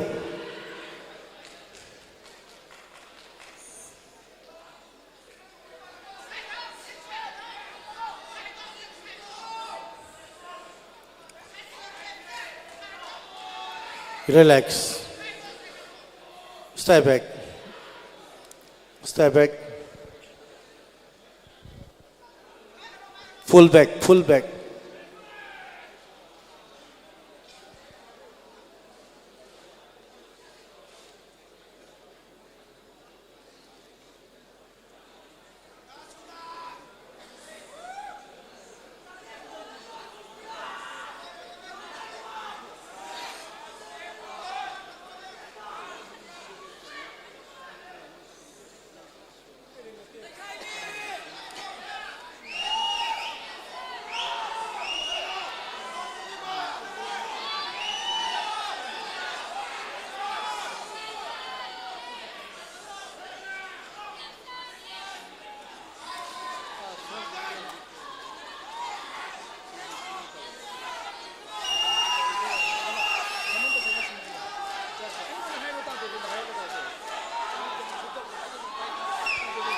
Stop pausing, stop pausing, stop pausing.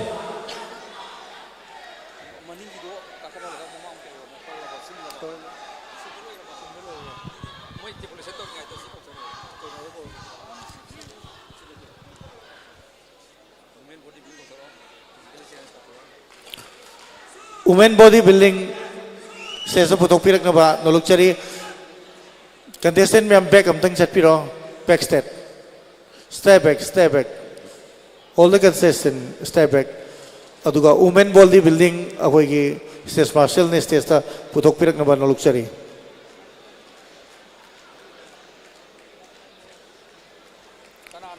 women bodybuilding stage martial na stage ta putok pirak na ba noluk cari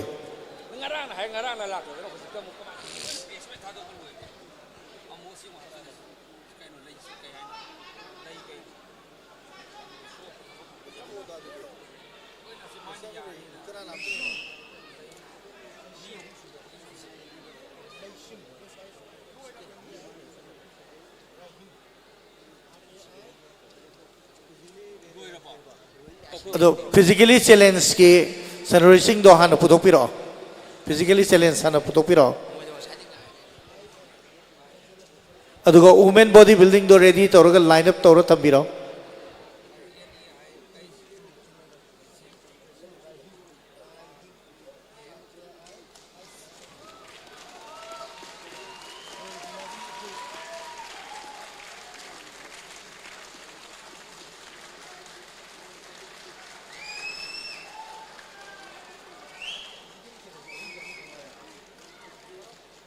ꯅꯠꯇꯦ ꯁꯤ ꯌꯥꯔꯣꯏꯌꯦ ꯅꯪ ꯏꯁꯦ model ꯐꯤꯖꯤꯛꯇ ꯊꯣꯛꯄꯁꯤ body build ꯊꯣꯛꯄ ꯌꯥꯔꯣꯏ ꯍꯥꯏꯕ ꯑꯅꯤꯗꯤ ꯊꯣꯛꯄ ꯌꯥꯗꯗꯤ ꯀꯩꯗꯧꯔꯒꯦ ꯅꯪ ꯍꯥꯞꯄ ꯌꯥꯔꯣꯏ ꯃꯣꯗꯦꯜ ꯐꯤꯖꯤꯛꯅ ꯕꯣꯗꯤ ꯕꯤꯜꯗꯤꯡ ꯌꯥꯗꯦ ꯌꯥꯔꯣꯏꯌꯦ ꯕꯣꯗꯤ ꯕꯤꯜꯗꯤꯡ ꯌꯥꯔꯣꯏ ꯅꯨꯄꯤꯗꯣ ꯌꯥꯔꯣꯏ ꯎꯈꯨꯜꯒꯤꯗꯣ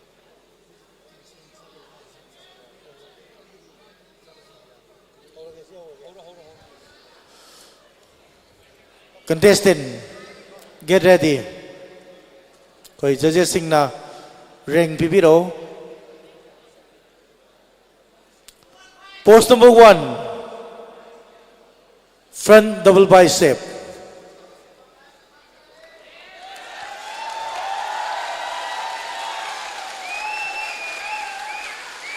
Relax. Post number 2, side chest, thighs and calf.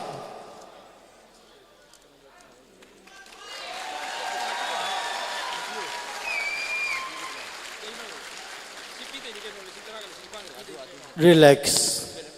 Pose number 3, back double bicep.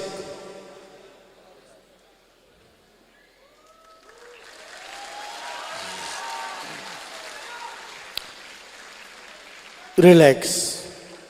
Pose number 4, abdominals and thigh.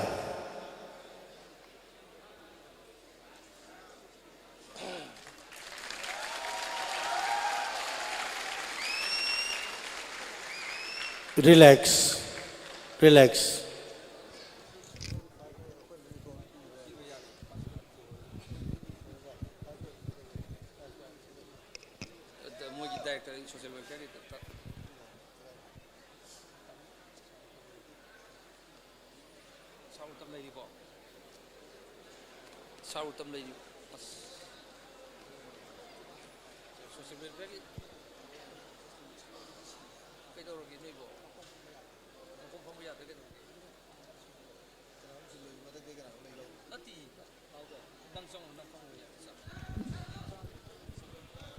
Kana akhoi hemantagi makhutta akhoi national judge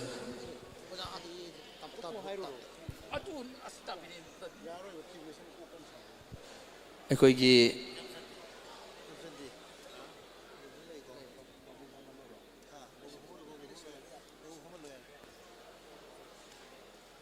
akhoi gi national judge Nabakantana simigani akhoi group asigi prize pipi nabai tamta kausin jari social welfare department gi official sing leirgadi stage mathakta kakhat pirak naban nolona ni sing jari akhoi sahi khuding gi physically challenge ki prizes sing lisang set na social welfare department government of Manipur na sponsor to vivo lakpani masigi damakta su department asibu all Manipur bodybuilders association gi mai kai dagi akhoi ikai khomna voucheri tatumba akhoi social welfare ki kanam ikro ha social welfare ki letradi physically trophy do aine tatumna loina na trophy asi pangbirakpa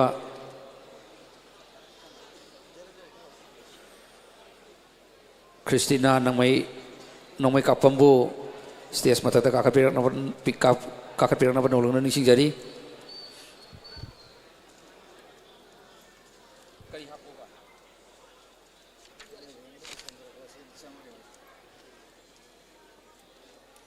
kana no sikana hapoga tatomba piro physically challenge ki akhoi gi physically challenge ki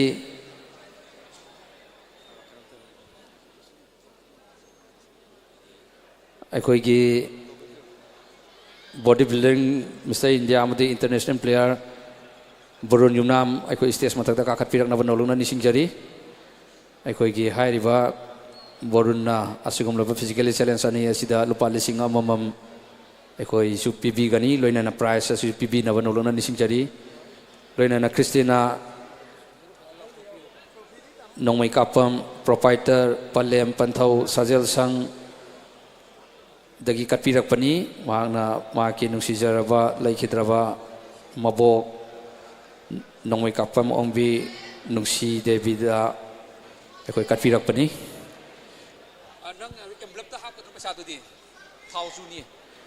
ꯑꯩꯈꯣꯏꯒꯤ ꯈ꯭ꯔꯤꯁꯇꯤꯅꯥ ꯅꯣꯡꯃꯩ ꯀꯥꯞꯐꯝ ꯂꯩꯔꯒꯗꯤ ꯂꯦꯡꯈꯠꯄꯤꯔꯛꯅꯕ ꯅꯣꯡꯂꯨꯛꯅ ꯅꯤꯡꯁꯤꯡꯖꯔꯤ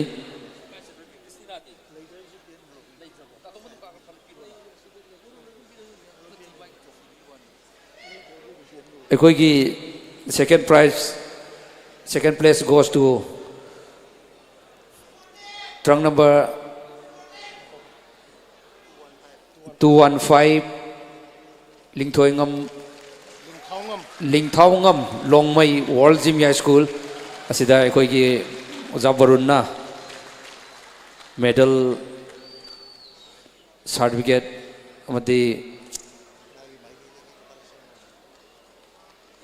cash prize pibigani maki makaidagi lupa lising ama masu pibigani lainana aikoigi food supplement asi pibinaba rimas maibam kakat piraknaba nolongna nisingjari rimas maibam na food supplement pibigani Christina na group asigi pricing pibinaba nolongna nisingjari aikoi hairiba cash pricing amadi physically challenge championship asi social welfare government of Manipur na sahi khudingi aikoi de sponsor tawibani masigi damukta su social welfare department government of Manipur bu all Manipur bodybuilders association gi mai kai dagi haninga le tan takar phangduk sari first place goes to trunk number 214 Naurem Jayant Singh Royal Fitness Academy Thawal aikoigi medal pibiro adagi legjadu husan biro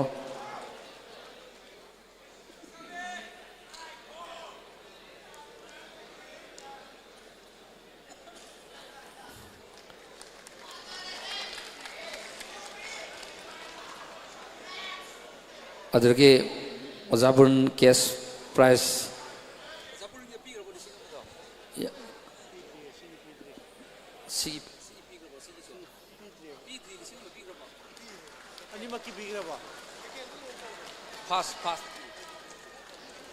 akhoi trophy si pibiro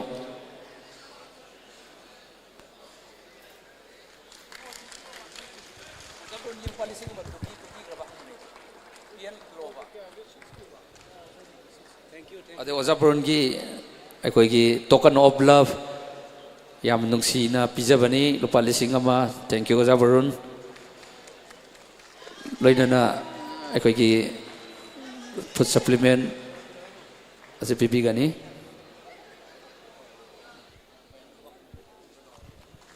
miyamna ahuba kuba kubiyo pungning thogot piyo sanori sing asina honari basi yenguragadi sumnagi normal lamana so honaba ngamdabagi thak yauna honabasi ubada miyamna pungning thogot piba sangi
double bache mo thana nang kang do ngati nang hai ngati amasi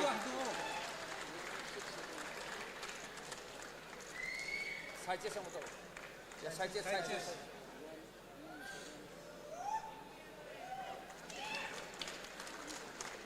Yare, thank you. Yare. Adu kan nangi medal ke kado huku adu kan foto kapo.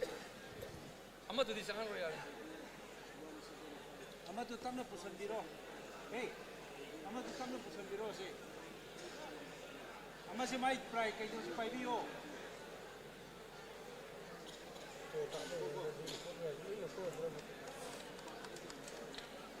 It's all up. That's all. Yeah, that's it. Trophy money the lepo, trophy money the lepo. Nang pa nilbe. Ada le kakal na kuy sa kani ba nilbe na ko yar. Nilbe na ko yar. Ready. Yeah.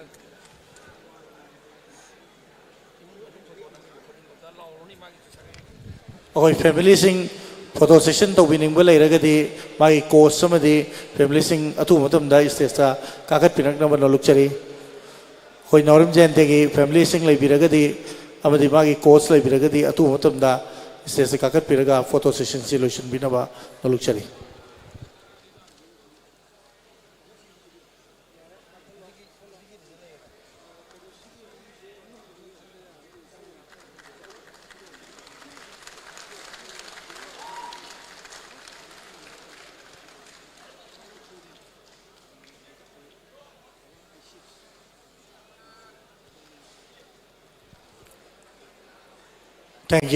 Thank you very much. Aduga women body building do stage marshal ne stage ta atu matam da pusan birak na banoluk chari.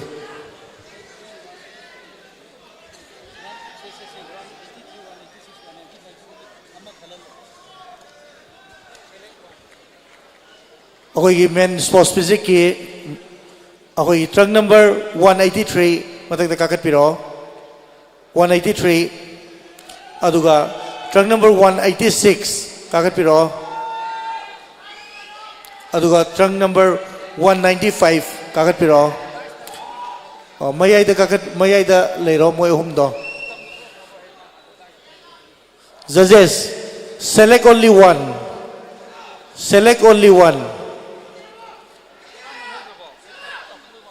front view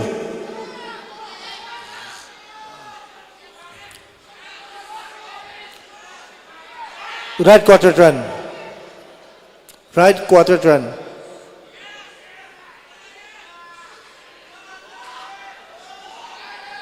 Relax. Again, right quarter turn.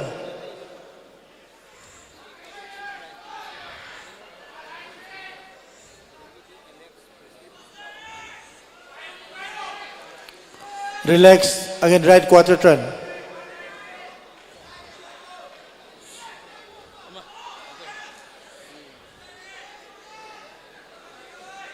Relax, front view.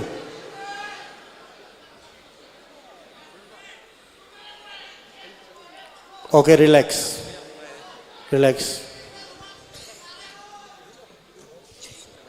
चले गए हो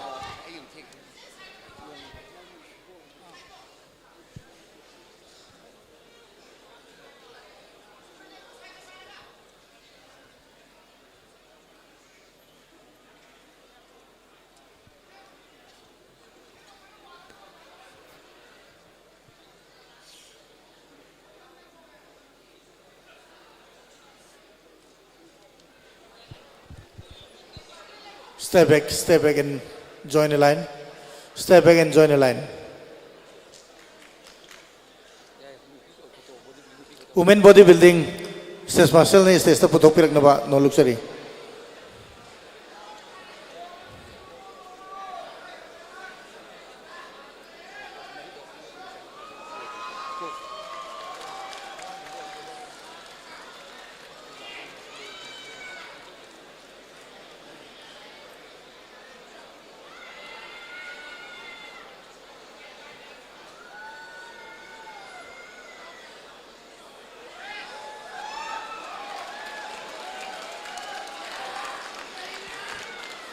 Judges, 4 compulsory poses, ranking. Pose number 1, front double bicep.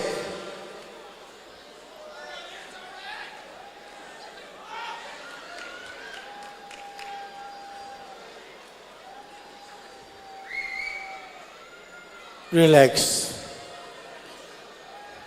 Post number 2, side chase.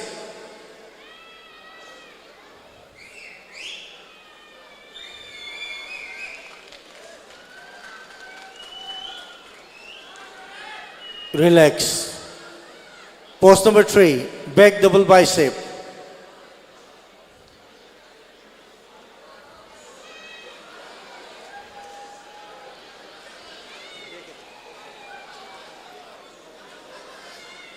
Relax.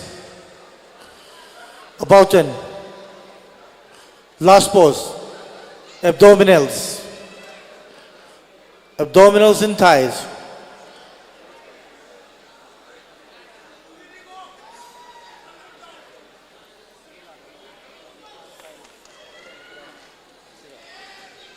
Relax. I prize asi group asi prize asi pipinaba koksenjari THLX President Impal West District Bodybuilder Association amadi akoi All Manipur Bodybuilders Association bu donor matam punamakta oibiba yamba THLX stage matakta kakat piraknaba nolona nisingjari loinana Sri M Badal Inspector CDO Manipur Police pusu kakat piraknaba nolona nisingjari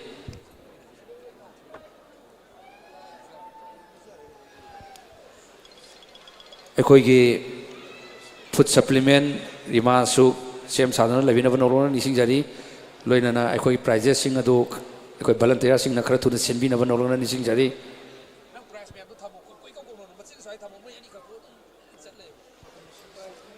akoi prize pibina ba koksinjari tamo THLX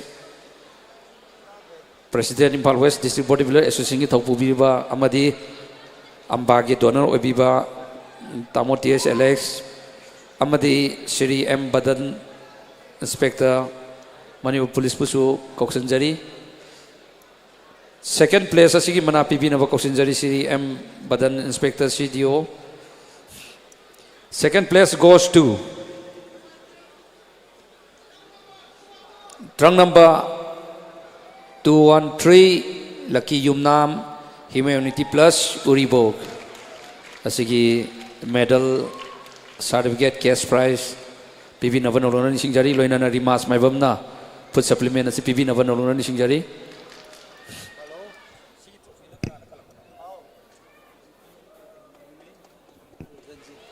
Akoi Luang Ning Tau Lebiragati Akoi Luang Ning Tau Lebiradi Akoi State Wataka Pirang Navanolona Singjari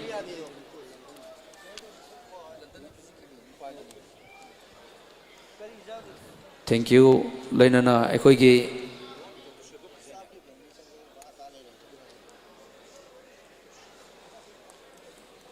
now Luang Ningtho Junior Mr. India Magna Group Asigi Trophy Kapirak Pani Lainana Pass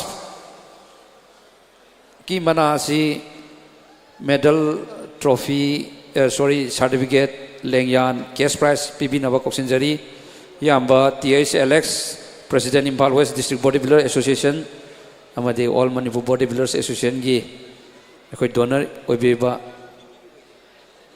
akoi trophy sidi akoi gi luang ning thongna pibi na banolna ni singjari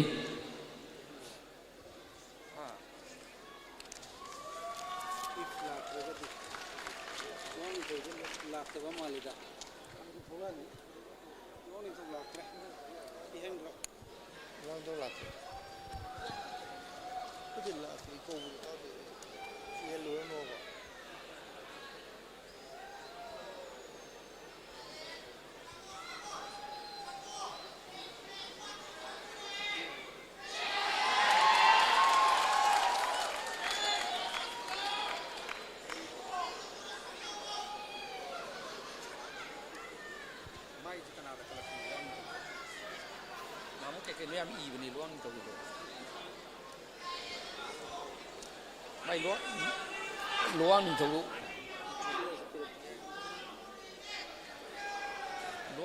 kari da kalap kan kaw JY nang anak ko dalay traba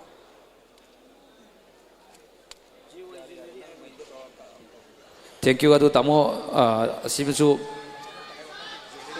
trophy से जो पीपीनब लौना निंसिंजरे ली jewellery सबोल थिंगोन ली jewellery ना अखोई sponsor तौबीरकपनी अखोई specially अखोई Luwang Ningthou junior minister India बुसु थागरबो फोंदोकचरी ट्रॉफी असी कटपीरकपैदमक्तबो thank you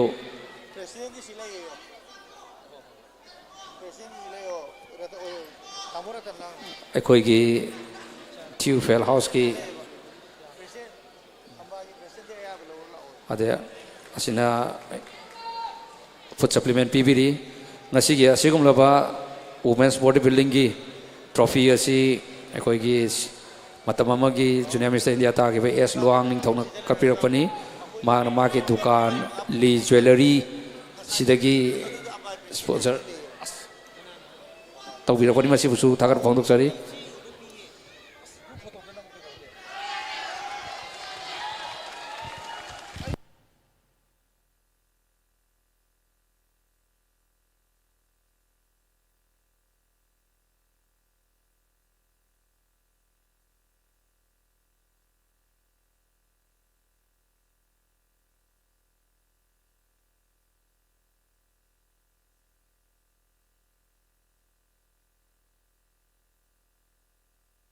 Thank you, sir, and thank you, athlete. Ado koi single photo kapau na bamza.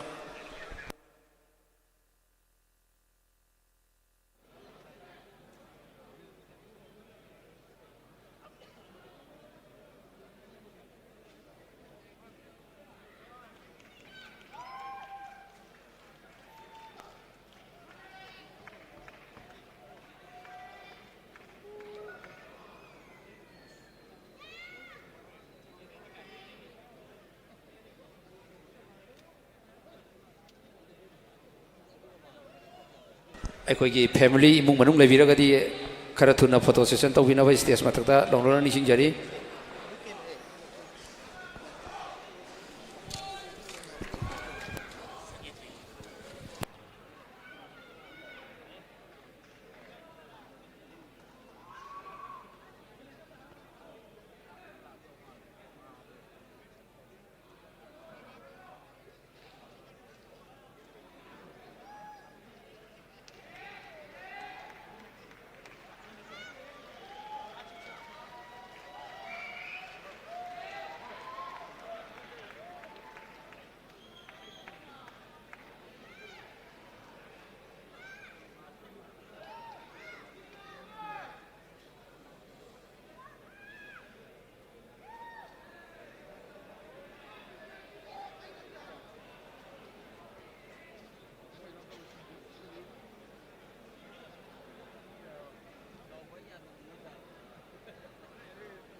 Aduga trunk number 167 please come forward. Trunk number 170 please come forward. Trunk number 171 please come forward. Trunk number 175 please come forward. Trunk number 176. Trunk number 181. Trunk number 192. Trunk number 195. Tag 197. Tag 199. Judges, please be noted. Select only 5. Select only 5. Aduga lemhuriba athlete sing. Thank you for participation and better luck next time.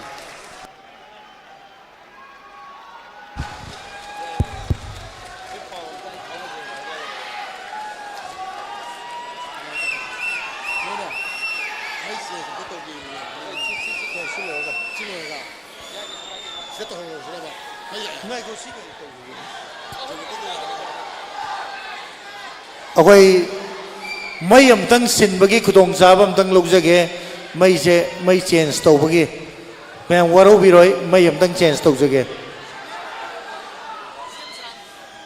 अदो junior overall same सारग लेबिरो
president की president की token जाओ तो ना करा वो तो भी को president की token आयो को ये नहीं आये थे token पूरा लाभ किया है अभी मतलब आधे president अभी वो पूरा लाभ हो अभी वो पूरा बंदा ठीक है ना president आये रहे president आई व्यक्ति तो कभी नाम ले token आये वो है अरे वो है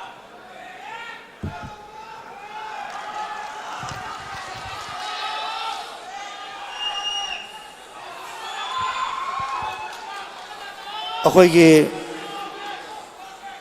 government of Manipur department of university of higher education की अखोई कार्ड पाइबा खुमुक्सम रोशन सिंह लाइब्रेरियन की पर्समा कुल्लेना अखोई सिनबिरे करिगुम्बा पर्सगी मपुना प्रमाण पीबीरगा लौबीरबा यागनी अनाउंसमेंट बुत्तगी अखोई खुमुक्सम रोशन सिंह लाइब्रेरियन मणिपुर यूनिवर्सिटी की लाइब्रेरियन ने यारगदी असिगी मागी पर्स से लौबीरनबा नोलुक्चरी ओय front view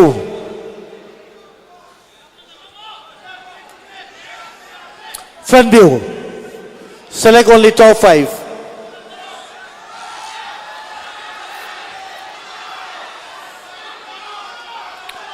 relax right quarter turn right quarter turn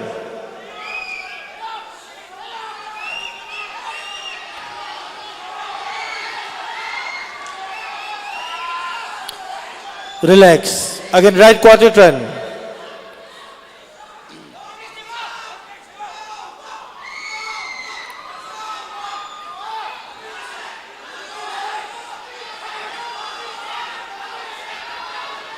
relax again right quarter turn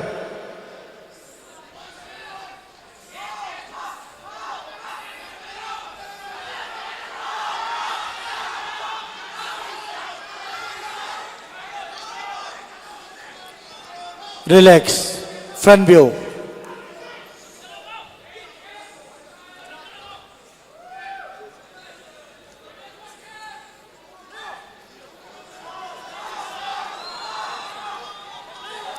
relax अगोई साइड चेंज तो बियो स्टेज मार्शल ना साइड चेंज समझ तो बियो स्टेज मार्शल ना साइड चेंज समझ तो बियो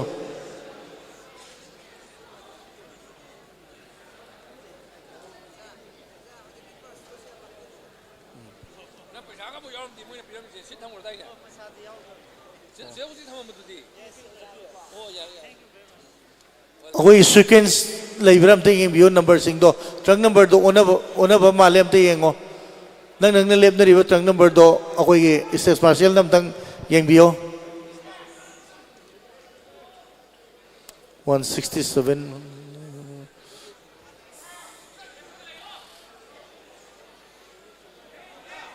ओनदरबा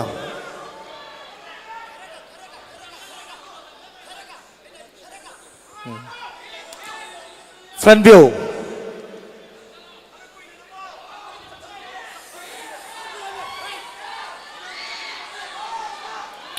relax right quarter turn right quarter turn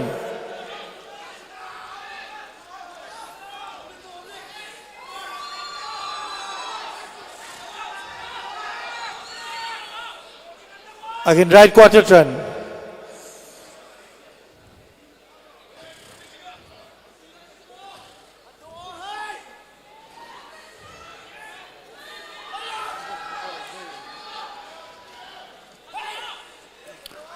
relax again right quarter turn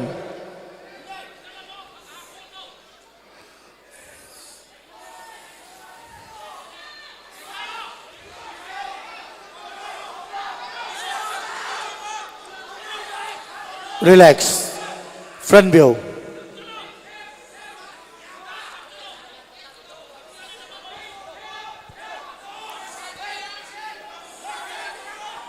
relax stay back stay back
ꯑꯩꯗꯤ ꯀꯩꯅꯣꯗ ꯂꯩꯌꯦ ꯑꯗꯨꯅ ꯀꯥꯟꯆꯤꯄꯨꯔꯗ ꯁꯖꯦꯁ ꯇꯧꯔꯦ ꯃꯤꯁꯇꯔ ꯃꯅꯤꯄꯨꯔ ꯇꯧꯁꯤ ꯑꯩꯐꯥꯎ ꯌꯥꯎꯗꯦ ꯂꯣꯀꯦꯜꯁꯤꯗ ꯑꯇꯩ ꯆꯦꯜꯂꯤꯉꯩꯗ ꯁꯤꯜꯂꯝꯃꯒ ꯀꯣꯟꯅ ꯀꯩꯅꯣ ꯆꯠꯂꯒ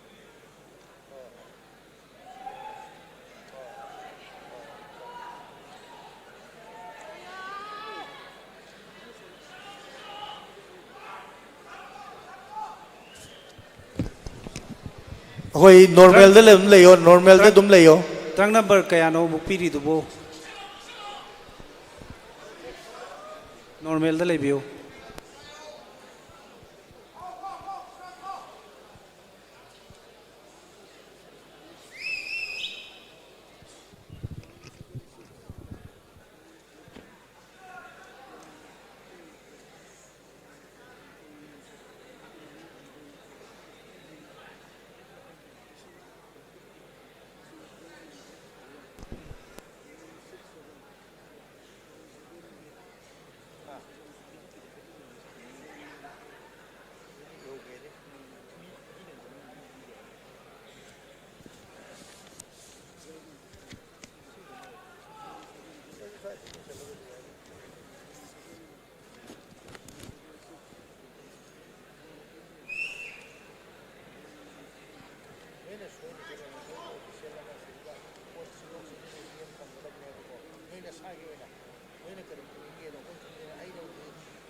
category asigi trunk number 170 please come forward 171 please come forward 176 please come forward 181 please come forward 197 please come forward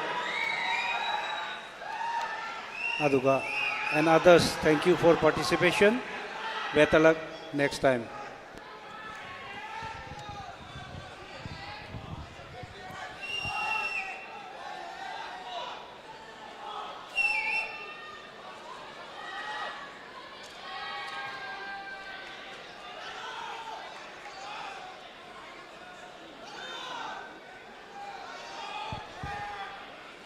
Judges, give ranking. Ranking PBO. Judges singna. 1 to 5 ranking. Come on. Front view.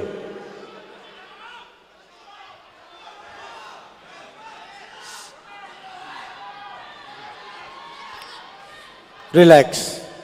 Right quarter turn.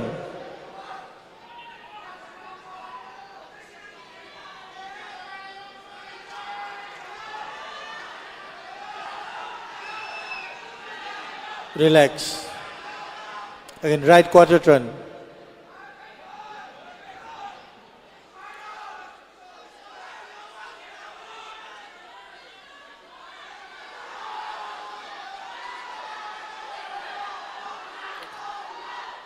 Relax. Again, right quarter turn.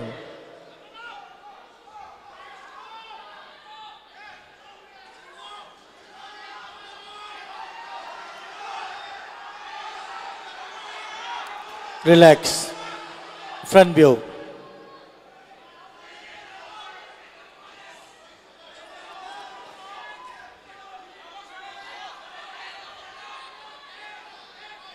Relax. Stay back and back a line. Step back.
Adum normal da layo. Normal da mayon sa laga dum layo.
अखोई junior category की overall की दमकता ready तौरग लेबिरो अखोई मचिंदा stage marshal ना पुसन बिरकनबा नोलुकचरी अखोई junior category की overall की दमकता रेडी तौरग लेबिरो रेडी तंबिरो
कोई जनरल सेक्रेटरी यार के देम तंग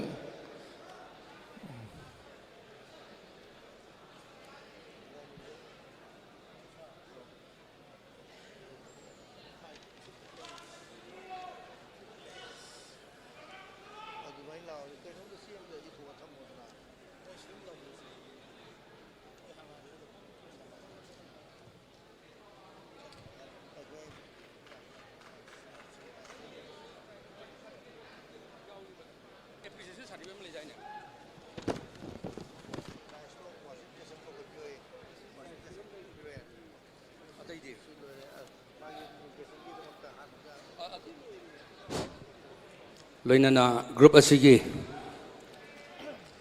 सप्लीमेंट ngasiगी हेक हरकपतगिना हुजिक फावबा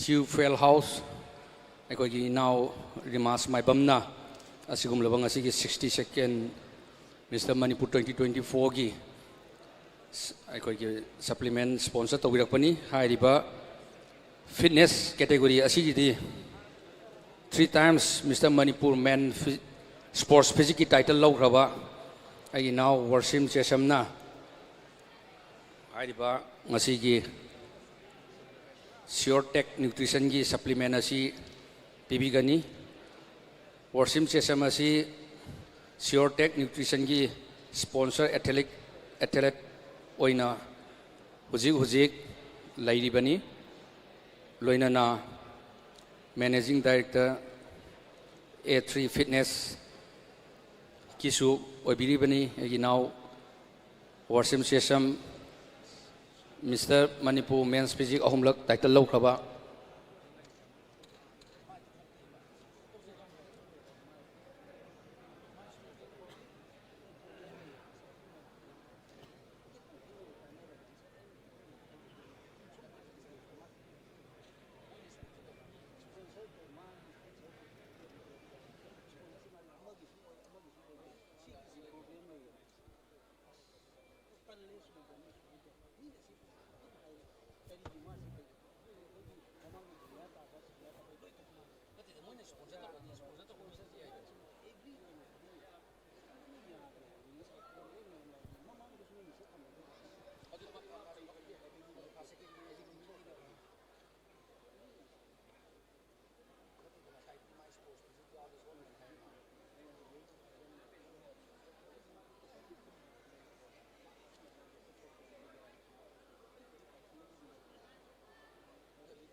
loinana group asigi trophy chai khudingi leptana pangbirakpa naurem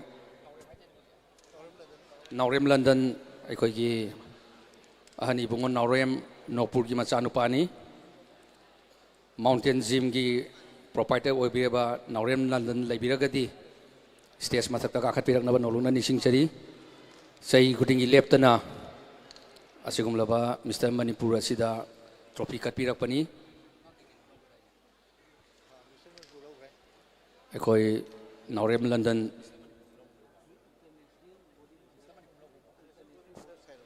international bodybuilders akhoi naurem London akhoi mountain gym gi proprietor ni mahak asi naurem nopur akhoi all Manipur bodybuilders association gi sang level lambenda akhoi ahani bungo naurem nopurna thengkhang kya da mateng pangbirakhiba ahani bungo gi machanupani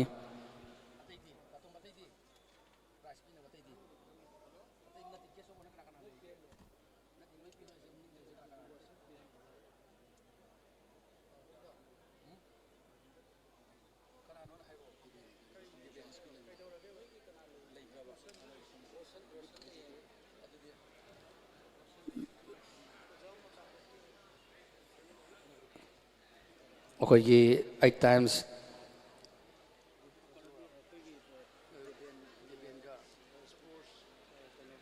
akhoi sorry thawal gi DSO oibiriwa akhoi oja deben judo deben akhoi stage matakta ka khatpirak naban noluna nisingjari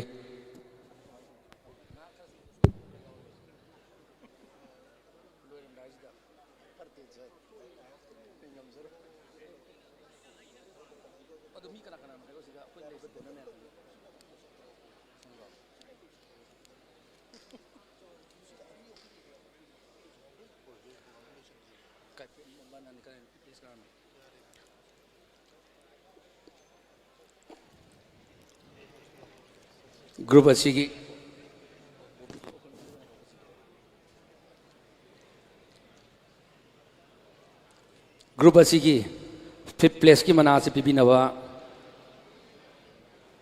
akoi oja deben sangbirang naban noluna nisingjari fifth place goes to trunk number 197 Renedi Naurem Ellison James Singmairong asi district sports officer Thawalgi oja deben mayamna khangbiraba akhoi judo gi adugumlaba ojani akhoi ojagi makhada sanaroi kayama international player am puthokraba adugumlaba sangnarbo ojani joalbu tagatchari loinana fourth place pusu pibiramnaba noluna niksingjari fourth place goes to trunk number 170 Hawaibam Surdas Singh Makar Fitness Gym Yairpok Taubal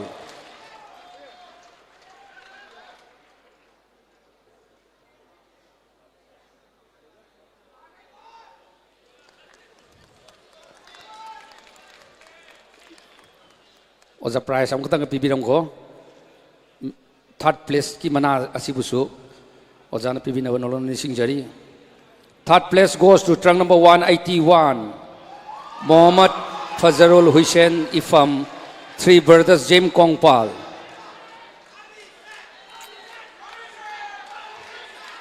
medal certificate case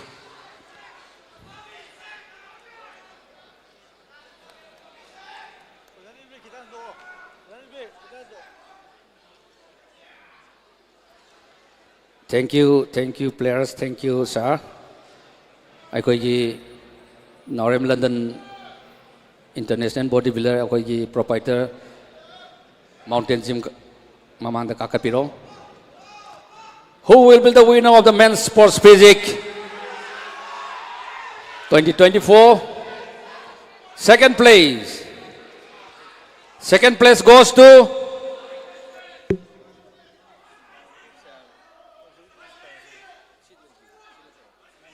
one seven one. Laima Pokpam Abhishek Singh, Muscle Factory Kaching. Aikoigi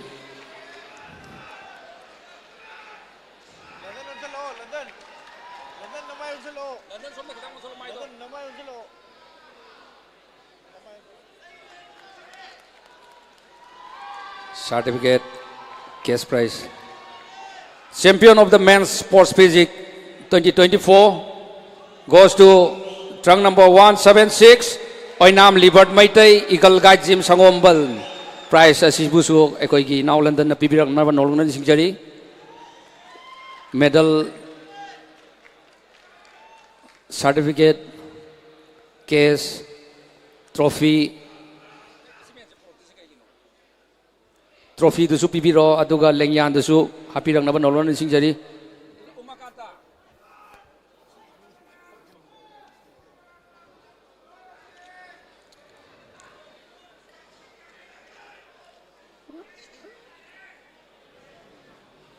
Aikoigi Bikram Sumateng Krapang Vinava Nolan Sinjari. Aikoigi food supplements in do ready that of Viro. Champion of the men's sports physics ngasigi category asigi player ni kuntraga mapan na yamna tough oiba competition ni aikoigi jury singna kupna piraklaba mark ki matung ina ngasigi laibak phaba oinam libert maitei Eagle Guide Gym Sangomban champion of the men's sports physics 2024.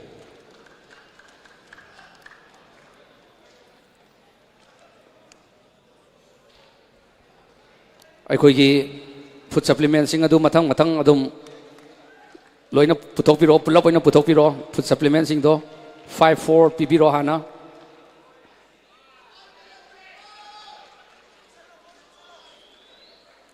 five ka 4 gado pipi na banolon sing jari akoi tiu fuel house ki mai kai dagi asigom laba food supplement asi pipiri loina na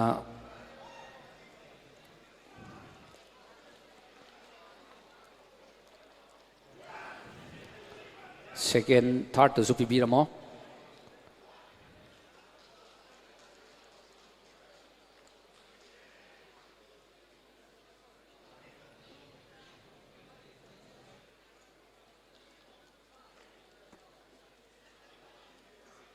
loina na akhoi ki junior overall Mangjono na Sangraba players sing lineup to biga laibina banolon sing jari akoi official sing group photo ta namina na banolon ni sing jari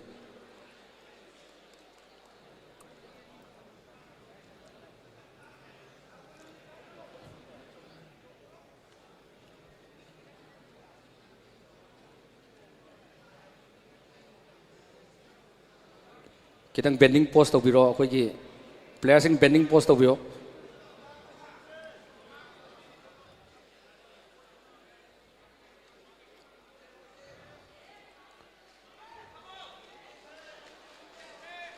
akoi ki libert ki mung manung lai biraga photo session to win nawan online session thank you libert nang napum ha layo adum lesson kira hado mata kita hado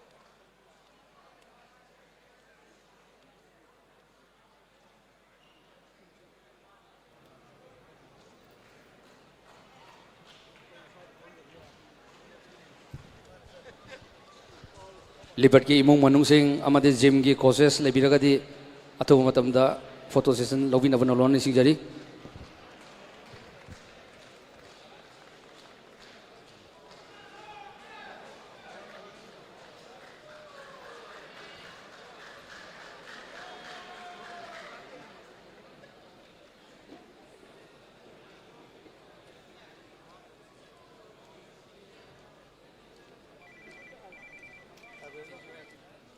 Thank you.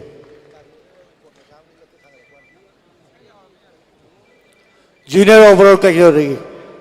Junior overall category. Okay, junior overall kita magta.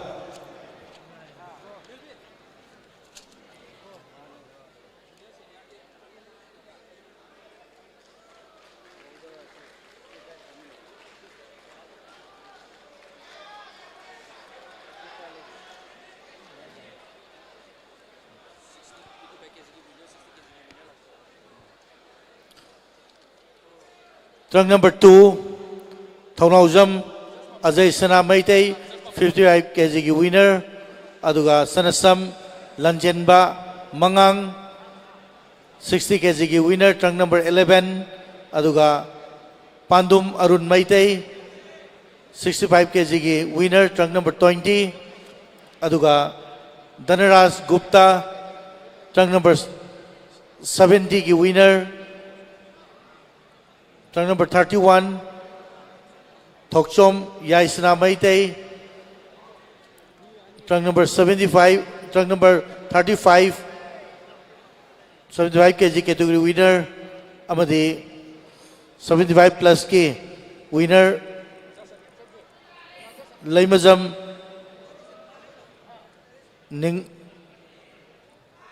Ningthang Singh.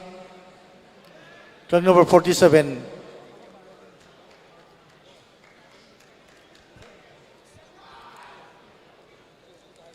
Trunk number 2, trunk number 2, trunk number 11, trunk number 20, trunk number 31, trunk number 35, trunk number 47.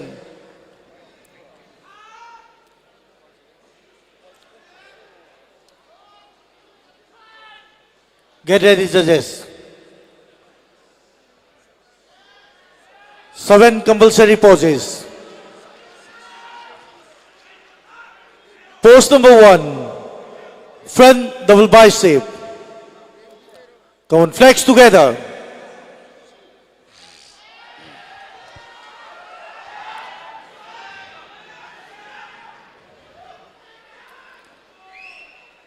Relax. Pose number 2, front leg straight.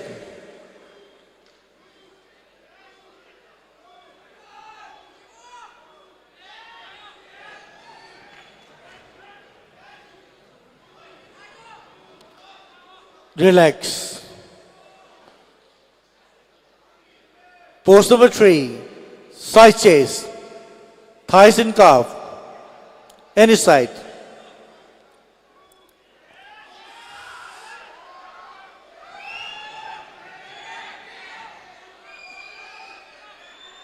Relax. Pose number 4, back double bicep with your calf muscles. Come on, flex together.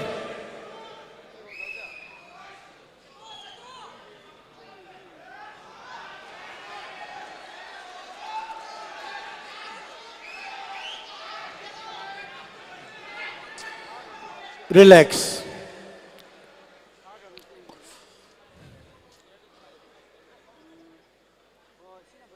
Pose number 5, back leg straight.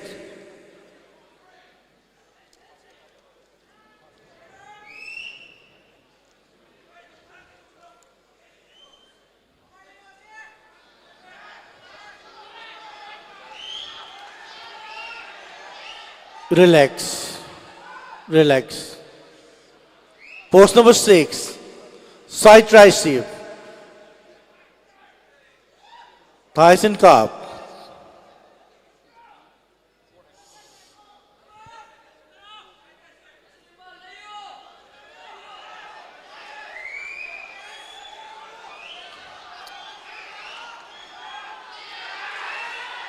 Relax. Pose number 7, abdominals and thighs.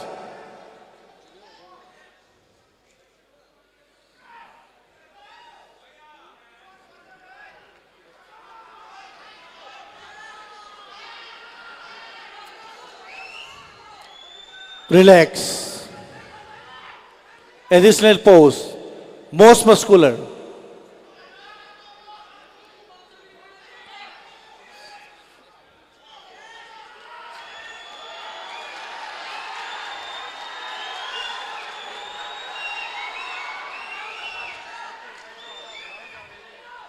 Relax.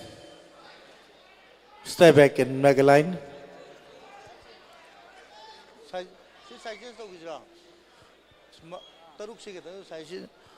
ꯑꯩꯈꯣꯏꯒꯤ state ꯃꯥꯔꯁꯦꯜꯅ side change ꯑꯝꯇꯪꯒ ꯇꯧꯕꯤꯌꯣ side change ꯑꯝꯇꯪꯒ ꯇꯧꯕꯤꯌꯣ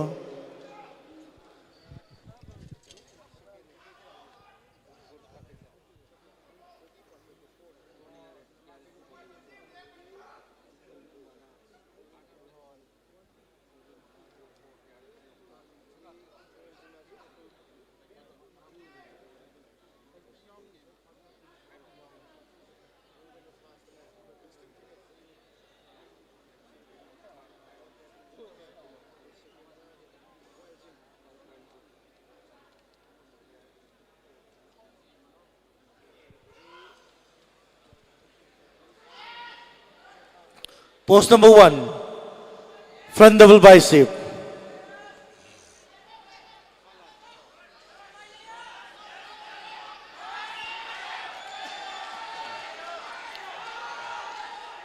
Relax. Pose number 2, front leg straight.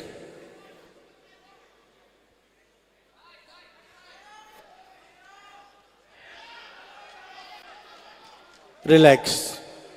Pose number 3, side chest with thigh and calf.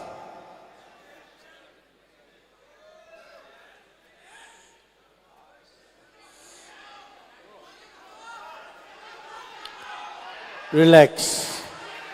Relax. Pose number 4, back double bicep with your calf muscles.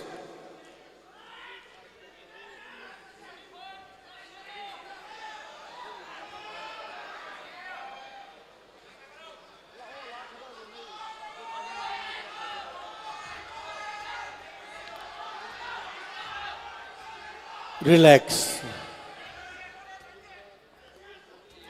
Pose number 5, back leg straight.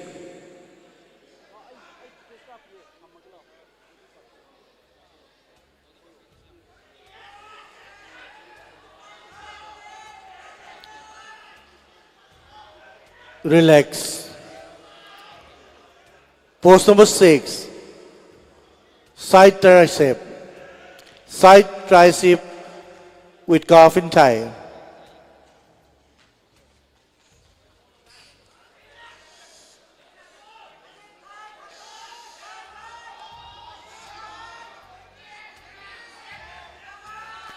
Relax. Pose number 7, abdominals and thighs.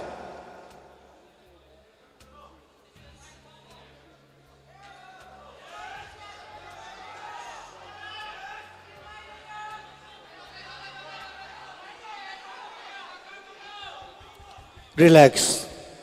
Additional pose, most muscular.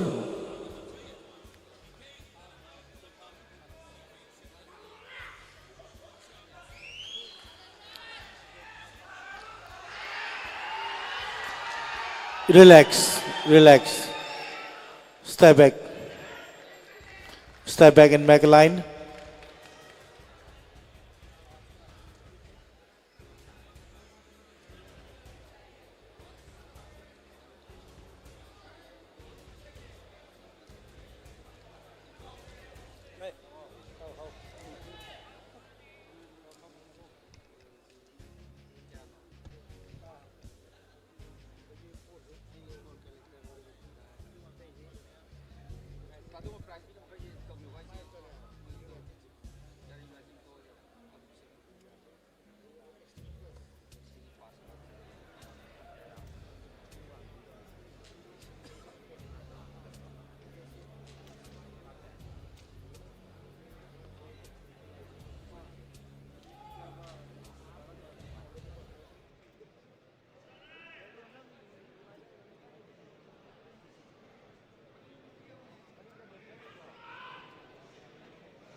Senior overall की दमकता ready तौरगा थम्बिरो voices marshal ना senior overall की दमकता ready तौरगा थम्बिरो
Trunk number 31, please come forward. And trunk number 35, please come forward.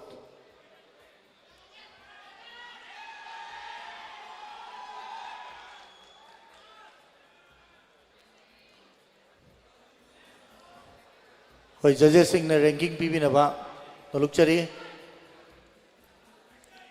4 compulsory poses. Pose number 1, front double bicep.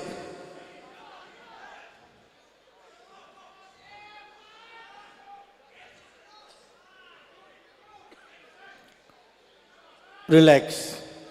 Pose number 2, side chest with thigh and calf.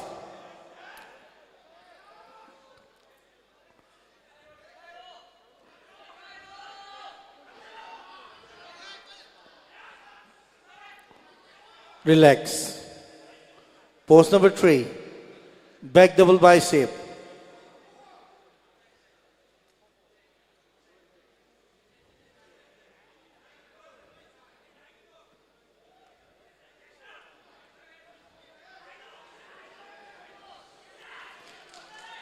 Relax.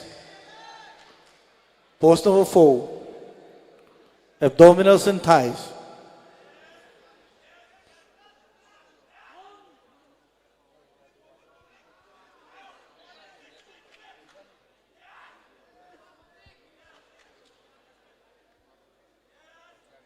Relax. Step back and join the line.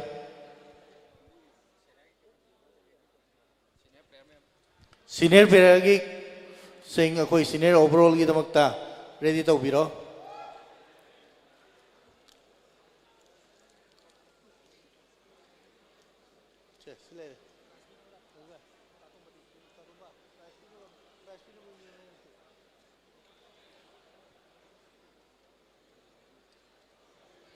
Senior overall gi damakta stage master na ready to raga thambiro.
Junior overall की दमकता prize PB number की दमकता कोकच्चरी Y Sunanda Singh, General Secretary, All Manipur Bodybuilders.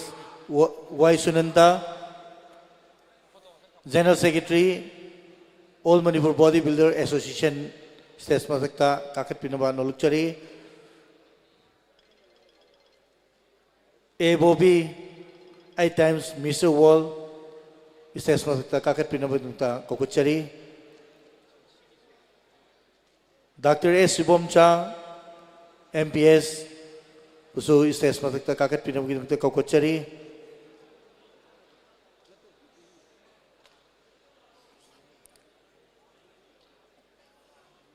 अदुगा न्यूरुबला daughter of late N Maipak पुसु stage मथक्ता काखत्पिनबा नुक्ता कोकुचरी M Robita उस stage मथक्ता काखत्पिनबा कोकुचरी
अखोई सप्लीमेंट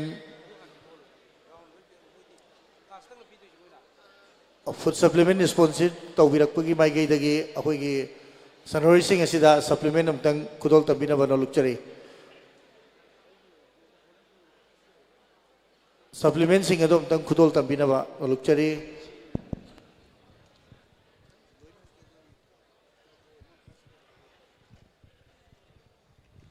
नामतंग आइबिको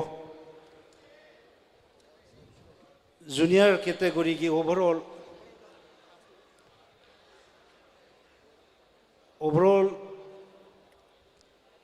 कैटेगरी की रिजल्ट हुजिक लेजरे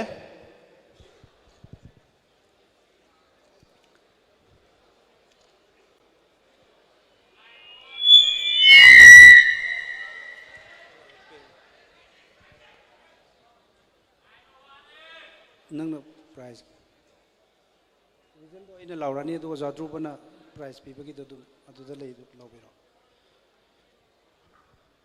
62 सुबा मिस्टर मणिपुर 2024 की जूनियर कैटेगरी की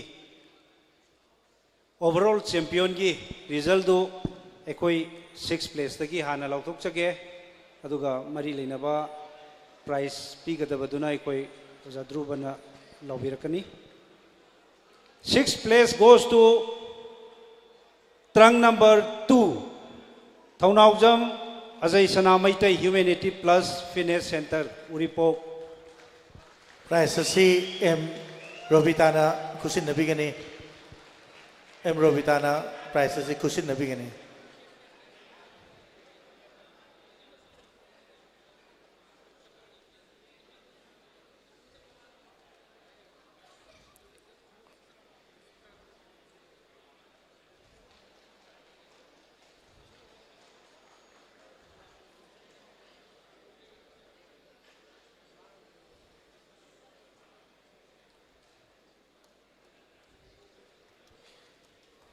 Thank you. 5th place goes to Trang number 1111. Sanasam Lanchen Bamangang Gold Zim Kaiku. 5th place की मनासी न्यूरोबला daughter of El Mai led अखोई ओजा Maipak की सानुपी की माइगी दगी खुशी नबीगनी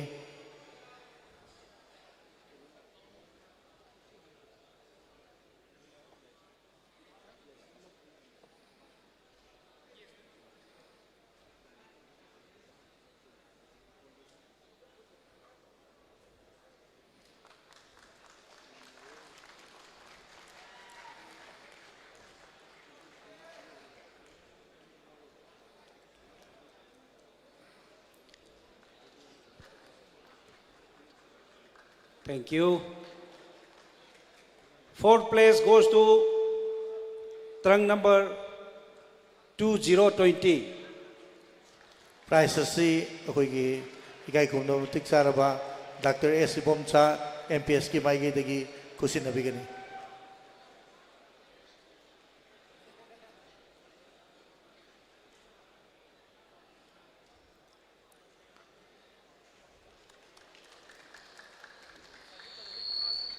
Koi sar ki maigi dagi third place ki manasu aduma kusin nabi naba nolukchari sarna third place ki manasu kusin nabi naba nolukchari.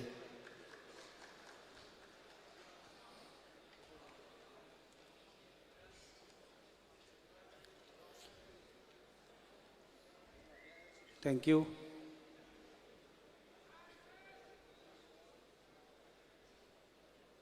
Third place goes to trunk number 3131. Thoksom Jai 3131 Dhanaraj Gupta, Extreme Fitness, Mantri Pokri.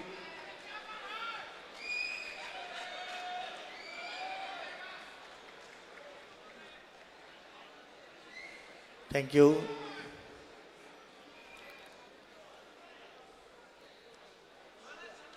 Trunk number 35, Amadi 47, Kitang Mamang Kakapiro, slightly. Thank you. Second place, Mayam guest of you. Second place goes to trunk number 3535. Pokchom Jai Shramaitai, Royal Gym, Ningom Thong. Second place ki bana si Rambam Bobby 8 times Mr. World ki maigi dagi kusin nabigani.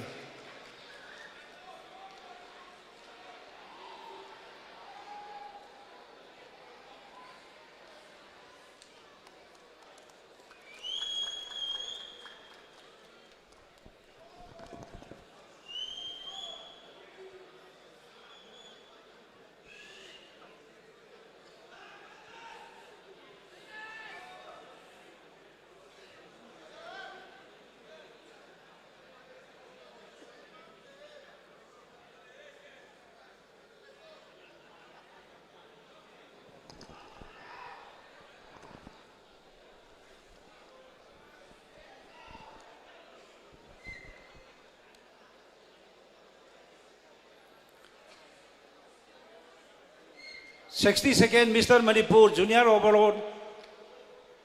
Trunk number 47.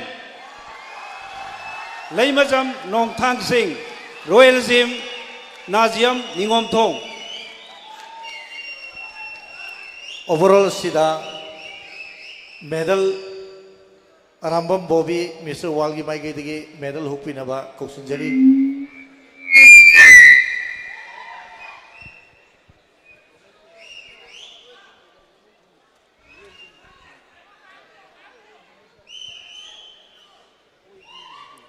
Sorry, ako gi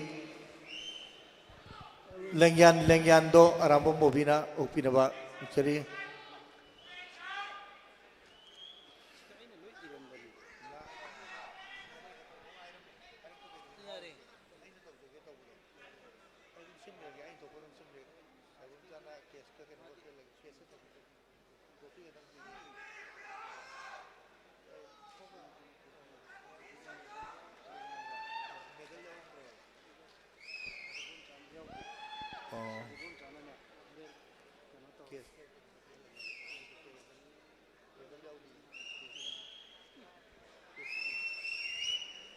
Aduga akoi ikai kumno tiksaraba koi Dr. S. Ibomcha MPS ki maigi dagi certificate amadi cash prize kusin nabinaba nolukchari.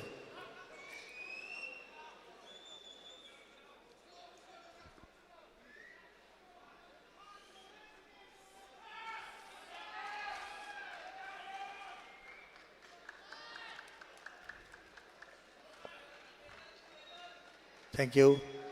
Overall ki trophy ase akoi ki Amba ki General Secretary Y Sunanta ki maigi dagi kusin nabinaba nolukchari.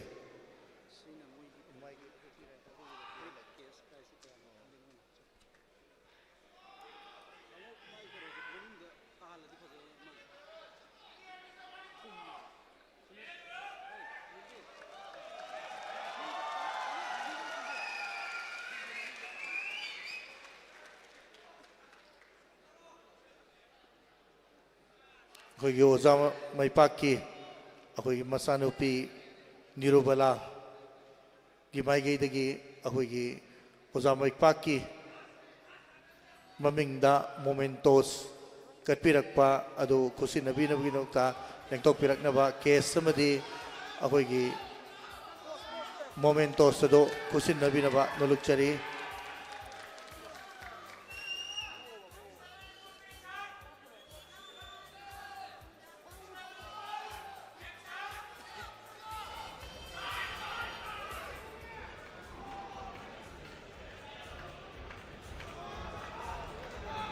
Yes, some of the momentos, usin na binaba ng Malugchari.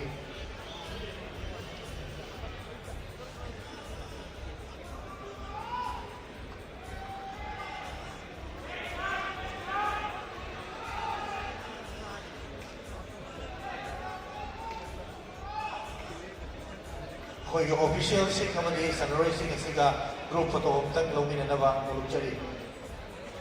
Aduga sa Roycing asi wedding position na review.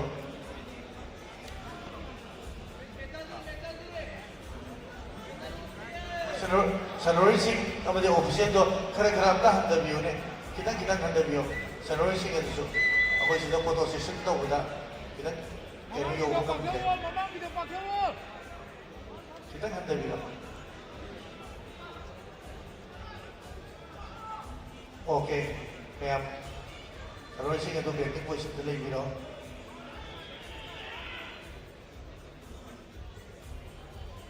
Ngomong itu hantu apa itu bo?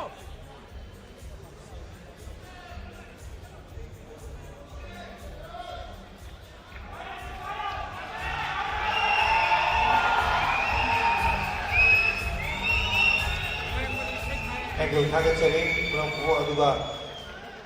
Masih champion atau champion junior overall. Katang ay bihawro aduga maki family amadi maki friend circle na sigba amadi maki course na sigba atu matab na kakat pinag na ba Nolukchari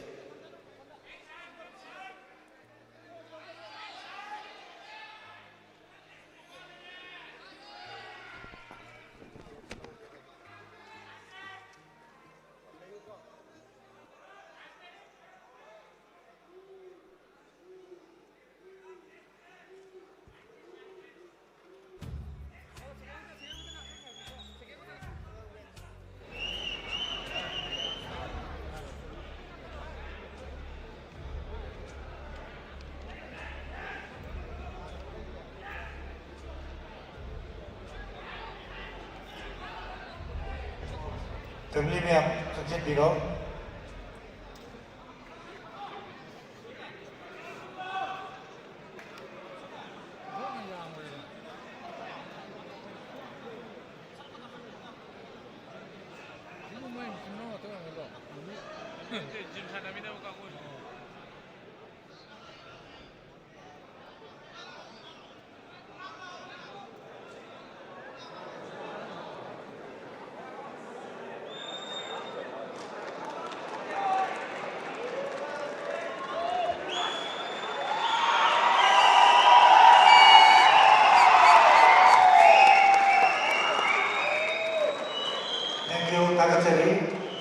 Ako'y senior overall की Sanaro Sikador stage sa photographer na ba Nolukchari senior overall की Sanaro Sikador stage sa ako'y stage master na photographer na ba Nolukchari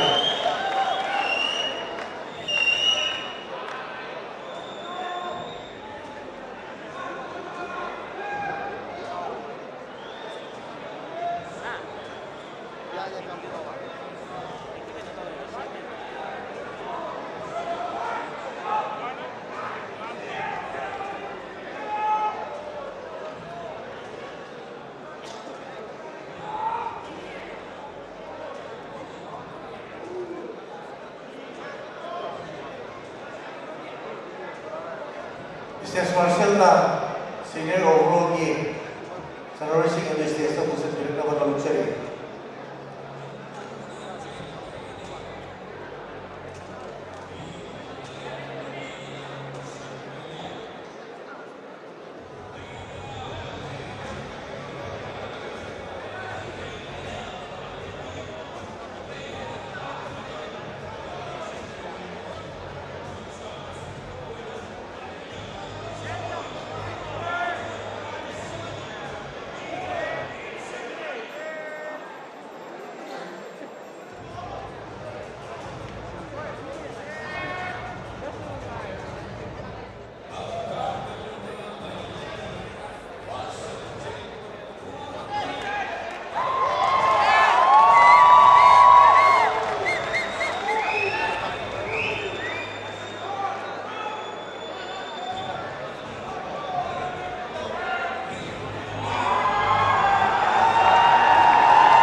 Silent, please.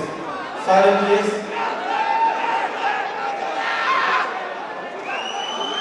Get ready, bodybuilders. Judges ready? Front view.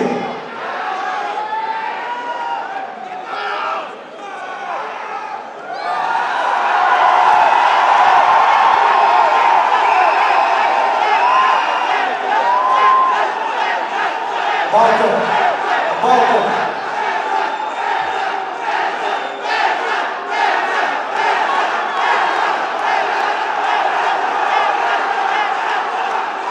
Thank you.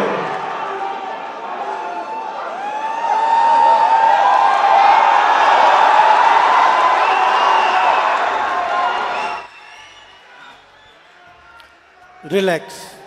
About it.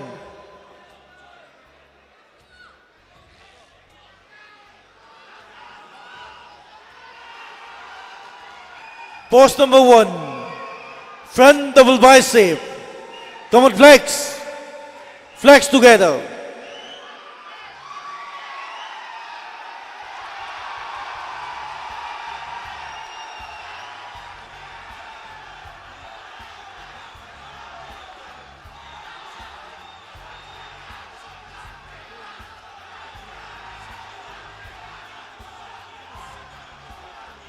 Relax.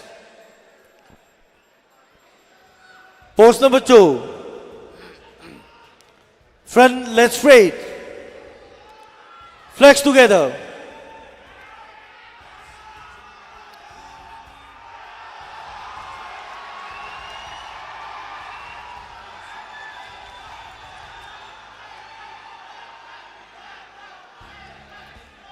Relax. Pose number 3. Side chase.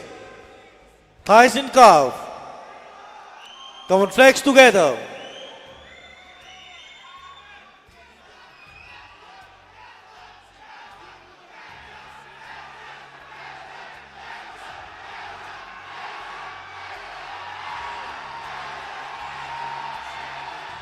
Relax.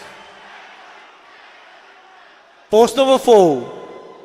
Back double bicep. Come on, flex together with your calf muscles.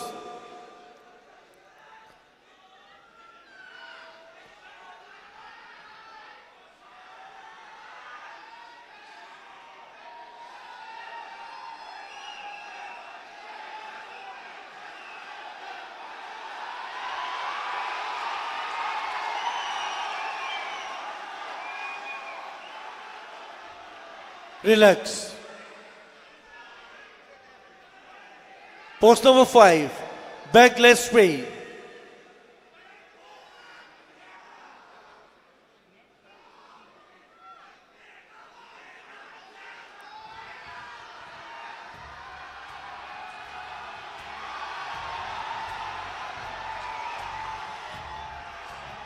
Relax. Pose number 6. Side tricep, thighs and calf. Come on, flex together.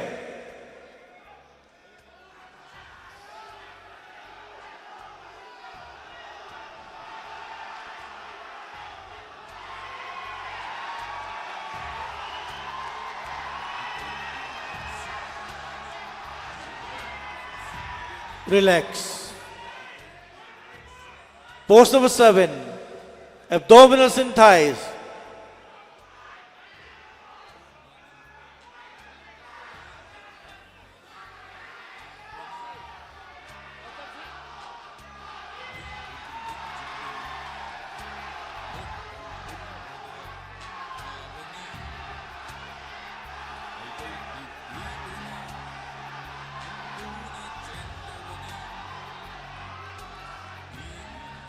Relax.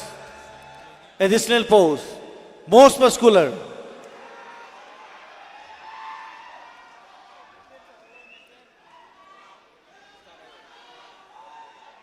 Most muscular. Flex together. Flex together.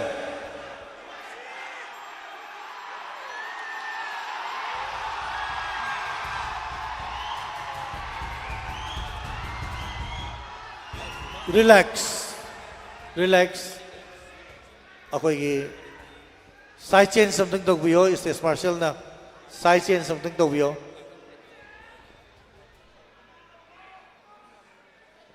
Ako'y ising gumba pambayaw ra gadi stage marshal da ay binaba nulukchari.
Post number 1, front double bicep.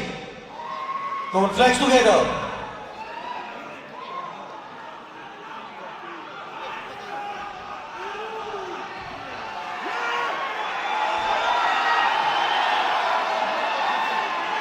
Relax, relax.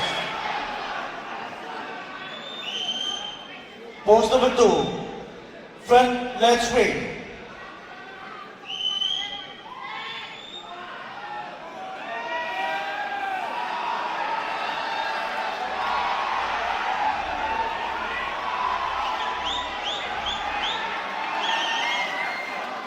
Relax. Pose number 3, side chain with thighs and calf.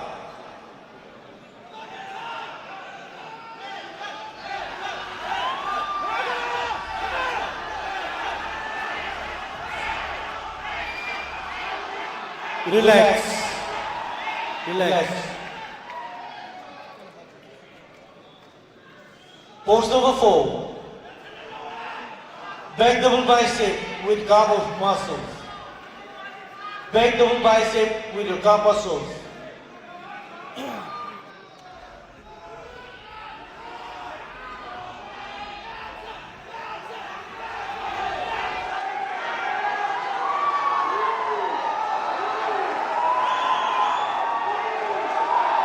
Relax. Relax. Pose number 5. Back leg straight.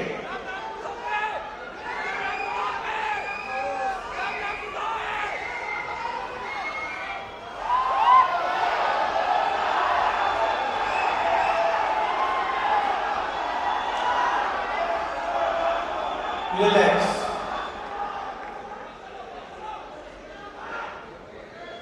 Pose number 6. Side tricep. Thighs and calf.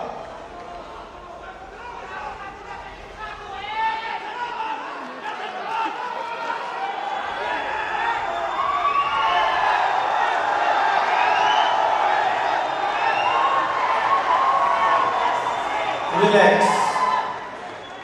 Pose number 7. Abdominals and thighs.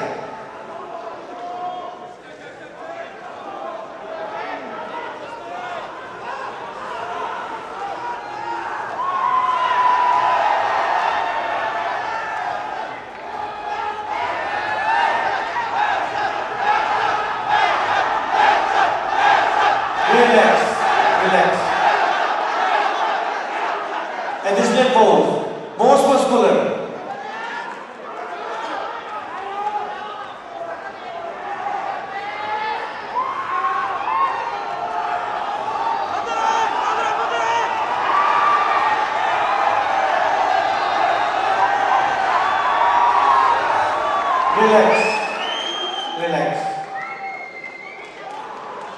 Step back and line. Step back and back line.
Maninga haidariga rest over yarni ma'am.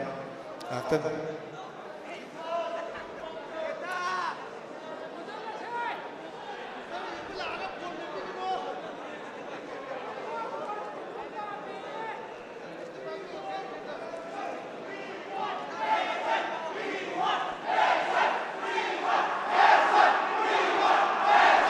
Posing to rakano maninga daw.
62 Mr. Manipur 2024 के result है देखो ये jury तरिया में फिर कुमार की तेली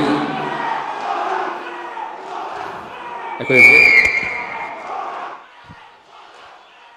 अथुहुम मतमदा देखो ये लॉकटॉक सरक लगनी प्राइस पीवी नवा कौशिन जरी एन के भोपेन महाना माँ की लाइक हिद्रब मपाबुंग all Manipur body builders association की मतम की एडवाइजर की थौजु पुबिरम्बा लाइक हिद्रब ओजा इबुंगो ओजा गोजेंद्रो की मिंगदा अखोई ट्रॉफी असी कटपीरकपनी मरम अदुना ट्रॉफी कटपीरकपा आई नाउ एन के भोपेन लेबिरगदी स्टेज मतक काखटपीरकनब नौलोना निसिंगजरी लोइनाना all Manipur body builders association की प्रेसिडेंट की थौ पुबीबा अयाम्बा एन रतन सिंह प्रेसिडेंट अम्बा अमदी इंडियन बॉडी बिल्डिंग फेडरेशन की ऑर्गेनाइजिंग सेक्रेटरी ओबिरिबसु काखटपीरकनब नौलोना निसिंगजरी लोइनाना अखोई कॉमेट की मैनेजिंग डायरेक्टर ओबिरिबा ओजा इरोम उमाकांत बुसु अखोई स्टेज मथक काखटपीरकनब नौलोना निसिंगजरी लोइनाना मणिपुर यूनिवर्सिटी स्टूडेंट यूनियन की फाइनेंस सेक्रेटरी की थौजु पुबीबा सनसम समन बुसु स्टेज मथक काखटपीरकनब नौलोना निसिंगजरी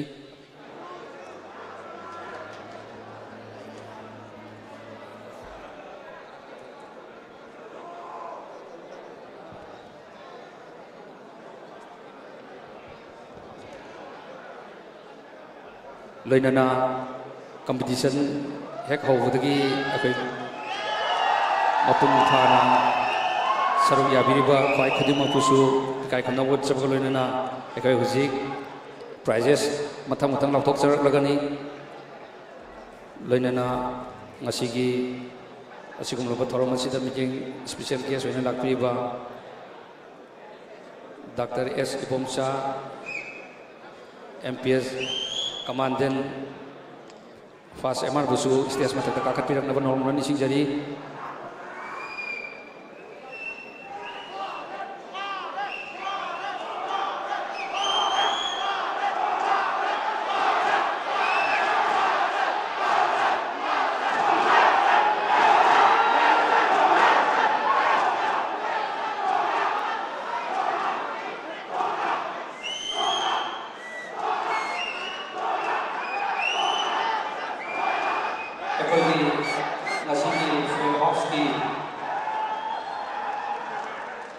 Chief Fuel House की रिमास माइबम बुजु स्टेज मथक काखटपीरकनब नौलोना निसिंगजरी अखोई मथम नाउनाइना अखोई सीनियर ओवरऑल अखोई कैश प्राइस सिंग अखोई थमजरी लोइनाना अखोई फूड सप्लीमेंट सिंग अदु खरा थुना पिबिरकनबा फूड सप्लीमेंट का कैश प्राइस का मथम मथम हापिरो कैश प्राइस पिबिनबा अखोई मुसु की फाइनेंस सेक्रेटरी समसम समन अखोई लेक्टोपिरकनबा स्टेज मेडल लेबिनबा नौलोना निसिंगजरी 9th place Shri Anogam Sushil Kumar Sharma trunk number 62 अखोई कैश प्राइस अदु पिबिरो अदुगा अखोई सप्लीमेंट अदुना रिमार्क्स अदु खरा थुना पिबिनबा नौलोना निसिंगजरी कैश प्राइस आना पिहनबिरो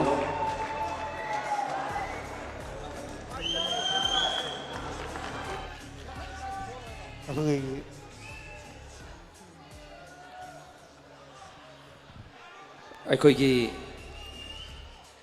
फाइनेंस सेक्रेटरी ना प्राइस अमनी पिबिरमनबा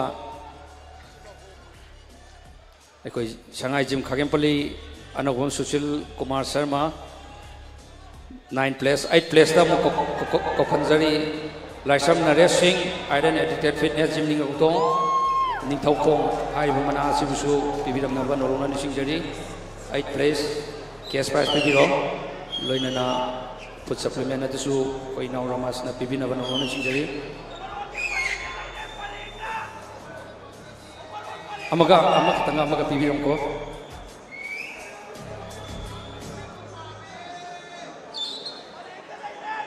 the 7th place goes to strong number 84, Lakshan Neta Singh, United States Manipur Marathon, I Reina Si Matansana, Sanabos, Nampakita, Holman, Bodybuilding Association, my name is Marathon.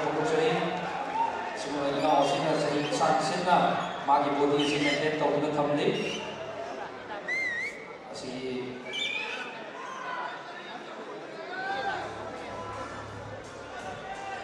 thank you.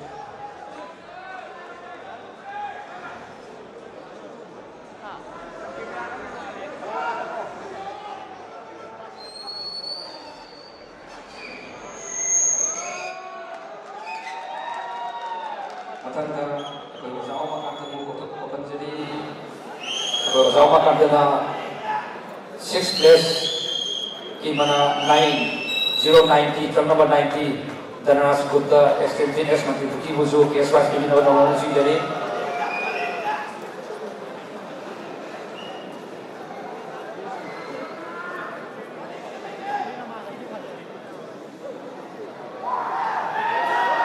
bersama akan kita juga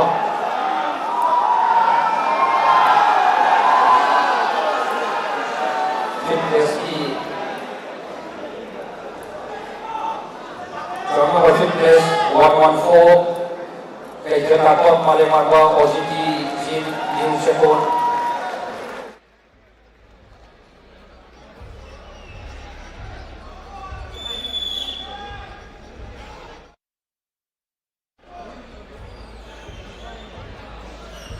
Thank you Abdullah Ekoji Boben Namai Tapam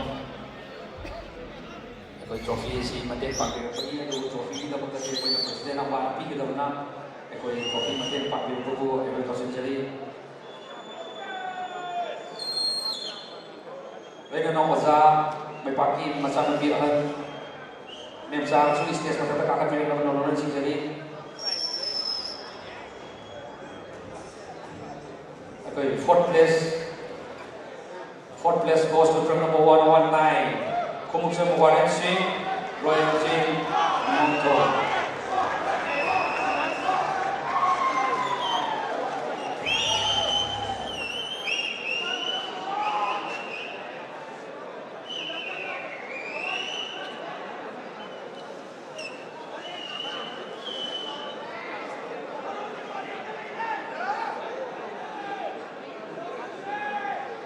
Dengan di third place di mana si Ozam Epaki masa lebih akan memsa ada pimpin nomor si jadi third place goes to drum number 132 Wang Kairak Putri open the scene light drum coming position Naikal Steven okay yes guys the video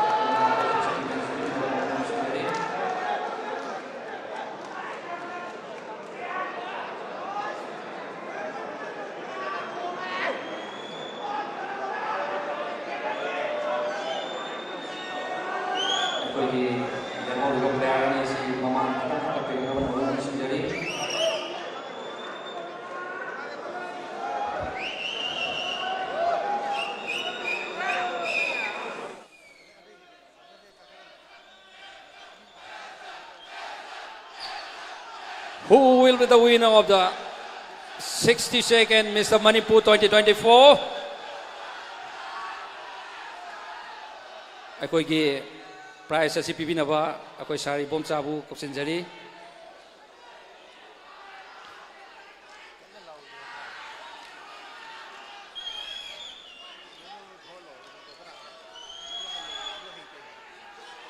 second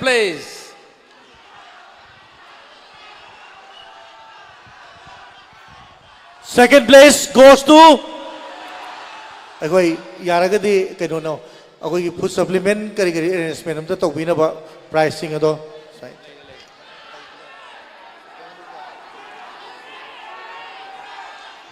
second place goes to track number 134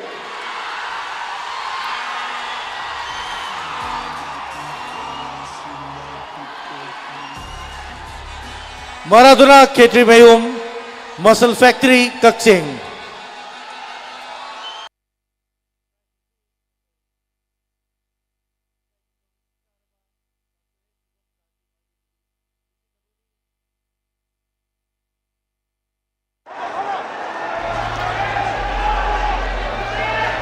aduga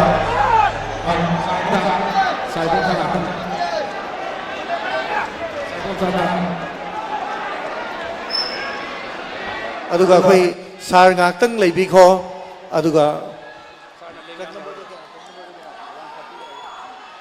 first place goes to truck number 138 Melson Nongwai Kapam Royal Gym Ningom Thong aduga khoi lengyan fi akhoi gi saribom chagi mai gai digi hukpi ramna ba noluk chari lengyan fi duma saribom chagi mai gai digi hukpi na ba noluk chari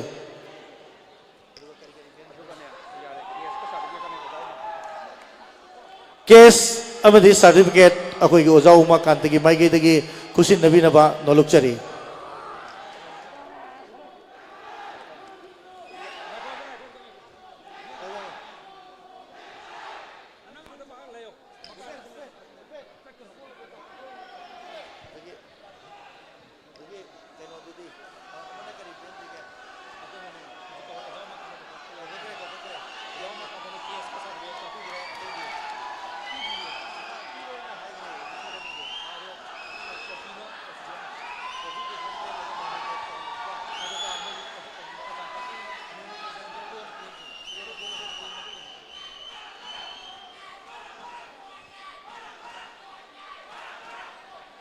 Thank you, Takachari. Champion of the champion, Mr. Manipur 2024, 62, Mr. Manipur 2024. Ge asigum laba trophy asi pipi na bagi damakta All Manipur Bodybuilder Association gi President gi thaupu biriba Nongoi Kwakom Ratan aduga Organizing Secretary Indian Bodybuilder Federation ki mai gi trophy asi kusin nabi gani ꯑꯩꯈꯣꯏꯒꯤ trophy ꯑꯁꯤ aduga akoi gi Melson bu hek poksaba aduga All Manipur Bodybuilder Association gi na advisor oibiriba akoi gi oja NK Gojendra gi adum laba maki maigay dagi yamna pungning nung siningai oiba adumba akoi gi thamoi da thuklaw na pokpa adumba ozagi saktam madu yauba adumba frame challaba photo adu akoi masamaki mafamda ngasigi champion of the champion title fangbiraba ozagi hek poksaba masanupa atomba Melson Nongwai Kapam gi mafamda All Manipur Bodybuilders Association gi President Nongwai Kapam Ratan Organizing Secretary Indian Bodybuilder Federation gi mai gi kusin nabiri mayam na huwa kuba kubidra oza amadi ozagi family amadi Melson gi family bo pungning thogot pinaba noluk chari aduga trophy asi akoi gi amba gi president oibiriba Nongwai Kapam Ratan mingoy na hanggat charabada amadi organizing secretary Indian Bodybuilder Federation gi mai gi ngasigi 62nd Mr. Manipur 2024 gi title holder oibiraba Melson Nongwai Kapam gi mafam da kusin nabiri miyam na huba kuba amtang kubi gani aduga akoi gi oza maipak ki hek poksabi akoi gi che memsa gi mai gi dagi oza maipak ki damakta photo yauraba adugumba momentos asi kusin nabi nabi mukta akoi gi che memsa na lengsen biduna ngasi gi champion of the champion taraba akoi Melson Nongwai Kapam gi mafamda oza maipak ki asigum laba momentos asi ise memsa gi mai gi dagi kusin nabi nabi mukta noluk chari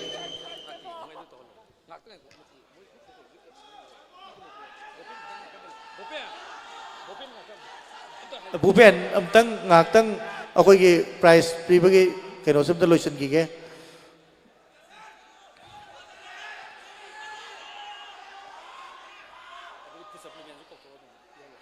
aduga food supplement gi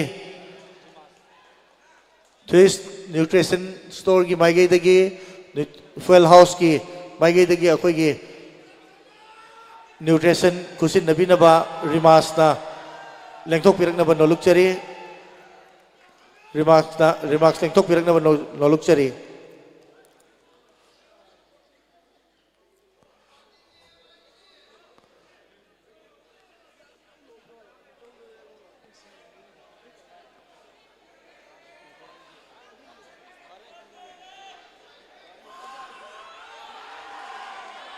All Manipur Bodybuilders Association के official सिंह नसेगी judges panel द फंबी की बा ma'am पुनः मग stage मतकता कागज पिरक नबर नोलुक चरी अबदी नसेगी championship असेगी गमरी लेना All Manipur Bodybuilders Association की board of thanks की कुदोंग चावदो मतंग से लोग जगह All Manipur Bodybuilders Association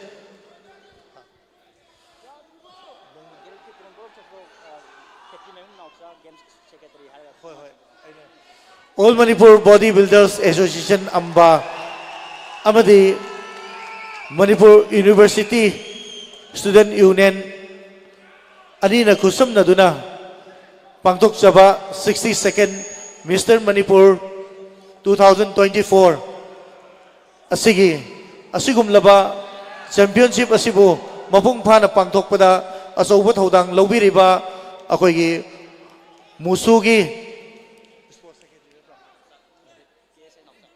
Sports Secretary की थाउ पुबीरिबा KSS नौसाना नसिगी championship असिगा मरी लेना अकोई board of thanks पिबिनबा microphone असी नौसा की भमदा सिनजरी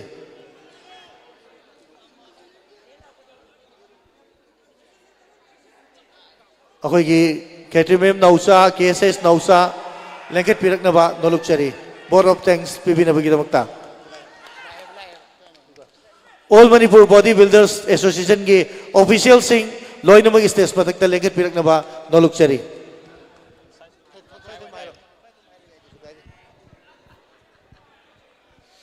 ngasi All Manipur Bodybuilders Association amadi Manipur University Student Union anina khusam naduna pangthok liba humpuga nithoirak suba Mr. Manipur Championship asida ngasi gi daista lengsin bikhiba thoidok hendok nei kai khumnabada matik charaba Quai Tarabusu, Hainingai Laitana Tagatpa Pongdok Seri, Chinja Langjariba Singi, Maikai Dagi, Isagi, Achinba Togan Kayabu Kai Tokpiduna, Lengbirak Laga, Toram Asibu, Howodagina Loiba Pava, Labiduna, Mapung Pan, B, Bagitamakta, Hainingai Laitana Tagatpa Pongdok Seri, Loinana, Nasigi, Championship Asida, Asobo Togang Lobi Kiba, Judges ki Togang Lobi Kiba, Amadi, Mamal Yam Lava Kudol Pot Kaya, sponsor PB Rakiba, Quai Tarabusu, Sinja Langjariba Singi, Maikai Dagi, Hainingai Laitana Tagatpa Pongdok Seri, Loinana Torom Asibu, Howodagina Loiba Pava, Midyang Tabiriba, Tongan Tongan Balam Singdagi Lengbirak Liba, Quai Tarabusu, Sinja Langjariba Singi, Maikai Dagi, Tagatpa Pongdok Seri, Loinana Malem Takta, live telecast of Viduna, Kangan Bireba, Electronics and Prince Media gi Chilinau Sing Amadi Security ki Thodang Lobi Riba Quai Tarabusu Hainingai Laitana Tagatpa Pongdok Chari Loinana Ngasigi Humpuga Nithoirak Suba Mr. Manipur Championship Asida Makok Matang Tabang Amaudraba Athletes Singi Mapamda Haijari Madudi Matang Lakaduriba Humpuga Humdoirak Suba Mr. Manipur Championship Tadi He Nakana Honaduna Mai Pakpang Ngamba Oibio Haiba Wapamse Tamjaraga Aigi Board of Thanks Matang Asida Tension Jare Punamaku Tagat Chari. Thank you all.